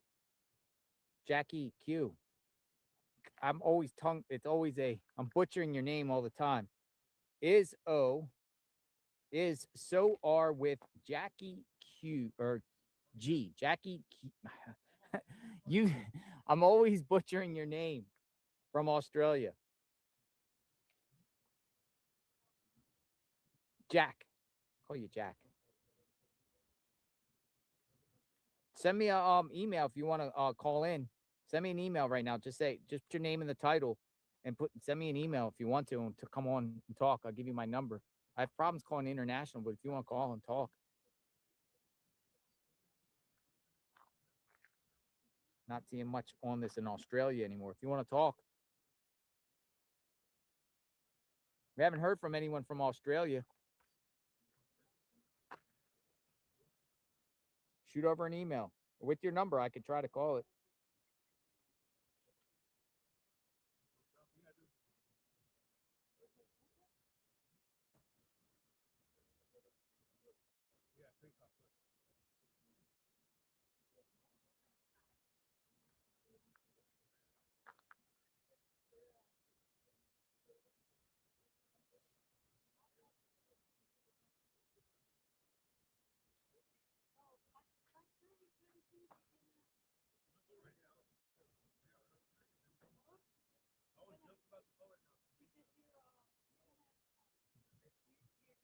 There's the pool guys out here without law enforcement. The pool guys, so they're just gonna keep the.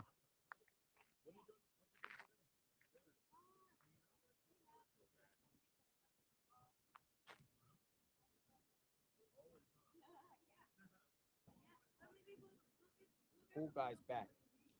Yes, he's back. The pool guy's back.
Got a theory on how to. But I do think one of the key centers around this case could be the location right here, the sliding glass door that the FBI has been focusing at when they've been here. Law enforcement, right around there, there's a sliding glass door there. And possible the perp gain entry that way.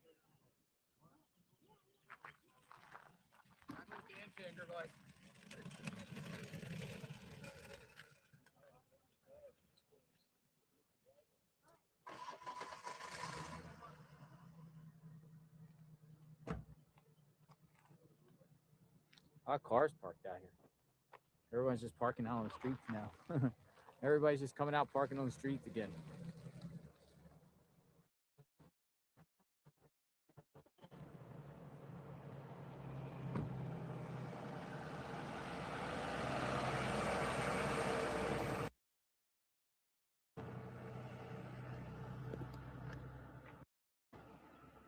Pool guy.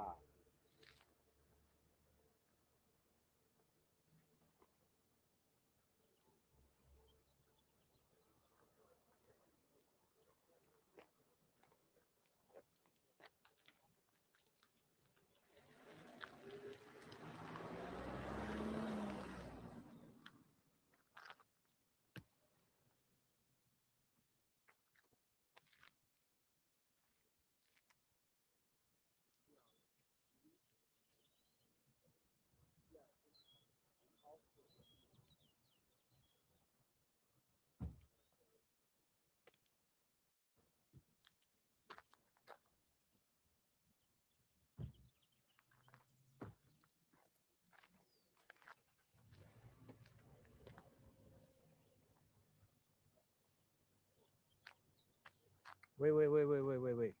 Their gate's open. The gate is open. Let me see if I can get that angle. You can kind of see it. Let me see. Cactus is in the way. He opened the gate.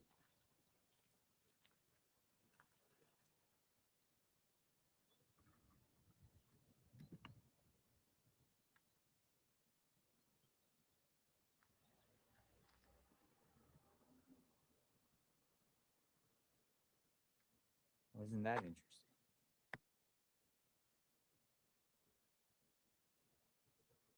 I'll wait for the pool guy to come back out. Indian's pool guy. I asked another pool guy around here, how long does it take to clean pools? And he says literally it's just 10 minutes. Go in there once a week. They said the going rate around here to clean pools is $200.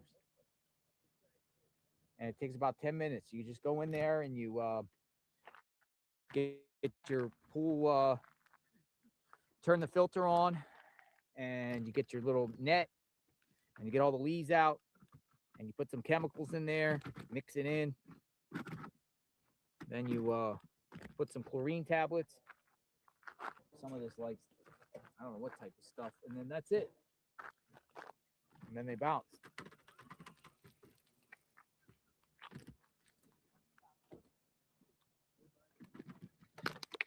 There's the pool guy.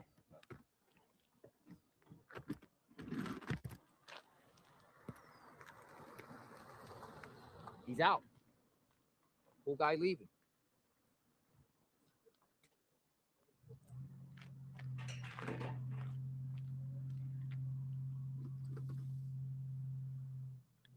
He's out. 10-minute job.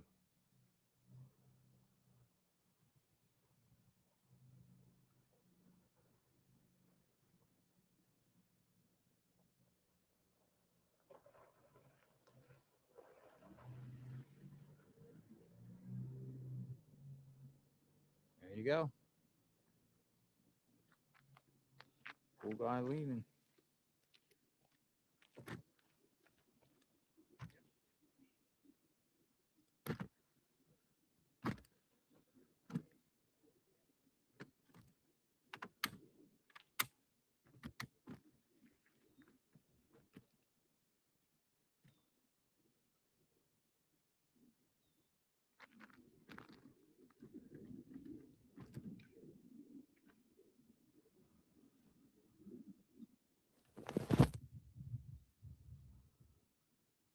$200. That's what he was charging. I don't know about this guy, but pretty much like the going rate in the area.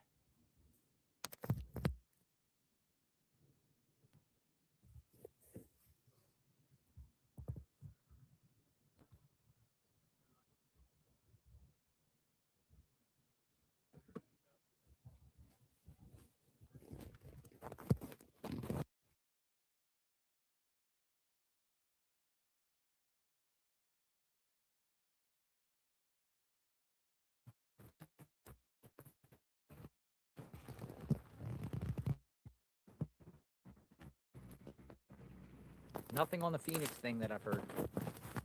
I'm looking all in one.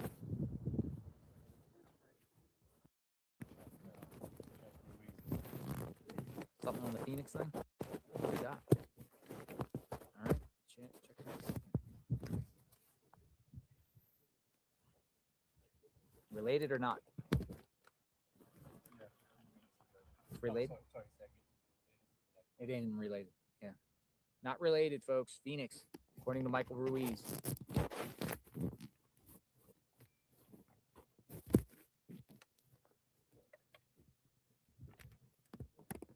I gotta fix this. Not related.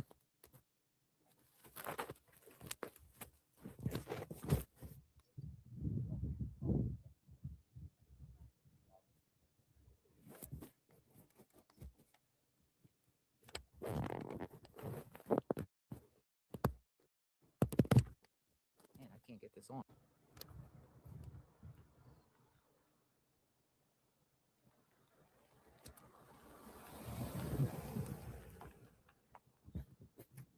Try it one more time.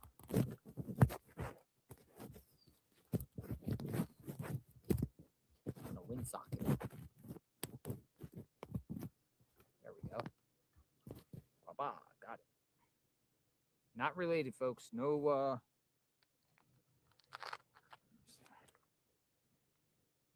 Phoenix.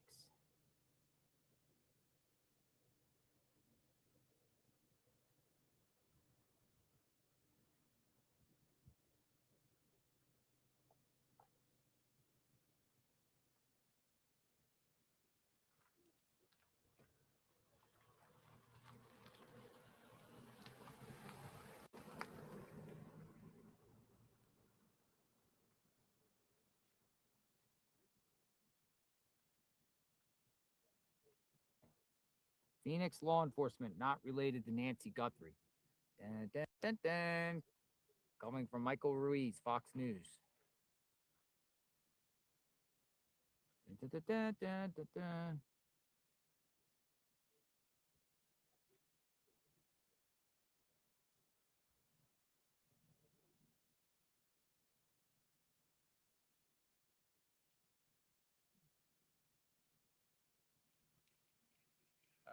Hello, how are you? All right. Are you all journalists? We're all out here covering the case. Okay. How are you? Nice day out.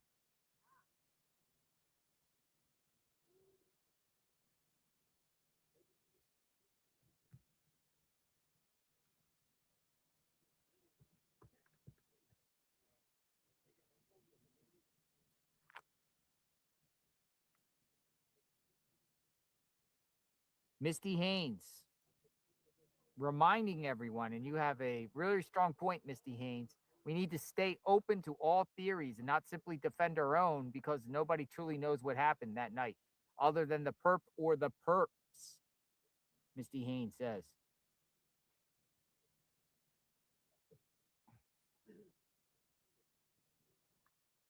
Like, you could arguably say everything is on the table here until proven otherwise. Everything on the table.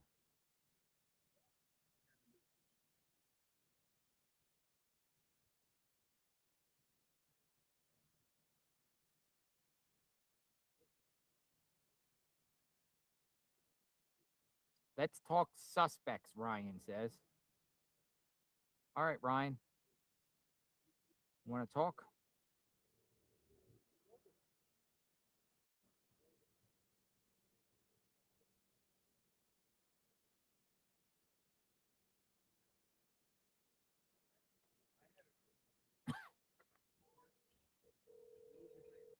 .202 incoming, Ryan. Hello. Hi, Ryan. Hi. How are you? JLR Investigates. Yes, I'm fine. How are you? Oh, I'm doing great. I was actually watching your stream. So I have some theories. Got some theories. I have some theories. I used to think it was totally Annie. Uh-huh. Just from the way she was acting when Savannah and her brother and Annie were on camera. Mm-hmm. Now I feel like Tommaso may have had it hired done. Maybe possibly Dominic. I don't know if he's still a suspect or not. Oh, that guy. Yeah, because I kind of like went completely away from him, concentrated on Luke, right? Uh-huh. So I'm thinking maybe Tommaso maybe hired Dominic.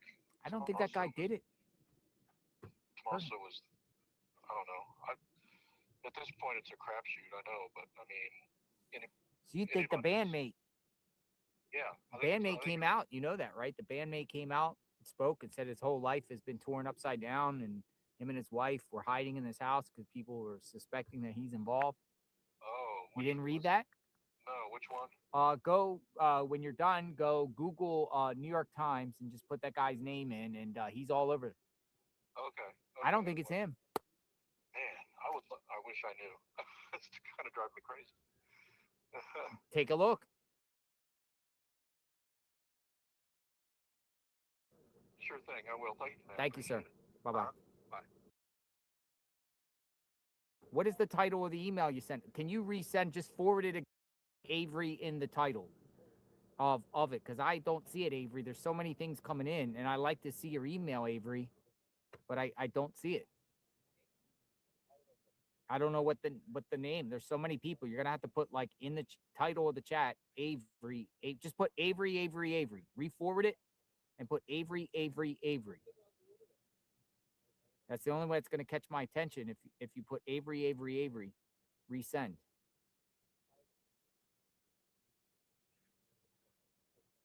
Because I do not see it.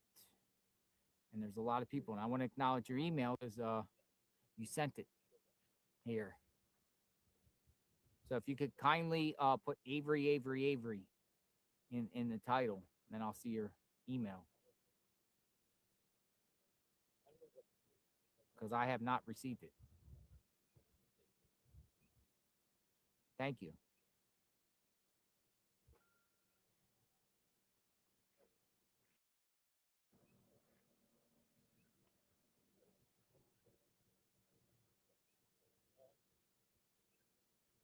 But Misty Haynes is reminding the viewers we need to stay open to all theories and not simply defend our own, because nobody truly knows what happened that night other than the perp or the perps.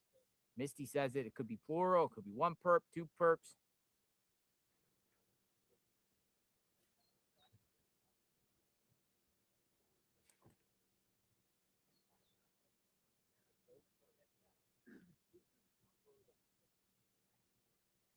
It is approaching 3 o'clock, everyone. JLR investigates. 3 o'clock hour. About 3 more hours of sunlight. Where is the FBI?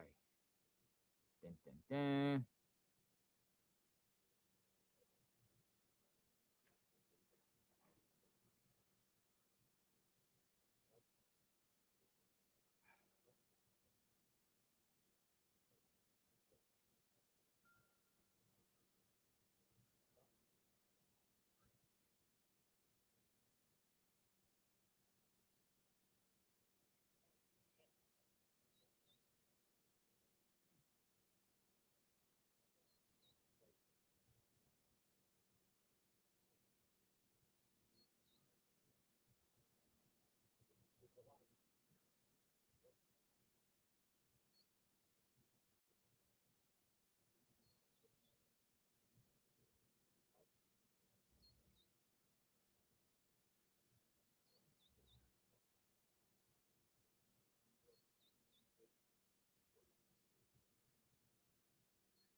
All right, Stardust. I want to hear about your theory linking Nancy Guthrie case to a South American group, SAT. Stardust. Get you in here, Stardust.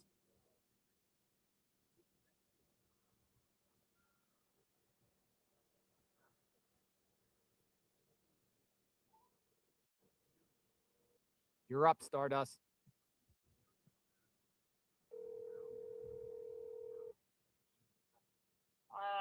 Hello, JLR. Hello, Stardust. Did you send me an email saying that about the South American theft group? I did. Do you know anything about that? About what? About the SATG I'm group? familiar with that group.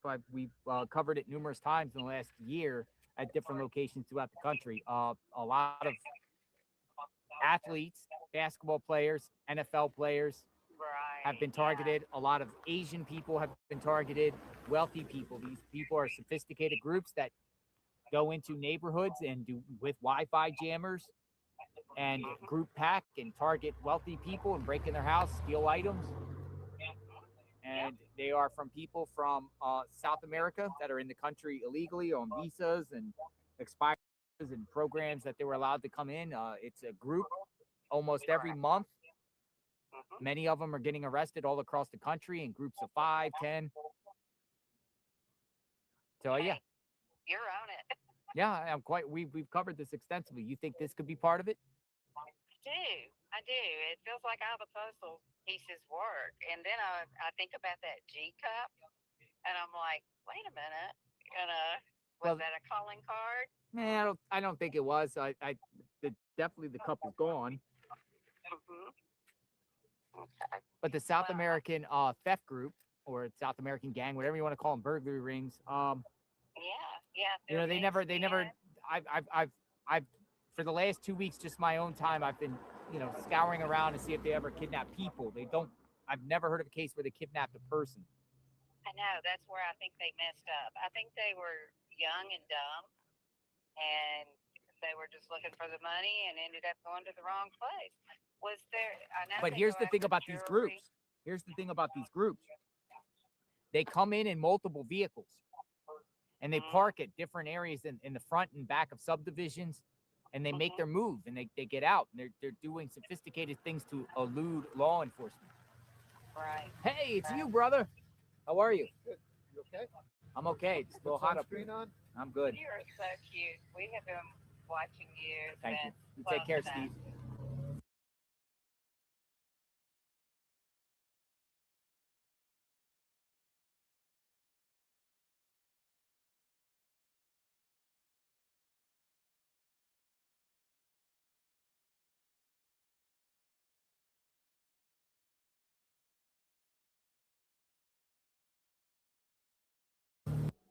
Now the neighbor stopped by. Yeah, see that. I'll let you go. I was just talking about the jewelry and everything that they go after, jewelry and cash, and they put it in backpacks, and then they take it back across the border and sell it real fast. Yeah. Easy sale. Yep. Yeah, I didn't have a clue about these people, and they are electricians, pool guys, housekeepers. Yep. They just sprinkled all in America thanks to leaving the border open. But anyway, that didn't help. Thank you for your time.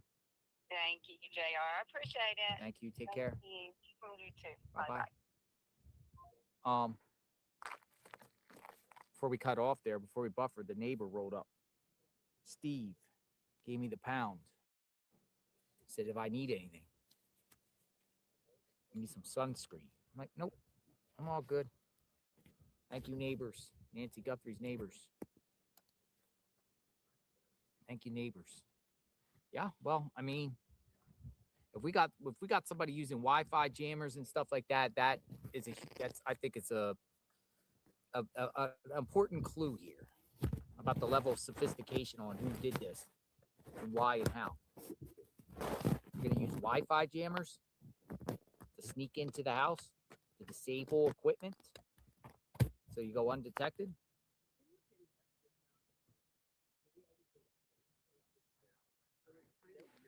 Wi-Fi jammers.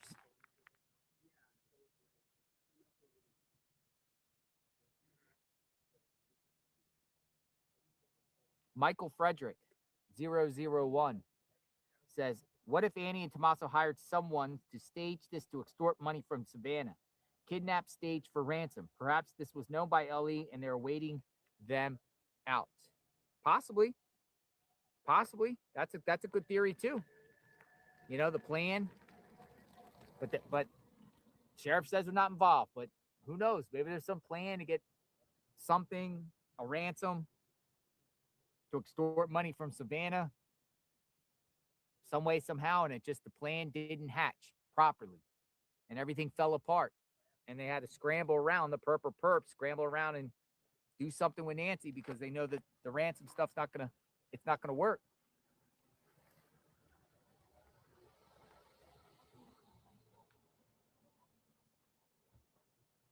Like at first, it was a kidnapping, legit kidnapping, and there was going to be some ransom stuff, but they realized this is not going to work the way we thought. Or Nancy died in the process. She got hurt being put out there, and she died in the process. Now you got a body, and you got to figure out what we're going to do. Or it just didn't. The plan didn't hatch properly. The suspect had been previously at her house. He removed doorbell and then drove in his vehicle. Otherwise, his car would have been caught on camera. Kisty K, you got to reach out to me. I want to hear your songs. Kisty K. Kisty K.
Got your number, Kisty.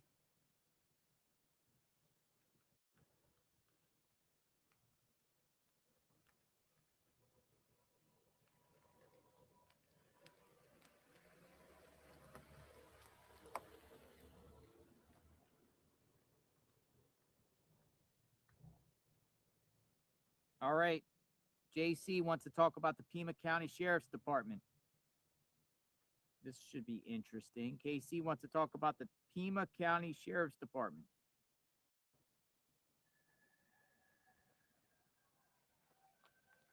All right. Let's see what you got to say.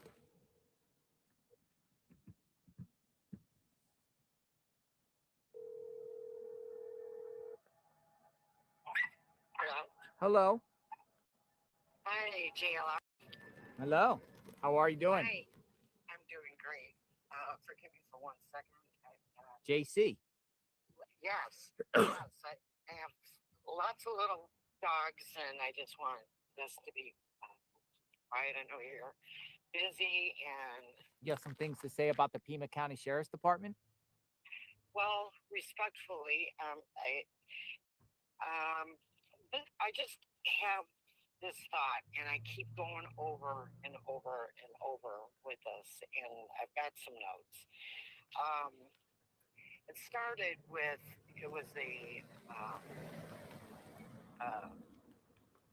Brian with Brian Netton and Aaron Cross's. It was an interview, and it hit me really hard when he was speaking about when the sheriff was up for election and deputies masked up to protest. So I guess he's really into this, how he reprimands, and there's no morale in the department with re-election. I'm not quite sure when, it's coming up. But I had this crazy thought when I heard how they masked up. First of all, I live in Arizona. Unless you're going up to Flagstaff, I know you were up at Mount Lemon, but those type of masks, not everybody just has those. Yeah. Okay, and I was thinking, could this possibly be with all these dead ends? I mean, I know there's cases that go a lot longer, but it just seems like dead ends. And then it seemed, Sheriff Nanos, it just seemed like he was dragging his feet. He's at the gym. He's, at a football game. And with all this reprimanding and the low morale with the deputies and everything, could this be an inside job? I mean, respectfully, so I've never broken the law. I respect the law. I've called the FBI twice, not in regards to this, but I started thinking, could this be possibly someone within the department? Because they would know that, of course, with it being Savannah Guthrie's mother, this is going to get national attention. Because they don't want Sheriff Nanos back. I know it sounds crazy, and I feel like a Looney Tune even, but I just keep, look at the star on the perp's jacket. Mm-hmm. What's on Nanos's collar? Stars.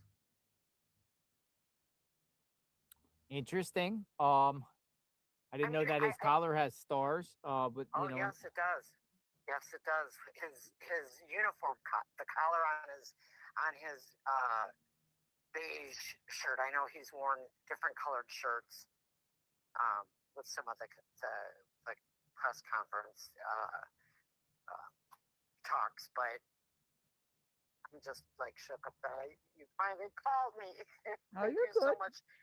I just appreciate you and all your hard work, but I mean, come on, man, all these dead ends, and it just seems like he's not the easiest kid to play with in the sandbox, you know what I mean? And as far as the sheriff goes, and I'm sure there's a lot that we don't know about, and of course, they have to hold it close to the vest. I understand that, but We have received many people that feel that if people with comments and theories thinking that the perp is former law enforcement or law enforcement, just the way they handle themselves. Yeah, Here. I mean, and it's not that I want to put that out there, and I'm not accusing anybody directly. It's just, I think, I mean, if you think about it, that type of car that drove away, not just anybody drives. It looked to be, I don't know what year it was, but I mean, it looked like a decent vehicle. But I want to go back to find out if there's actually two perps. I mean, this is really sticking with me because, like, to me, I am like adamant on believing that there's multiple perps involved, not just one. But I don't see proof, and I'm waiting for some sort of proof or something. I think it's very important because people have come up with excellent theories. From timelines. That would say from video.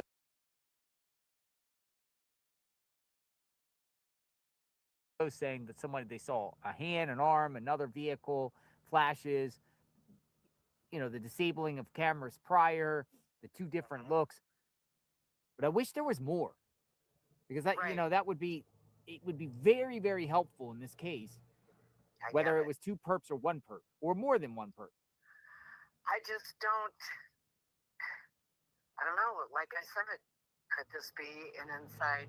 Could this be revenge? Because they know that he wasn't going to be able to handle this. He was not going to be able to figure this out. Thank God for the FBI. Yes, and I'm not downing the deputies. I know everybody there is working their tails off. And I'm not trying to put them down as a whole, but I've seen some interviews with, in regards to how he is, and just for instance, even why they didn't have the plane up the next morning. Why? Because that pilot was reprimanded and put back in patrol. Well, I want to say, just going back to your thing here, inside job, well, Pima County Sheriff involved, or the Sheriff's Department. No, but, well, not that or he's revenge involved, on them, to get like revenge on them. Yeah, to get revenge on him because of they just don't like the sheriff, and they know that he won't be able to solve this, and just to embarrass him. And re-election. Do you think he's going to get reelected? I mean, that's where the politics of all of this come in, but also knowing that. I mean, this is career ending if he doesn't solve this. This is career ending. Exactly. But and here's the thing: I don't think that it's a stalker with Savannah. That's just my thoughts. But they knew that it would get national attention. But if there's an inside job, again, when you have more than one person, you have a conspiracy. Loose lips sink ships. Somebody's going to talk. Like, somebody's going to mess up. They're gonna we can only hope like so. They're gonna mess up. Somebody within that group's gonna do something unrelated and just spill the beans or tell somebody else in person. It's hard to keep secrets. Yeah. It's hard to keep secrets, and that's where it takes me back to. And I really appreciate everyone's take on, whether they feel like it's two perps or one perp. But if it's one perp, it's definitely possible that it I don't know, and it's hard to explain. It's just, if there's one perp here. If there's two or more people, I just can't see like a whole group of people trying to get even at law enforcement. But if it's one person, maybe. But if it's one person, it's one person. Go ahead. I'm sorry. Hello. No. You go ahead. Oh, no. I was just going to say, but do you really think it's only one officer or one deputy that has an issue with him? No. No, there was a 90% no confidence report. So there's a lot of people that do not like the sheriff within his own department. There's the person, the individual that ran against him, said he runs his department like a mafia. There has been people get demoted. People have lost jobs going back to COVID over him. Right. or over his department. I don't know if he was around at COVID. Was he around at COVID? Honestly, like I said, I'm in Arizona, and I wanted to stay. Like I said, I don't need any. We've been hearing there has been a lot of problems with this department for over a decade. Yeah. Yeah. So you get some rogue cop, maybe, or rogue person, or somebody affiliated with, that working with an officer or a deputy that don't like him. Well, JLR, there's bad seeds in every profession. There is. You're right. You're right. And I mean, I hate to think that way. I don't live my life that way. I'm a woman of faith. And to even come up with this, it wasn't until I heard the interview with Brian Enton and Aaron Cross, which is the president. Well, I mean, I think that interview was very important to come out with Cross. Oh, absolutely. Because it just shows the inner workings of the department and what's really going on. Absolutely. And how other people within that department feel. Yes. My father that passed away, he was... Oh, I'm sorry. Thank you. I am too. But my family background is big time union, and we're initially from Michigan, and so I know how unions work. My father was a union rep. Business agent for a major union in Michigan, not only internationally also. And so hearing the president, with the most respect to both Mr. Enton and Mr. Cross, it makes me feel bad. I feel bad for people that have to work in that type of negative environment.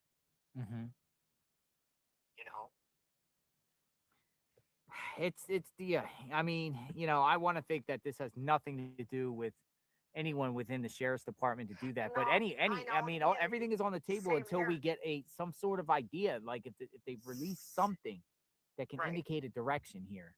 And I agree. We're stomped. 150%. We're stomped. I know exactly. That's what I'm saying. We're stomped. It's like we are, but it wasn't until later that someone had pointed out that star, and I thought, was that like a little clue or something? We had a caller that said the Star is affiliated with a security company before. The Star. I missed that part. But then there's also telling me people there was no star and there was Photoshop. So. Oh, really? Yeah, I hearing both sides here. Yeah. But it's and I get and this is why I appreciate every caller with their thinking, Right. Well, I mean, there was a lot done, and yes, I mean, they're coming up with this 40 minutes, but there was a lot. So 40 minutes is a long time, but for the camera systems to be wiped out and this be done, and God forbid what happened inside the house, only 40 minutes. I don't know. But with 40 minutes too, like, I mean, that's the timeline says that, but the timeline could be 100% wrong. Right. These last syncing and everything could have been messed up and jacked up, and it really was only less than 40 minutes. Could have been significantly less, just because it stopped syncing to the Apple. We've had people come on, nurses that say that 24 hours later it could have been much earlier, and it's just processing at a different time. Things like that. I have a pacemaker myself. So, and the only way, in fact, maybe 3 weeks ago, 2 weeks ago, I was due to get mine interrogated, and I was speaking to the tech that does that, and because they were doing the sniff search with and so I was asking them. I said, because I know myself, I have a home device that I can do from home, and that sends the data over to the doctor's office, my specialist, but it resembles like a mouse for a computer, and I hold that over my pacemaker. Yeah. That'll send the data over. So I said, do you really think that, because I was asking him, I don't, first of all, it's not going to send any data of like if she's having any spikes or tachycardia or bradycardia because it's not on her device for it to read. But will it pick up the pacemaker itself? Like I guess there's like an address or something that I heard someone mention. I don't. He basically said no. I mean that the connection placed directly over that pacemaker in order to send that data in. Yeah. So I know I'm missing something here. No, you're not missing anything. You're doing great. And I'm actually it's just I don't know, man. I wish we would get more information. I really wish someone would come forward.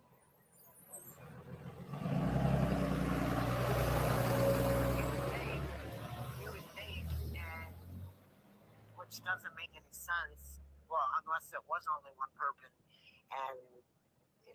but I don't really think that it was just one person. I mean, the common logic is it's more than one person. Yes. But I've only seen evidence of one person. It's crazy. Unless there was someone that I've heard. No, go ahead. All the wonderful people that have called in and all the ideas that they are tidbits and that I think we're all taking in.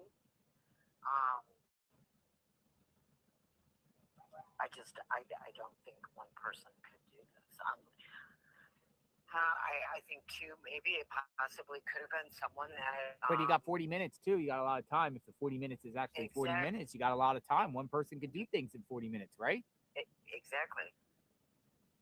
I mean, one person could do a lot in 40 minutes. You'd be surprised. In that moment, 40 minutes could feel like a lifetime. Right. Right? Right. And we don't know what was the inside, of the home. Still don't know that either. Right. Still, so, like I said, I'm sorry. No, we don't know the condition of this home. We don't know about blood inside the home. Some people have said, oh, blood in the hallway, vase knocked down, but no law enforcement ever said that. So I don't know where people are getting that information at. Right. Well, but don't you find that out that how many burglaries or break-ins there was like, I think I heard today 10 prior to this happening. I mean, it almost seems like I have never let my brain isn't wired. I'm saying this just in a random burglary, you got to be absolutely nuts and psychopathic just to go into this home here in the middle of the night without knowing this home from a kid. You got to be crazy to do that. Right. Burglar, why? You got to be insane. Right. But you're insane anyway if you break into someone else's home anyway. I mean, that's pretty brazen anyway to go into someone else's sanctuary because the person on the other end could have a gun and you're done. That's right. Or a Rottweiler. Or anything. I mean, but to go into a middle of a neighborhood here in pitch black and do a house where you, because even if they knew she lived alone, at that moment, there's no guarantee she's there alone. Right, but JLR, if you're going to break it, maybe I'm just too old school, but have you ever seen someone, yes, granted, it's pitch dark there, okay, but who's going to wear tan pants? Well, that too, yeah. And light-colored things and not give a shit if excuse my language, that if they're seen. I don't know, I don't know. Well, I appreciate your call. And I appreciate you taking the time to listen. And God bless you. Keep up the good work. And God bless the Guthrie family. And, of course, we all want to see her come home. We want to see her come home. Thank you. That's right. Thank you so much, Bye-bye. JLR. Bye-bye. Thank you, JC. Bye-bye. Yeah, I get stumped. I just get stumped. My mind just sits here and is like, what? Every single scenario whatsoever. Was there one or two perps? Because if there's two perps, we got two crazy people up on the street, or three people or more. Y'all are great. Keep the comments coming.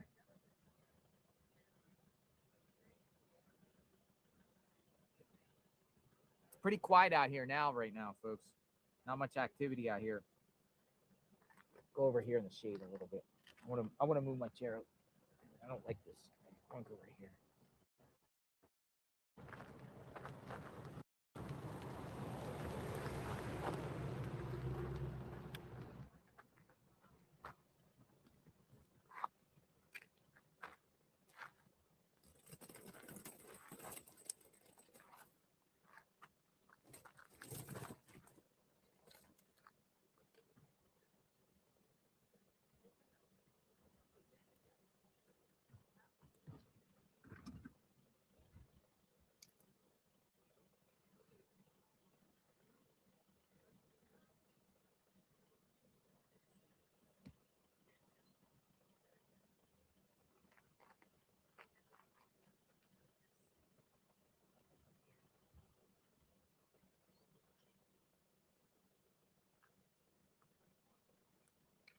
I said there's cops at the end of the street. I'm looking. Jane Hodge, see if there's any cops at the end of the street, but I don't see any cops at the end of the street.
Kia.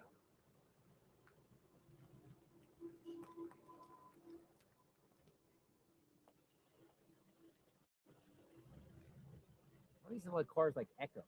What's that sound? What is that? Electric?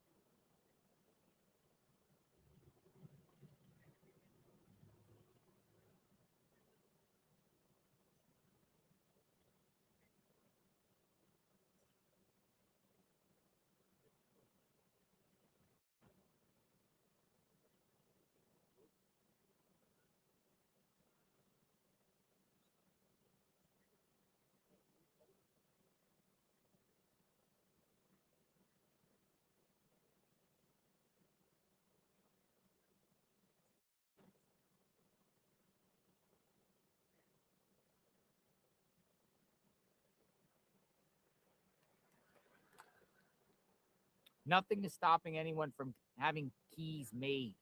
It's a great point, Ed. How did this guy get in the house?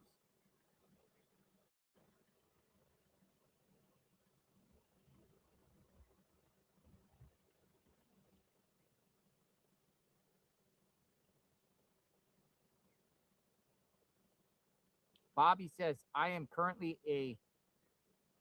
a nurse and I own a DNA lab. Bobby says, I am a nurse and I own a DNA lab. All right, Bobby. I'm going to get you in the chat. Bobby, a nurse, owns a DNA lab? Is that what you said? We'll see. Come on in, Bobby. JLR Investigates 202 number. How are you? Hello, Bobby. Hi, how are you? I'm great. How are you doing? I'm good. So you own a DNA lab? I do. I've owned it for about 2 years, and I've been following this case really closely.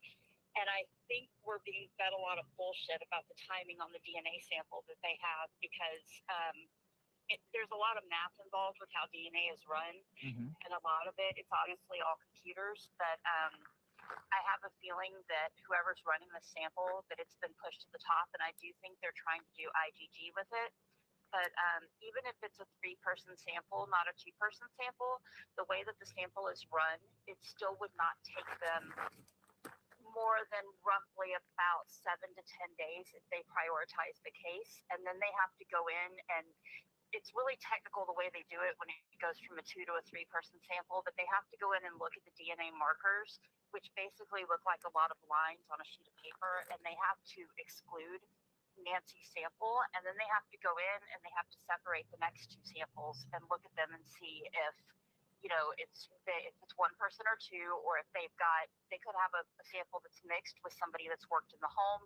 There's so many ways that could go, but it's still been a large amount of time. I think we're just not being given accurate information.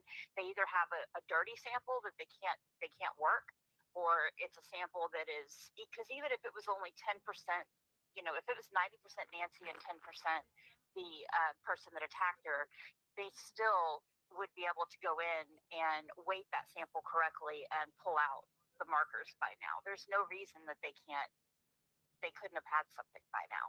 Now, where a lot of the time comes in is trying to find a distant relative, which makes me think that the person may not be American. They might be from across the border, because there may not be as many people in the database that they're comparing it to for IgG, because that's when they look for distant cousins, distant relatives, things like that. And if you think about people that are, they have there's only 2 or 3 labs that they pull from, that they get those samples from. I mean, What are the labs?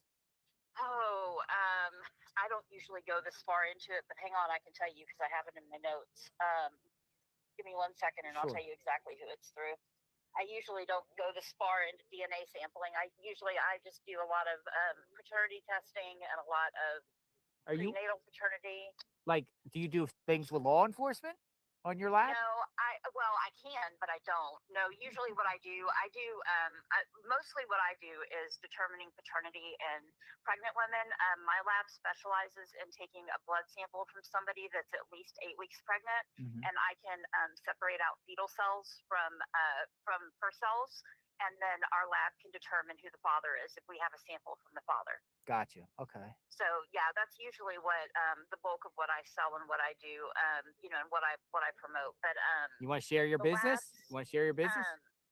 No, only because I try to keep. I have a confidentiality clause with a lot of my people that I work with, and I'm actually very pro dad in a lot of my cases. So I don't want to get a lot of hate out there, but Gotcha. yeah, but no, I appreciate it though. But yeah, so Parabon Nanolabs is actually the primary people that do the IgG testing, and they, like I said, they can prioritize this case. I mean, I even have timelines on what it takes whenever you're dealing with a 2 and a 3-person sample, and I don't buy what they're saying. I mean, and I know they have to hold some stuff back. I know that that's, for obvious reasons. I actually think it's really important that they do, because I guarantee you that this perpetrator is watching your show. I guarantee it. You do? Oh, I'm positive. I don't know if you saw what I put in my email, but I'm currently working on my 2nd master's degree, and I'm studying forensic psychology. Nice, and I can tell you that this guy is real proud of himself. I genuinely believe there's 2 people involved, because there's no way. My mother passed away a few years ago, and I can tell you she was not very mobile toward the end, and she was up taking her own trash out. But I can guarantee you, if she had to move because somebody was holding her at gunpoint, it would have taken more than 1 person to get her into the vehicle, get her away, get her. I mean, because when somebody's at that age, they can trip real easily, they can fall. Their equilibrium's off. I mean, there's so many factors involved with somebody in their 80s. And I guarantee you there's more than 1 person involved. And she was feisty from what I've read. She probably did pull some DNA off of them. She probably did fight back. So you do think they got DNA, some DNA? Oh, yeah, I'm positive they've got it. It's just whether or not, the sample is contaminated with other things in the house. He did a horrible job on this crime scene. horrible. Like, this crime scene is so incredibly botched that even if they do get the person, it's going to be a field day for a lawyer. A lawyer is going to, whoever defends this guy is going to have a field day. He is going to have a blast because literally he, pardon my French, he effed this crime scene up from day one. And he should have had it completely roped off. There never should have been a single person stepping foot anywhere that there was a blood sample. And the other thing I was going to say is that she definitely was breathing when she left the house. If you look at the blood samples and you look at the fact, if you look at the splattering of blood, and you can see that there are little like drops, like round circles in the middle of the blood, that is because the blood either came from her nose or it came from her mouth. And that is oxygen that's in those samples of blood. So that's oxygen and carbon dioxide. That's the way that it oxidizes whenever it's mixed with contaminated blood. So she was breathing when she left the house. I'm positive of that because of the way that the blood hit the ground and the way that it landed. And if you look, you can see in the samples of blood, there's little circles where the blood hit the ground, and that's the way it oxidizes with the blood sample. Whenever somebody, if they are breathing and the blood is mixing with oxygen and gases, that's the way it hits the ground. And I don't think she coughed that blood out. I think it's a nosebleed because she was on blood thinners. Yeah, many people suspect it's a nosebleed because of the blood thinners. Let's go back to the He DNA. probably hit her with a gun. So they get the DNA. It goes to a private lab in Florida. Is that a normal protocol or what? Like bypass FBI if the FBI got their own lab? What? I don't think that's normal. No, I think he did that because he hates the FBI. Because to me, the FBI has got amazing abilities to prioritize samples and to work samples that no private lab has. I mean, the bottom line is that they have technology that no other, they have technology that any of us are capable of having, but they have a lab that is fully capable of working a sample and prioritizing a sample based on the severity of the case. When you're dealing with a private lab, you're dealing with sending a private check to that lab to run that sample. He literally circumvented the FBI and he added time to the case by sending it to Florida. How much time? time? Not only that, but he made it more difficult for the legal team when it comes down to if this is federally prosecuted, they're going to call it a contaminated sample. Because it broke the chain of custody, right? Yep, it went that's like right. We talked about that because and I'm assuming that might be a Fed case, but because they're going to say, hey, yo, when it was obtained, it didn't go to us first, and then the defense is going to say, well, somebody down there in Florida messed it up. Yeah, and what's really funny about it is because whenever you're dealing with and I don't want to waste your time. No, you're doing great. I appreciate this with the DNA expert. So yeah, I can go through the whole process of what they do to break down the samples. I can tell you exactly how they do it. Do it. Down Go to for science. Okay, so basically, when you get a sample, let's say it's 90% Nancy, 10%, like I said earlier, 10% perpetrator. Okay. A normal lab is going to do, they're going to do enhancement moves. They're going to try to basically do what's called a probabilistic and subsampling territory. So what they need to do is they need to balance it and figure out how much of that is Nancy, how much of that is the perp. So they have different options. And usually, if I'm correct, and I'm pretty sure I am, just from my knowledge, the FBI goes through every single step that I'm about to tell you. And I know my lab, the people that they use, they would go through every step I'm about to tell you. But anyway, option one is going to be cell subsampling. And that's like a mini mixture type method. And what they have to do is they need to draw out that 10% the 10% of the suspect's DNA. So if they do that, if they do it successfully, what they're going to do is I'm trying to explain this where I don't sound super scientific, but if they're going to take the sample and they're going to break it into these 5 cell subsamples. Okay. So you've got your 10% and they're going to break it into subsamples, 5 subsamples. The goal is that there'll be a 1-4 ratio out of those 5 cell subsamples for Nancy, 1 the perp. That's the goal. Otherwise, you've got a 150 ratio with that 90-10 mix I was talking about. Mm-hmm. So the goal is to break it down into these tiny little subsamples, hoping that they're going to get a 1-4 ratio instead of the 150 ratio that they're dealing with when they first start, looking at the DNA. So that's the first step. That step doesn't take very long. That step is literally maybe, I don't know, an afternoon of work. And then you've got your next generation sequencing. And your normal STR testing, what it's going to look at is the length of the DNA strands. Have you ever seen DNA on a piece of paper whenever they print out a picture and you'll see like all the different, it looks like worms, like Yes. long lines? Yes. Okay. So the normal STR testing looks at the length of the DNA. Okay. And what they're looking for, they look at the entire sequence base and they want to figure out what is her and what is not her. And once they separate that out, that's when they can start to narrow it down. So if you've got two people that have DNA that's measuring roughly the same, that's when you have this process that's called NGS that can come in and look at tiny variations in those fragments. So if you've got like, I'll give you a real life example. If you've got two long stem red roses with thorns, both of them measure the same length and even same number of petals on both roses, but one rose has got 50 thorns and the other rose has got 30 thorns. Mm-hmm. That's basically the way that they tell them apart when it comes to DNA. So they're looking for the tiny little variants because everything about those two roses looks identical. But until they go and they count every little thorn on each rose, then that's how they can differentiate between both of the samples. So when you're dealing with, trying to identify variations in samples versus working with, one perpetrator, two perpetrator, they basically have to pull the suspects' profiles out one by one. So now you're looking at, you've got 3 roses side by side. They need to pull out, if you've got 36 roses and 30 of them are Nancy's roses and 3 of them are perpetrator 1 and 3 of them are perpetrator 2. They have to go in and get all those roses laid out, and that's why they break it down into those tiny subsamples.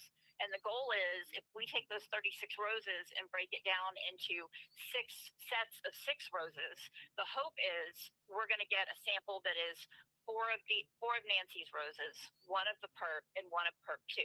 Does that make sense? Yes, it does. It's a little complicated, but it's fascinating listening to you talk about this process because I'm definitely going to clip this and review it for later. Because I'm trying to explain it to where it's like you can kind of compare it with something in real life because it's really difficult explaining DNA. I'm mind blown by DNA every day and I work with it. So that's why I just, rose theory is really the best thing for me to explain it with. But technique number 3 is going to be the probabilistic. And this is where the problem comes in by them sending it to Florida instead of working with the FBI directly. Mm-hmm. Whenever you get down to separating these samples out and you've got you've taken your samples, you've got them laid out, and you believe that you've got perp 1, perp 2, and Nancy. Now, every single person in that lab, if they compare those samples to every person working in their lab to make sure they don't have a convoluted, dirty sample. Gotcha. So if you can imagine, all the people working in Florida on that sample have to be excluded. And now that it's come back to the FBI, all the people in the FBI working with it have to be excluded. And when you're an attorney, the first thing that you do, your first job as a lawyer, and this is why I took some law classes the past few years because I was trying to see how lawyers think. And it helped me so much because now I get it. When you're a lawyer, all you need to put is the littlest bit of probable doubt into a person's head and you can't convict. Gotcha. That's all you have to do.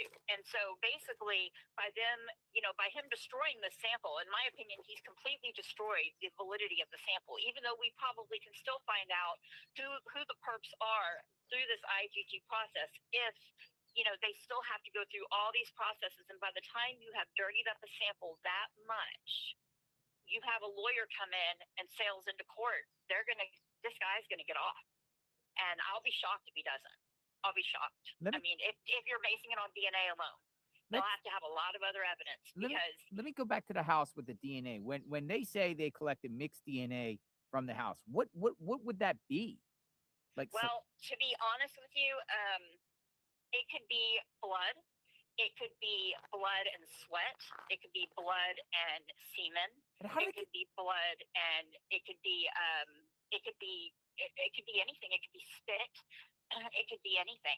Now, he did have a light in his mouth, one of the guys, but I don't think that's your guy that was in the house. I think that there was already somebody in the house when he came up to the door with the flashlight in his mouth. Okay, but how do they find it in the house? How would they find spit? 10 to 1, they probably found it somewhere near where the blood samples were, or they found it near her bed. and they just determine. But can you see it with your eye, or is they use some device, or what? So if it's blood, it's going to be pretty visible. But they can also use any sort of black light, purple light that they use. They have special lights they use with law enforcement, and that can definitely pick up any sort of body fluids, any sort of wet spots, damp spots, anything like that. And I know she had a dog that passed away in December. So anything going back to December, it probably would not be a contaminated animal sample. I highly doubt that. They're probably pretty accurate. They probably looked around the bed, and obviously we haven't seen inside the house. I'm speculating. Yeah. But if you think about it, there obviously was sliding glass doors in the house. There was obviously access points. She probably forgot to lock a door, and they probably were in the house or got into the house when she was asleep, or they were already there when she came home. Mm-hmm. And so, if you think about it that way, if they took her out the front door for whatever reason, because they were either on the side of the house or the garages or whatever else, I don't know where her bedroom was in the house because I haven't seen a Left floor side of the plan. house. Okay, so if you look at it that way, if you look at, if there's a pathway that they could follow with the blood coming out of her nose, they probably looked all in that area and within about 5 feet on either side of it for samples. And I'm sure that they fingerprinted all the doors and everything, but honestly, I think that's going to be a dead end. I think where their best bet, if they haven't completely destroyed it, is going to be these DNA samples. The DNA samples. So and I kind of have a different theory going in my head than everybody else, and I put it in my email about what I think could be happening here. And I really was nervous about throwing this theory out there because I don't. When I look at the two of them, when I looked at the curb walk the other day, I see two people, one or both, that very well could be using. And I say that as a nurse. And I'm not saying that they are guilty of what's happened to this woman, but if they both are using, one or both of them is using, and they score locally in Phoenix, and they have a drug dealer or they have somebody that, is tied up with scoring drugs and selling to them. And keep in mind, they used to live with her before they bought their house.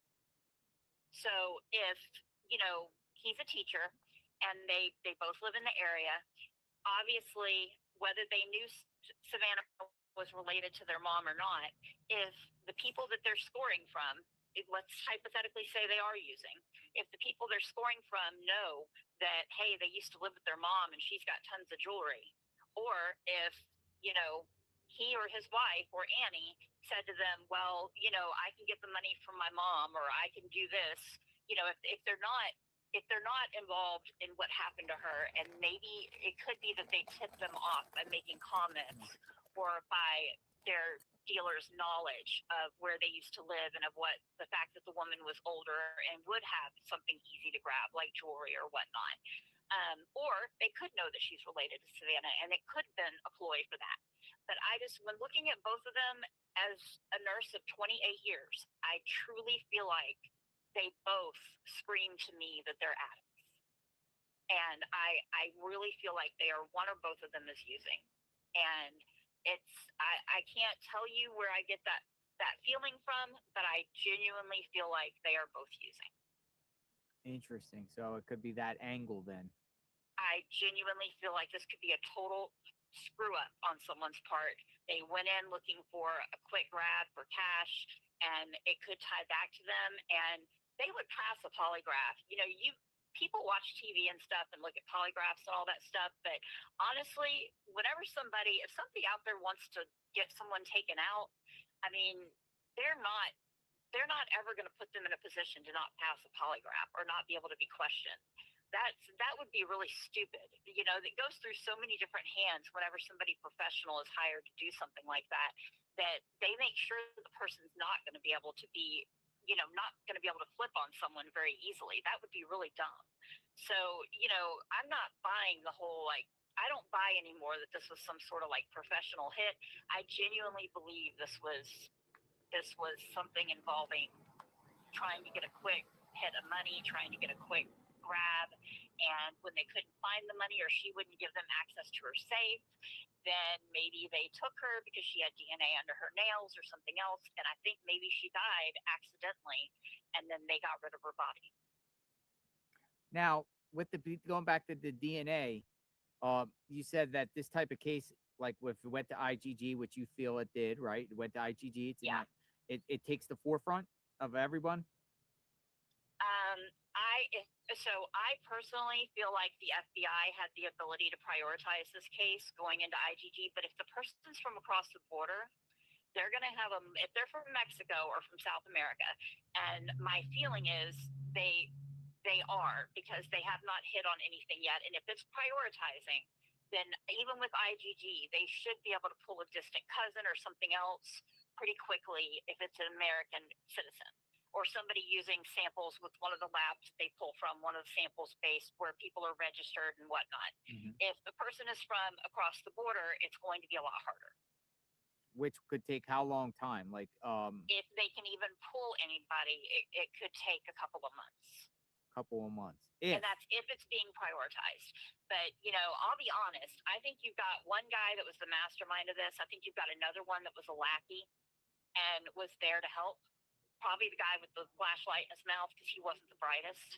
And I genuinely believe that when he put the flowers over the camera, I think he was blocking the camera because they were taking her out at the same time. So block the camera.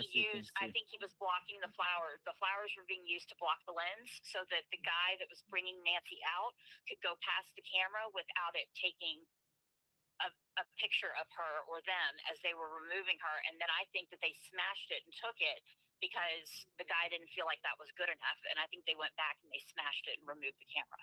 And then take her where? Dun, dun, dun, where? I think they put her in a car, and I think that she probably died because of the other thing I was going to tell you about the 41 minutes. I think that's bullshit, and I'll tell you why. Pacemakers, they update, and I know some other nurses have told you this already. They update at a certain time every night.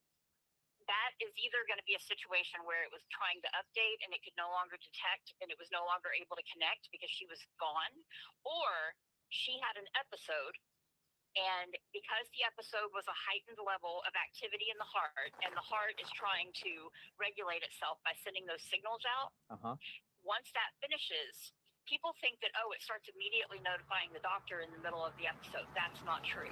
It will be when it's done regulating the heart rate. It's then going to take a snapshot of everything that is recorded, and it's going to try to transmit it. If it can't transmit it, then it's literally going to keep trying to. And when it couldn't connect to the system to update, then there you are.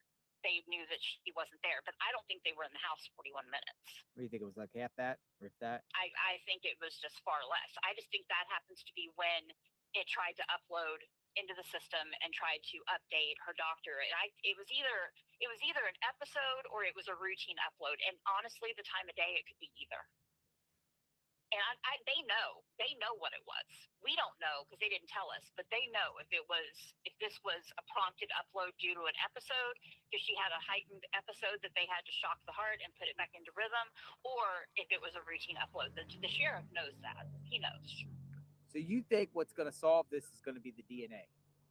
I think unless they find her in water, I think ultimately, if they find her in water where it destroys everything, I live in Houston, and we've had a lot of issues lately with the Bayou Killer, like with everything going on. Yeah, when you put a body in water, it destroys pretty much all evidence surrounding the body. So if they can't get DNA out of the house, DNA off her body is going to be the next reliable source. And like I said, they said she was feisty. She probably thought that. If you wake someone out of a dead sleep, their first instinct, if you wake up and someone's in your face, your first instinct is going to be to scratch, fight, kick. You're not just going to lay there and freeze. Now you may freeze after they show you they have a gun or something, but a normal human being is going to immediately start to spaz out and freak out. And I mean, if I wake up out of a dead sleep and someone's in my face, I mean, I'm coming up arms flailing. So there's a high probability that there would be DNA underneath her fingernails. And if they put her in water, if she's in water, then it will destroy the DNA. And that's why I feel like that's what's happened. I don't think these guys were dumb, but I also don't think that they were professional hitmen. I genuinely believe they were trying to score, and they, they fucked up. Yeah, but Pardon my French. the sheriff and Savannah saying she got kidnapped from her bed. So if they were going in there to try to score, you think she woke up and saw them, or like? I think, well, old ladies. I mean, my mom used to get up 50 times a night to go to the bathroom. And, my mom didn't have hearing aids, but I know, some people with hearing aids and stuff, I know from what I used to see working years ago when I worked in the hospital, people that had hearing aids, now they're really tiny, but back then people would take their hearing aids out and they would put them next to their bed at night. If they got up to go to the bathroom, they wouldn't put their hearing aids in. Yeah. So, I could definitely see, and I don't know how bad her hearing was. People can still hear that have hearing aids. So, I mean, they just can't hear, certain levels of sound. The decibels have to be, you know what I'm saying. Yes. I'm not a professional audiologist, but, I feel like if she got up to go to the bathroom and was going back to bed, they easily could have started over there. Or if, if they couldn't get into her safe, they easily could have woken her up to try to get her. They take people all the time to get their ATM PIN numbers, to pull money out of the bank, to try to get or to get into their safe. I mean, anyone breaking into someone's house with a human being there is willing to do something really bad. Yeah. Most people breaking into homes, they do it when someone's not home. People that are willing to break in at night are willing to take a life. That's my opinion.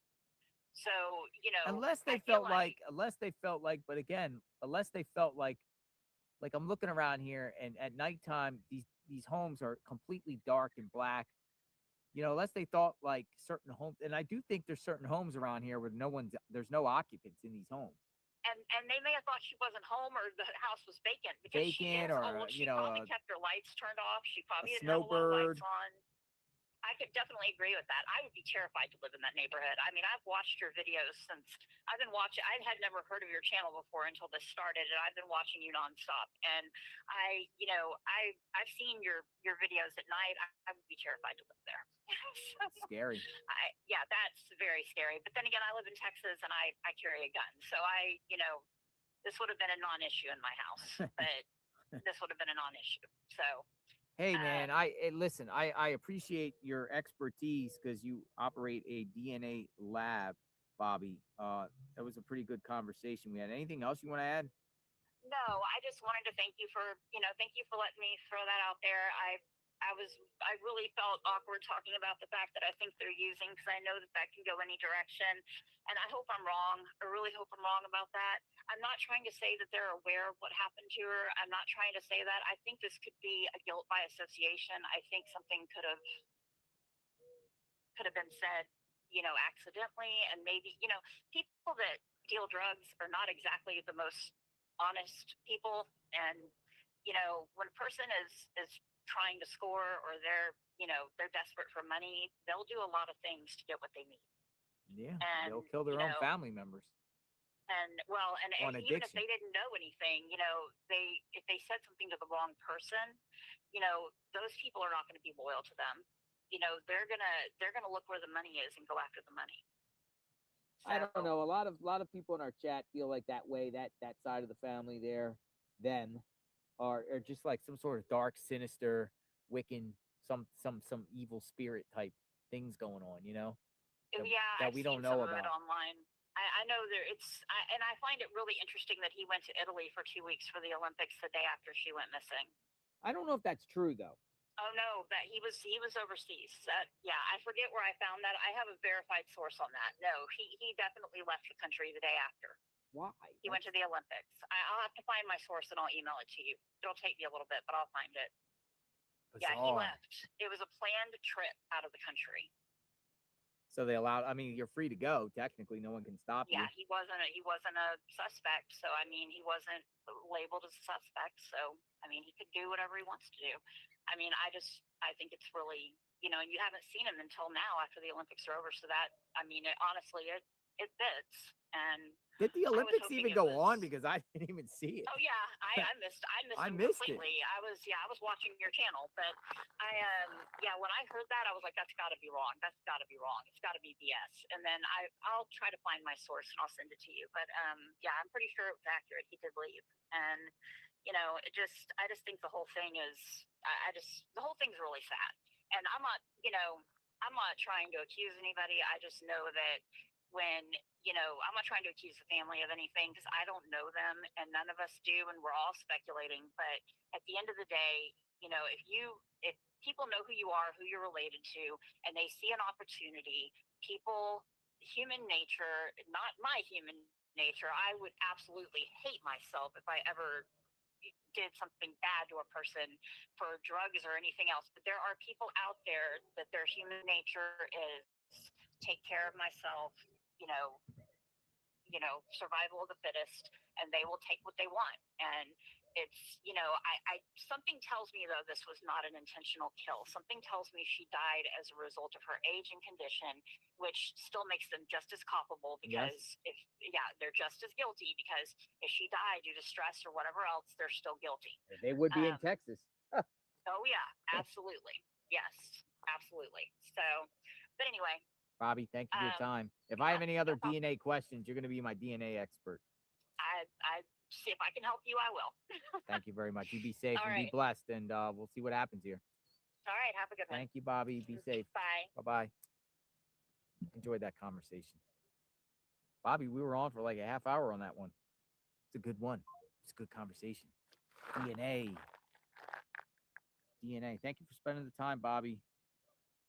DNA. Dun, dun, dun. DNA all the way. So who is this? Drug stuff? Trying to score because needs money for drugs? Debt from drugs? Wow. I don't know. Who wants to top that conversation? Anyone want to step to the plate? Any experts want to top that one? Remember we had Dr. Q? I was like, I don't think anyone's going to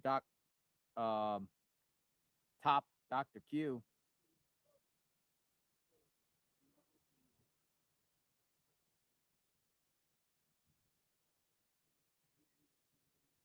Toronto. A lawyer wants to talk.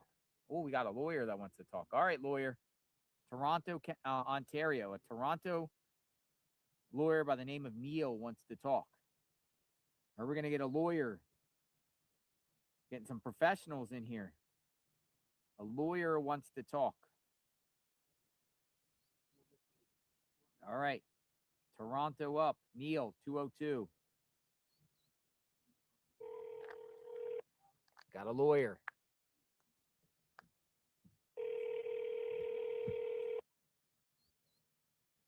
Hi, hi, JLR. How you doing? Hi, Neil. Attorney Neil. Yes, we use the term attorney, but it's much more frequently used in the United States than here. Here we just do lawyer. It's pretty simple.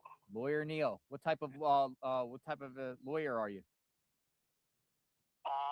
My joke for that is always I try to be the best type of lawyer I can be. I'm actually a corporate restructuring Chapter 11 type work, and 25 years worth of that. I had to retire due to health reasons and done broadcasting news analysis out of a station in Montreal that I used to work at as a journalist prior to and during my law school years.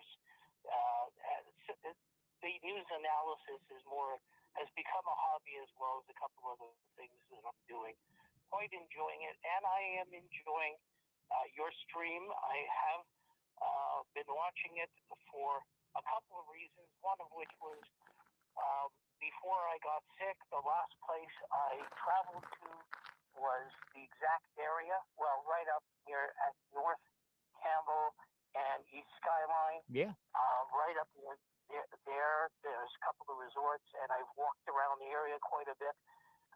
And I also have tried my hand. I've written a novel in December, and in the novel, somebody disappears. So this kind of struck me as a very interesting issue. But I don't have huge theories. But I did want to deal with a couple of facts.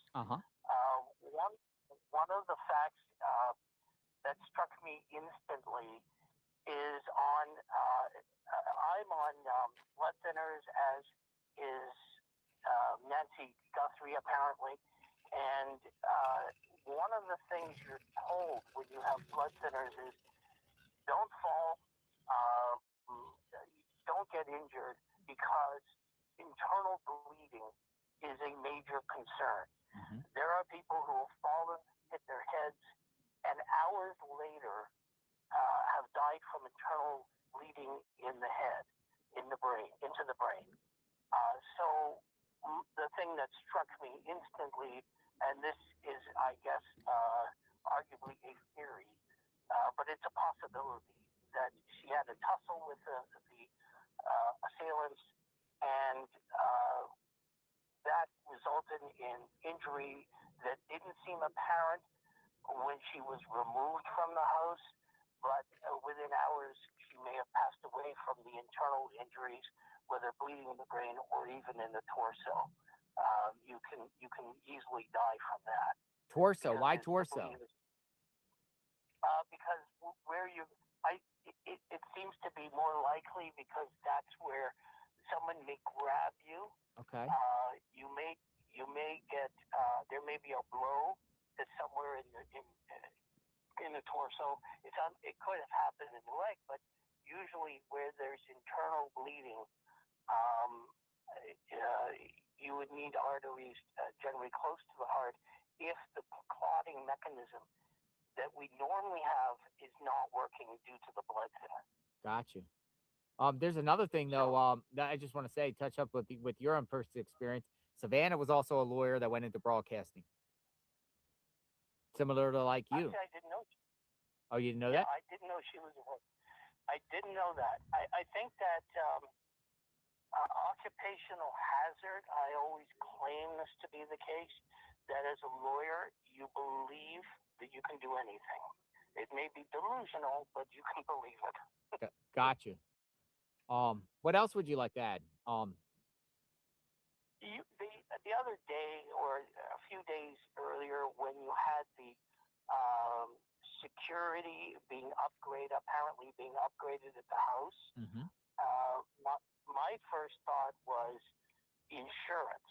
I've dealt with insurance companies a lot over the years, during the years of my practice.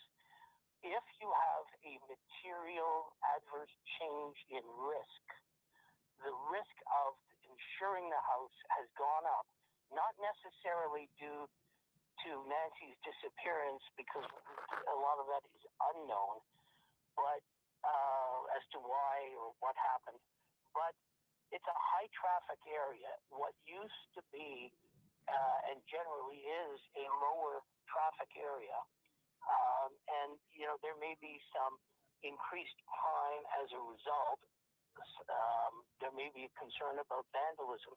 So the insurance company would say, we're canceling the existing policy in 30 days unless you upgrade security for greater alarm system or whatever else, motion detectors, whatever else they may require. And so I wouldn't read too much necessarily into what are they doing with the property. Are they going to move family in? I kind of doubt that family would move in, only because it is still high profile, and secondly, we don't know how this is going to unfold over the next couple of months. If it was somebody in my family, I'm not going to be perceived to be the one to say dibs on the house. It's interesting you say that, because that was the security system pretty much went about within that 30-day window. Within 30 days, they start adding a security system in there. A newer security system with, obviously they got cameras, they got now security. So you think that's for insurance? That could be for insurance purposes. Yes, because you need you're definitely going to need to maintain insurance on the property. And if an insurer says, we don't think you're insurable anymore, not just, by the way, I should have added it also, what was an unknown piece of property to the general public is now pretty notorious. People can search on the internet and in a tenth of a second have the address of the house.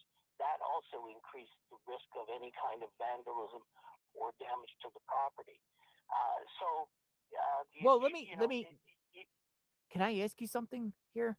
Listen, what like with her being taken out of the house, is that part of a policy as in general? If somebody can make a claim, like because her family's house is in a trust, so I don't know who the beneficiaries are or whatnot, who's on that trust, but if you own a home and there's somebody gets taken out of your home, can someone make a claim and collect money in any way?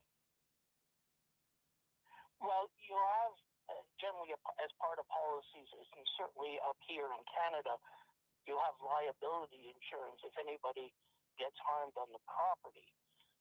But right now, it's if there is any kind of claim, it would be contingent claim, but that's usually not for parties who are living in the house. Yeah. And indeed, it would relate more to, let's say you hadn't properly maintained a balcony and the balcony breaks. You may have a claim for somebody who has fallen and gotten certainly seriously injured. So that's possible. But in this case, I don't see a liability claim unless you're really twisting the concept of somebody being injured. And we certainly don't know. There's so much we don't know. And that's the thing a couple of things have struck me about the lack of information. And one of the things that I am concerned or wonder about is the concept of accountability. Mm-hmm. You have a sheriff who is answerable to the public, has not held a press conference since February the 5th. Over a month. Over a month. That was the date of the last press conference. And you have to justify what is going on, the expenses that are being incurred, and they may well be properly incurred, but you also have, there's always an issue of, is there a potential dangerous person who is on the loose? Mm-hmm. So you want to communicate to the public to which you are accountable as to whether there's any need to be on alert, or we don't think that there is a threat. And without talking to the media and selectively speaking to one or two members of the media here and there, to me, doesn't answer the accountability issue. I do not know if there is recall legislation locally that can allow a recall, but this is the type of thing that it's often used in recall situations. Wow. So that is one aspect that I thought of. But the other is, because of the lack of information, if you ask me if I had a theory, I would tell you no. Because it's my orientation. I've had clients come in and tell me a story, and until I dig further, I don't have theories. I need to gather the facts as best as I can, as soon as I can. Then, when I think I have close to the full story, then I can perhaps develop theories and a plan as to how to proceed. But in this case, there's so many known unknowns and so many unknown unknowns. To borrow the phrase from Donald Rumsfeld. Yes. And, for example, a known unknown is the blood that existed on the outside the front door on the welcome mat. What about blood? I've heard some people suggest there's probably blood inside that door, in whatever vestibule or entranceway there is, interior. We don't know if there is. Secondly, what other blood was found? Was there blood found from the bedroom where she was apparently taken from to the front door? And what does the trail indicate? Obviously, because of the blood thinner, you do bleed more easily. It takes a longer time for the blood to clot. Often when I deal with any kind of cut, I've got to hold it to prevent the bleeding from going on, so I can get an internal clotting to occur. So she may have left a considerable trail of blood within the house, and we don't know about it. As for an unknown, and I'm making this up, this is not any kind of fact, but what would happen, we don't know this, what would happen if they found a pair of prescription glasses inside the house, say on the floor, underneath the table where they normally eat, underneath the bed where Nancy sleeps. If they had found a pair of glasses and they determined it did not belong to Nancy and did not belong to any members of the family, but they don't know to whom it belongs, that's an unknown. Those kinds of things. What things did they find? We just don't know about. And I can understand the sheriff not wanting to release information so as to compromise his investigation. That makes perfect sense. And that is how a diligent investigator would proceed. But I certainly don't understand why there can't be a continued communication, at least to say we have no news, nothing new to report yet. It's just odd that it's just in this magnitude of a case that you now have been like radio silent to the public in a press conference in over a month.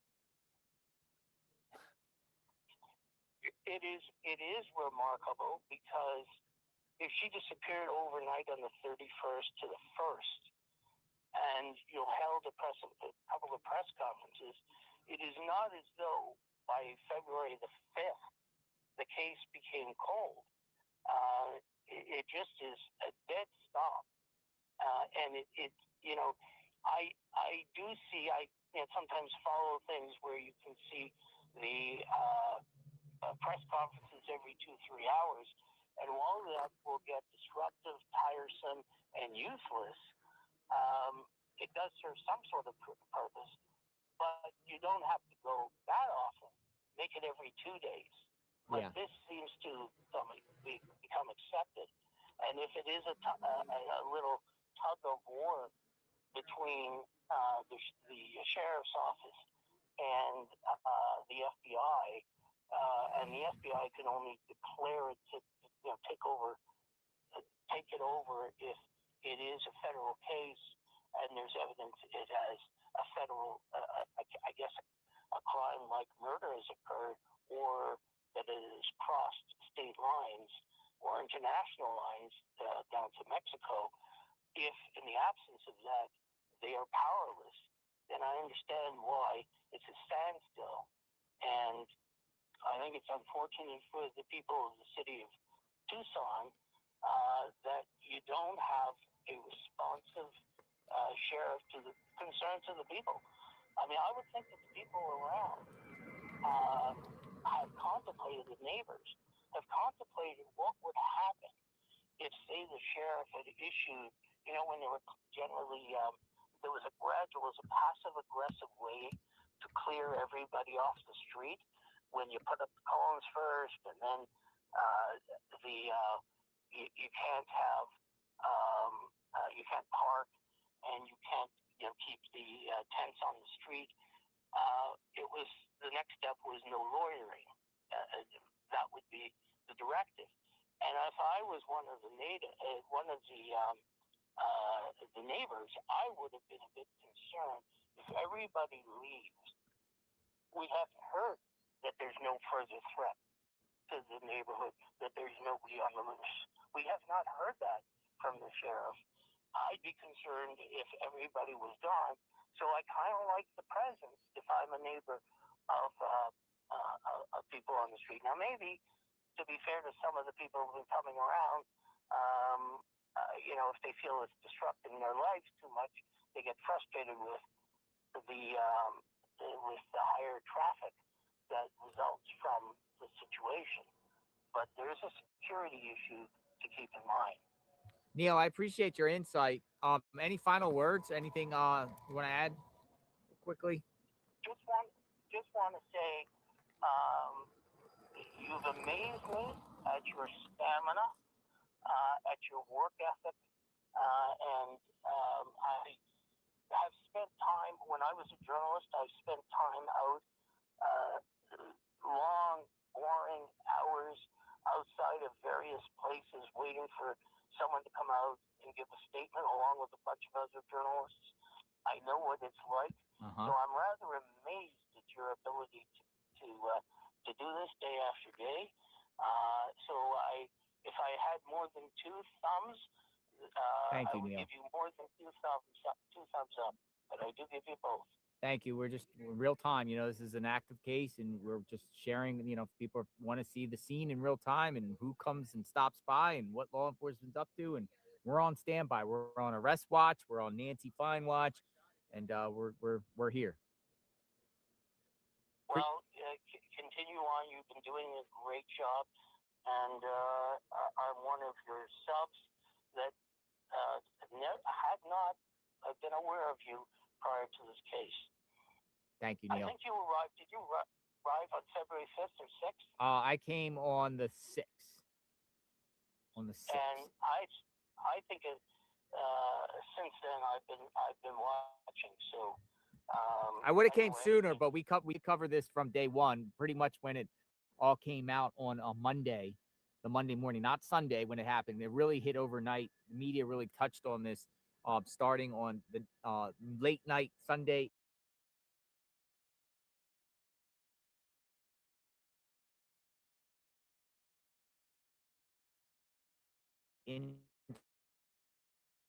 Somebody's coming up. Somebody's going up. Somebody's going up on the house. Thanks for having me.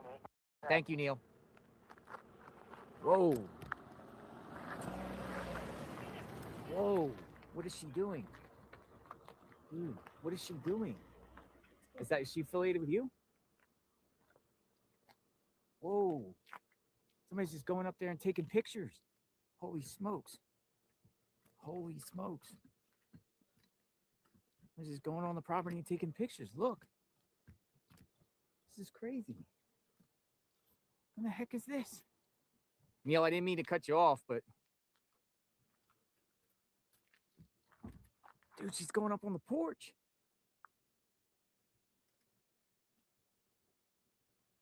What the heck? This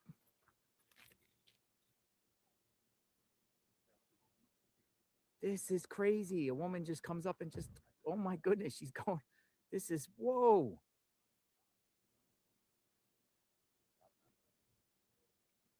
Whoa.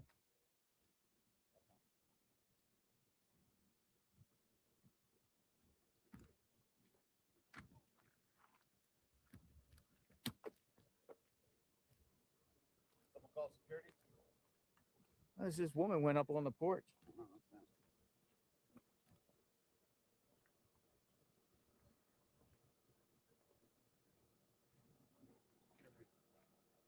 Hey, what's going on? Are you the family? What got you to go up on the porch?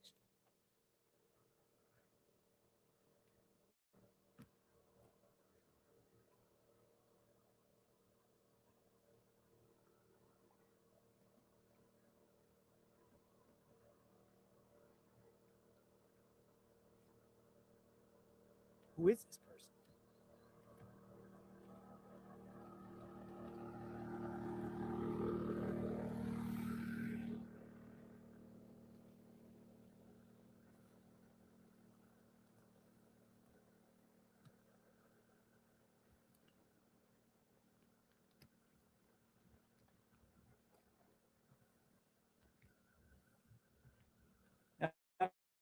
was just wondering why you went on the porch.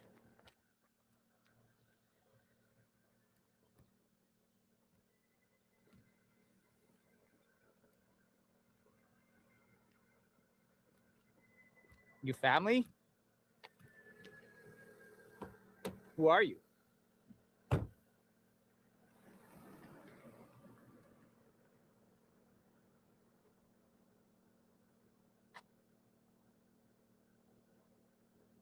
The heck happened there?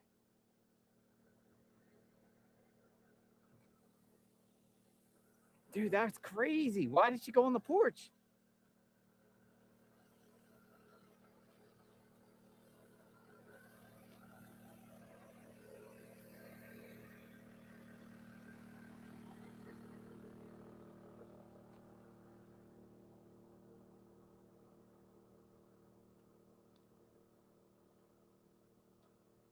Well, if you see any TikTok videos or anything like that, you'll know who that was. You see that? She went up right up on the porch. They didn't say anything to you? Nah, yeah, I was asking her for comments. You part of the family? Who are you?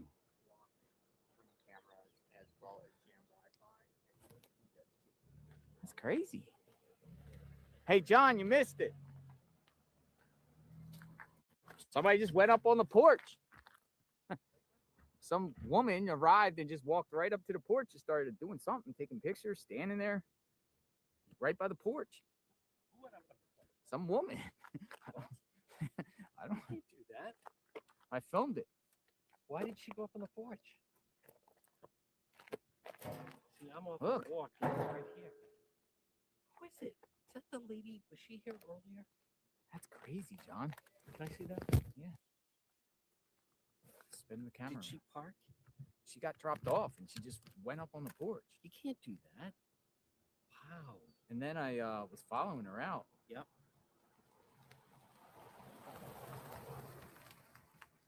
Huh. Who is that? Who is that? Wow. Who is that woman? It's also odd. There was a red car parked down there. See that? He was here early. He was on the opposite side. And I went down and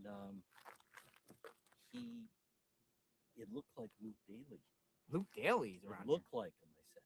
I don't know if it was, but he was just sitting there. And he had someone in the passenger, no, not passenger, but the second row behind him.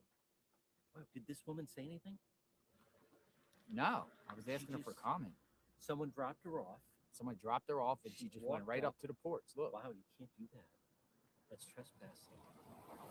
Oh. Did News Nation, did they also film her? Wow. I'm gonna put her on YouTube, or I'm gonna put her on. Put her everywhere.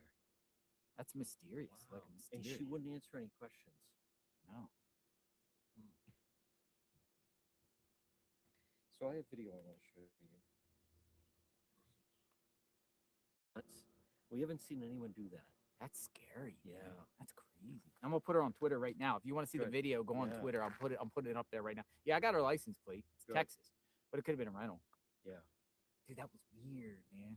So I want to show you. So you know this is the Nest Cam in the way he drops his head like that, right? We've all seen that. Hold Yeah. on, do that, and then I'll. Yeah. What should I say? Mysterious woman just arrived to Nancy Guthrie's home Wow. and went to her front door. But she didn't knock or anything. No. She just walked up there. Huh.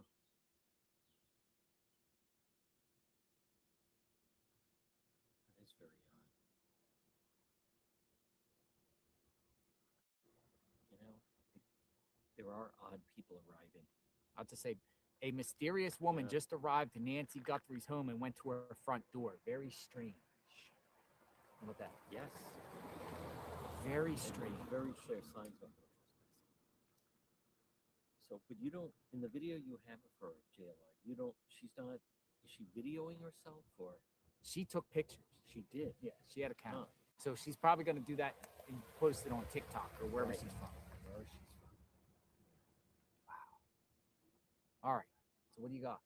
So you know this, right? We've Yeah, all seen yeah. The drooping of the head. drooping of the head. You want to show Yep. the drooping of the head? I can show it. I mean, I think everyone's kind of seen it, but what We I all want know to it. show The drooping you, of the head going in. yeah, It's pretty hard to see at an angle, but the it drooping is. of the head. Okay. So, but this is back in the fall in Cranston, Rhode Island. There was one of those South American. They were from Venezuela, and they were a theft ring. So they were based in New York, and what they do is they base them in New York, but then they cause havoc. They go north. So they go into Connecticut, they go into Rhode Island, they go to Massachusetts, New Hampshire, and they just go on these crime sprees, and they rip all these things off. So this is a guy. So they caught them. I was in court with them. They're 4 members of that Venezuelan gang. It's something like, Antigua, something like that. You know what I mean? It's Aragua. them. Yes. Aragua. So look at this guy in the. Whoa! How about that? Where's that? That was in Cranston, Rhode Island. So when I How do we saw, play that again? Is this on repeat? Yeah. When I saw the Nest camera, I'm like, wait a minute, I know. Look at that. Look at that. Same Whoa, mannerisms. a mysterious man Yep. in Rhode Island like that. Now, Similar, ducking. When they caught them, there were 4 of them. They were a burglary ring? It was they called them an organized theft ring. But when they caught them, and I'll pull up all the info, they had zip ties, they had walkie-talkies, and they also had a Wi-Fi jammer. Wi-Fi jammer. Yep. Now they came them up from the Bronx, so they come in and they normally try to hit one store, one home after another. Yeah. They did also.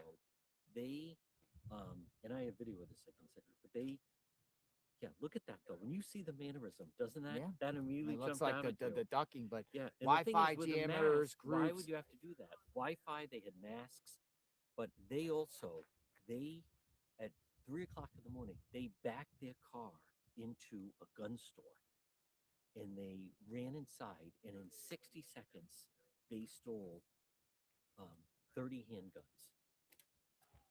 They didn't touch 60 seconds. 60 seconds, 30 handguns. They didn't go after this gun store on Post Road in Warwick. They had, I know the owner George, he had AR, he had like high power rifle. They only went after the glass for the handguns. And then they tracked them. They also hit a gun store in New Hampshire, Massachusetts. So they are from South America, and they do these like splurge theft. Splurges is probably the best way. Well, we on our channel we've covered these groups. Okay. Covered. Okay. Well, first there was numerous athletes, numerous NBA basketball players, some Well, then NFL football Travis players. Kelce, they see them on the Kelsey. news. Yep, and then they I go think into Patrick the home. Mahomes was another one, Yes. or Yeah. there was some Chiefs. Then there was an NBA player. Kelsey had a ring they found in Rhode Island. So there was others, right? And they're saying it's part of this South American theft ring, right? Do you think that could be it? I mean, with the newest reports of these like Wi-Fi jammers. I think that could be. It's worth running down that road, because I'll tell you what leads me to wonder about this is how come no one's been able to identify the person in the mask? You wouldn't identify him if he was from another country. So then, like, none of his friends or anyone that knows him. But I just wonder now, the FBI did a big raid in Los Angeles yesterday on a notorious street gang. I don't know if you saw that. So that's where Matt Finn of Fox is. So now I've been led to believe they're trying to shake the tree of some of these foreign gangs, believing that a get out of jail free card is attached to. Yep, I've seen it.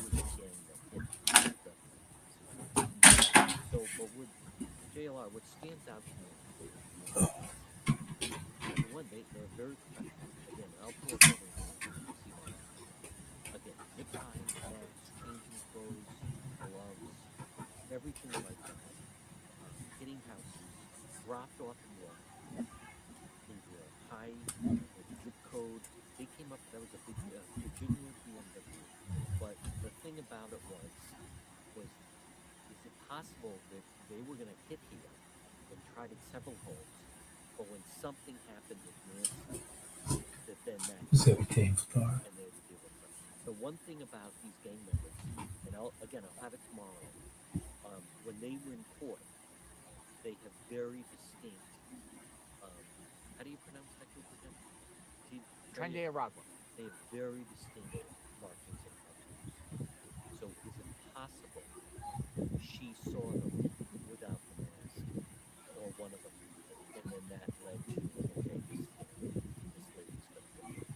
I mean, if you want to go the Trende Aragua route, you know, there has been people that have done some very egregious things in this country, from Rachel Moran, yes, to Laken Riley, to Jocelyn Nungare. I mean, you do know them all. I covered Yes. all of them. Wow. You know, you have many Elizabeth Medina, and there was another one. I'm just saying, like, in the mindset of these people, they'll kill them. Yes. All in a But heartbeat. we don't know if that's it. I'm just No, saying, no. you know, as if. But if we want to go that route, it's vicious. It's It is. vicious. They have total disregard for human life. Well, not only that, but if they get caught, then the entire gang could get caught. So they have more motivation. Meaning, okay, you and I are members of a gang. It's one thing if we're just on our own, we get caught. But if then, you know, the gangs punish the families viciously. You know, I know of an MS-13. We got to gang. put a windsock on. People are saying, Oh, windsock. Well, no, what they're hearing is the drone. They're Yeah. hearing the drone. We got to put the windsock on. Stay with me, John. Windsock. Oh, we're gonna do a windsock. Windsock moment. Come on in, windsock. I mean, you know, I don't know, John. But that, to me, would make more sense of who would. It's what people need to, I think, understand. Hey, I'd like your windsock. I gotta get one of those. It work? Yeah. That makes more sense to me than a lot of the other theories that are out there, because it is at this point, as new information becomes out, Yeah. like, and we're learning more and seeing here and process of elimination. Yeah. I don't know. Yeah, I think, to me, that makes the most sense. If they can do that, I think, and also Wi-Fi jammers are illegal in our country, so that would be the foreign angle to that. You know, meaning that's where they got it from. I'm gonna. Stormy Bell says they've already been reporting on the SATG and said this was with Nancy doesn't fit their MO, and I agree, it doesn't fit their MO. They don't kidnap. No, I don't think that was the intent. Meaning, so you think it just like something went haywire here? If Something went wrong. if this is part of that, you know, Right. because remember, Brianna Whitney, who is a reporter here, came out with that bombshell report a couple weeks ago. Burglary gone bad. Yep. Burglary. Yeah. And that was I'd love you guys to have the drone going. Oh, well, yeah, I put mine up to take a look at something. Oh, okay. Trying to figure out earlier. Okay. Are you guys gonna report on that woman that approached the door? Probably not. No. Just pass her, you know, as far as we know. Are you guys here tomorrow? Yeah, we're here through next week. Oh, great. Nice. Good. News Nation's here All for right. next News week. Nation stays. News Nation stays. Wow, that's big. It's All always right. Good. Power Breaking numbers. news. News Nation's through next week. That means you here for next week? Oh yeah. I'm here for next week. I don't know. I mean, and go where, as you said. We're going right here. Unless you said we're going to Iran. Nah, No, that I'm not story going. is. Well, I don't like. I'm not going. I to don't Iran. like wars. I'm telling I you. just don't Not like only wars. that, I don't language like barriers. wars. You think they're restrictive here? You tried going to a foreign country. Forget about it. Forget They about all it. think you're a spy. That was fed to her, I believe, by FBI Phoenix. They're convinced that this was a burglary gone wrong. But when I say that, I also do believe that. Now, you and I know, and that's why I think it's so helpful to be here. People don't realize when the sun goes down, obviously, not only does the temperature drop, but it is pitch black. Like, there's no real, like, dusk here, where then, you know, in a normal setting, okay, the street lights are coming on, and then there's a period of time when the street lights are on, and then it's still, it is like pitch black here. Like, I have seen when the sun goes down right around 6:30, by 6:45, it is just, it's like it's midnight. It's like total darkness. So I believe that someone what I may have said this before, but I think someone was in the home when she got there. When she arrived home, they came here, saw a dark house. We don't know, by the way. I have noticed at night, I don't see timers going on. So a lot of people have timers on. I don't know if We don't even know those lights were on. no. Right there. There's big lamps at the Right. side. But Let's spin it inside around. the- Look. yeah. We'll just spin it around. Inside the house, I don't think if she had timers, I don't think the family or the police would have messed with them. But when you hear at night, I don't see any timers on in the house. Now I have timers at my home. I had older relatives that, they would set it for as soon as it was 5 or 6 o'clock. Boom, the light would go on. Most people around here, I do notice. So meaning, what does that mean? It means that the house would have been in total darkness. So if you arrived here 7:30, 8:30, the house is in total darkness, the street is in total darkness. I think you'd have time to get in, and then suddenly she comes home 9:30, quarter of 10. Now we've seen on the drone. I believe the home is 3,200 square feet. Oh, that's a big home. It is 3,200 square feet. and you got to think she's not then gonna like walk around or not. I mean, you raise 3 children in there, so I'm willing to bet there's 4 bedrooms. It's possible Annie and Savannah shared a room. I'm not sure. 3,114 Okay, I was close. square feet. That's a So big but home. that's a good sized home, meaning that that someone could hide.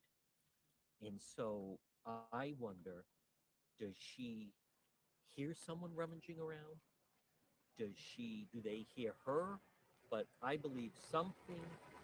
I don't believe the person that we see approaching the nest cam with the mask. I don't view him as he's going into the house and she's in there sleeping. I don't believe that. You don't. No, because it's just, as you and I have talked about, it's just way too high risk. So, some sunscreen. Sunscreen. You have to. I thought you said you. Oh. No, me. JLR, get yourself some sunscreen and Yeah. alloy for your face. I know, right? Well, that's why I'm wearing. That's why I I'm put wearing a some on. sweatshirt. I didn't wear block yesterday. I put some on. Burn. The song is very, very strong. I got some on. So Thank you, Belinda. It is a strong song. It's a strong But song. I think I'll tell you what I am on this day 34 as we sit here, and I am actually thrilled News Nation is going to be here Mhm. because if News Nation is here, I think this also motivates Fox to stay. Well, not only that, but News Nation probably would get. They're more of a network that would get information Yes. from the sheriff's Yes, office. no you know, doubt. get it out of them and Yep. pry around. And you want that, right? Yes, and I think if you're Fox and you're Michael, they can go to their boss and say, "Well, News Nation stay." Yeah. You don't want to be in a situation where you're going to get. Well, they might scooped even out. say, "Well, John DePietro Well, and JLR that- staying. We got to That's a stay." given. That's a You given. know what I mean? Like everyone is like, That's a everyone's given. like, okay, if you're gonna stay, I'm gonna stay. Yeah. If you're gonna stay, Dad's Yeah, going it's a live's pact. coming here tomorrow. Is he? Or Oh, he's great. here now somewhere. Jacob maybe. is a great guy. You know, I you want got people people to coming know here. that. You know, more He is people such coming. a I good just saw guy. that journalist that was taking the photos that I just Yep, showed. yes. She's a photographer with somebody. She's back. She was Yep. here 2 weeks ago. She looks like she came back. You know who was? I didn't realize at the time because I have not been watching their coverage, but she was here yesterday. That's who was with Pinky. She's the NBC News based in Los Angeles. She's the lead reporter on the story. Yeah, let me see her face. This is the one that did the scripted Yeah, stuff yeah. yesterday. That's Kate. I think Yeah, it's- is it she's the Kate? one that was Yeah. here yesterday. I say it's scripted. They say otherwise, but Well, literally but we're they- here. It's quiet, Yeah. and the next thing you know, there's a Oh, convoy yeah, of they 5 pulled up. cars. They all pull Yeah, up. Pinky. She gets out. No, Liz. They all get out. Liz They start. Krause. Yeah, they start miking them up. Yeah. And they're like, "You're gonna say this," and she's like, "Okay." And the other Well- girl's like, "Okay, you talk this action." Do you know that they actually were Pinky's house filming her making the signs? Yeah, that's what I'm saying. And then they come here and follow her and say, "Okay, we'll go." You What do I your can't get over, nothing against what's her name, Liz, but scripted. if I'm working for NBC, right? Liz something happens to Liz, and I get the call, and NBC says, "Listen, we need you, John DePietro, JDP, to be the point person on the story." I'll tell you one thing I'm not doing. I'm not going and filming Pinky making signs. I mean, Savannah's own network is going to show that lady. Oh, it's a making- feel-good story, and it's It people- is? Well, making signs and sharing. Them it's a feel- cluttering the flowers with those freaking signs. That doesn't make me feel I good. have no problem with anybody making signs. Well- I mean, look at that. That's beautiful work, don't you think, or no? No, I don't. You don't. It's too You over think the it's top. too over the top? And just there's too much of the handwriting and like. What do you think, folks? Over the top, or I thought it again. the same person laying all the signs, right? Yes. Not like Yeah. a Well, there's single a person. few that are nice, but I think her and Al, fresh off the fetish festival, coming here, dropping off the sign. Now again, Pinky's very nice, but She was very emotional. She was. Yeah. Now she's also, as I've shown, do you know? So she started the trend. So apparently, there are now women all over the country that are following her lead with this is the latest trend with the eyeshadow. Oh, the eyeshadow. Yeah, have you seen that? No, I haven't. Show the Pinky. Yeah, there's women coast to coast that are now wearing eyeshadow like that. Interesting. Interesting. No, she was very emotional. I mean, think she was this like demonstrates that mental health is a crisis in this country. Do people realize you have such a good humor? You know what else? Various people have reached out to me, and I also want to thank. You were very generous. People should know you took everybody out to dinner. That was big. Tracy is a big fan of yours. But one thing I've noticed is you're far more patient than I am. Number one, you stream longer. You go all day. I can't do it all day.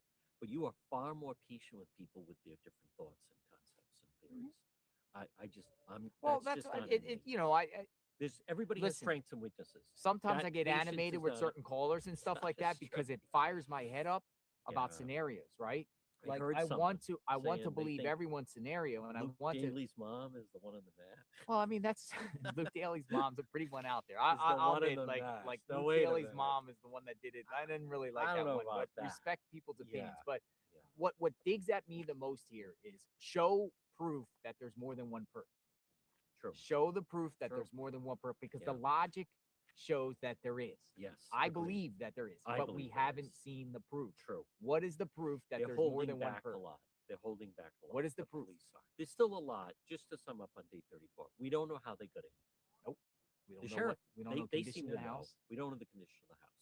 We don't know if they have a working theory on how they get in. We don't have a working theory if they took anything out of the house. So, like, I find it hard to believe that she was the only. That all they took was Nancy. Well, the I sheriff think- told Savannah, obviously, that she was taken from her bed. Yes, but I talk about. I think that means they wrapped her in her bedding. That's cruel, man. But why would they? That's vicious. Why would they know that she was taken from the bed? So, but I wonder. Probably the sheets ruffled. Exactly, the blankets. Maybe some Yeah. footprints or Well, you're not something, gonna something just knocked down, maybe. bring her out. Or We also something. got to think. I hate to say it, but maybe she's Maybe the screaming. access to get in the house was over there by the sliding Sure. glass door, and they Yes. said the perp went in there, Came so she in had to that be way. taken. Yep. Maybe her eyeglasses, her hearing aids on the mantle, the Apple Watch maybe on the We mantle. don't know if there's any blood in the house, but We I don't find know. it. But I find it hard to believe because Michael at Fox will always say there's no evidence there's blood in the house. But my point is, are we to believe that she just started bleeding when they brought her out of the house because there was the blood on the front steps? That leads me to believe that there could be a trail inside. There's another woman that actually knows her and said she also is on blood thinners, and she thinks this woman that I talked to said she gets nosebleeds when she gets anxiety. So is it possible she developed a nosebleed because she was in such terror? Again, this is all unknown. We also, I could go down. Dude, it's pure terror. It is. It's yeah. That's the for thing I even think if you're also. a man, a woman, Anyone. a child, it is Yeah. pure terror Yes. to be in your bed. Ugh. And be in your bed. Just in your and house. In and your hear a house. noise. But imagine you're Yes. just laying in your bed, you're Yeah. sleeping. You're in la la Yeah. land, and just The you man get with the spooked, mask. and there's somebody with a mask Yeah. standing over you I would and even telling you argue, what to do. JLR, if Scary. if they were speaking English. But I would even argue if you were just in your home alone and heard a noise, that would be frightening enough. Yes. But she didn't call 911, and they left her phone behind. So that's also interesting. I'll tell you. Where was her phone? We don't know. I'll tell you an example. My old home in Florida one time. Yep. Bedroom, sliding glass door faces the back of my home. One time, in the early morning, I got startled and there was flashlights in my backyard. Whoa. Like in the backyard, right by my thing. And even that alone, even though no one tried to get in, it was Yep. just flashlights. Still Maybe somebody was frightens you. going through there. Yes. Maybe I don't know the situation. Yep. My heart went. Like I immediately like this, and I didn't call 911. I didn't call the police, but I was like close. But I was just like, who the heck? Now imagine you're 84, right? You definitely have physical limitations, and you're alone in the house. That would be and that's something else that I don't think enough people point out is if you're the Guthries, to me it's very clear. At the very least, she was a victim of a very violent crime, and that's very difficult for families like you. I've interviewed people who have had, a daughter shot and killed, a family member, a sister who was then taken against her will and left in a shallow grave. Death is tough enough when it's unexpected, but when then you think about a loved one, the last thing people want is suffering, right? Like people think about how many times in an obit, a death notice, do they put they died peacefully at home surrounded by their family. Like everyone wants to think that. When my mom passed away, she actually passed away in her sleep.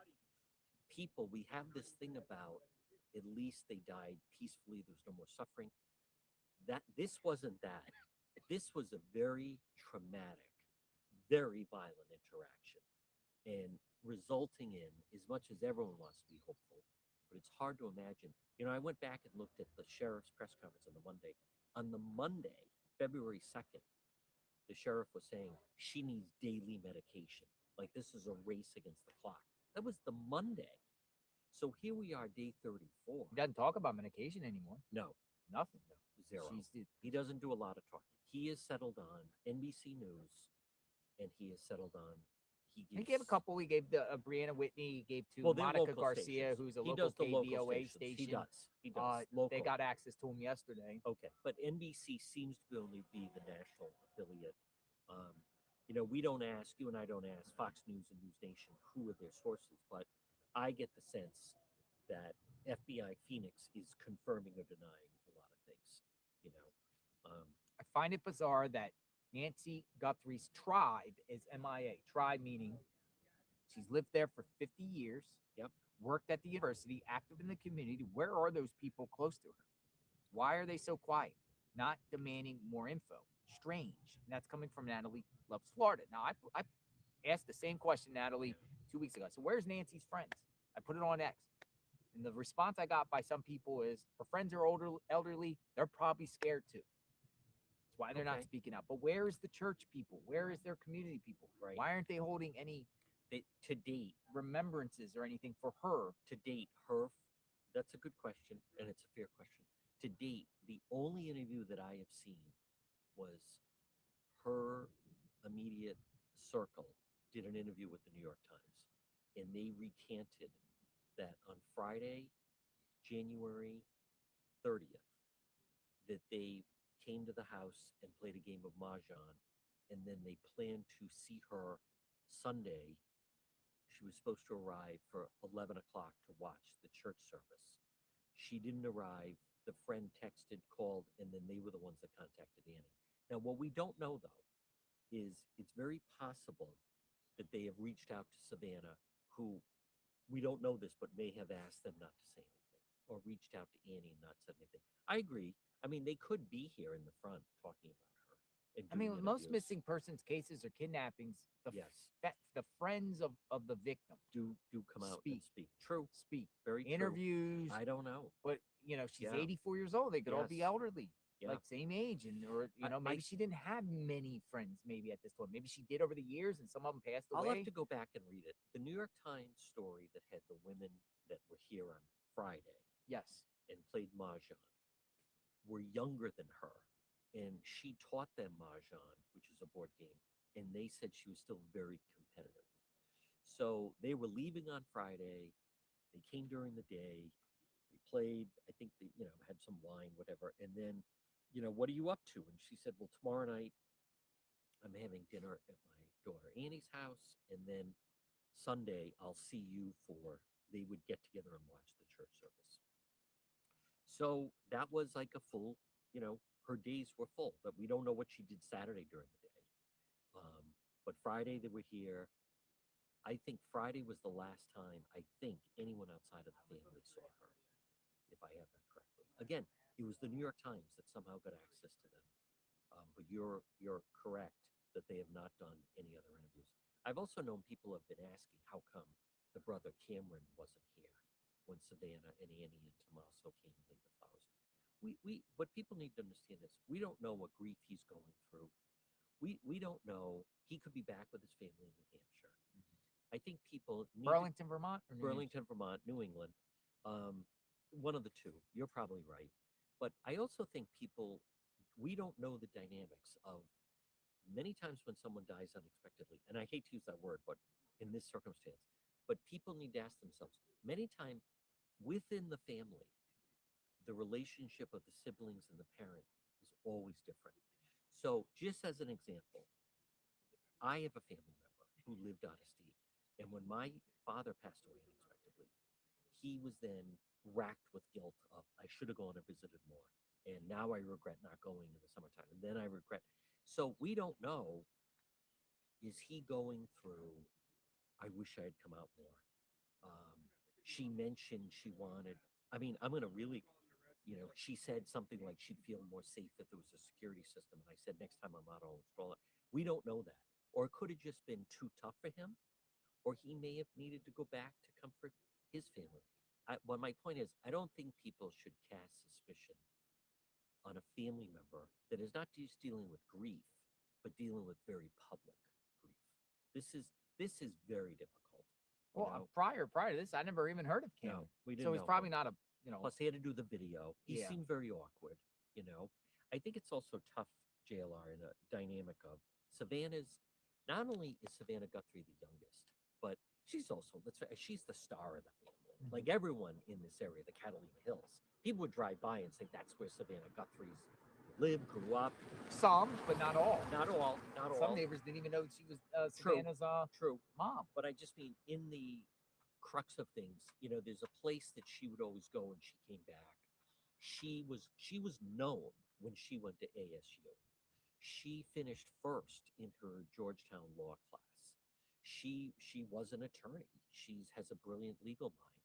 She was on the local TV station. I mean, for a lot of people, it's like, oh wow, she made good. Look at that. There's Savannah on local TV, one of the local stations. Then suddenly she's at NBC. Suddenly she's on with Matt Lauer and Ann Curry, and then she gets the slot when Ann Curry leaves. Then Matt Lauer leaves, and Savannah Guthrie becomes the face of the Today Show. So my point is, within the dynamic of that family, I think they've for a very long time have been in her shadow. She was 4.0 GPA in college, finished first in her law school class, and what I've heard was just like, if you went to high school with her, you knew Savannah Guthrie was going to be something, and she didn't disappoint. So the siblings being in a little bit of a lesser role, I can see that. But I agreed with you when you said, I think that was